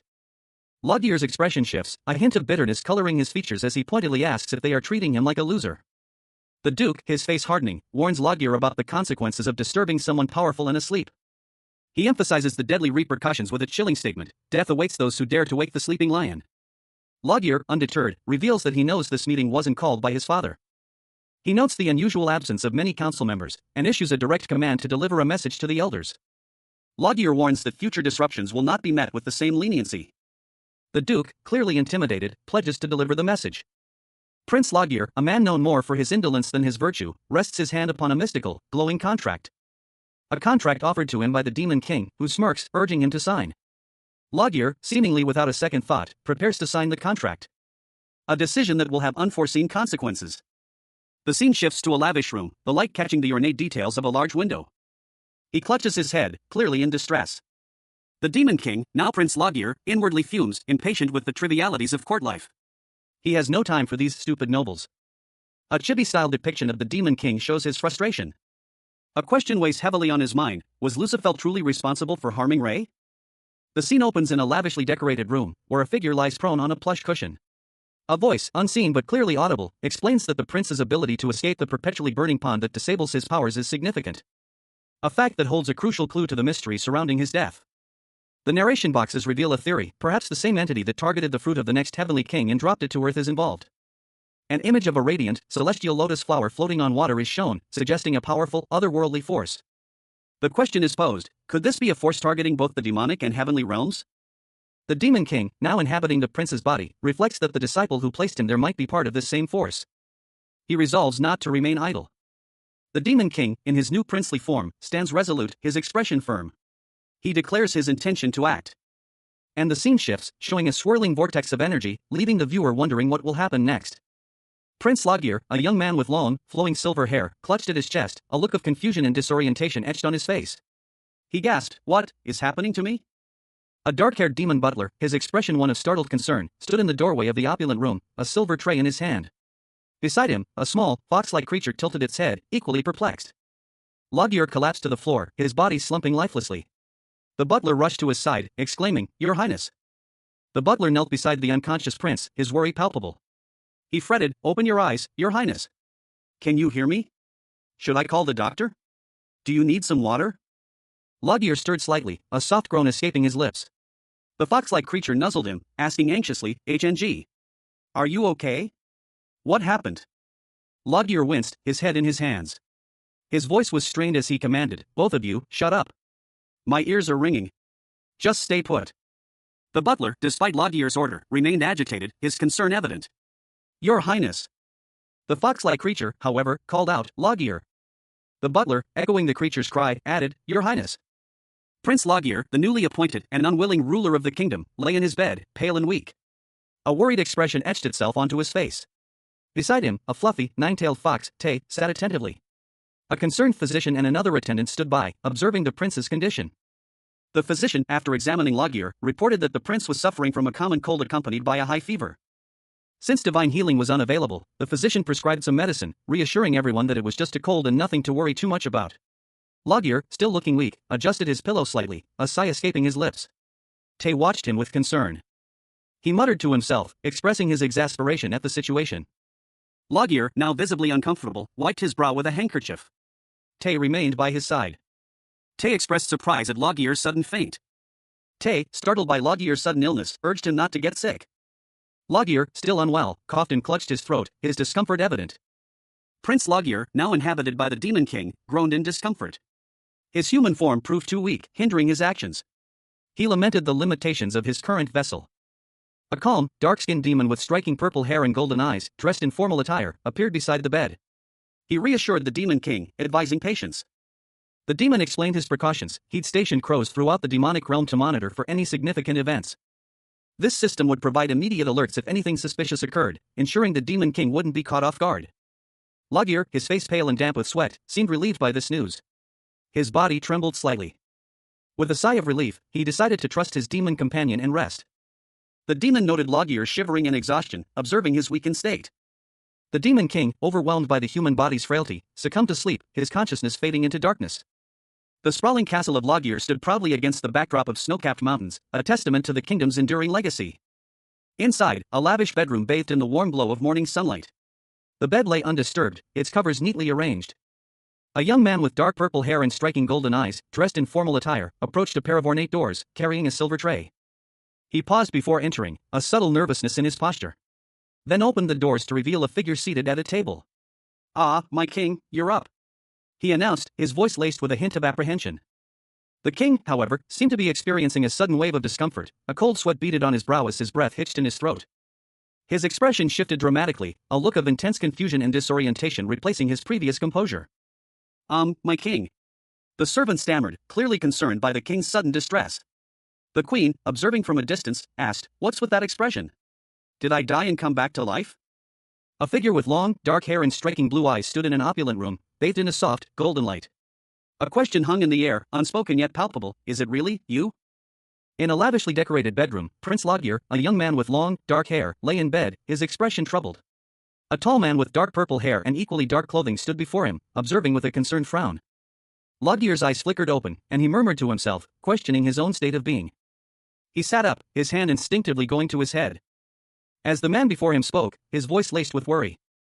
Logir, noticing his own head, dismissed his discomfort as a passing migraine. The man, however, seemed unconvinced. The man approached Logir cautiously. As Logir looked at his reflection in a nearby mirror, and gasped at the sight of his now black hair, his eyes widened in disbelief and alarm. Prince Logir, or rather, the Demon King inhabiting his body, examined a lock of his now dark hair. His original silver hair was gone, replaced by a stark black, yet he noted that aside from this, nothing else about his human form had changed. A loyal attendant, their face a picture of concern, inquired about this sudden transformation. "How did this happen, Your Majesty?" they asked, their voice laced with worry. The Demon King, equally perplexed, echoed the sentiment. "That's what I want to know too." He pondered the situation, his gaze drifting to a nearby figure. A powerful sorceress, her presence radiating an aura of arcane might, offered a possible explanation. "Is it from the influence of more angels and demons surrounding me right now?" she questioned, her tone suggesting a deeper understanding of the situation. The Demon King, however, dismissed this theory. "No, maybe it's because I used my demonic energy a lot recently," he mused, his brow furrowed in thought. The attendant, observing the king's contemplation, offered reassurance. "My king, I believe this is a temporary occurrence," she stated, her voice calm and soothing. The Demon King, however, remained unconvinced. "If it's temporary, how long will it last?" he questioned, a hint of urgency in his tone. The attendant, unable to provide a definitive answer, admitted her uncertainty. "Who knows? Truthfully, I can sense a lot of your demonic energy right now." "Perhaps, the demonic energy previously sealed off in that body is flowing out," she speculated. Offering a glimmer of hope, the attendant continued, "As soon as we find the cause, your demonic energy should stabilize, and your hair will return to its silver color." A young man with long, dark hair, his face contorted in a grimace, lay on a luxurious bed. He was clearly in distress, a palpable sense of unease emanating from him. His internal monologue echoed the question aloud: where was this demonic energy leaking from? A sharply dressed man with dark purple hair and striking golden eyes appeared, a sly smile playing on his lips. He gestured towards his palm with an air of knowing amusement. "The demonic energy," he implied, "originated there." The focus shifted back to the young man on the bed. His hand, bandaged, was the center of attention. A concerned voice questioned him about the injury, reminding him it was from a hunting competition where he'd cut his palm. He confirmed that he'd needed blood to summon a demon, explaining the source of the demonic energy. The young man pondered aloud whether a certain kawa had amplified his demonic energy while he held it. The answer, delivered in a calm, matter-of-fact tone, was that it wouldn't have taken effect if he hadn't cut himself. The problem, it turned out, stemmed from the self-inflicted wound. A chilling thought crossed the young man's mind: if he stabbed himself again and died, could he return to his demonic form without fulfilling this wish? The sharply dressed man urged him not to say such frightening things, acknowledging the inherent danger in such a gamble, but also hinting at a probability of success. Prince Logir, the Demon King in disguise, sat on the bed, his face contorted in a grimace. A sharp pain shot through his palm, a lingering reminder of his recent transformation. He clenched his fist, his body tense with barely suppressed discomfort. He decided to focus on his immediate needs. The injury on his palm and the persistent cold demanded his attention. He resolved to get better, for now. Despite the commotion, a certain fox-like creature remained fast asleep. Lagier observed the scene, a hint of amusement in his eyes. He considered waking the sleeping figure. Should he rouse her from her slumber? But then he reconsidered. If she woke, it would only cause more commotion. It was best to let her sleep. Lagier decided to focus on his own recovery. He would prepare a simple meal and take his medication. A dark-haired figure, presumably a demon familiar, entered the room, his presence silent and swift. He seemed to be observing Lagier's state. The demon quietly prepared a bath for Lagier, his movements precise and efficient. Lagier, now relaxed in the bath, closed his eyes, the warm water soothing his aching body. The ordeal of becoming Prince Lagier was far from over. Lagier, the demon king now inhabiting the body of Prince Lagier, stared at his reflection. His usually silver hair, a symbol of divine favor, had turned completely black. He mused that his current appearance would cause a considerable stir. The change, he realized, was a direct consequence of his pact with the dark forces. It was a significant shift, one that could easily be misinterpreted. He feared the court would assume he was cursed, leading to his dethronement. Lagier finished his bath, wrapping himself in a towel. His expression was one of quiet contemplation. A sigh escaped his lips as he surveyed his appearance. He felt much better after the cleansing ritual. Suddenly, a woman with long gray hair and a striking crimson outfit entered the room. She was clearly surprised by Lagier's appearance. Lagier, unimpressed, curtly told her to shut up and close her eyes. The woman, though initially flustered, readily obeyed. An older woman with gray hair, dressed in a dark red and black robe, confronted the demon king, who was still in the form of Prince Lagier. She questioned his lack of manners, pointing out his unauthorized entry into her room. Ignoring the previous comment, the woman offered Lagier a magically scented candle as a gift, suggesting it would help him sleep well. Lagier, however, declined the gift, stating he wouldn't use it. He explained his reasoning: he could easily become addicted to such things and didn't want any potentially flammable objects around. The woman observed that Lagier's hair had turned a beautiful shade of black, and surmised that in the brief moment he was changing, he had seen everything there was to see in the room. Lagier confirmed that his black hair was his original color as the Demon King, explaining it was a special circumstance and that she should simply pretend she hadn't seen anything. The woman, slightly flustered, questioned if she should keep her eyes closed. Lagier reassured her that she could do whatever she wanted now, prompting a grateful response from the woman. A woman with long, light brown hair, styled in loose waves, beams with delight.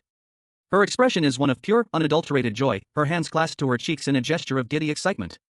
She wears a dark red, open-fronted jacket over a black top and dark shorts, her attire hinting at a blend of elegance and casualness.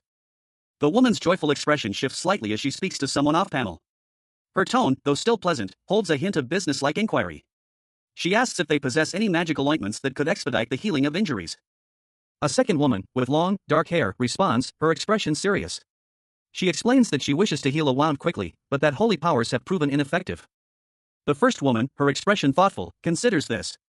She mentions a healing potion she is developing, a magical concoction designed to enhance the regenerative abilities of those who do not rely on divine healing. She explains that she has tested the potion on herself, being a half-demon, and that it should be highly effective on a full demon. The dark-haired woman, intrigued, asks if the potion can be prepared quickly. The first woman replies that she keeps a supply on hand for emergencies and offers one to the dark-haired woman. The scene shifts to show the two women in a bedroom. The light-haired woman hands a small, blue vial to the dark-haired woman, who examines it with a look of anticipation. The dark-haired woman applies the potion to her wound, a faint blue glow emanating from her hand as the magical properties take effect. A woman with long, dark hair and striking blue eyes stared intently at something off-panel, her expression a mixture of concern and apprehension. She clenched her fists, a faint blue glow emanating from her hands as if she were channeling some sort of energy. A man with long, dark hair, wearing a white robe, sat on a bed, speaking to a woman with long, gray hair and a dark red dress. He explained that the potion wasn't meant to be drunk, but applied directly to the wound, therefore, it wouldn't help with his cold. The gray-haired woman responded that she was still developing a drinkable version and would make one for him as soon as they were finished. A white fox-like creature with pink accents yawned, then asked, "Huh? Lagier?" A woman with long, dark hair, seemingly the same woman from the first panel, entered the room, questioning what the fox and the man in the white robe were doing. The fox yelped in surprise. The fox-like creature was startled and quickly moved away from the man. The gray-haired woman, noticing the man's now black hair, asked what had happened. The man, Lagier, responded by pointing out her previous unconcern and current worry. A small, fox-like demon with pink accents and a pacifier in its mouth grumbled. It had been up all night worrying about its master. The scene shifted to a lavish bedroom. A young man with long black hair lay asleep on a large bed, while a woman with gray hair and a dark red jacket watched him with a concerned expression. The fox-like demon sat beside the sleeping man. A royal guard announced the arrival of the king. The king, a young man with purple hair and golden eyes, stood in the doorway, his expression serious. The sleeping man, now revealed to be Prince Logir, awoke to find his father and stepmother standing over him. He reacted with annoyance. The gray-haired woman, seemingly unfazed by Logir's outburst, moved to pull the covers off him, revealing him to be fully clothed beneath. The king, Logir's father, entered the room, expressing his desire to visit his son. Logir's gray-haired companion stood and greeted the king with a formal bow. The woman's appearance is shown in more detail. She is wearing a dark red coat over a black outfit. A woman with long gray hair and a dark dress inquired about the prince's well-being, expressing concern for his health. She was informed that he was still unwell and had fallen asleep after taking his medication. The woman noted that the prince's heavy blankets could make it difficult for him to breathe, given the stuffy conditions. A man with dark hair and skin, dressed in a royal blue uniform, decided to take a quick look at the sleeping prince while he was there. He approached the bed and gently touched the blankets. A sudden realization washed over him: the prince was not sleeping peacefully. He cursed under his breath, realizing the prince was about to discover his true identity. Prince Logir, a young man with silver hair and piercing eyes, stood over his bed, his expression grim. He was dressed in luxurious royal attire, a stark contrast to the otherwise simple bedroom. A hand reached out from under the covers, and a faint yes was uttered. He mused, deciding to take a quick look at the sleeping figure. A young woman with long, dark hair and striking blue eyes lay in bed, her thoughts swirling with annoyance. Why was he checking on her while she was asleep? Logir, observing the sleeping prince, questioned his unusual behavior. He was always sensitive to noise, yet he hadn't woken from this disturbance. How ill was he? Suddenly, Logir winced, a sharp pain shooting through him. He clutched at the bedsheets. A servant, noticing the prince's distress, urged him to call for a doctor immediately, alarmed by the obvious agony. Prince Logir, the newly appointed demon king in disguise, expressed his desire for solitude. He wished to be left alone. His attendant, ever observant, suggested that His Highness might find it easier to rest without a crowd around him. The king, seemingly considering this, conceded. Everything did seem to bother him more when he was unwell. His loyal servant reassured the king that he would attend to the prince's needs to the best of his ability. With that settled, the king granted the prince his wish for rest and prepared to leave. The king and his entourage departed, leaving the prince to his solitude. Once alone, the demon king, freed from the pretense of royalty, allowed himself a moment of playful relief. A scream ripped through the air as the demon king, now inhabiting the body of Prince Logir, thrashed about in his bed. His transformation was far from complete, and the prince's frail form struggled against the immense power surging within. He thought he was about to be discovered. But then a small, white fox-like creature appeared, tilting its head inquisitively. Logir, still struggling with his new form, wondered aloud if his unusual hair color was the cause of his near exposure. The creature's concern was evident as it questioned the sudden change in Logir's hair. Suddenly, Logir sneezed violently, his body convulsing. And his hair returned to its original color. A gasp escaped his lips as he realized what had happened. The little fox seemed pleased by this development, its eyes sparkling with delight. It announced that Logir's hair color had reverted. Logir, now with his original silver hair, sat calmly amidst a display of roses, seemingly at peace with his situation. Prince Logir, his hair now completely silver, stared at his reflection. He noted the change with a subtle frown. Lilith, a demon with striking red eyes and light brown hair, expressed her astonishment. Logir agreed, impressed by Lilith's potion's efficacy. Another demon, his dark hair and intense gaze suggesting a powerful presence, entered the scene. He held a mirror, reflecting the sword's light. The demon then questioned the sword's effectiveness against humans, noting its limited effect in such cases. But hypothesized that it amplifies a demon's demonic energy, and if used against a demon concealing their powers, it would return them to their original form. The two demons stood back to back, contemplating the implications of this discovery. Prince Logir, the newly appointed demon king, examined the ornate sword in his hands. He mused that depending on the circumstances, he might be able to draw upon his original powers as the demon king. He continued to study the sword, a faint smile playing on his lips. Meanwhile, in another room, a dark-haired man with striking golden eyes observed something with a thoughtful expression. Elsewhere, a small red dog lay panting on a plush cushion, clearly exhausted. Suddenly, the dog's perspective shifted. Disoriented, it whimpered, "Where am I?" The dog struggled to its feet, its body still trembling from the disorientation. When a voice called out, "Are you awake?" Prince Logir, a young man with striking purple hair and golden eyes, sat pensively in a lavish room. A shadowy, demonic figure loomed behind him, its glowing eyes fixed on the prince. A small, crimson dog lay whimpering at his feet. He seemed lost in thought, a single word escaping his lips: "You." A question hung in the air, a voice seemingly from nowhere echoing in his mind: "Do you remember almost dying?" The question continued, pressing upon Logir's consciousness: "And that the master saved you?" Logir's eyes widened in surprise. "His Majesty saved me?" Is he here right now? A sudden, sharp sound pierced the silence. One of the dogs yelped as something brushed past it. Logier looked down, his expression shifting from confusion to alarm. A tall figure with long, flowing silver hair and piercing red eyes appeared in the doorway. He spoke a single name, Ray. Ray's eyes glowed intensely, his gaze fixed on something unseen. The crimson dog, still whimpering, looked up at Ray with a mixture of fear and hope, a single word escaping its lips, "My king?" A small, reddish-brown puppy whimpered softly, its body trembling slightly as it lay on a plush, cream-colored pillow. A thin trickle of blood stained its fur near its paw. A gentle hand reached out, its touch hesitant and careful as it approached the injured animal. The hand belonged to a person whose face was not yet visible. They spoke soothingly, "It's fine. You're unwell, so just stay there." The scene shifted to reveal a man with long, flowing silver hair kneeling beside the puppy. He gently stroked its head, his expression a mixture of concern and tenderness.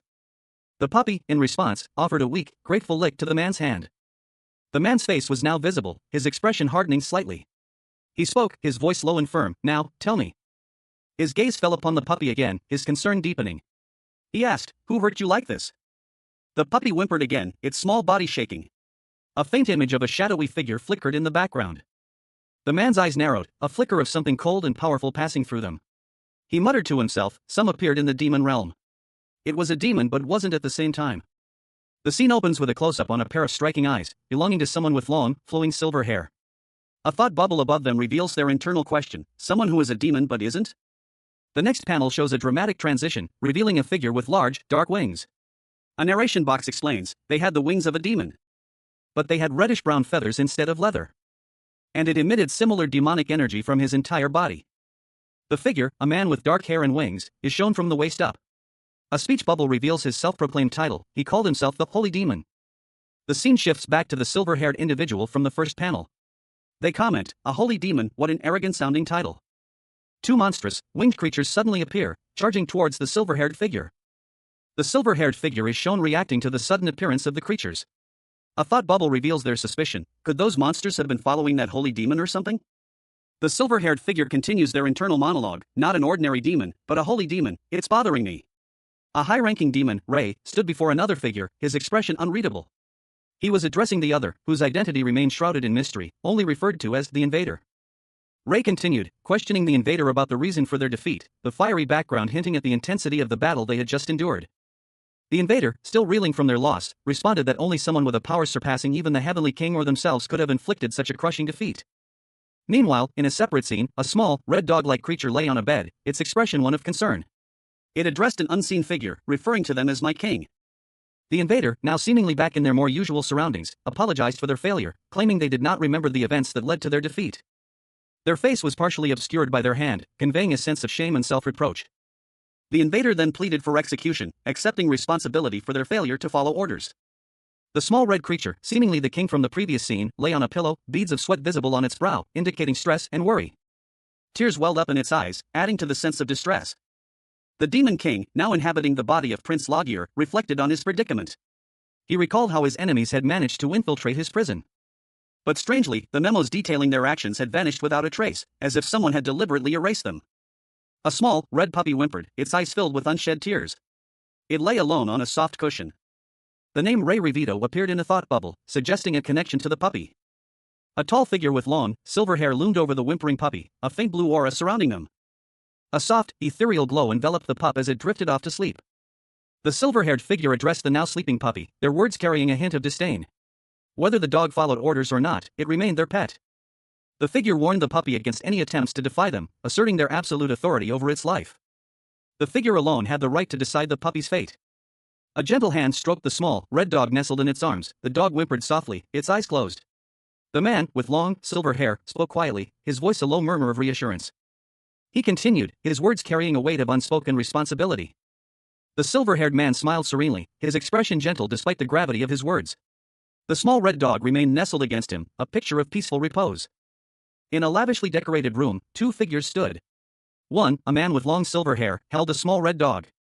The other, a man with dark purple hair and striking features, leaned against a wall, arms crossed. The silver-haired man addressed the other, his tone firm yet measured. Sunlight streamed into a lavish bedroom, illuminating a vase of blue roses and a globe resting on a nearby table. The room was opulent, hinting at the wealth and status of its inhabitant. The camera focuses on an empty bed, a single crimson cushion lying neatly on the otherwise unblemished sheets. Suddenly, a pair of curious eyes peeked out from beneath the covers, revealing a small, white fox-like creature with pink accents on its ears. It looked around the room, its gaze lingering on the crimson cushion. Another identical creature appeared beside it. No matter how many times I see him, it still fascinates me every time, one of them thought. A young man with long silver hair entered the room. He looked down at the creatures with a mixture of surprise and amusement. To think such a cutie is a demon dog, he mused. Prince Logir, the demon king in disguise, sat pensively, a hand to his face. He was contemplating something, a subtle frown etching itself onto his usually stoic features. The question hung in the air, unspoken but heavy with implication. You think Ray is cute? You better stop thinking that. A close-up on Ray, a demonic red dog, revealed his menacing lair. His sharp teeth were bared, and a dark aura emanated from him. The narration box explained his terrifying nature. Once he bites someone, he won't let go until he severs that area or kills them. A small, white rabbit-like demon, startled, looked on in fear. The narration box continued, emphasizing Ray's fearsome reputation. He's actually quite scary. His nickname in hell used to be Rabid Dog. Logir, now in a chibi-style depiction, smirked slightly. He spoke casually, a hint of amusement in his tone. He listens to you, right? Yeah. Logir's internal monologue revealed his dismissive view of even powerful demons. In my eyes, even Tay, the demon dragon, is a meek little sheep. Suddenly, Tay, a demon with purple hair, appeared, carrying a tray of food, seemingly summoned by Logir's thoughts. He asked politely, "Did you call for me?" Logir, still in chibi form, denied summoning Tay. "I didn't call for you." Tay, unfazed, remained cheerful. The scene shifted to Logir looking displeased as he contemplated a cup of dark liquid. His internal monologue expressed his displeasure. "HNNNG, I have to take that disgusting medicine today, too?" An unseen voice, presumably a concerned advisor, reassured him, "It'll help you get better faster." Logir, despite his reluctance, reluctantly agreed, though his expression showed his displeasure. "I'm fine. I'm all better now." A pained ugh escaped his lips. A dark-haired man with striking features, Prince Logir, lay in bed, recovering from an illness. His fever had subsided, but a lingering cough remained. A concerned attendant, his face partially obscured, informed him that while his cold was improving, he still needed to drink his medicine to fully recover his strength. Meanwhile, in another room, a small, fluffy white fox with pink ears and a large, bushy tail lay on a bed, playfully scratching at the fabric. Its actions observed by a figure whose face remains unseen. The unseen observer mused that the fox was far too cute to be considered a rabid dog. The fox, seemingly thinking aloud, realized that foxes and dogs are similar species. A thought occurred to the fox: if it took good care of the unseen observer, perhaps they could become friends. The scene shows the fox and a small, reddish-brown puppy lying together on a bed, a peaceful image. The narrative shifts. The legs of a man in formal attire are shown walking, followed by a narration box stating that the unidentified holy demon bastard appeared. In an opulent palace hallway, a young man with dark hair and a butler's uniform hurried past a taller figure with long, silver hair and a more elaborate, aristocratic outfit. The silver-haired man, seemingly amused, casually pointed out, "Secondly, the holy demons are in cahoots with the criminal, Lucifer." He continued, his expression turning serious. "Thirdly, the future heavenly king and current demon king, Imbilden, have a high possibility of being targeted by those holy demons." The silver-haired man paused, summarizing his assessment. "This is what I have concluded from the situation in hell thus far. Tay, what do you think?" Tay, the young butler, stroked his chin thoughtfully. He mused, even if you were to go after Lucifer, you're tied down by the contract, so... A solution occurred to him, and a wide grin spread across his face. The solution would be for you to fulfill the wish of the contractor and get back to your original self. He gave a thumbs up, radiating confidence. The silver-haired man nodded in agreement. "I think so, too." The silver-haired man declared, "So let's hurry." The scene shifted to a large meeting room, where several individuals in formal attire were seated around a long table. The camera focuses on a figure at the head of the table, who appears to be the leader of the group. A powerful declaration filled the air: "I will break down the walls Jalala put up, even if I have to behead those who oppose me." The silver-haired man, his expression resolute, walked confidently forward, the butler following close behind. The demon king, now inhabiting the body of Prince Logir, awoke in his bed. He was disoriented, his thoughts clouded by a lingering drowsiness. He wondered if he had fallen asleep again. He quickly realized that his disorientation stemmed from his incomplete recovery from the transformation. A small, fox-like demon with pink accents and a collar stirred beside him. The fox demon, noticing Logir's awakening, greeted him cheerfully. It inquired about his well-being, expressing concern for his condition. Another fox demon appeared, seemingly relieved to see Logir awake. They exchanged a few words, their expressions conveying mutual relief and concern. A small, red dog-like demon lay on the floor, seemingly unconscious. The fox demons exchanged worried glances. One of the fox demons approached the small, red demon cautiously, concerned about its silence. It asked if the red demon could speak, expressing worry. The other fox demon explained that His Majesty had left for a meeting. A pink fox-like creature with a fluffy tail and a jeweled collar sighed dramatically. "Ah, he's so not friendly. This is so hard," it complained, its words echoing the sentiment of the situation. The fox-like creature looked up, startled. A small, red dog, equally expressive, asked, "Where are you going?" The red dog, seemingly unfazed by the fox's distress, responded simply, "My duty is to protect the demon realm." The fox tilted its head, a small smile playing on its lips. Even though he's cute and tiny, he really is a demon dog." The fox continued, its gaze fixed on the red dog. "I like that he's similar to Loggear in the sense that they're both stubborn and blunt." The fox's expression shifted to alarm. "Wait. Are you trying to go back to your original form right now? Your body hasn't fully recovered yet." The red dog, ignoring the warning, attempted to shift, resulting in a burst of red energy and a loud ugh. The transformation was interrupted, leaving the dog panting and exhausted. The fox, visibly distressed, exclaimed, "You could have died. Loggear told you not to do that." A small, red dog lay in the snow, its expression resolute despite its weary posture. "Then I will protect my king by his side," it thought, a quiet determination fueling its small frame. The dog's resolve wavered slightly. "I can't just idly sit by." A white fox, adorned with a pink collar and a small, jeweled pendant, appeared nearby, sighing.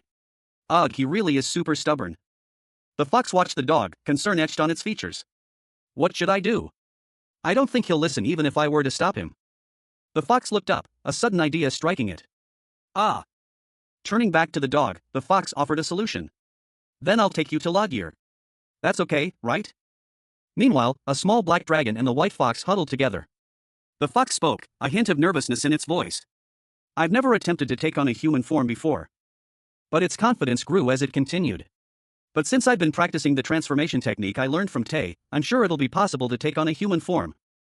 With a determined hop, the fox began its transformation, a swirl of light enveloping it. Until it burst forth, revealing a new form. The scene opens with a pair of slender legs, adorned with delicate ankles and painted toenails, resting on a plush, white surface. The soft lighting suggests a luxurious bedroom setting. A moment of peaceful repose before the narrative shifts. The camera focuses on a young woman with long, flowing pink hair, her back to the viewer. She is dressed in a simple, elegant white garment. And her expression is one of pure, unadulterated joy. "Whoa, I really turned into a human," she exclaims, her arms outstretched in wonder. She gazes down at herself, a delighted smile playing on her lips. "My hair is still pink," she observes, her tone laced with amusement. A thoughtful expression crosses her face as she ponders her transformation. "Is it because of the bell around my neck Loggear gave me?" she questions aloud, tilting her head slightly. She continues her internal monologue, a small, reddish-brown puppy appearing beside her. Heavenly foxes can transform like this, she wonders, a hint of uncertainty in her voice. A soft "ah" escapes her lips. The puppy suddenly yelps in surprise, its body tensing. The young woman, however, remains calm and reassuring. "Don't worry. I'll take you to Loggear," she says gently, scooping up the small creature in her arms. "To your," she adds, her voice trailing off. A small, red dog-like creature lay listlessly on a white surface, a single thought bubble above it containing 3 ellipses. A young woman with long, pink hair and a cheerful expression appeared, holding the small creature. She declared, "Then let's go." The scene transitioned to an exterior view of a grand, snow-covered castle, suggesting a change of location. The camera panned to show a pathway leading to the castle entrance, where 2 figures could be seen approaching. The pink-haired girl, still carrying the small creature, approached a maid inside the castle, offering a cheerful greeting. The maid, startled by the sudden appearance, reacted with a look of surprise and alarm. The maid's surprise escalated into a shriek of terror as the pink-haired girl's true form began to manifest. The maid was thrown backward by an unseen force, her tray scattering across the floor, leaving the pink-haired girl looking slightly surprised by her own actions. A young woman with long, pink hair sat on the floor, a white towel draped over her shoulders. She appeared to be drying herself after a bath, her expression one of quiet contemplation. A small, red fox-like creature nestled beside her. She wondered if her appearance was so frightening that it caused someone to flee at the mere sight of her. The young woman's ears twitched, her expression shifting to one of concern. She worried about the implications of her appearance, and the possibility that Loggear might find her just as frightening and undesirable. A young woman with long pink hair and rabbit-like ears sat amidst a pile of laundry, a small red dog nearby. She sighed, a thoughtful expression on her face, pondering the situation. She wondered aloud if the owner of the laundry would get into trouble if it was lost, concluding that they should somehow return it. The young woman, now holding a large basket overflowing with laundry, considered asking someone passing by for help in returning the items to their owner. A suggestion she quickly agreed to. Elsewhere, a man with long silver hair, dressed in a sophisticated green coat and white trousers, walked with a sword at his side. His expression was serious and composed. A young man with light blue hair and a contemplative expression observed the aftermath of a meeting. He noted that the atmosphere was markedly different from their previous encounter. From the beginning, more than half of those present seemed to support Prince Lagier. A regal figure with long, white hair and piercing eyes addressed the gathering. They may have lived in fear for their lives, but his flawless reasoning silenced any dissent. Nobody could rebut his arguments. An observer, witnessing this display of power, reflected on the prince's unexpected ability to subdue the elders. He had initially been dismissed as a mere good-for-nothing brat. Prince Lagier, the subject of much discussion, was depicted in a portrait. His striking appearance, long, flowing white hair, or regal bearing, was emphasized. The young man with light blue hair continued his assessment, concluding from the meeting that the true ruler of the country was not the emperor, but Prince Lagier. He was interrupted by a voice calling out, "Excuse me." She explained that she had been left behind and was looking for someone to take care of her. She expressed surprise at unexpectedly encountering him. The chapter opens with a close-up of a pair of fluffy, reddish-pink ears, hinting at a creature of unusual origin. Followed by a view of long, flowing pink hair and a pair of equally pink, fox-like tails, confirming the presence of a young woman with striking features. Suddenly, a man with silver hair and a stern expression confronts her, sword drawn. He exclaims, "A monster?" He continues his attack, shouting, "You monster! Why are you in the royal palace?" The young woman, startled, drops a basket of laundry as she recoils from the man's aggression. She cries out, "Hi, you're so mean. A monster? What part of me is a monster? Is Sedna that scary and hideous?" The silver-haired man remains wary, sword still pointed at the young woman, who looks visibly upset. He demands, "What is your objective in coming here? Reveal yourself, you monster." His eyes narrow in suspicion as two guards rush into the room, prompting him to ask, "Just what do you think you're doing?" 3 guards stood in the palace, their faces etched with worry. A small, pink fox-like creature with long ears and a fluffy tail whimpered nearby, a pile of laundry at its feet. The guards' concern was palpable. They exclaimed about a monster running loose within the palace walls. The guards examined their swords, their expressions grim. Their attention was focused on the task at hand, the gravity of the situation weighing heavily on them. A tense silence hung in the air as one of them demanded to know the fox-like creature's purpose in the palace. The creature, visibly frightened, hiccuped in response. The guard's threat to kill the creature if it didn't cooperate hung heavy in the air, prompting a confused question from the creature. The creature, its eyes wide with a mix of fear and determination, declared its intention to reveal its true identity. The guard's reaction was immediate and furious. One of the guards reacted with outrage at the idea of knowing such a monster. The fox-like creature realized her human form was the source of the guard's misunderstanding, and introduced herself as Sedna, the messenger of the ocean god, sent to protect Lagier. The scene opens with a furious accusation. A figure, their face contorted in anger, brandishes a sword, shouting about a cunning beast daring to impersonate the messenger of the ocean god. Another voice interjects, pointing out that Sedna would never have such hair, only the divine blue-silver hair belongs to the true messenger. A burst of golden light erupts, obscuring the scene, revealing a pink-haired, fox-eared woman charging into the fray. The blue-haired figure is shown falling to the ground, a sword clattering nearby. A pained groan escapes their lips, as scene shifts to reveal a large, red dog growling menacingly at the fallen figure.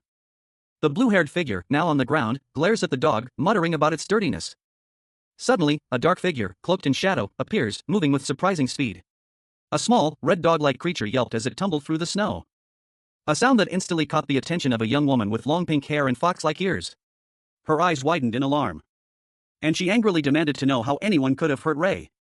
A man with silver hair and piercing blue eyes appeared, stating that he couldn't forgive the perpetrator, even if they were a citizen of Jerlela. He then questioned the meaning of the name Ray, surmising that the injured creature was a monster like himself. He coldly declared that he would kill them both. The pink-haired woman, Ray, sat on the floor, visibly distressed, surrounded by 3 armed guards and the silver-haired man. She cradled the injured Ray, her face etched with worry. The silver-haired man raised his sword, preparing to strike. But before he could, the pink-haired woman suddenly vanished in a burst of water. A young woman with long pink hair cradled a small, dark-furred creature in her arms, a gentle aura surrounding them both. Water cascaded around her, forming a swirling vortex. Close up on the woman's eyes, revealing crimson irises that glowed with an unnatural intensity. Her expression was one of barely contained power. A man with light blue hair and stern features appeared, addressing the pink-haired woman. He accused her, "You cunning beast. Reveal your true self." The blue-haired man, flanked by 2 others in similar dark attire, shouted orders. "What are you doing? Attack the monster." The blue-haired man lunged forward with his sword, but the pink-haired woman reacted instantly, a fierce cry escaping her lips as she deflected his attack with a burst of energy. The swords of the attackers flew from their grasp, propelled by an unseen force. spinning through the air before impacting the ground with a metallic clang. Prince Lagier, a young man with striking light blue hair, clutched his chest, a pained expression twisting his features. A single, sharp sound escaped his lips, Kohak. His body slumped to the floor, a discarded sword lying nearby. Two figures in dark uniforms stood over him, their faces etched with confusion. One of them demanded, "Who was that? Do you know who I am?" Lagier's eyes widened in terror as he gasped for air, his face pale and contorted in agony. The two guards watched, their expressions unreadable. A close-up on Lagier's eye revealed a strange, ethereal glow emanating from within, a vibrant purple light pulsating beneath his iris. A new figure appeared, a man with blonde hair, clad in a dark blue military uniform, a sword sheathed at his hip. He exuded an aura of quiet power. Lagier, still on the ground, watched the newcomer with a mixture of fear and something akin to hope. Her thoughts raced, that man is here. A close-up on Lagier's face showed a dawning realization. A silent question formed in her mind, could it be? The blonde man remained silent, observing the scene. Lagier, regaining some composure, spoke, "What should we do?" "That girl you keep calling a monster." Lagier's expression softened, a quiet determination replacing the fear. She whispered, "I'm on her side." Sir Knox Garwin, a knight clad in dark attire, stood before Prince Lagier, his expression a mixture of suspicion and apprehension. Lagier, now inhabiting the prince's body, was pale and his eyes held a chilling glint. He questioned Garwin, his voice laced with a subtle threat, "Will you slay me too, Sir Knox Garwin?" A small, pink-haired creature with fox ears and a cheerful expression appeared, her voice ringing out, "Lagier." The creature, Sedna, cradled a small dog. Garwin, bewildered, exclaimed, "Your Highness! Why did you protect that monster?" Lagier, maintaining his composure, responded to Garwin's accusation. "Wait, you said you're on their side, what do you mean? Protect who?" He continued, his tone calm yet firm, "You seem to be misunderstanding something here, Sir Garwin." Sedna chimed in, her voice filled with agreement, "That's right, that's right." Sedna continued, explaining the urgency of Lagier's intervention. "If Lagier hadn't shown up, I wouldn't have held back." Lagier looked at Sedna, commenting on her bell. "Sedna, your bell suits you well even when you're in human form." Sedna giggled, he, of course. "Your Highness, then, that monster." I mean. A young woman with light blue hair, dressed in a dark green jacket, exclaimed in surprise. She questioned if the young lady before her was truly Sedna, noting that Sedna had previously appeared in the form of a fox. A tall figure with long, flowing white hair and piercing blue eyes confronted Sedna. He demanded that she acknowledge her wrongdoings. Overwhelmed with fear, Sedna pleaded to be killed. Sedna, still in her fox-like form, apologized profusely to the ocean god for her grave error in not recognizing him. The ocean god, however, remained unmoved, stating that he did not wish to forgive her. The ocean god's anger intensified as he recalled how Sedna had even mistreated Ray, who was innocent of any wrongdoing. A small, red dog lay on a bed, visibly distressed and panting. The ocean god's expression hardened further, his eyes blazing with righteous fury. The young woman with blue hair, now visibly trembling, apologized again for her rudeness. She insisted on accepting whatever punishment the ocean god deemed fit. The ocean god, intrigued by her eagerness for punishment, questioned her. The Demon King, now Prince Lagier, stood before a young woman, his expression unreadable. He instructed her to raise her head for a moment. A question mark forming on her lips as she looked up at him, clearly confused. "Pardon," she questioned, her voice barely a whisper. Lagier's eyes narrowed. He clenched his fist, a surge of power coursing through him. He muttered, "You just once." A powerful energy erupted from him, a visible aura surrounding his form. The scene shifting to a distant view of a large castle, seemingly under siege. The implication of his actions hung heavy in the air. A small, reddish-brown dog lay curled on a cream-colored pillow, fast asleep. A sheen of sweat glistened on its fur. A young woman with long, pink hair, her eyes red-rimmed with tears, knelt beside the dog. "I'm sorry," she whispered, her voice thick with emotion. She explained that Ray, the dog, had been hurt because of her. A young man with dark purple hair and intense eyes appeared, calmly reassuring her that Ray wouldn't die from such a minor wound. He approached the dog, gently examining it. An older man with long, silver hair stood nearby, observing the scene. He confirmed that Ray had merely lost consciousness. The older man, concerned, asked if the young noble would be all right. The purple-haired man's internal monologue revealed his anxiety about his reputation. He reasoned that Ray wouldn't die from a single punch, but worried about the damage to his carefully cultivated image if word of this incident spread. The older man, however, revealed that the young noble would be unable to tell anyone about the incident. The price for revealing the actions of the messenger of the ocean god was too high. A small, red puppy lay curled up on a plush cushion. Beside it, a tall figure with long, silver hair and piercing blue eyes watched over it, a soft expression on their face. "My king." A voice whispered, filled with concern. A young woman with long, pink hair knelt beside the puppy, her face a mask of relief. "Why, I'm so relieved," she exclaimed, her eyes wide with emotion. She gently cradled the puppy close, her relief evident in her posture. A soft sigh escaped her lips. The puppy whimpered softly, its eyes closed. The silver-haired figure's expression shifted, a hint of sadness clouding their features. I'm so pathetic. I'm not able to be of any use in this form and continue to burden you. The pink-haired woman looked at the silver-haired figure with concern. So why didn't you just rest quietly instead of coming out in this cold weather, she asked gently. The silver-haired figure sighed, their voice laced with apology. My apologies. The pink-haired woman's eyes widened in surprise. Ah. The silver-haired figure and a new character, a man with dark purple hair and striking yellow eyes, stood together, their expressions unreadable. The scene ends with a sense of mystery. A young woman with long, pink hair lay on the floor, her eyes wide with surprise and a hint of fear. Her mouth was slightly agape, as if she had just witnessed something extraordinary. A pinkish light enveloped her, obscuring her features. As if she were dissolving into the very air around her, leaving behind only a faint shimmer. In a grand, ornate room, a man with long, flowing red hair appeared. He wore a dark, form-fitting outfit, his expression serious and brooding. His physique was remarkably well-defined, hinting at immense power barely contained beneath his clothing. He stood tall and imposing. Heavy footsteps echoed through the room. As the red-haired man's gaze hardened, his expression turning cold and calculating. The chapter opens with a close-up of Prince Logier's face. His blonde hair and intense gaze hint at the turmoil brewing beneath the surface. A servant approaches Logier, reporting on the completion of a task. He has escorted Sir Garwin back to his estate as ordered. The servant assures the prince that Sir Garwin has regained consciousness and poses no further threat. Logier, seemingly unfazed, simply acknowledges the report and dismisses the servant to rest. The scene shifts, revealing Logier in the company of another individual, a powerfully built man with long, crimson hair, clad in dark, form-fitting attire. His muscular physique is striking, a stark contrast to the prince's more delicate appearance. The crimson-haired man observes Logier's attire, questioning whether it's appropriate for someone who doesn't appear to use a sword. He speculates that Logier might be a martial artist instead. Logier's companion then notices something amiss. He recalls not having seen a certain dog from earlier. The other man points out that the dog, Ray, is right in front of them. Logier, surprised, asks for clarification. His companion explains that the powerfully built man sitting before them is, in fact, the dog he raised, Ray. Prince Logier, the recently deceased human prince, is shown in a close-up. His crimson hair, dark eyes, and stern expression hint at a complex character. In the opulent palace hall, a blond man, seemingly a courtier, looks concerned as he speaks to a regal figure with long, silver hair. He questions whether the new prince is truly fit to rule. But judging by the aura emanating from him, the silver-haired man observes, a hint of amusement in his eyes, as he notes the powerful aura surrounding Logier, revealing his true nature as a formidable martial artist. The blonde courtier, still apprehensive, wonders aloud if Logier might be a spy, secretly raised in the kingdom. He speculates that this might explain why the silver-haired man refers to Logier dismissively as a dog. The blonde courtier replies with a simple understood. He then takes his leave, stating his intention to depart. The silver-haired man is then shown in a different room, addressing a small, fox-like creature. He asks if the meeting went well, to which the creature responds affirmatively.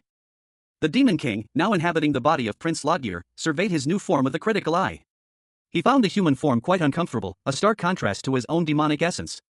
His thoughts turned to the task at hand, fulfilling the late prince's wishes. A small, fox-like creature, seemingly a familiar, observed the scene with a knowing gaze. It commented on the upcoming announcement of a peace treaty between Jirlela and the Khanas Empire, a significant development in the political landscape. Meanwhile, a woman with long, flowing silver hair stood before a vision of an underwater tunnel being constructed. The image represented the ambitious project to connect Jirlela to other nations via an undersea passage. She contemplated the potential risks involved. Opening the waterways to other powerful nations could lead to invasion. A careful strategy was needed to manage access and prevent Jirlela from being overwhelmed. The fox familiar, seemingly aware of the concerns, pointed out that even the Khanas Empire, the strongest nation on the eastern continent, did not have the influence to reach the west. It reassured the woman, revealing itself to be the ocean god, capable of handling any threats coming by sea. However, the woman countered, raising a valid point about the vulnerability of Jirlela to land-based enemies. The Demon King, now Prince Logier, appeared, seemingly ready to address this concern. He was asked if he could handle land-based threats with his powers. The woman expressed her frustration, revealing the late prince's ultimate ambition, to rule the entire world. This was the true challenge facing the Demon King in his new role. The Demon King, now inhabiting the body of Prince Logier, mused silently. His thoughts, sharp and calculating, centered on the immense power at his disposal. He considered the implications of wielding demonic might, a power that could easily make him the ruler of the world. But maintaining his true identity as the Demon King was paramount. To reveal himself would be a breach of the contract, a risk he was unwilling to take. A woman with vibrant red hair, her expression serious, posed a critical question. Her voice, though quiet, carried a weight of concern.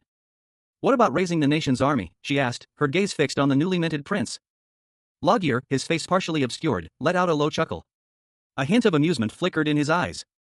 A knowing smile playing on his lips.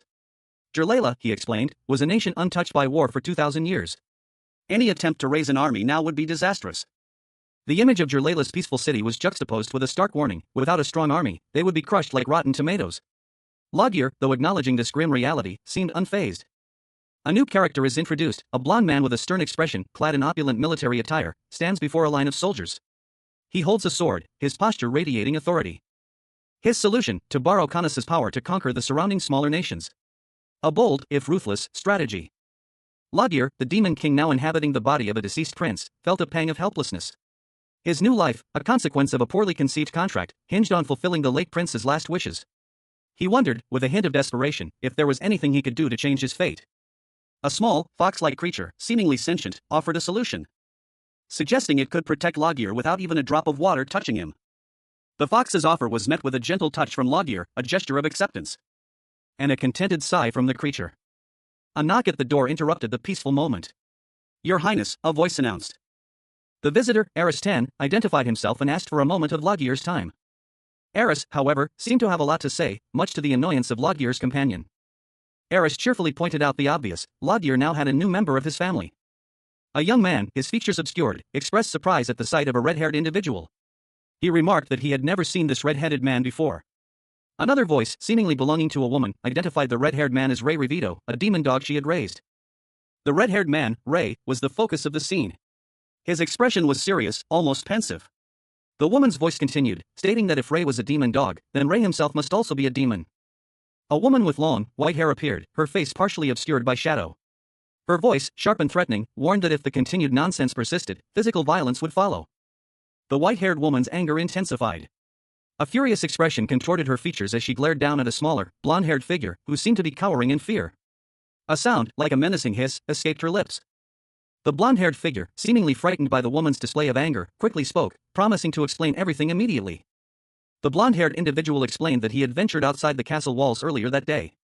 The white-haired woman, unimpressed, stated that regardless of the explanation's merit, she intended to punish him.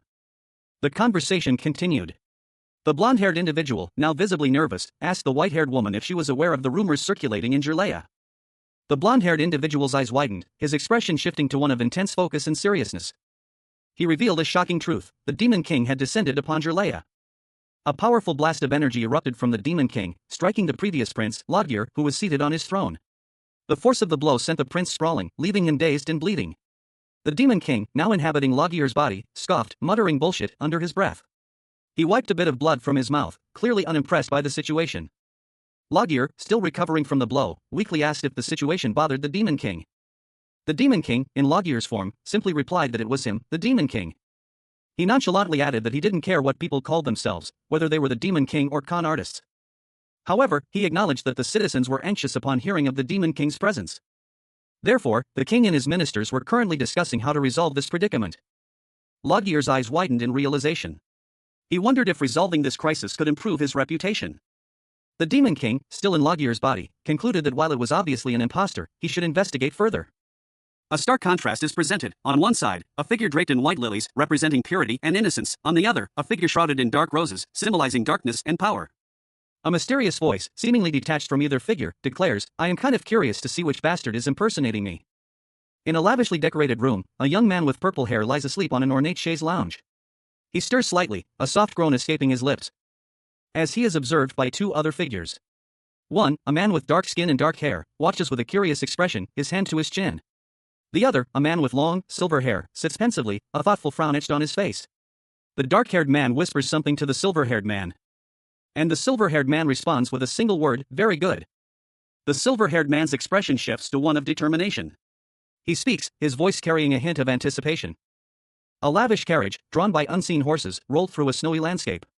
The rhythmic clatter of wheels on packed snow punctuated the silence. The only sound accompanying the carriage as it journeyed through the winter forest. From an aerial perspective, the carriage could be seen traveling along a snow-covered path, flanked by two outriders on horseback. Inside, a young man with silver hair and a mischievous grin relaxed on a plush seat. He commented that while he had ensured the carriage was warm, he felt sleepy. Two small, winged creatures with fox-like ears sat nearby. One of the winged creatures warned him that if he fell asleep, Lilith would wake up, urging him to stay put. The young man sighed, explaining that he had stayed up all night researching, making him exhausted. He complained that it was too much to be dragged along when he couldn't even sleep. The other winged creature explained that Lilith wanted to detach the wings from the earth fairies for research purposes. The two earth fairies whispered that Lilith was terrifying. A woman with long, white hair appeared, scolding them for getting scared so easily and reminding them that she had already told them it was dangerous. Two fairy-like creatures with fox ears and wings looked on with concern as a dark-haired man fought against a powerful figure with long, white hair. One of the fairies, her eyes wide with worry, expressed gratitude towards Ludgir, the new prince, for his past assistance during a time of trouble. The white-haired man, seemingly unfazed by the display of power, simply responded with weary indifference, stating that they should do as they wish. The two fox-eared fairies giggled, their expressions bright and cheerful. Their joy was palpable. Meanwhile, the white-haired man, now alone, mused about the inconvenience of Lilith, a half-demon, waking up. A narration box explained that all demons, regardless of gender, tend to gravitate towards the Demon King. The panel showed a mysterious woman with long, flowing blonde hair, her eyes glowing red, a finger to her lips in a gesture of silence. A shadowy figure loomed behind her, adding to the air of mystery and intrigue. The narration box continued, explaining that the same applied to Lilith, the half-demon. Because of this inherent connection, Lilith frequently visits the white-haired man, often to bother him. Two chibi-style characters, one with long, gray hair and the other with long, light brown hair, engaged in a conversation. The brown-haired woman offered the gray-haired man lunch and then a strengthening potion, while the gray-haired man seemed somewhat annoyed but also intrigued. Prince Ludgir, the Demon King in disguise, adjusted his princely attire. He reflected on his unusual situation. Ever since his transformation, his demonic energy had captivated his new body's attention, and he patiently waited for it to adapt. A royal carriage arrived, and a blonde-haired attendant announced their arrival to the waiting Ludgir. Ludgir, still adjusting to his new form, ran a hand through his long silver hair. As his companion, another demon, entered the carriage. The demon expressed his astonishment at the sight of the kingdom, having only heard tales of its grandeur before. Ludgir's eyes widened, captivated by the breathtaking view. Suddenly, a massive tornado appeared in the distance. The demon recognized it from rumors. The tornado was strangely localized, affecting only a single village. A young prince with blonde hair and a concerned expression stood before a regal woman with long, silver hair. Her piercing gaze held a hint of impatience as the villagers pleaded with him, their voices echoing their desperation. "Your Highness! Please, we beg of you." Beyond the prince and the woman, a crowd of distraught villagers huddled together in the snowy landscape, their faces obscured by the cold and their fear. Among the villagers, a woman with dark hair, clutching a young child, stood out. Tears streamed down her face, reflecting the collective despair. Her grief was palpable as she fell to her knees, her voice choked with emotion. "My husband has not been able to get out of there yet." Desperation etched on her features, she continued, her plea desperate. "If you are not able to rescue him, let me at least get inside so I can save him." Another villager, a young man, joined the woman, his voice filled with anguish as he cried out, "I left my grandmother. My younger sibling is inside." The scene shifted back to the prince and the silver-haired woman. A young man with gray hair stood beside them, his expression grim as he observed the scene. He spoke, his voice laced with concern. "It seems there are a lot of people who weren't able to evacuate on time. It seems much more severe than the stories." The silver-haired woman nodded, her expression hardening as she added, "They say there are soldiers barricading the area to prevent the villagers from going back in." The weight of their pleas bore down on them as the villagers cried out in unison, "Sob! Your Highness, our village! Please, save our families!" Two young fairy-like creatures with fox ears, dressed in identical green pinafores, huddled together, their expressions mirroring a shared anxiety. A white fox-like creature with pink ears and a tasseled collar watched them from a short distance, its crimson eyes fixed on the pair. A man with dark hair, his face partially obscured, declared, "Jirlela is ruined now." His words hung heavy in the air, a testament to the despair gripping him. He continued, blaming the current state of affairs on the damned rotten royalty and politicians. His anger intensified, his fist clenched as he declared, "This nation is ruined now." A man with long, flowing silver hair and piercing blue eyes smirked, a single word escaping his lips, "Oh oh." The man from the previous panel suddenly coughed violently, a sharp kook escaping his lips as he doubled over in pain, clutching his side. A younger man in dark clothing stood behind him, his expression unreadable. The younger man, his face contorted in fury, shouted, "How dare you say such cursed words to His Highness? Are you not aware of the immediate execution penalty for those who contempt royalty?" The younger man, still seething, confronted the silver-haired man, who responded with a dismissive wave of his hand. The silver-haired man turned his back, leaving the younger man kneeling in the snow, muttering a defeated ugh. The scene opens with a low-angle shot, focusing on the ornate, gold-embroidered hem of a dark blue robe. A pair of dark-colored shoes are visible, suggesting the wearer is standing over someone kneeling on the ground. A man with long, silvery white hair and striking blue eyes looks down at the kneeling figure. His expression is one of detached curiosity as he asks, "You really hate me to death, huh?" His lips curl into a slight smirk. "Since you're risking your life just to fight me." He observes, his tone suggesting a hint of amusement. He continues, his gaze unwavering. It's pretty reckless to challenge me with that flimsy sword, but I'm not averse to it. The kneeling man's face is shown in close-up, his expression is one of fear and desperation. He mutters, I much prefer this over those who cry and beg for their lives. The silver-haired man's voice softens slightly as he says, but consider yourself lucky. If I were the fat-ass prince from before, I would have beheaded you already, he states, his eyes gleaming with a cold intensity. The kneeling man's face is again shown, his eyes wide with terror. His mouth is slightly open, as if he is about to speak. But the silver-haired man interrupts, but I'm different from before, so tell me. I will listen to the reason you're upset and what you want. A glimmer of something akin to understanding flickers in his eyes. A distraught villager knelt before a regal figure, his plea echoing in the frigid air. He explained that his wife and daughter remained trapped within the village, desperately begging for their rescue. The prince, possessing an unsettlingly calm demeanor, assured the villager that he would resolve the situation. He instructed the man to wait patiently. With a decisive gesture, Prince Logir issued orders to his Sapphire Knights. He commanded them to protect the villagers and secure the village entrance with the aid of the Earth Fairies. The knights responded with immediate obedience. One of the knights questioned the prince's strategy, suggesting it would have been more efficient to bring the Earth Fairies along from the start. Prince Logir's companions, left with the knights for their own safety, were considered by him as potentially helpful in some way. He had left them under the knights' protection to prevent further mischief or injury. Meanwhile, inside the castle, an ominous atmosphere settled. The sky's appearance caused one of Logir's companions to feel unwell. Another of Logir's companions shared the same feeling of unease, sensing a powerful presence had descended upon the place. A shared moment of apprehension passed between the three, their expressions reflecting their shared unease. One of the companions, despite his apprehension, insisted that the situation should not be taken lightly. Given the ominous atmosphere and the perceived danger, a decision was made to retreat and reassess the situation. A full report was requested, beginning with the observation that a demon king would not typically appear in such a place. Furthermore, the unusual, voracious-looking cloud was also noted as an anomaly. The ominous cloud was pointed out as a key element of the unsettling situation. A group of individuals stood in a quiet village, their conversation hinting at the absence of demonic activity, contrary to what one might expect if the demon king were present. A woman with vibrant red hair and a young man with dark purple hair and striking golden eyes exchanged a look of disbelief. Further emphasizing the unexpected quietude of the village, a stark contrast to the usual presence of demons when the demon king is near. Meanwhile, a man with long, white hair pondered aloud, questioning the demon king's actions, suggesting that if he were truly powerful, he would be conquering the world instead of a small village. Suddenly, a blur of motion indicated someone was rushing towards the scene. The red-haired woman from earlier was revealed to be the one moving at high speed. The white-haired man instructed another man, with blonde hair, to check for nearby people. A young man with short, gray hair and a worried expression peeked from a doorway, observing the unfolding events. A young woman lay unconscious on the floor, her body sprawled awkwardly. A concerned attendant knelt beside her, their worry evident in their posture. The attendant reported the situation to a young man with short, gray hair, dressed in dark, ornate clothing. Standing behind him was a taller figure with long, silver hair, clad in a military-style uniform. The young man, seemingly unconcerned, observed the unconscious woman, his expression thoughtful but not panicked. He stated that, thankfully, he didn't think she was dead yet. He approached the woman and gently shook her, attempting to rouse her. "Hello? Wake up," he called, his voice soft but insistent. The woman stirred slightly, groaning softly as she slowly opened her eyes. A look of confusion and pain clouded her features. Meanwhile, a small, fox-like creature with pink fur and glowing red eyes observed the scene from behind the young man. It commented that the woman seemed to be having a nightmare.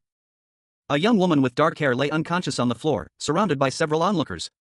Among them, a blond man in military attire and a gray-haired man in a dark robe showed clear concern. A small, fox-like creature with pink fur and a flower-shaped ornament on its head watched from the corner of the room. The young woman's face was flushed, and faint scratches marred her cheeks. She appeared to be asleep, but a subtle grimace hinted at a troubled dream. The gray-haired man, his expression grim, muttered to himself, confirming Sedna's earlier warning about a nightmare. He knew about the demons who could induce such nightmares. The blond man, observing the fox-like creature, wondered aloud if they were succubi. The gray-haired man confirmed that they were a subspecies of dream demons, succubi and incubi. A woman with long, silver hair and striking blue eyes peered intently from a shadowed doorway, her expression unreadable. She sensed a powerful, unfamiliar demonic energy, but was hesitant to attribute it to a dream demon, given the unusual circumstances. The woman dismissed the possibility of a low-level demon impersonating the Demon King, considering the mission's inherent lethality and the unwavering loyalty of the subjects to their king. Prince Logir, a young man with blonde hair and a regal bearing, stood tall and aloof. His dark attire, accented with gold braid, spoke of his royal status. Two figures, a young woman with dark hair and a man with short gray hair, huddled together behind him, their expressions a mixture of apprehension and concern. His Highness, it seemed, was quite knowledgeable in the ways of demons. The gray-haired man observed, his thoughts revealing that Sedna, a name that hinted at a powerful entity, was likely the source of Logier's unusual expertise. The scene shifted to a view of a quaint town square, the quiet atmosphere hinting at an impending disturbance. Sir One, a man with long silver hair and a distinguished military uniform, strode purposefully through the town square, his expression grim. His presence suggested a man of action, ready to face whatever threat loomed. Suddenly, a dark, swirling vortex of demonic energy erupted in the center of the square, engulfing the area in shadow. Two figures, barely visible in the gloom, fled in terror. Logier, witnessing the unfolding chaos, warned Sir One to stay back, emphasizing the danger of approaching the ominous vortex. Sir One, however, remained unconvinced, pointing out that even his considerable skills would be insufficient to dispel the tornado-like phenomenon. Logier, exasperated by one's skepticism, retorted with a sarcastic question, implying that the obvious solution was to consult Sedna. The final panel shows Sedna, a nine-tailed fox-like creature with piercing eyes, appearing seemingly out of nowhere, suggesting a powerful magical presence and hinting at her potential role in resolving the crisis. A pink-haired, fox-like creature declared its readiness, stating, "All right. Leave it to me." The creature's small bell jingled as it prepared for action. A young man with long, white hair watched, a hint of concern in his eyes. The fox-like creature stood poised, water droplets clinging to its fur. Observing the scene, the young man calmly stated, "I'll use that." A surge of blue energy erupted from the creature.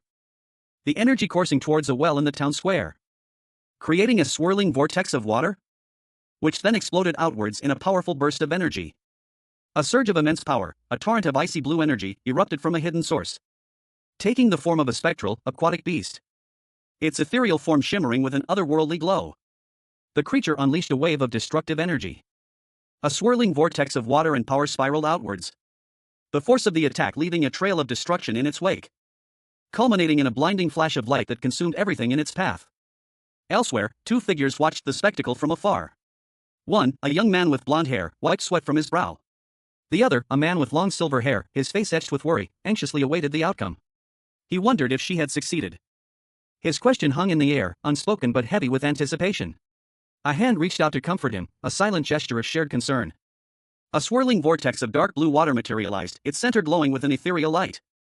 The vortex growing larger, its spiraling currents intensifying, until it merged with a nearby water source, a reaction that captivated a nearby observer. "Wood merged with my water dragon. How fascinating," they exclaimed. Another individual, however, was less impressed. But it's not my fault.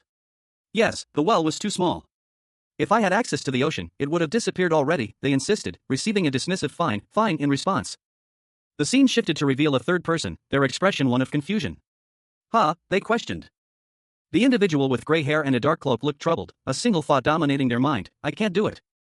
A different voice cut through their internal struggle. "You're a sorcerer of the magic tower," they stated. The gray-haired individual responded with a dismissive PFT. "Is there a rule that states all sorcerers of the magic tower must excel at everything? This isn't my specialty."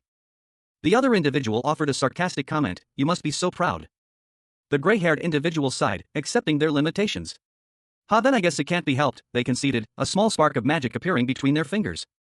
A mischievous grin spread across the face of the young prince, Logier. His eyes, bright and full of mischief, gleamed as he addressed the dark-haired demon beside him. He declared that he would simply exchange the demon for his master. The demon, startled by the prince's audacious plan, sputtered in disbelief.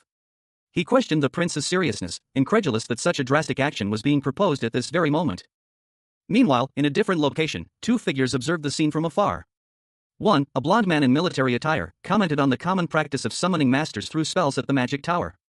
The other, a man with long silver hair, also in military uniform, questioned the prince's unusual choice of location. The blond man's face flushed crimson as the silver-haired man revealed a surprising detail about the summoning ritual: those summoned appear naked. The silver-haired man explained that when one summons their master using a spell, the master appears completely nude. The blond man, clearly embarrassed, acknowledged the information.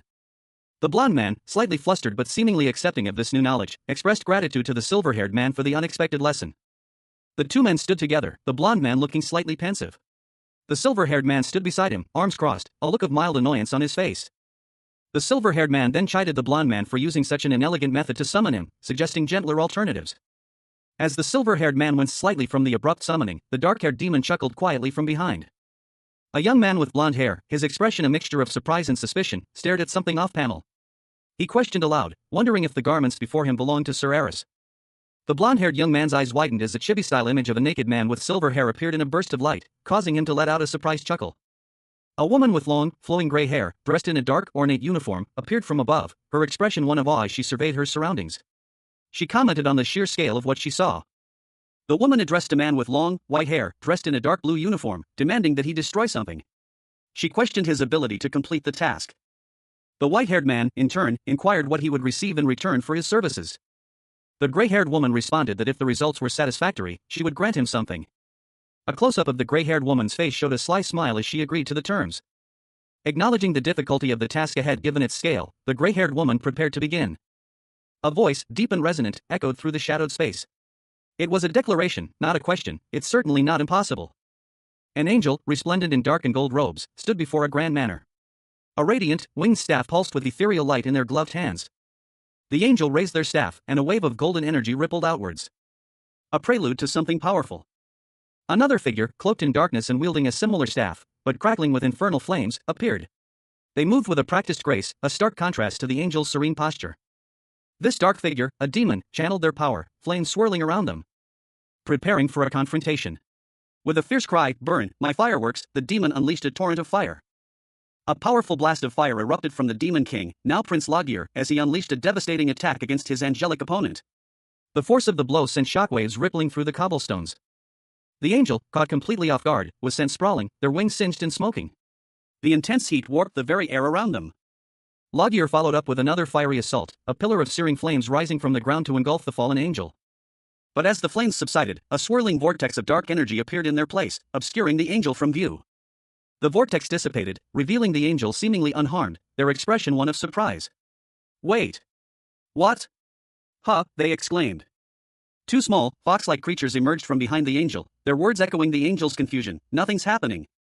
Logir smirked, a glint of amusement in his crimson eyes. "This is where it starts, little lady." A surge of dark energy crackled around Logir, signaling the beginning of a new, more powerful attack. A blinding flash of light erupted, engulfing the entire scene in a chaotic maelstrom of energy.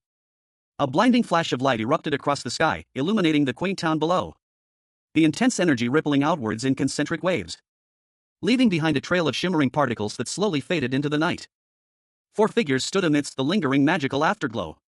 A woman with long silver hair and a flowing blue dress held a glowing staff, her expression one of furious disapproval. Beside her, three others, a woman with fiery red hair, a man with dark, shoulder-length hair, and another man with purple hair, stood with equally grim faces. "How dare you interfere in my work, what insolent bastards," she thundered. The red-haired woman's eyes narrowed. "But you will soon regret it." From the shadows, a figure emerged, his presence radiating an aura of immense power. He possessed long, black hair, piercing eyes, and a dark, ornate coat. "How dare you disobey the Master of Darkness, the strongest ruler to have ever existed?" He continued, his voice echoing with authority, large, dark wings unfurling behind him. He descended, a sinister smile playing on his lips. His eyes glowed with an infernal light. The Demon King Imbilden, a figure of immense power and darkness, stood before his adversaries. His dark wings, vast and imposing, hinted at his true nature. He warned them that their defiance would soon bring regret. Imbilden's crimson eyes gleamed with a predatory satisfaction as he contemplated his enemy's impending doom. A cruel smile played on his lips. His voice boomed, a challenge echoing through the air. He dared them to oppose him, the Demon King. Below him, a group of figures stood their ground. Among them were three individuals with distinct appearances, one with blonde hair, another with silver hair, and a third with dark hair. Their expressions were a mixture of defiance and apprehension. One of the figures, a young man with dark purple hair, voiced his confusion, questioning Imbilden's identity. His surprise was palpable, he clearly didn't recognize the Demon King. Imbilden chuckled, amused by their ignorance. He lamented their failure to recognize him. He declared that soon, all the land would be his. Prince Logir, a young man with tousled blonde hair, stood tense, his brow furrowed in concentration. A faint sheen of sweat glistened on his skin, betraying his inner turmoil.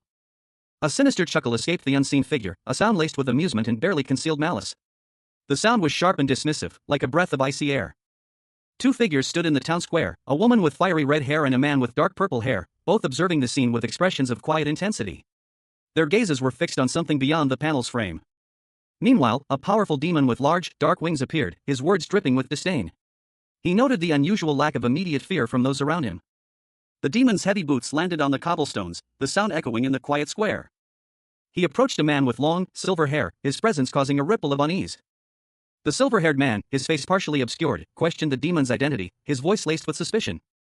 The demon, his dark eyes burning with intensity, met the silver-haired man's gaze, a silent challenge passing between them. With a self-assured smirk, the demon cleared his throat, ready to reveal his true identity. A sinister smile played on the lips of the Demon King, his dark eyes gleaming with amusement as he lay on the ground. Crimson wings, partially obscured by shadows, hinted at his true nature. A low murmur escaped him, a single word barely audible above the faint sounds of wind and dust swirling around him. Huh? Suddenly, a figure appeared, lifting the Demon King effortlessly into his arms. The newcomer, a man with long, flowing silver hair and a regal blue uniform, seemed to be the Prince Logir, now unexpectedly burdened with the Demon King's weight. He carried the Demon King away, the prince's movements swift and decisive as he navigated the debris-strewn landscape. The impact of their landing sent a shockwave through the ground. The Demon King coughed, a harsh sound that betrayed his discomfort. He was clearly not used to being handled so roughly. A grimace twisted his features as he struggled to regain his composure. His dark eyes narrowed, a flicker of annoyance crossing his face. Prince Logir stood over the fallen Demon King, a triumphant smirk on his lips. "I finally caught you," he declared, his voice dripping with disdain. He then clarified, the con man who was impersonating the Demon King. With a swift, brutal movement, Prince Logir brought his heel down hard on the Demon King's chest, eliciting a pained cry from the fallen demon. A cruel smile on Prince Logir's face widened as he gloated, "But isn't it awful that the supposed Demon King is crawling underneath my foot?" A young man with blonde hair, dressed in simple attire, pondered aloud. He questioned whether the recently deceased prince was merely an impostor. Suddenly, a shadowy figure with dark hair and crimson eyes appeared, their voice laced with menace. They warned against speaking the Demon King's name again. The shadowy figure's warning was followed by a dramatic reveal. A pair of glowing red eyes emerged from the darkness, belonging to the Demon King himself. The Demon King's presence was announced with a powerful declaration, "My name, that is." Another figure, this one with dark hair and a stern expression, appeared, demanding to know who dared to address the Demon King so casually. They commanded the others to move aside. A third individual, with long, flowing white hair, appeared, observing the scene with a disapproving expression. They muttered to themselves that this situation was unacceptable. They decided to correct the situation by silencing the overly bold individual. With a swift movement, the white-haired figure unleashed a powerful attack, striking the dark-haired figure and sending them sprawling. The dark-haired figure cried out in pain as they were incapacitated by the attack. A dark, stormy sky loomed over a quaint village, the rain falling in sheets. A group of figures stood amidst the downpour. A young woman with dark hair and large, crimson wings faced a group of men. Among them stood a striking figure with long, silver hair, his arms crossed, a look of barely contained fury on his face. The others, dressed in various dark and formal attire, watched with varying degrees of interest and apprehension. Her eyes, wide and bloodshot, reflected the turmoil within. A barely audible groan escaped her lips. The silver-haired man's inner thoughts were a tempest of their own. He felt a surge of anger, disgust even, at the sight of the prince's face, which was so similar to his own. He had beaten the prince, but the resemblance only fueled his rage. He mused that even the denizens of hell would be fooled by the prince's appearance, were it not for the cheap-looking, gaudy feathers adorning his wings. A woman with long, gray hair approached, her expression curious and slightly amused. She addressed the silver-haired man, questioning his identity. The silver-haired man, taken aback, questioned how they knew about holy demons. The gray-haired woman, a playful glint in her eyes, asked for his real name, to which he responded with a mischievous chuckle, hinting at a revelation to come. Prince Logir, now inhabited by the Demon King Imbilden, found himself the target of his own demon companions' concern. One of them, a dark-haired demon with red eyes, pleaded with him to restrain himself, as Logir threatened to split someone in half. Imbilden, still in Logir's body, retorted that his but was already split in half, implying a previous injury or transformation. He clarified that he hadn't intended to split anyone vertically. Another demon, this one with purple hair, voiced their worry, stating that Logir couldn't kill the person he was threatening. The scene shifted to a different location, where a gray-haired demon and a dark-haired demon with wings questioned Imbilden's true identity and reasons for impersonating the prince. A third demon, with long gray hair, pressed further, demanding to know Imbilden's real name and the reason behind his deception. Imbilden, his red eyes gleaming, revealed his true name, Demon King Imbilden. Logir, irritated by the repetition, retorted that the best cure for lunatics was a beating. The winged demon, however, revealed a shocking truth: he was born with the objective of impersonating Logir. The contract was sealed, and the consequences were immediate. Prince Logir was dead, his life forfeit. Now, the Demon King Imbilden found himself inhabiting the prince's body, bound by the deceased's last wishes, leaving him with a daunting task and a ticking clock. Imbilden, now Prince Logir, questioned his purpose. He wondered who had orchestrated this bizarre turn of events, thrusting him into this unexpected role. He confessed his ignorance, revealing that from birth, he had been known as the Demon King Imbilden, seemingly destined for this very nation. His birth, however, was a mere coincidence. He possessed none of the true Demon King's power. He was merely a vessel, a physical resemblance to the true Demon King, lacking the inherent power. The conversation shifted to the villagers, their fate hanging in the balance. Imbilden revealed that he had merely put them to sleep. A surprising act of mercy, prompting a question about his motives. Imbilden questioned his own actions, wondering if he should have acted more ruthlessly, more like the true Demon King. His companion, a fox-like creature, pointed out that even without the Demon King's power, Imbilden could have easily killed them all. The question of his nature and his actions hung heavy in the air. Prince Logir, his face etched with a mixture of sorrow and determination, confessed his actions. A blush colored his cheeks as he spoke. He hadn't wanted to kill them, the thought of being utterly alone was unbearable. So he'd chosen a different path, putting them into an eternal slumber to keep them by his side. Logier's expression hardened, his gaze distant and filled with a profound sadness. Suddenly, the scene shifted. Logier, now revealed to be the Demon King in disguise, stood with large, dark, feathered wings unfurled behind him. The atmosphere was heavy with foreboding. A blonde-haired man, seemingly a royal guard, urgently warned someone. The blonde-haired man, his face grim, braced himself for an attack. A sudden, powerful energy erupted from Logier, sending the blonde-haired man flying, leaving him dazed and vulnerable. Prince Logier, a young man with blonde hair and a furious expression, stood defiantly amidst the shadows of a medieval town. His eyes blazed with a mixture of anger and desperation. His face contorted further as a wave of pain washed over him. A cold sweat beaded on his brow as he muttered, "Ugh! I'm losing my consciousness." Logier collapsed to the ground, his body enveloped in a swirling mist. Below him, another figure lay unconscious, their crimson hair a stark contrast to the dark stone. A man with long, silver hair appeared, his face etched with worry and self-reproach. He groaned, "Shit. I let my guard down." Both the prince and his silver-haired companion lay defeated on the cobblestones, victims of a sudden and brutal attack. A shadowy figure emerged from the darkness, their words laced with a chilling calmness. They stated, "Hup. I barely managed to survive, these scary people." A young woman with dark hair and large, expressive eyes, her face flushed, added, "If they didn't let their guard down for this, I really would have been beaten to death." A winged figure, cloaked in darkness, stirred from slumber. Their eyes, gleaming faintly in the dim light, flickered open. And they immediately registered the presence of someone else nearby. "Ha! There was someone who wasn't asleep," they murmured, a hint of surprise in their tone. Their surprise quickly turned to alarm. "Who are you?" they exclaimed, their voice sharp with fear. From the shadows emerged another figure, their eyes glowing with an eerie light. "This is sleep incense that sleep demons use," they stated, their voice calm and unnervingly collected, a smirk playing on their lips. "How cute." The chapter opens with a close-up of a young man's face, his violet hair framing intense golden eyes that glow with an unnatural light. A powerful aura emanating from him as he adjusts his tie, a sneer playing on his lips. He declares, in a voice laced with contempt, that his current form is merely a facade. The scene shifts to a winged figure, his face contorted in frustration. He questions how the young man could be unaffected by his sleep incense. A large, ethereal canine form begins to materialize from the shadows, revealing a majestic nine-tailed fox. The fox, unimpressed, comments that the winged figure is merely emitting a large amount of smoke. The winged figure's eyes glow red as he asks if the fox is an angel. The fox confirms this, introducing herself as Sedna, the heavenly fox. Prince Logier, now inhabited by the Demon King, stood amidst a village, his dark wings spread wide. A look of disbelief washed over his face as he exclaimed, "Impossible." He heard a voice, a celestial being, revealing a secret. "Ah, it's a secret that I'd been released." The source of the voice appeared a magnificent, ethereal fox. Its eyes glowed with an otherworldly light. It stated, "But since you found out, I won't be able to let you live." The celestial fox's fury intensified. Its power surged as it declared, "And you dared to touch Logier, I simply cannot forgive you." The ethereal fox materialized fully, its form radiating power and menace. Logier, fear evident in his eyes, pleaded, "Wait."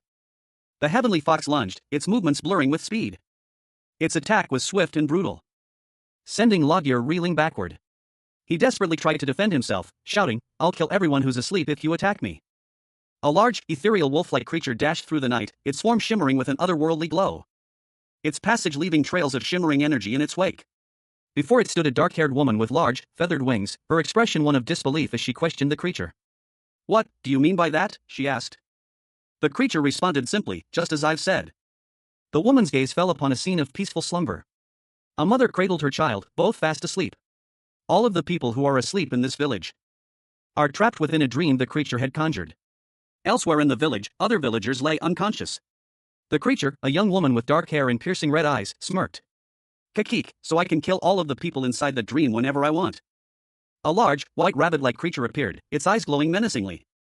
"Then wake them up immediately." The winged woman countered, "No, if I wake up the hostages, you're going to kill me." Several spectral fox-like creatures materialized behind the winged woman, their forms translucent and ethereal, their presence adding to the unsettling atmosphere. The wolf-like creature spoke again, its voice calm yet firm. "I won't kill you. If you release everyone, I will let you go. A young woman with long, dark hair and a distressed expression pleaded with someone unseen. But I can't do that. The unseen individual responded with a firm, I promise you. The unseen individual continued, suggesting a solution. Perhaps, you don't know how to wake up everyone from your dream? The young woman's eyes widened in shock and fear as she seemed to realize something horrifying. A shadowy figure with glowing yellow eyes loomed behind her. A guttural scream escaping her lips as the shadowy figure moved closer.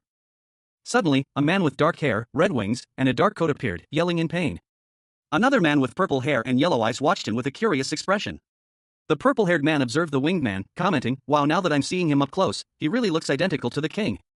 Of course, that facial expression of his and clueless aura are something else entirely. The purple-haired man turned his attention to a small, fox-like creature, asking, you really don't know how to wake them up from your dream? The winged man, revealing himself, stated, truthfully, I'm a holy demon that was born not too long ago. The purple-haired man, looking at the winged man and the fox, asked, how long has it been?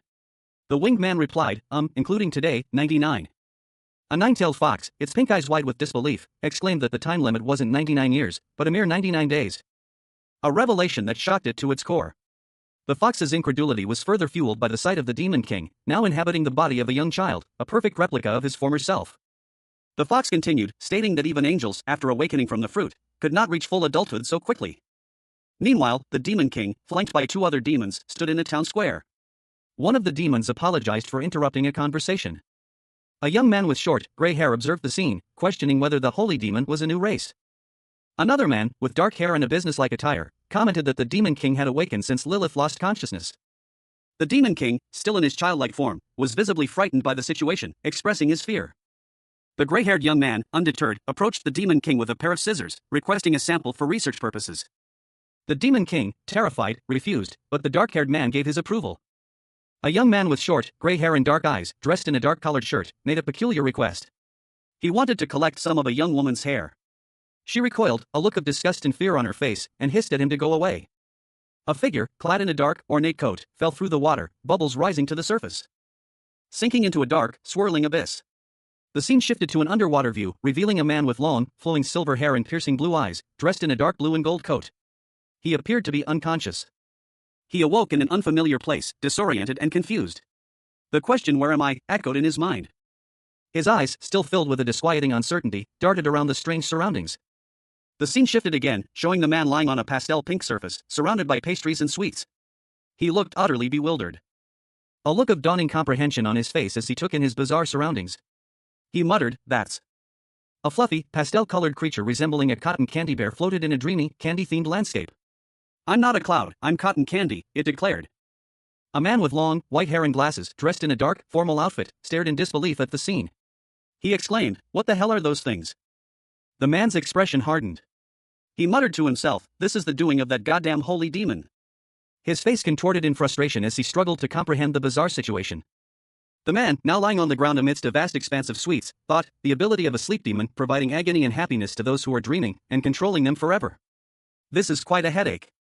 He sighed, if I were in my own body, it wouldn't be a problem getting out of here. But he realized, it's impossible to get out of this place without the help of a sleep demon when I'm in a human body. His gaze hardened, a determined glint in his eyes.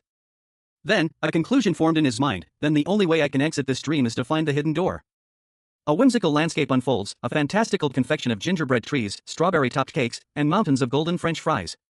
It's a bizarre, sugary dreamscape, through which a tall figure with long, silver hair strides.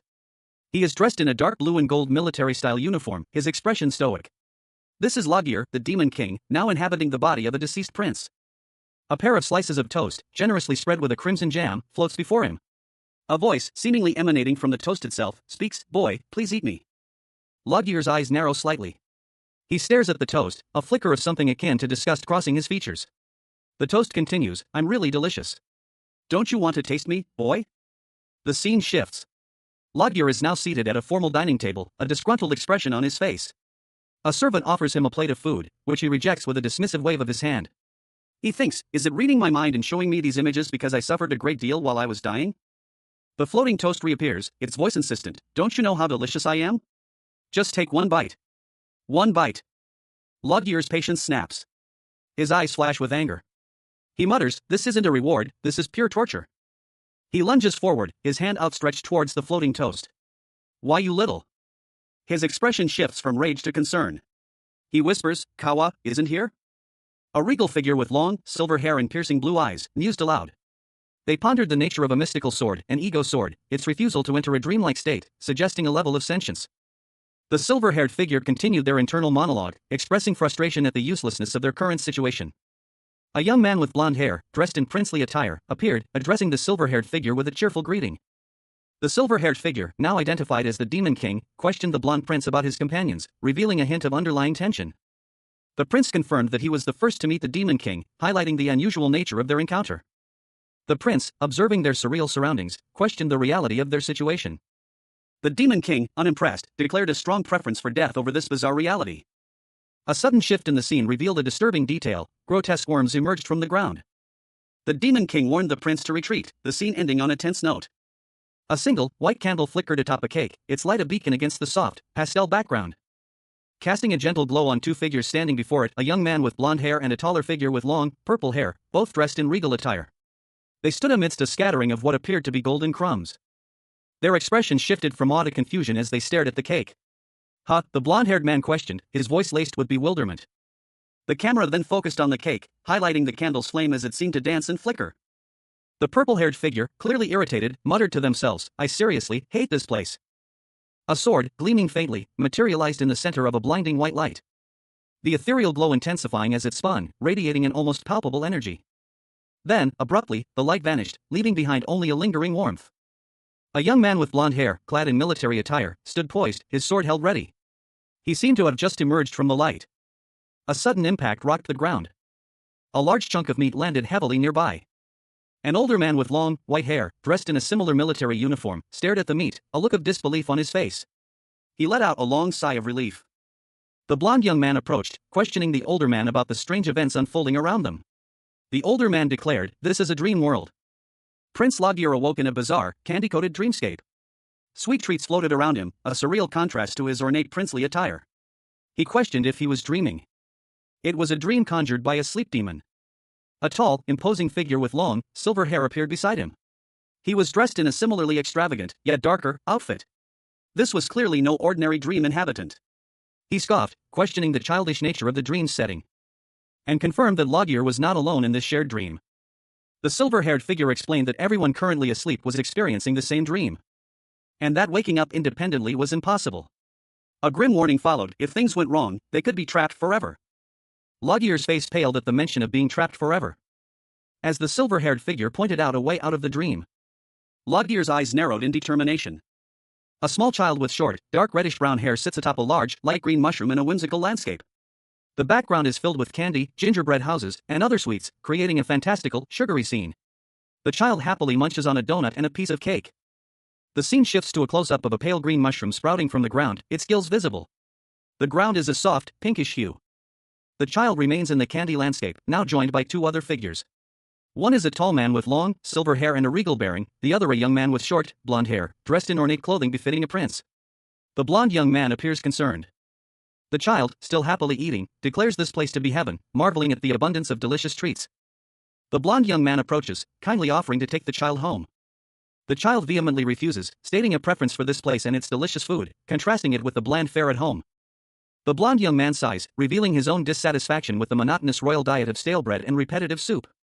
The silver-haired man addresses the blonde young man, asking if he understands the situation. He explains that succumbing to the temptation of the dream world has consequences. A young woman with long, flowing silver hair and a stern expression warns someone off a path. She explained that pursuing this path would mean losing sight of everything important, like family, and chasing after a false happiness. She continued, emphasizing the folly of ignoring harsh realities and deluding oneself into believing that the dream's depiction of reality was real. The scene shifted to a desolate landscape where a skeleton lay on the ground. A voice posed a chilling question: what happens to one's physical body in reality while they are lost in such a dream? The answer was grim: the body would wither away without even a sip of water. This, the narrator explained, was the cruel reality of the end result provided by the sleep demons. The scene changed again. A blonde-haired man, seemingly a prince given his attire, expressed surprise to a silver-haired man. He noted the silver-haired man's surprisingly extensive knowledge of sleep demons. The blonde prince, somewhat sheepishly, admitted to knowing some sleep demons. The silver-haired man questioned when exactly the prince had become friends with demons. The prince pondered for a moment before answering. He suggested that perhaps his friendship with demons began the day he himself became a demon. The silver-haired man seemed to consider this, wondering if the prince was referring to when Prince Logir was referred to as a demon as a child. The silver-haired man mused that the prince's habit of hanging out with demons from such a young age certainly made him an extraordinary human. Suddenly, another voice interrupted, asking, "What are you doing?" A regal figure with long, flowing silver hair and piercing blue eyes, clad in a dark, ornate uniform, stood with a determined expression. He urged, "Let's hurry, we need to find the door out of this place." The silver-haired figure, now appearing much shorter and rounder, stumbled backward in a panic as a smaller, blonde-haired boy approached. The boy exclaimed, "Your Highness!" His face contorted in disgust as a giant donut loomed before him. He groaned, ugh, as the donut seemed to engulf him, a speech bubble above him reading, "Eat me." Surrounded by pastries, the silver-haired figure, still in his chibi form, ran frantically, the blonde boy trailing behind him. The sound effects suggest a chaotic chase. He collapsed onto the ground, exhausted, his breath coming in ragged gasps. The blonde boy watched from above, a look of concern on his face. Lying on the ground, the silver-haired figure cried out, "Why are these freaking things only chasing after me? Are you that unhappy about the fact that I was successful with my diet?" Prince Logir, now inhabiting the body of the Demon King, found himself in a precarious situation. A thoughtful expression creased his face as he pondered the well-being of his companions. His concern was immediately apparent. A small dog, Ray, lay unconscious on a bed, its shallow breaths barely audible. Logir's eyes widened in alarm, a desperate cry escaped his lips. The narration box revealed that Tay, the demon dragon, and Sedna, the heavenly fox, were immune to the effects of the sleep incense used by their enemies. The image showed Sedna and another individual, their backs turned to the viewer, standing amidst blooming flowers. Their worried expressions hinted at the gravity of the situation. A figure, seemingly Eris, fell through a dark void, surrounded by floating particles. The scene suggested a perilous situation. The narration box explained that Ray, weakened by the loss of his demonic powers, had succumbed to the sleep incense. Logir, seemingly attempting to wake himself from a similar state, is shown biting his lip in a moment of intense concentration. A whimsical landscape unfolds, filled with oversized candy and cartoonish mushrooms. The overall aesthetic is light and playful. As a flurry of tiny mustaches descends from the sky, adding to the surreal charm of the scene. Prince Logir, the Demon King in disguise, is shown in a close-up. His eyes are closed, a serene expression on his face. He appears to be in a dreamlike state. Meanwhile, a young man with blonde hair watches Logir, his expression one of confusion. He wonders aloud what Logir is doing. The blonde young man, Ray, is shown from the waist up, holding a katana. He seems concerned. Logir's eyes snap open, his gaze sharp and focused. He seems to be assessing something. He instructs Ray to leave the candy-filled dream world. Ray, still confused but obedient, agrees to leave with Logir. A sense of urgency hangs in the air as they depart. A small, reddish-brown puppy bounded into the frame, its joyful barks echoing through the room. Its playful energy contrasting sharply with the elegant figure of a man with long, silver hair, kneeling amidst a confectionery wonderland. He watched the puppy with an amused expression. Gently, he scooped up the puppy, cradling it close. The puppy seemed content in his arms, its eyes closing peacefully. The man's face, now clearly visible, held a subtle, knowing smile. His icy blue eyes sparkled with amusement. A thought bubble above him revealed his inner musings. He realized that the puppy, too, had been trapped in this strange place. A young man with blonde hair and a military-style uniform appeared, his expression a mixture of surprise and curiosity. He addressed the silver-haired man, inquiring about the puppy. A fleeting image of a stern-looking individual with long, reddish-brown hair flashed across the panel, adding a layer of mystery to the scene. The blonde young man pondered aloud whether the silver-haired man possessed magical abilities, given the strange circumstances. The silver-haired man clarified that his abilities were not based on magic, but rather on a different, unexplained power. A woman, her face obscured, cradled a small, reddish-brown puppy. She mused that this meant the puppy, Ray, was a holy beast as well.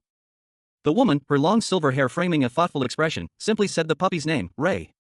The scene shifted to Ray, now on the floor, as a man's voice asked if the puppy could find the way out. Ray looked around, seemingly lost in thought. Then, with a determined glint in its eyes, began to sniff the ground intently. Its small body moving with surprising agility. Finally, Ray looked up, a sudden realization dawning on him, and let out a sharp bark. Ray ran off, followed by two men. One had long silver hair, the other blonde. The silver-haired man instructed his blonde companion, "Sir One, let's follow Ray." Prince Logir, a young man with blonde hair, questioned the Demon King, a regal figure with long silver hair, about the possibility of an exit from their current location. His tone implied a lack of trust, prompting the Demon King to retort with a skeptical, "You don't trust me?" Logir stammered a hasty reassurance of his trust. The scene shifted to a whimsical landscape, featuring a large, pale tree amidst candy-colored mushrooms and sweets. Logir and the Demon King walked towards it, their destination seemingly clear. A small, red dog, Ray, appeared, barking and drawing their attention to the tree. Logir expressed surprise at the sight of a door on the tree. Ray barked again, as the tree began to glow with a soft, white light. The light intensified, revealing a hidden passage within the tree. Loggear suggested they investigate together. A young man, his long, light blue hair partially obscuring his face, bowed deeply. "Yes, Your Highness," he affirmed, his voice respectful and obedient. Prince Loggear, with his striking silver hair and regal attire, stood before an unusual tree. He found the ordinary-looking tree peculiar. His attendant, a young man with blonde hair, reported his inability to find a door on the tree, despite searching thoroughly. The blonde attendant suggested the door might be located at the top of the tree, proposing to climb and investigate. But Loggear, ever impatient, suggested a more direct approach. He proposed cutting down the tree with his sword. The attendant readily agreed, and Loggear drew his sword, preparing to fell the peculiar tree. Prince Loggear, a young man with blonde hair, stood poised, his sword gleaming, atop a fantastical confectionery landscape. Beside him, a tall figure with long silver hair and dark attire observed him with an air of quiet anticipation. A swirl of pink and white energy enveloped him as he prepared to strike.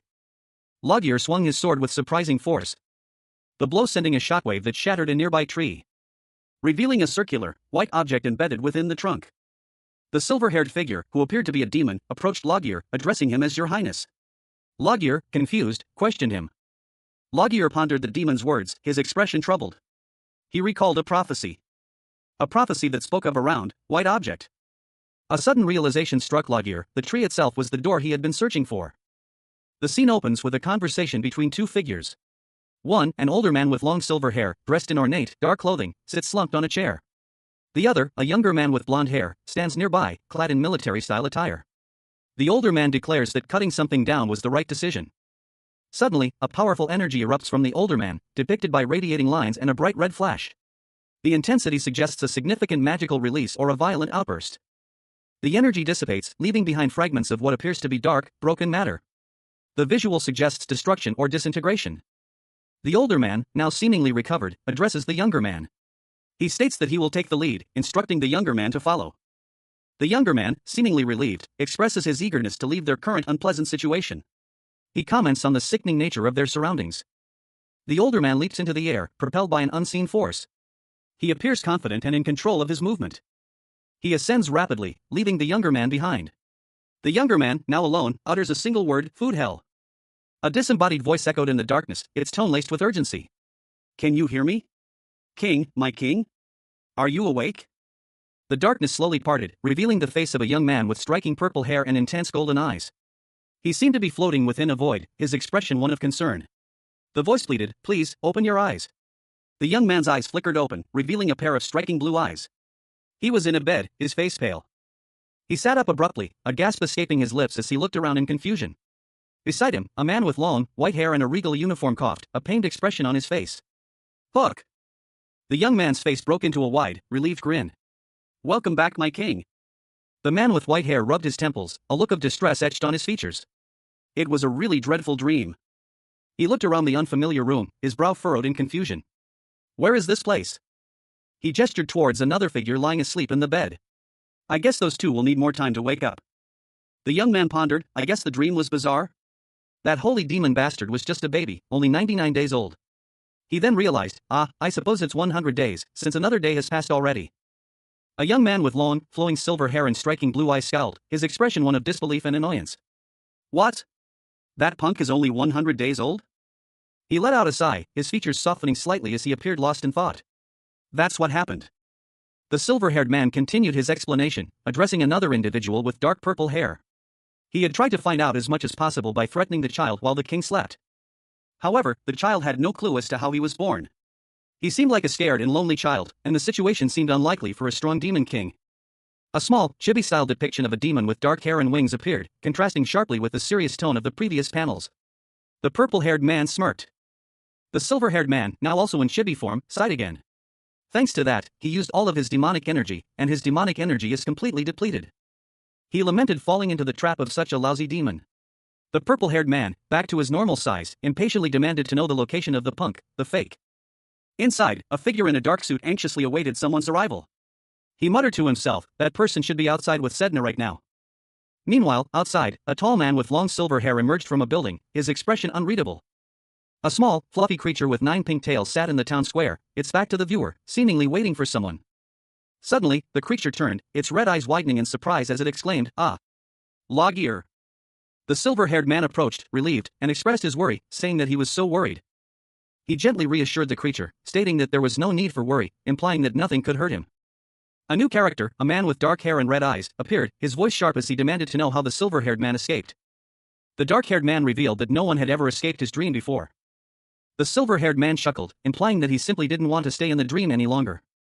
The Demon King, now inhabiting the body of Prince Lodgear, scoffed.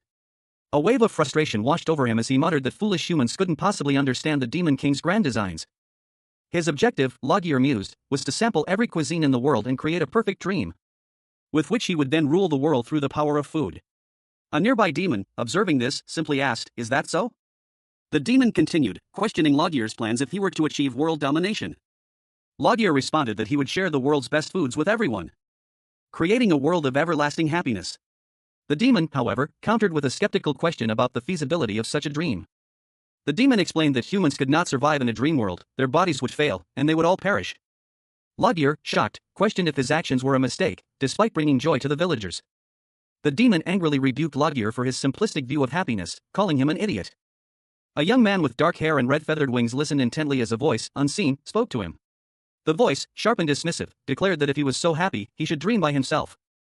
He mumbled a response, admitting that he was, in fact, lonely and alone. A tall figure with long, white hair, introduced himself as Lodgear. He then inquired about the young man's real name. The young man, his face etched with sadness, revealed that he was merely a disposable fake, a failure in his father's eyes, and therefore had no name. He continued, explaining that while he didn't remember everything, he had heard of many holy demons like himself being created, and speculated that perhaps they, unlike him, had names. Lodgear, listening intently, revealed that he had heard voices while still in an embryonic state, though he doubted his father knew about it. Lodgear's curiosity piqued, he pressed the young man to reveal the identity of the father he spoke of. The young man, however, admitted that he did not know. A young man with long, silver hair, dressed in a lavish blue and gold uniform, thoughtfully stroked his chin. He seemed unconvinced, muttering to himself, "Lodgear, Lodgear." The village people. A small, fluffy creature with pink fur and large, expressive eyes spoke, its voice filled with concern. It relayed a message. He says he doesn't know how to wake up everyone who's trapped in his dream because he's too young. What should we do? The silver-haired man's expression turned grave. A worried frown creased his brow as he considered the implications. At this rate, the village people will be in danger. He pondered the situation, a silent internal debate raging within him. Should they intervene? The question hung in the air, unspoken but heavy with consequence. Then, a sharp, decisive voice cut through his hesitation. A curt dismissal, "There's no need." A figure with large, dark wings and long, black hair appeared, clutching his head in apparent distress. A wave of dark energy seemed to emanate from him. The dark energy swirled and dissipated, leaving behind only a lingering sense of unease. The silver-haired man watched, his expression unreadable.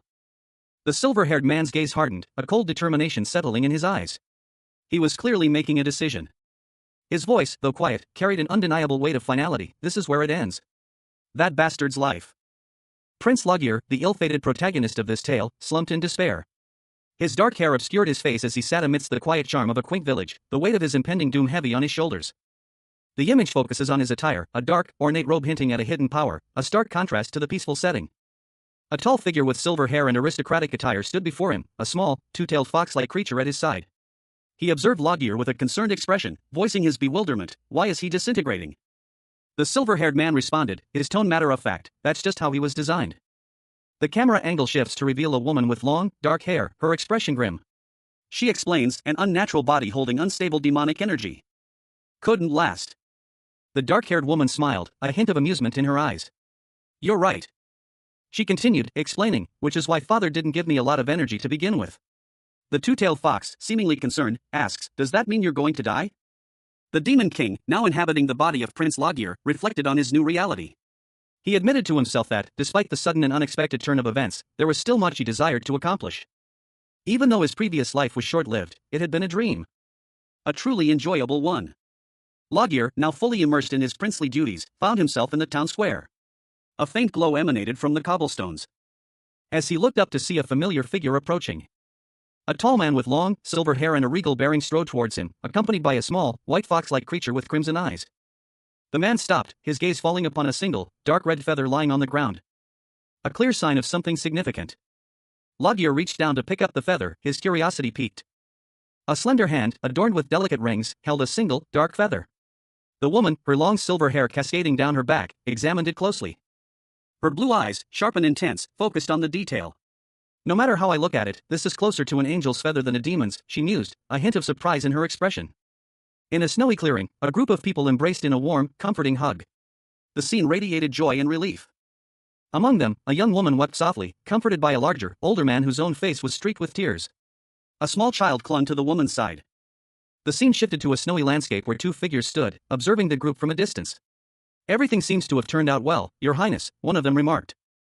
The silver-haired figure, however, clenched his jaw, a look of barely suppressed fury on his face. God damn it, he muttered.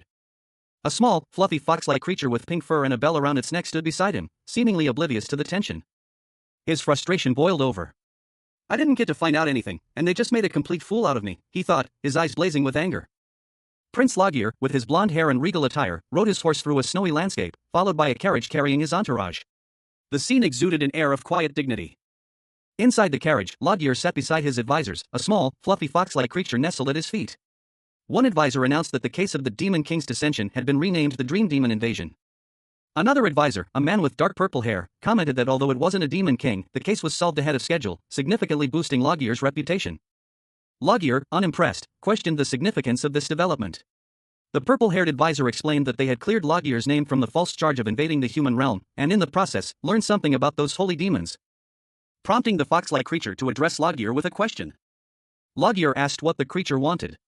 It inquired whether, if those holy demons could replicate the Demon King, they could also replicate the Heavenly King's face. The creature's question was answered by a sudden, dramatic reveal: the Heavenly King, Mykilos. A close-up on a pair of striking blue eyes, framed by silvery white hair, fills the panel. The eyes are wide, conveying a sense of shock or disbelief. The image then shifts to reveal a figure with long, dark hair cascading down their back, immense black wings spread wide behind them. The figure is shrouded in shadow, their face obscured, standing before a radiant, celestial backdrop of angelic wings and swirling light. The scene changes to a chibi-style depiction of a character with long, silver hair, dressed in a dark blue and gold military-style uniform.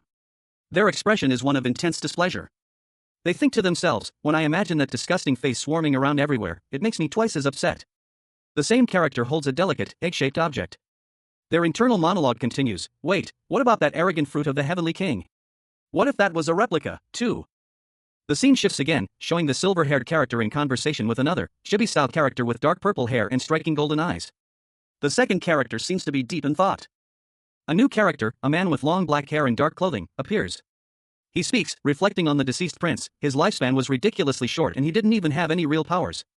So even if they were to replicate it, it would be found out pretty quickly and they wouldn't be able to get much use out of it. A small, fox-like creature with pink fur and a bell around its neck chimes in, well, it's not like it possessed any special abilities or enormous power. Another character, with short gray hair and dark clothing, adds, if it were that easy to replicate, the world would be in utter chaos right now. The gray-haired character continues the conversation with the purple-haired character, stating, of course. Even if it's weak, if there were demon kings popping up from all over the world, there would be complete chaos. A dark-haired demon, his features slightly exaggerated in a chibi-like style, wearing a sharp business suit, exclaimed that if a certain event had transpired, it would have triggered a war between angels and demons. A light-haired young man, his expression thoughtful, responded that the situation met the conditions for initiating such a conflict. The possibility of another war between angels and demons was met with immediate rejection. A voice declared that they would not participate this time. A small, fox-like creature, with a collar and bell, voiced its dislike for the Heavenly King and its unwillingness to engage in a war without clear objectives. The background depicted a chaotic scene of warring angels and demons. If another war were to erupt, Loggear, being the Demon King, would inevitably be involved, a point noted by the silver-haired man. Despite personal feelings, the silver-haired man, identified as an angel, asserted their inability to disobey the Heavenly King's orders. A close-up on the angel's eyes emphasized their internal conflict. A gentle voice reassured the fox-like creature. A gentle hand stroked the fox-like creature's head, offering comfort. A white fox-like creature with pink accents lay on a soft surface. A hand gently touched its head, seemingly checking for injuries. Nearby, a voice calmly assessed the situation. Nothing has happened yet, and judging from that fake, we have nothing to worry about. The scene shifted to a young man with dark purple hair, dressed in a smart suit. He smiled confidently, gesturing with one hand. He declared, then we'll compromise and worry half as much. The fox-like creature whimpered, its expression clearly showing unease. A sigh escaped its lips as it mumbled, ugh, that doesn't make me feel at ease at all. Another young man, this one with short, gray hair, appeared. He spoke with determination, once we get back to the castle, we will first analyze the sample we collected from the holy demon. He clenched his fist, a determined glint in his eyes. His voice was firm as he added, I will find out what they are, no matter what. The gray-haired young man's expression softened into a playful smirk. He chuckled, hee hee. A woman with long, white hair appeared beside him, her expression stern. She scolded, "Stop fooling around and do your job properly." A small, reddish-brown puppy slept soundly on a soft bed. Two fox-like creatures, nestled together, slept soundly within the confines of a luxurious carriage. A large butterfly-like creature with shimmering wings hovered nearby. Logir, the demon king now inhabiting the body of a prince, gazed out the carriage window, his expression thoughtful. A decision forming in his mind, he should meet the heavenly king. Logir sat amongst his demon companions, a kitsune and two smaller imp-like creatures, within the opulent carriage. The kitsune looked up, surprised, questioning his sudden desire to meet the heavenly king. Logir reassured his companions, stating that he wasn't going to directly confront the heavenly king. He explained that revealing his true nature and the contract binding him to the prince's body would only hasten the war between heaven and hell. Logir's plan was simple: deliver two messages. He doubted that heaven possessed complete knowledge of the holy demons residing in heaven, and this would be his approach. News spread throughout the realms: someone had created a new species called the holy demon. Two holy demons were able to replicate somebody's appearance, but unlike demons, they had maroon feathers, and to sum up all of the situations we have had so far, they birth monsters. These holy demons could use skills of the dream demons, as if they were demons. But the feathers on their wings are a characteristic that is more like angels than demons. There was another fact that needed to be reported to the heavenly king. A sinister smile crept across her face as a chilling realization washed over her. A warning echoed, "Be wary of identity fraud." He was still angry. "But if you're not going directly, who will you send?" Sedna, a striking angel with vibrant purple hair, questioned the demon king, whose dark eyes and sharp features were hidden behind a composed expression. He sat calmly, his posture suggesting a practiced air of nonchalance, pointing out that she would be more suited to the task at hand. The demon king, however, countered her suggestion with a smirk, revealing his sharp teeth. He explained that he would be sentenced to death if his escape from the heavens was discovered, leaving Sedna to wonder who he would send as his messenger. A regal figure with long, flowing silver hair and piercing blue eyes appeared. She confidently declared that she had the perfect candidate for the job. A young angel, whom she dismissively referred to as a little chick serving as the agent of heaven. A young man in a royal blue tunic knelt before someone unseen, carefully handing a small, white bird into their care. He instructed them to deliver it properly. The bird, released into the sky, soared away, leaving the young man alone on a windswept cliff overlooking a vast ocean. The young man, with his long silver hair, watched the bird disappear into the distance, a thoughtful expression settling on his face as he contemplated the message he had sent. Meanwhile, a young man with vibrant green hair and large, feathered wings stood amidst blooming white flowers. He was an angel. He mused that if the demon king's descent was investigated, even the heavenly king would believe the information he had found about the holy demons. He had included in his letter the fact that demons were also experiencing a dilemma due to the appearance of the holy demons. He confidently expected a swift reply. The demon king, now inhabiting the body of Prince Logir, reviewed a magical book, a faint blue glow emanating from its pages. He muttered to himself, relieved that he had this book before the unexpected turn of events. A voice interrupted his thoughts. Someone had found him. Logir, still pale, was approached by a concerned attendant. The attendant inquired about his well-being, mentioning that he had stopped the carriage earlier due to Logir's nausea. The attendant offered Logir some medicine obtained from a nearby pharmacy to alleviate his nausea. Logir declined the medicine, stating that he felt fine now. The scene shifted to the east coast, a rugged and rocky terrain. The attendant confirmed that this was indeed the location Logir had mentioned earlier, known as the Cliff Coast. Logir observed the sparse population and rugged terrain, noting that it was ideal for the planned undersea tunnel construction. Despite his initial assessment, Logir concluded that his visit to the site was a waste of time. Prince Logir, a young man with blonde hair, casually remarked that a small village lay nearby. His companion, a man with long, silver hair, reacted with a surprised, "What?" The two stood before a large cave opening. The silver-haired man expressed disbelief that a village could be inside, while Logir noted that it resembled a beast's open jaws. The silver-haired man questioned whether the villagers possessed multiple lives, given their precarious location near a potentially flooding ocean. Logir chuckled at the thought, finding the idea amusing. Logir then pondered whether the villagers had any other choice but to settle in such a dangerous place. A smirk played on the lips of the newly appointed Prince Logir, a demon king in disguise. His eyes, sharp and knowing, held a glint of amusement as he mused, "Is that so? I guess it's not that different from demons since your status changes depending on your abilities and authority." Logir's musings were interrupted. A voice called out from the darkness, "Your Highness, over here." Emerging from the shadows, Logir was greeted by a group of his demonic companions. One of them announced, "There's a village over here."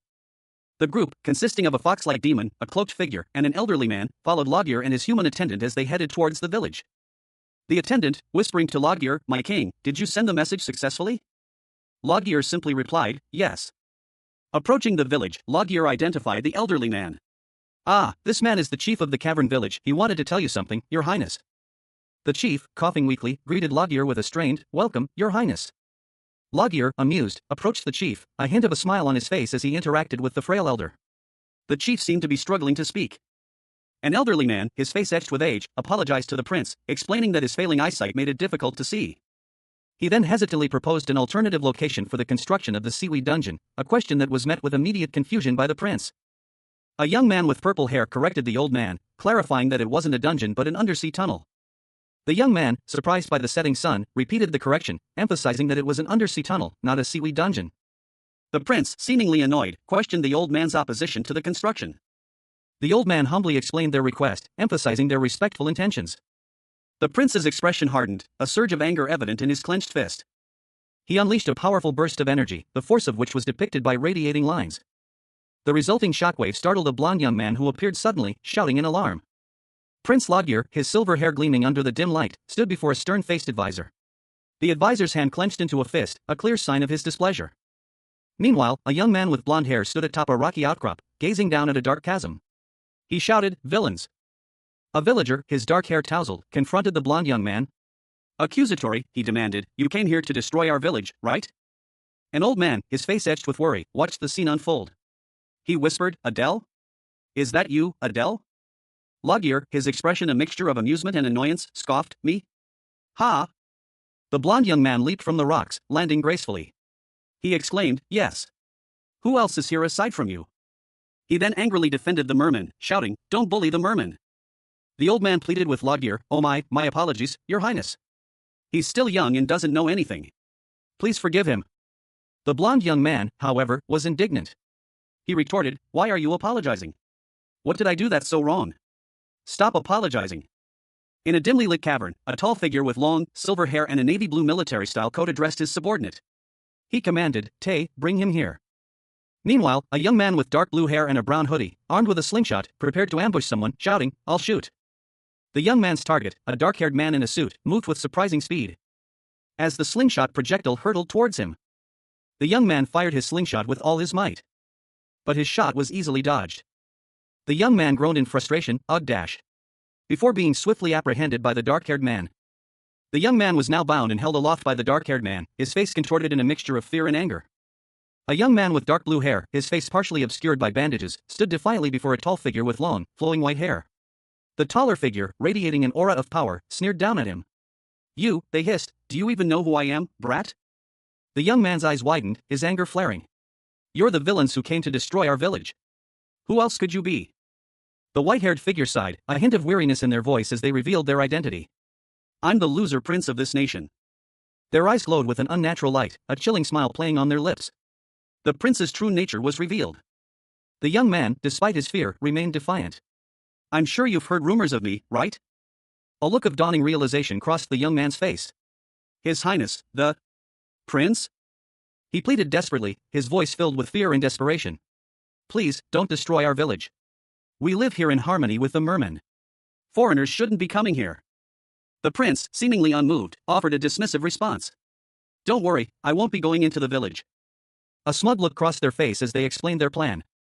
"Of course. I can just have someone create an explosion without entering, so why would I go inside?" Loggear, the demon king now inhabiting the body of a deceased prince, stared ahead with wide, fearful eyes. His face, partially obscured by shadow, betrayed a deep unease. A woman with long, silver hair confronted him, her voice sharp with outrage. "You're going to explode our village? You're really going to do that to our village?"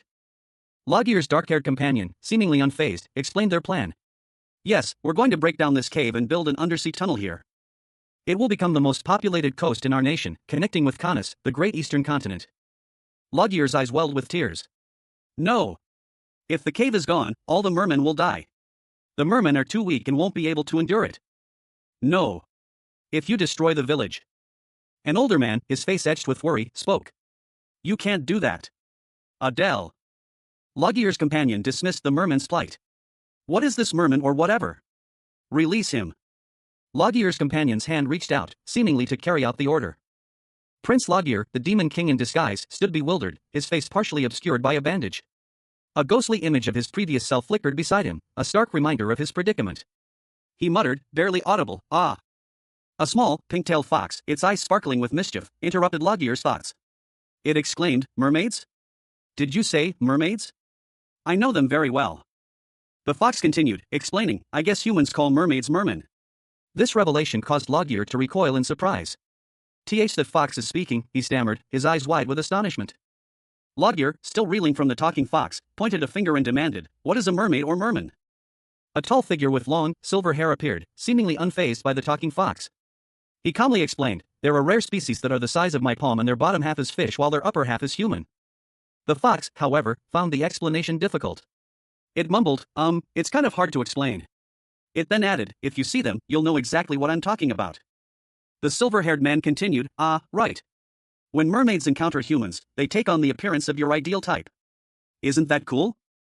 The man's expression shifted subtly, a hint of something unreadable flickering in his eyes.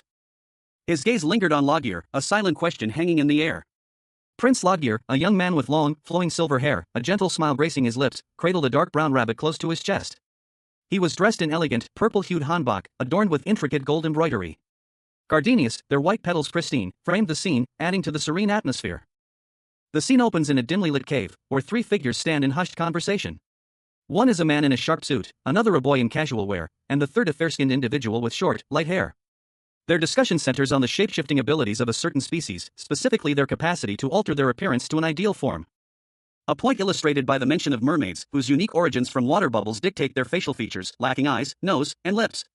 The group, which includes several other individuals, seems to be discussing the unusual characteristics of this aquatic race.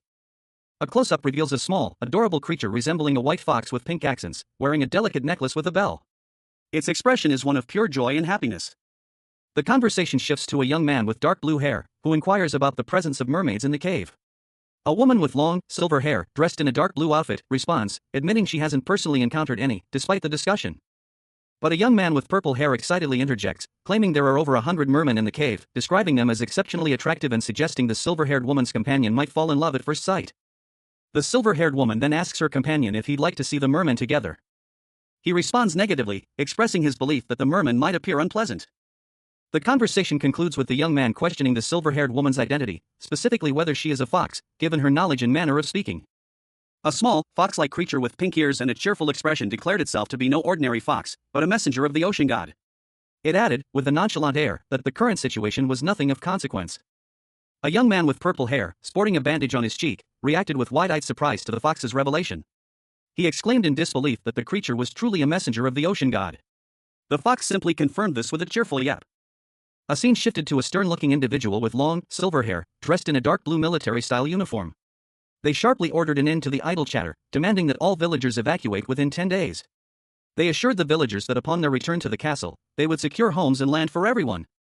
The young man from earlier vehemently protested against the order to leave their village, declaring that they would not abandon their home. His protest was abruptly silenced as a hand clamped over his mouth, eliciting a muffled oof.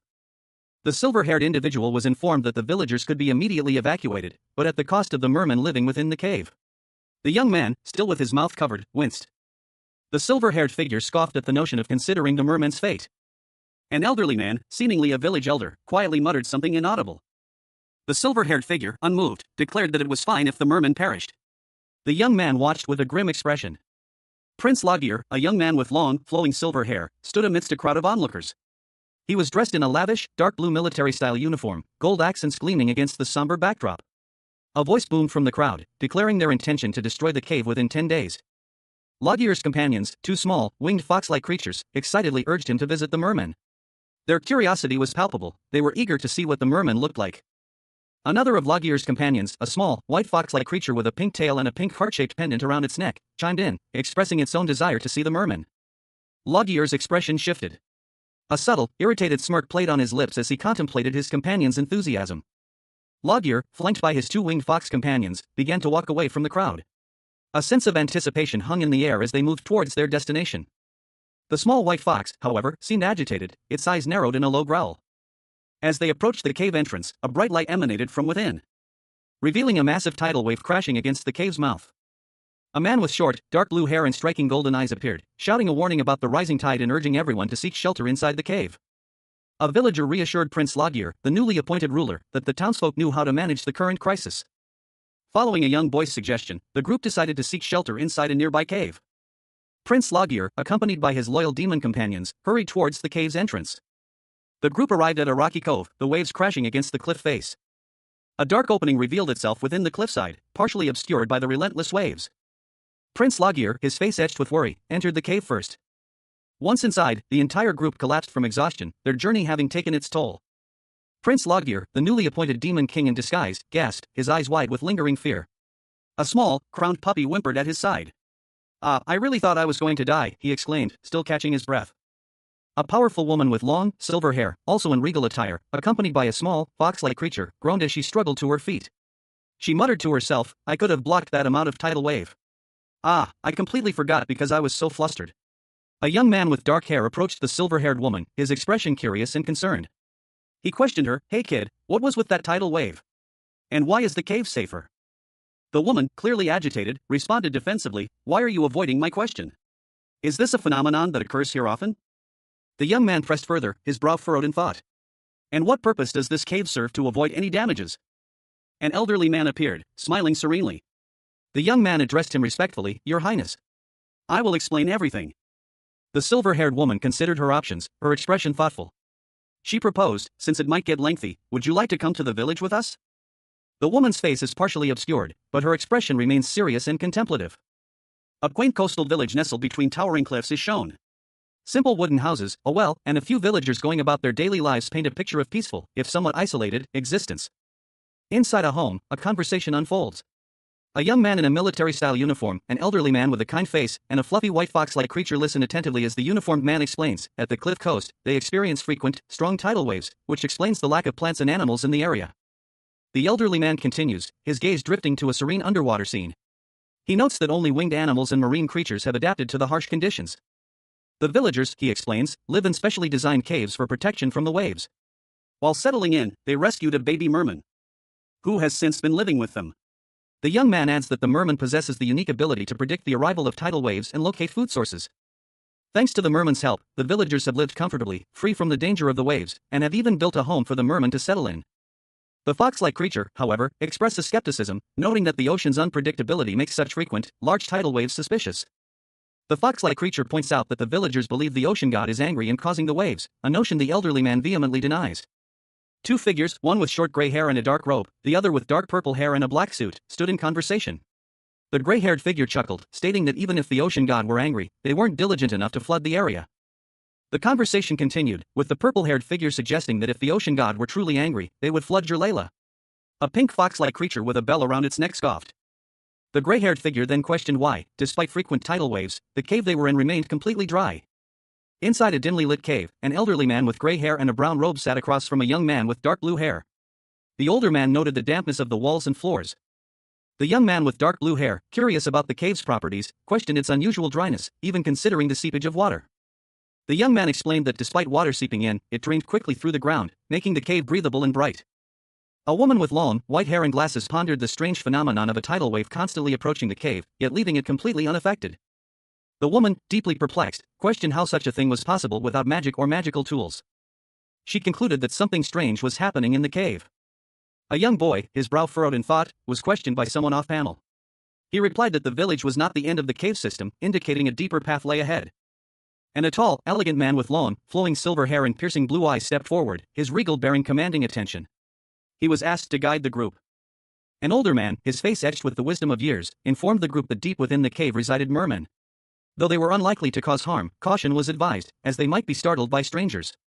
The silver-haired man, seemingly unfazed by the warning, declared that since the mermen were so highly spoken of, they would go and see them for themselves. Two young, cheerful fairy-like creatures, accompanied by a small fox-like creature, expressed their excitement at the prospect of seeing mermaids. The group ventured deeper into the dark, cavernous depths of the cave. Their journey illuminated only by the faint glow of magic and the light from their lanterns. Are we still far away? The Demon King, now Prince Logir, along with his two demon companions, approached the end of a dark cave. One of the demons gestured excitedly, pointing towards a narrow opening ahead. He indicated the small opening with a simple, over here. Prince Logir, a smirk playing on his lips, explained that beyond the hole lived mermen, but cautioned that its size would require crawling to enter. His companion, a tall figure with long silver hair, muttered something unintelligible, seemingly impatient. Two small, winged creatures, seemingly fairies, approached the group. They asked if the larger demon could widen the hole. The fairies eagerly confirmed their ability to do so. Two pairs of hands clasped together, their fingers intertwined. A soft, ethereal glow emanated from the point of contact, suggesting a magical connection. The image shifted, revealing two young women with fox-like ears and butterfly wings, their hands still joined. They smiled at each other, their expressions filled with warmth and affection. A scene of a cave entrance appeared, bathed in the soft, golden light. The cave seemed to be nestled within a rocky cliff face, partially obscured by flowering branches. The light intensified, illuminating the cave's interior, revealing a space filled with glowing crystals. The crystals pulsed with a gentle light, casting an ethereal glow upon the surroundings. Two young men watched in awe.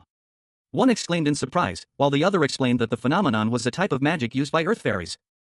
The scene shifted again, showing a dark, rocky passage. The air crackled with energy. A young man with short, gray hair and striking blue eyes stared in wonder, his expression a mixture of awe and apprehension. A surge of turquoise energy erupted from the depths of the earth, its luminescence illuminating the dark cavern. The energy coalesced into a shimmering, ethereal river, flowing smoothly through the rough-hewn stone, its surface reflecting the light like 1,000 tiny stars. The scene was breathtaking. Two figures stood at the edge of the subterranean river. One, tall and imposing with long silver hair, was clad in a regal, dark blue and gold uniform.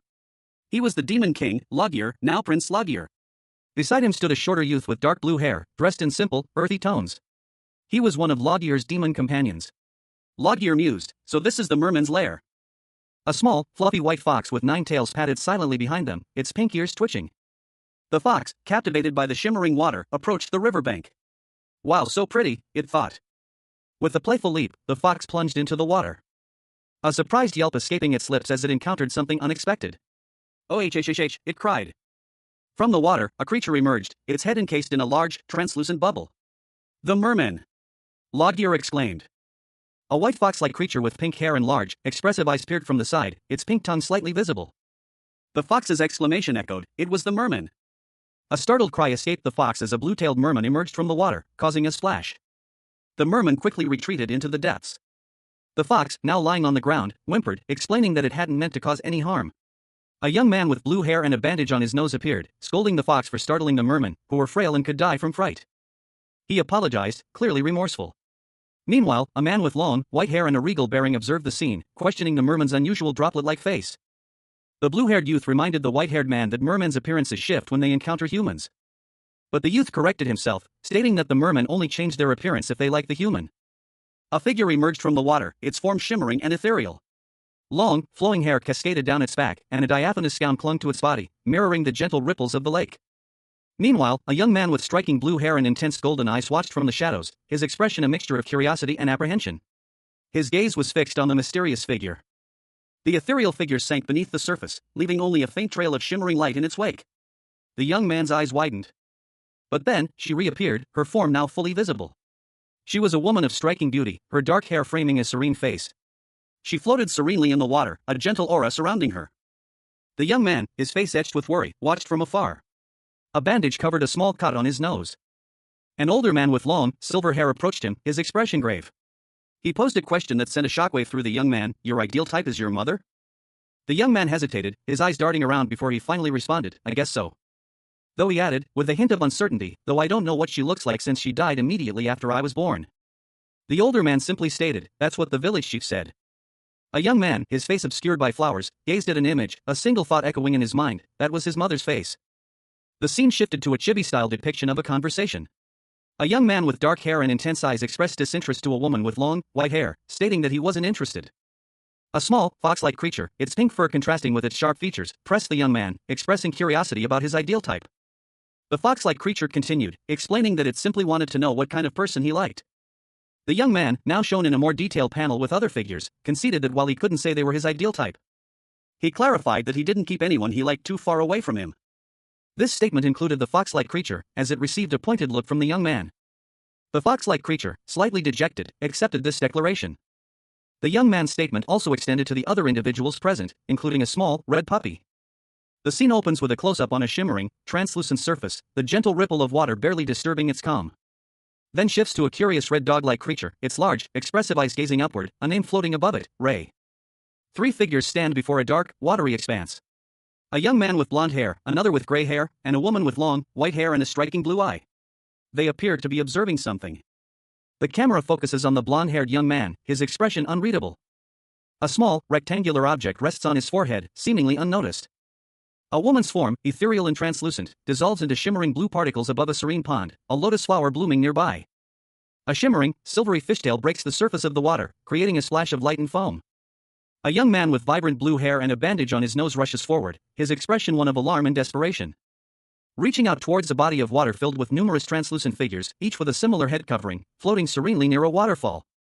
Numerous figures, their heads obscured by large, translucent orbs, floated in a tranquil body of water. They seemed to be bathing peacefully. A scene observed by a young woman with short brown hair and a fox-like companion. "There are so many of them," she exclaimed, her eyes wide with wonder. This really was the merman's home.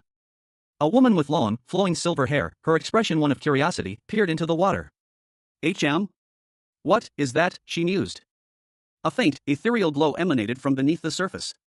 "There's something glowing under the water," she observed, her gaze fixed on the mysterious luminescence. Turning to a man with dark purple hair, she asked, "Tay, what do you think is glowing under the water?" He squinted, studying the underwater light. It looks like a stone, but I will only be able to confirm it once I take a closer look." Tay pondered aloud, if it's a glowing stone, couldn't it be a type of magic stone? But magic stones cannot glow without being processed. This is an obvious fact. A man with short, light brown hair and a dark robe explained, they must be processed with a spell or a magical formula, in order to activate the magic that is stored inside. He held up a glowing blue gem as an example. The silver-haired woman instructed Tay, go check if it's a magic stone and bring it over. A silver-haired woman with a stern expression and a young man with purple hair and a mischievous grin stood before each other. The young man asked if he should go, his eagerness palpable. The young man, having apparently received the go-ahead, plunged into the water headfirst. His descent marked by a trail of bubbles as he swam downwards. He paused, surprised by the warmth of the water. He noted that the lake was supposed to be filled with seawater. A glowing, crystalline structure was visible beneath the surface, radiating heat. He surmised that only magically imbued objects could cause such an effect on the water. He decided to investigate further. The young man swam towards the glowing crystal, intent on retrieving it. Prince Logir, the demon king in disguise, found himself submerged in the ocean depths. 3 mermaids, their bodies shimmering with an ethereal glow, formed a protective barrier around him. He observed the mermaids' fearful expressions, their hands clasped tightly together. A smirk played on his lips as he internally mused about their apprehension. Their desperate attempts to shield him piqued his curiosity. Why were they so determined to protect him? Suddenly, a blinding flash of light erupted from the depths, illuminating the underwater scene. Logir surfaced, gasping for air, his face contorted in a grimace of surprise and exertion. He found himself near a dark cave, where he saw 3 figures observing him from above. He realized the mermaids had been protecting a magic stone. It was a large stone, and the mermen were guarding it diligently. He understood that eliminating the merman was necessary to obtain the stone. One of the figures, a woman with long white hair, voiced her immediate objection to his plan. A young man, his face etched with worry, pleaded with an older individual with long, flowing white hair. He begged them not to harm the mermen. The older individual, their expression pained, responded that the mermen were like family to them, but acknowledged that if a strange stone was causing the tidal waves, removing it was the right course of action. However, they questioned what would happen if a merman died in the process. The older individual pondered this difficult dilemma. Meanwhile, a different individual with purple hair and sharp teeth appeared, their expression malevolent. They mused that their reputation, painstakingly built, would plummet due to rumors originating from this village. The image showed the older individual, their hands stained with blood, contemplating the prince's past misdeeds. They sighed, clearly burdened by the weight of their situation. The older individual lamented the uselessness of the deceased prince, who had failed to garner any support. Turning to the purple-haired individual, they asked for their opinion on why the mermen were guarding the stone. The purple-haired individual simply replied, "Oh, that." A group of people stood near a body of water, their expressions a mixture of curiosity and concern. One of them, a young man with dark hair, questioned the presence of eggs beneath the surface. Another, a man with long, white hair and a striking eye patch, explained that while they had initially appeared ordinary, the eggs were now surrounded by colorful stones. The white-haired man continued his observation, noting the warmth of the water and surmising that the hot stones were the source of the heat. He reasoned that the eggs needed this warmth to hatch. He pondered the implications of removing the stones, realizing that doing so would cause the water temperature to drop, potentially killing the eggs. Prompting him to address Sedna, a small, fox-like creature, asking if she possessed the ability to control the water's temperature. Sedna confirmed her ability to manipulate the water itself but denied having control over its temperature. A narration box summarized the situation: the mermen and their eggs needed warmer temperatures, and the magic stone appeared to be the cause of the tidal waves. Leaving the white-haired man deep in thought. The young man with dark hair looked up from the water, his expression one of concern. The white-haired man instructed the young man to gather the villagers, promising to send earth fairies to assist. The young man questioned the need to bring the villagers to this location, to which the white-haired man simply replied, yes. A final instruction echoed in the air, a command delivered with chilling finality: make sure to bring every single one of them. The scene opens with a young man with short, dark blue hair, clad in a simple brown hoodie, looking up in confusion. He is lying on the ground near a body of water, his expression a mixture of bewilderment and slight distress. Yes, he questioned, his voice barely a whisper. A tall figure with long, flowing silver hair and piercing blue eyes appeared before him. Dressed in a regal, dark blue military-style uniform, they addressed the young man with an air of authority. They instructed him to bring everyone from the village to their current location, promising the assistance of earth fairies. The young man, still on the ground, looked up at the regal figure, his brow furrowed in concern. The village people? Over here, he questioned, his voice laced with uncertainty. The silver-haired figure smiled, a confident and almost mischievous glint in their eyes. Yes, they confirmed, their tone leaving no room for argument. They emphasized the importance of bringing every single villager, their voice firm and unwavering. Before turning to address two small, winged creatures with fox-like ears, they instructed the fairies, identified as Pingshu and Adele, to accompany the young man and return quickly.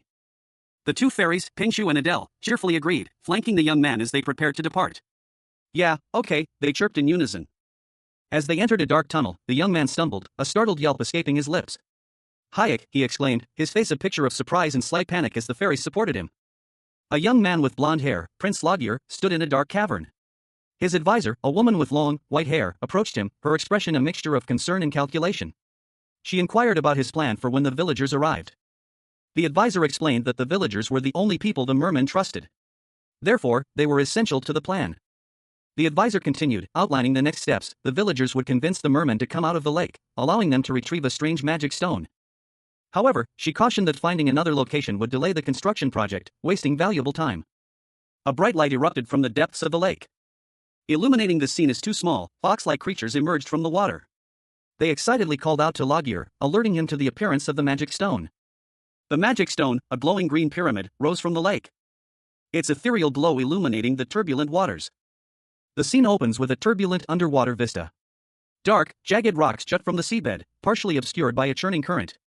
The water itself seems to writhe and boil, a vortex forming near a rocky outcrop. A young man with short, gray hair, dressed in a dark blue and gold uniform, is seen struggling against the current. He clutches a glowing, crystalline object in his hand. He looks distressed, his eyes wide with alarm as he realizes the source of the chaos. The magic stone, he thinks, is absorbing the water. Meanwhile, a woman with long, flowing silver hair watches from a distance, a knowing smirk playing on her lips. She observes the scene with a calm confidence. I knew it, she thinks, that stone was the culprit. The water has receded, leaving behind a strange, swirling eddy around a large, dark rock in the center of a shallow pool. Nearby, a group of figures stands observing the scene. There's the gray-haired young man from before, along with three others, a blond man in military attire, a tall man with long silver hair in a more formal uniform, and a dark-haired man in a black suit. A small, nine-tailed fox sits at their feet. The water in the pool begins to glow with an ethereal light, small bubbles rising to the surface. Several mermaids, their bodies shimmering with an ethereal luminescence, gently cradled glowing orbs in their hands. The scene was underwater, the light filtering through the water creating a dreamlike atmosphere. A small, fox-like creature with reddish markings on its white fur tilted its head, concern etched on its features. It addressed someone unseen, its voice laced with urgency. Logir, what should we do? Are we just going to watch? A regal figure with long, silver hair and piercing blue eyes stood amidst a crowd of worried villagers. Their question hung heavy in the air. Your Highness, what is the meaning of this? The silver-haired figure, their expression unreadable, observed the villagers' fear with a detached gaze. A sense of impending doom hung in the air. A sinister smile played on their lips as they spoke, their voice calm yet chilling, just in time. Pick up those eggs before it's too late. The villagers, a mixture of confusion and apprehension on their faces, reacted to the silver-haired figure's words. One of them voiced their bewilderment. Oh my, are those the merman's eggs? And what's that green stone in the middle? The silver-haired figure turned their back to the villagers, their long hair cascading down, as a narration box revealed a crucial piece of information. This is the reality of the cave you desperately wanted to protect. The focus shifted to a large, glowing green crystal at the center of the cave. A narration box explained its significance. That big green stone in the middle is what caused the disasters you've been facing this whole time. The narration continued, revealing the devastating consequences of the crystal's presence. Because of the tidal waves it's been bringing in, no one was able to live on the cliff coast. A sweeping vista of a desolate, rocky landscape unfolded. The land, barren except for a few jagged peaks, was described as blessed, minus the cave where a certain stone was trapped. A statement immediately challenged by a sharply contrasting voice. A man with long, silver hair scoffed, "That's what you think." Another individual, their face partially obscured, countered, "But the reality is different." The scene shifted to a group of villagers huddled together in a dark cave. One of them spoke, explaining that without the cave, there would have been no tidal wave or disaster. A sentiment met with the silver-haired man's exasperated retort, "You fools, do you still not understand?" The silver-haired man, his face contorted in frustration, stood with his arms crossed, radiating an aura of barely contained fury. He declared, "This cave is not a blessing, but a curse." The villagers, visibly shaken by his words, whispered amongst themselves, questioning what they should do next and expressing concern about the merman. One villager wondered aloud if they should leave, while another questioned where they would go. The silver-haired man interrupted their panicked discussion. He addressed another individual, a person with short, gray hair wearing a dark robe, and instructed them to fish out the merman eggs if they wanted to save the merman. An elder, his face etched with age and wisdom, addressed a group of individuals. Among them stood a striking figure, a young person with long, flowing silver hair, dressed in elegant, military-style attire. The elder explained the reason for their summons. The silver-haired individual's expression shifted subtly. A question formed in their mind, don't they want to save the merman? The scene shifted to a dark, damp cave. A group of villagers, their faces etched with worry, huddled together. Among them, a woman's anxious expression stood out. Villagers worked diligently within the cave, their efforts focused on a rescue operation. One villager ascended a ladder, while others carefully carried containers of what appeared to be water. Revealing a group of mermen, their upper bodies encased in shimmering, bubble-like formations, lying on the cave floor. The mermen's condition was precarious. Their situation was dire. The silver-haired individual, standing alongside the blond man and another with dark purple hair, offered a counterpoint.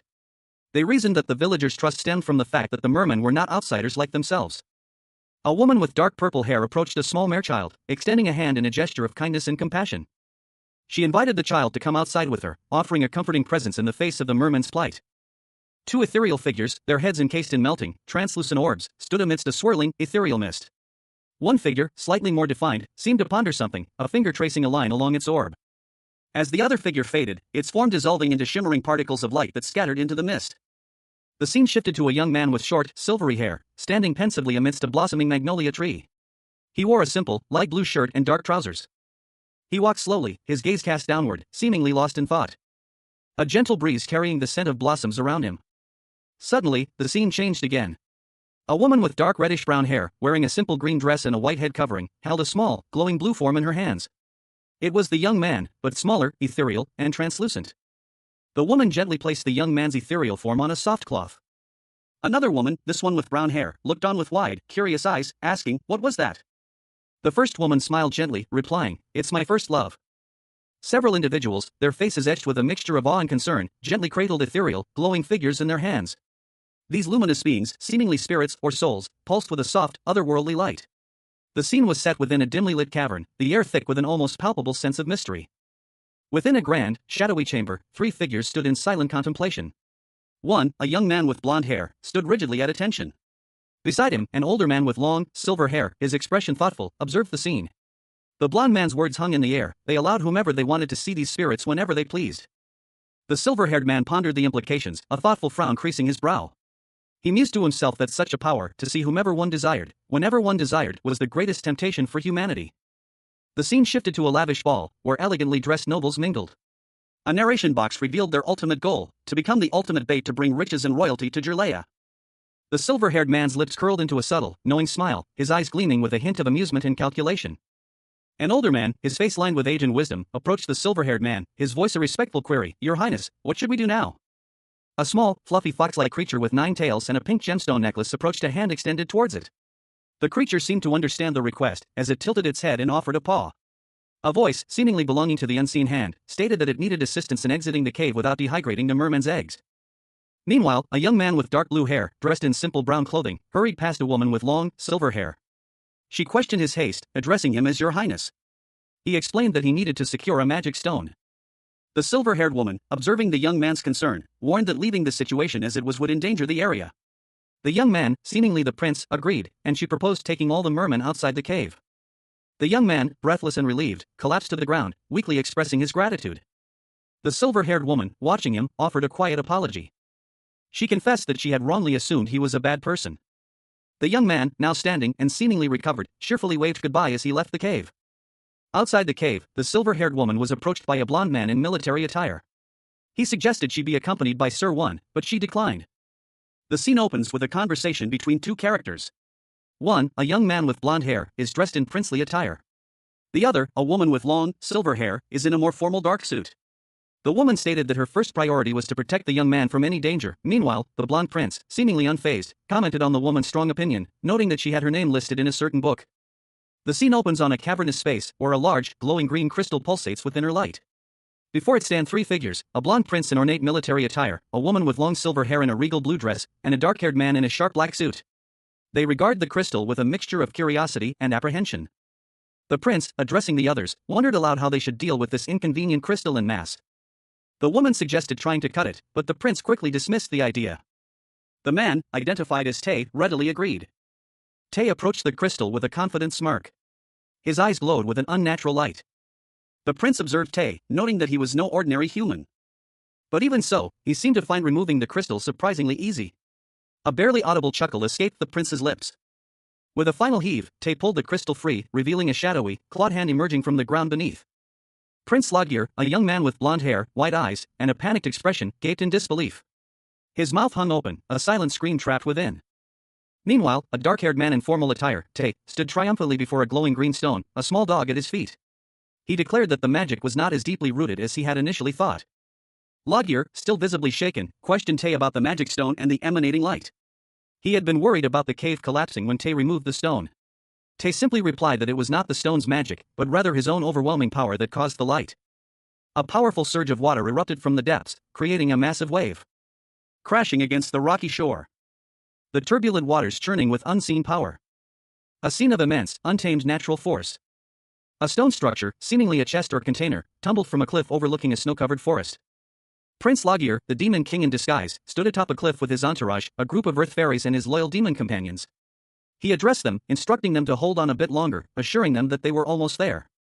With a collective effort, the earth fairies successfully transported a massive, glowing green crystal across a dense forest. One of Logir's companions let out an exasperated sigh. Another demon, seemingly pleased with the result, offered a simple compliment, "Good work." One of the earth fairies marveled at their own power, noting its incredible strength. She explained that they had used their combined magic to create a staircase connecting the cave to the cliff's edge. The exhausted earth fairies were playfully teased by one of Logir's companions, who celebrated their quick work. Meanwhile, two of the earth fairies, clearly drained from their efforts, confessed their exhaustion and sleepiness.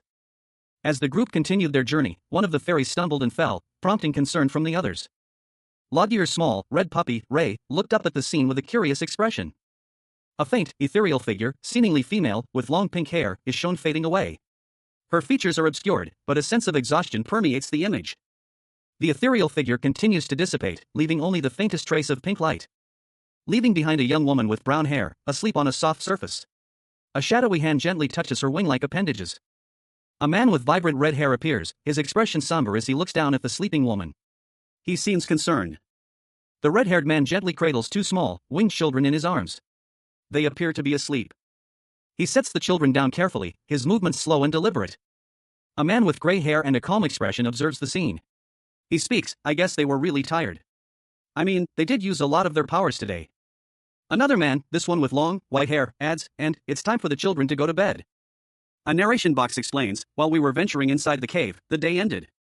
A lone figure, cloaked in shadow, gazed up at the star-dusted expanse of the night sky. He offered a quiet, almost hesitant, affirmation, "I guess so."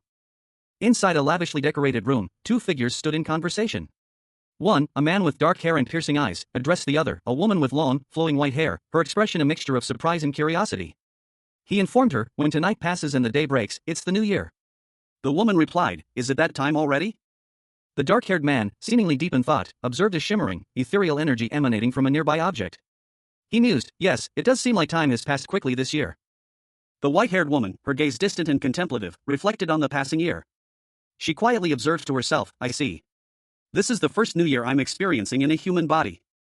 A small, black salamander-like creature suddenly appeared, interrupting her thoughts. It declared, "It's going to be the black salamander's year." The small creature continued its pronouncements, addressing the white-haired woman with a cheerful tone. He said it's the salamander's year, Your Highness." The dark-haired man turned to the white-haired woman, a playful smirk on his face. He asked, "Are you happy?" She responded, "Yes. I think it's going to be a great year." As the two continued their conversation, a bright streak suddenly flashed across the night sky. The dark-haired man exclaimed, "Ah, a shooting star." Another figure, a young man with blonde hair, approached the white-haired woman and the dark-haired man. He spoke, "Your Highness, it's a bit early, but..." Silhouetted against a starlit sky, four figures stood together.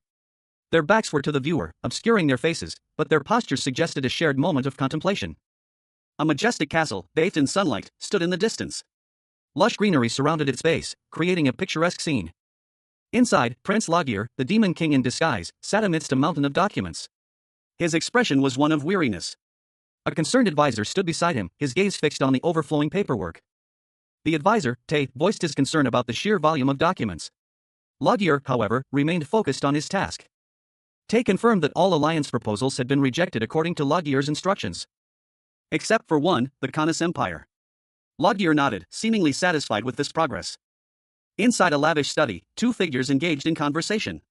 One, a man with silver hair and piercing blue eyes, sat regally in a chair, while the other, a man with dark purple hair and sharp features, stood before him.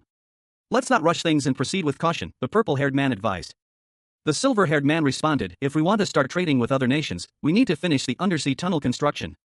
How's the progress on the tunnel so far?" The scene shifted to a bustling mine, where several workers toiled diligently. A narration box revealed, "The Queen of the Earth Fairies sent reinforcements, so they are speeding things up." Several small, winged fairies flitted about the mine, their presence adding a touch of magic to the scene. Another narration box appeared, "So, Eris said they should be able to finish the construction earlier than scheduled." Back in the study, the silver-haired man stroked his chin thoughtfully. A thought bubble above his head read, "That's a relief." The purple-haired man then asked, "Then, what about the Mermaid City?" The silver-haired man replied, "Ah, you mean the cave village by the cliffs to the coast." Another man, this one with gray hair and wearing a dark purple robe, addressed a group of villagers. He announced, "Yes, His Highness has officially declared this place to be called Mermaid City going forward." He continued, explaining, "Everyone from the village will have the authority to manage the mermen and acquire jobs as well." Several mermaids swam playfully in the ocean, their presence adding a vibrant touch to the scene. The gray-haired man smiled, concluding, "This place will become the main tourist attraction with a theme park featuring mermen to interact with other nations." The elderly man, surrounded by two younger companions, explained that once the prince's new home was ready, someone would be sent to help him move. Until then, he stressed the importance of taking good care of the mermen. He reassured them that anyone attempting to steal or harm the mermen would face severe punishment. A series of small images depicted various punishments, emphasizing the seriousness of the threat. The mermen would be managed and handled by the prince, and visitors would have to pay a hefty entrance fee to see them, ensuring the prince's financial security. The elderly man smiled warmly at the prince, who looked slightly apprehensive. His companions also expressed amusement and concern. One of the younger companions voiced doubt about whether many people would pay such a high price to see the mermen. The prince, however, confidently countered this concern, revealing that he had heard rumors of many wealthy merchants and nobles already making their way to Jerlela to see the mermen. His companion reacted with surprise and disbelief at this news. A night scene showed a grand castle, suggesting the prince's new home. In a separate scene, a figure with long, white hair slept soundly, snoring softly. Logir, the demon king now inhabiting the body of a deceased prince, observed his surroundings. He mused that his departure would go unnoticed in the current moment. He then reflected on the upcoming Ocean God Festival, wondering if the prince's body would be able to endure the day's events. A woman with long silver hair and a fox-like companion slept peacefully in a lavish bed. Logir decided to change the prince into his pajamas first. The woman awoke with a groan, clearly uncomfortable. Logir cheerfully announced it was time to wake up, ringing a small bell. Logir opened the curtains, commenting on the bright morning as he roused the sleeping woman. In a lavish bedroom, a small red puppy sleeps soundly in a basket beside a large, fluffy white fox-like creature. The white creature is curled up on a bed, seemingly asleep. A voice calls out, "Everyone, wake up!" The focus shifts to a young person with long, white hair, lying in bed. Their eyes are narrowed in annoyance, suggesting reluctance to wake up. The young person groans, muttering, "Shut up, don't wake me up. I will not get up from my bed no matter what today." A dark-haired individual with purple hair and striking yellow eyes cheerfully interjects, "But the Ocean God Festival is starting today." The dark-haired individual continues, expressing concern, "Will it be alright for the highly reputable prince to miss out on such a grand event?" The young person, still under the covers, remains stubbornly silent. Finally, sighing in defeat, the young person declares, "Fine. I'll get up, already." As the young person sits up in bed, the dark-haired individual watches with a smirk. The young person mutters to themselves, "Shit. I can't believe I have to do that clown shit all over again this year." The young person pulls the covers closer, a clear sign of their displeasure. The white fox-like creature yawns widely, seemingly unbothered by the situation, and nonchalantly remarks, "If you don't want to, don't do it." Annoyance laced the words of a young woman with silver hair, her expression a mixture of frustration and disbelief as she questioned the necessity of the event. Logir, the demon king now inhabiting the body of a prince, mumbled an apology, his chibi-like form conveying his helplessness as he was being playfully attacked by a small, fluffy white fox-like creature. The fox, seemingly concerned, inquired about Logir's feelings towards the event, offering a solution if he disliked it. Logir, lost in thought, considered the power of the ocean god, realizing that if the request came from the deity, it would be heeded. He then stated that the Ocean God Festival was not optional, it had to be held annually in the future. Logir explained that despite its tedious nature, the festival served as a crucial announcement to the world, signifying the ocean god's protection of Jirlela. Another individual, with dark purple hair, suggested they begin preparations for the festival, emphasizing the importance of the main character's presence. Logir, along with the fox, agreed to start preparations immediately. The scene opens on a quaint town square, bathed in the warm glow of the setting sun. A church steeple rises majestically in the background, its cross silhouetted against the sky. In the foreground, townsfolk mill about, their daily lives unfolding amidst the festive atmosphere. The camera shifts to a bustling marketplace, where merchants hawk their wares and townspeople haggle over prices. A lively energy permeates the air, a testament to the town's vibrant community. Further down the street, more vendors display their goods, creating a colorful and lively tableau of the town's daily life. A young girl watches a street performer juggle brightly colored balls, her eyes wide with wonder. The scene is filled with the sounds of laughter and chatter, a symphony of everyday joy. A group of figures, including a tall man with silver hair and a striking red-haired man, observe the festival from a distance. The silver-haired man lets out a low chuckle, his amusement evident. The silver-haired man remarks that the festival is almost over, questioning why they bothered to come and watch it themselves. His tone suggests a hint of impatience. A young woman with vibrant pink hair, dressed in a stylish outfit, expresses her excitement at finally witnessing the festival firsthand. Her joy is palpable. She explains that in her 2,000 years of existence, she has never had the opportunity to attend the festival before. Her words reveal a sense of wonder and appreciation for the experience. The scene opens with a tense conversation between two figures. A young man with blonde hair, dressed in princely attire, stands before a taller individual with long, flowing silver hair, clad in elegant, dark clothing. The silver-haired figure, clearly agitated, questioned the blonde prince's motives, implying he hadn't followed them out of genuine interest. His concern was that the prince would get into another accident if left alone, echoing a past incident. The blonde prince's response was a simple, almost hesitant, yes. The panel shifts to show a series of smaller images depicting a cute, fox-like creature in various states of playful mischief, adding a touch of levity to the otherwise serious scene. The silver-haired figure continued, suggesting that the prince would view them more favorably if they were seen overseeing the festivities. The blonde prince agreed, stating that it was a good idea. The pair then walked through a bustling town square, the prince's back to the viewer, showcasing a regal cape emblazoned with a crest. The scene is vibrant and full of life, a stark contrast to the previous tense exchange. Their stroll was interrupted. A new character, a young girl with bright pink hair and a large hat, appeared, catching the attention of the silver-haired figure who asked her what she was doing there. The pink-haired girl pointed out a small, white rabbit, prompting the silver-haired figure to comment on its pitiful state. The rabbit appeared trapped and scared. The pink-haired girl expressed her sympathy for the creature's plight. The silver-haired figure, seemingly exasperated, lamented the situation, questioning why such a creature was left alone and vulnerable. Logir, the demon king now inhabiting the body of a deceased prince, scoffed at the sight of several weak, aquatic creatures. He expressed his disinterest in them.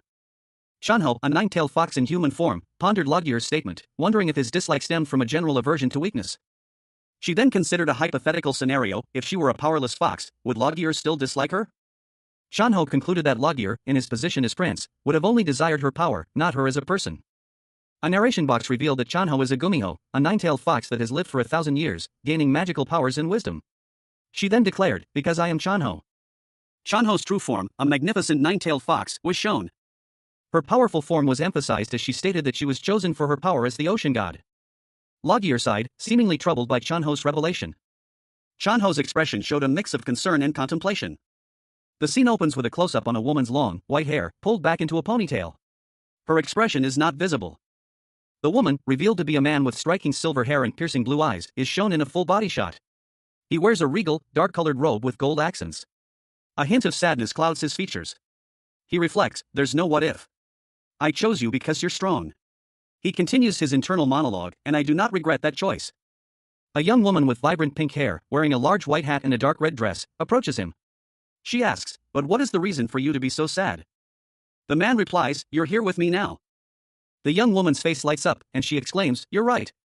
Then, buy me something delicious." The man, surprised, asks, "What?"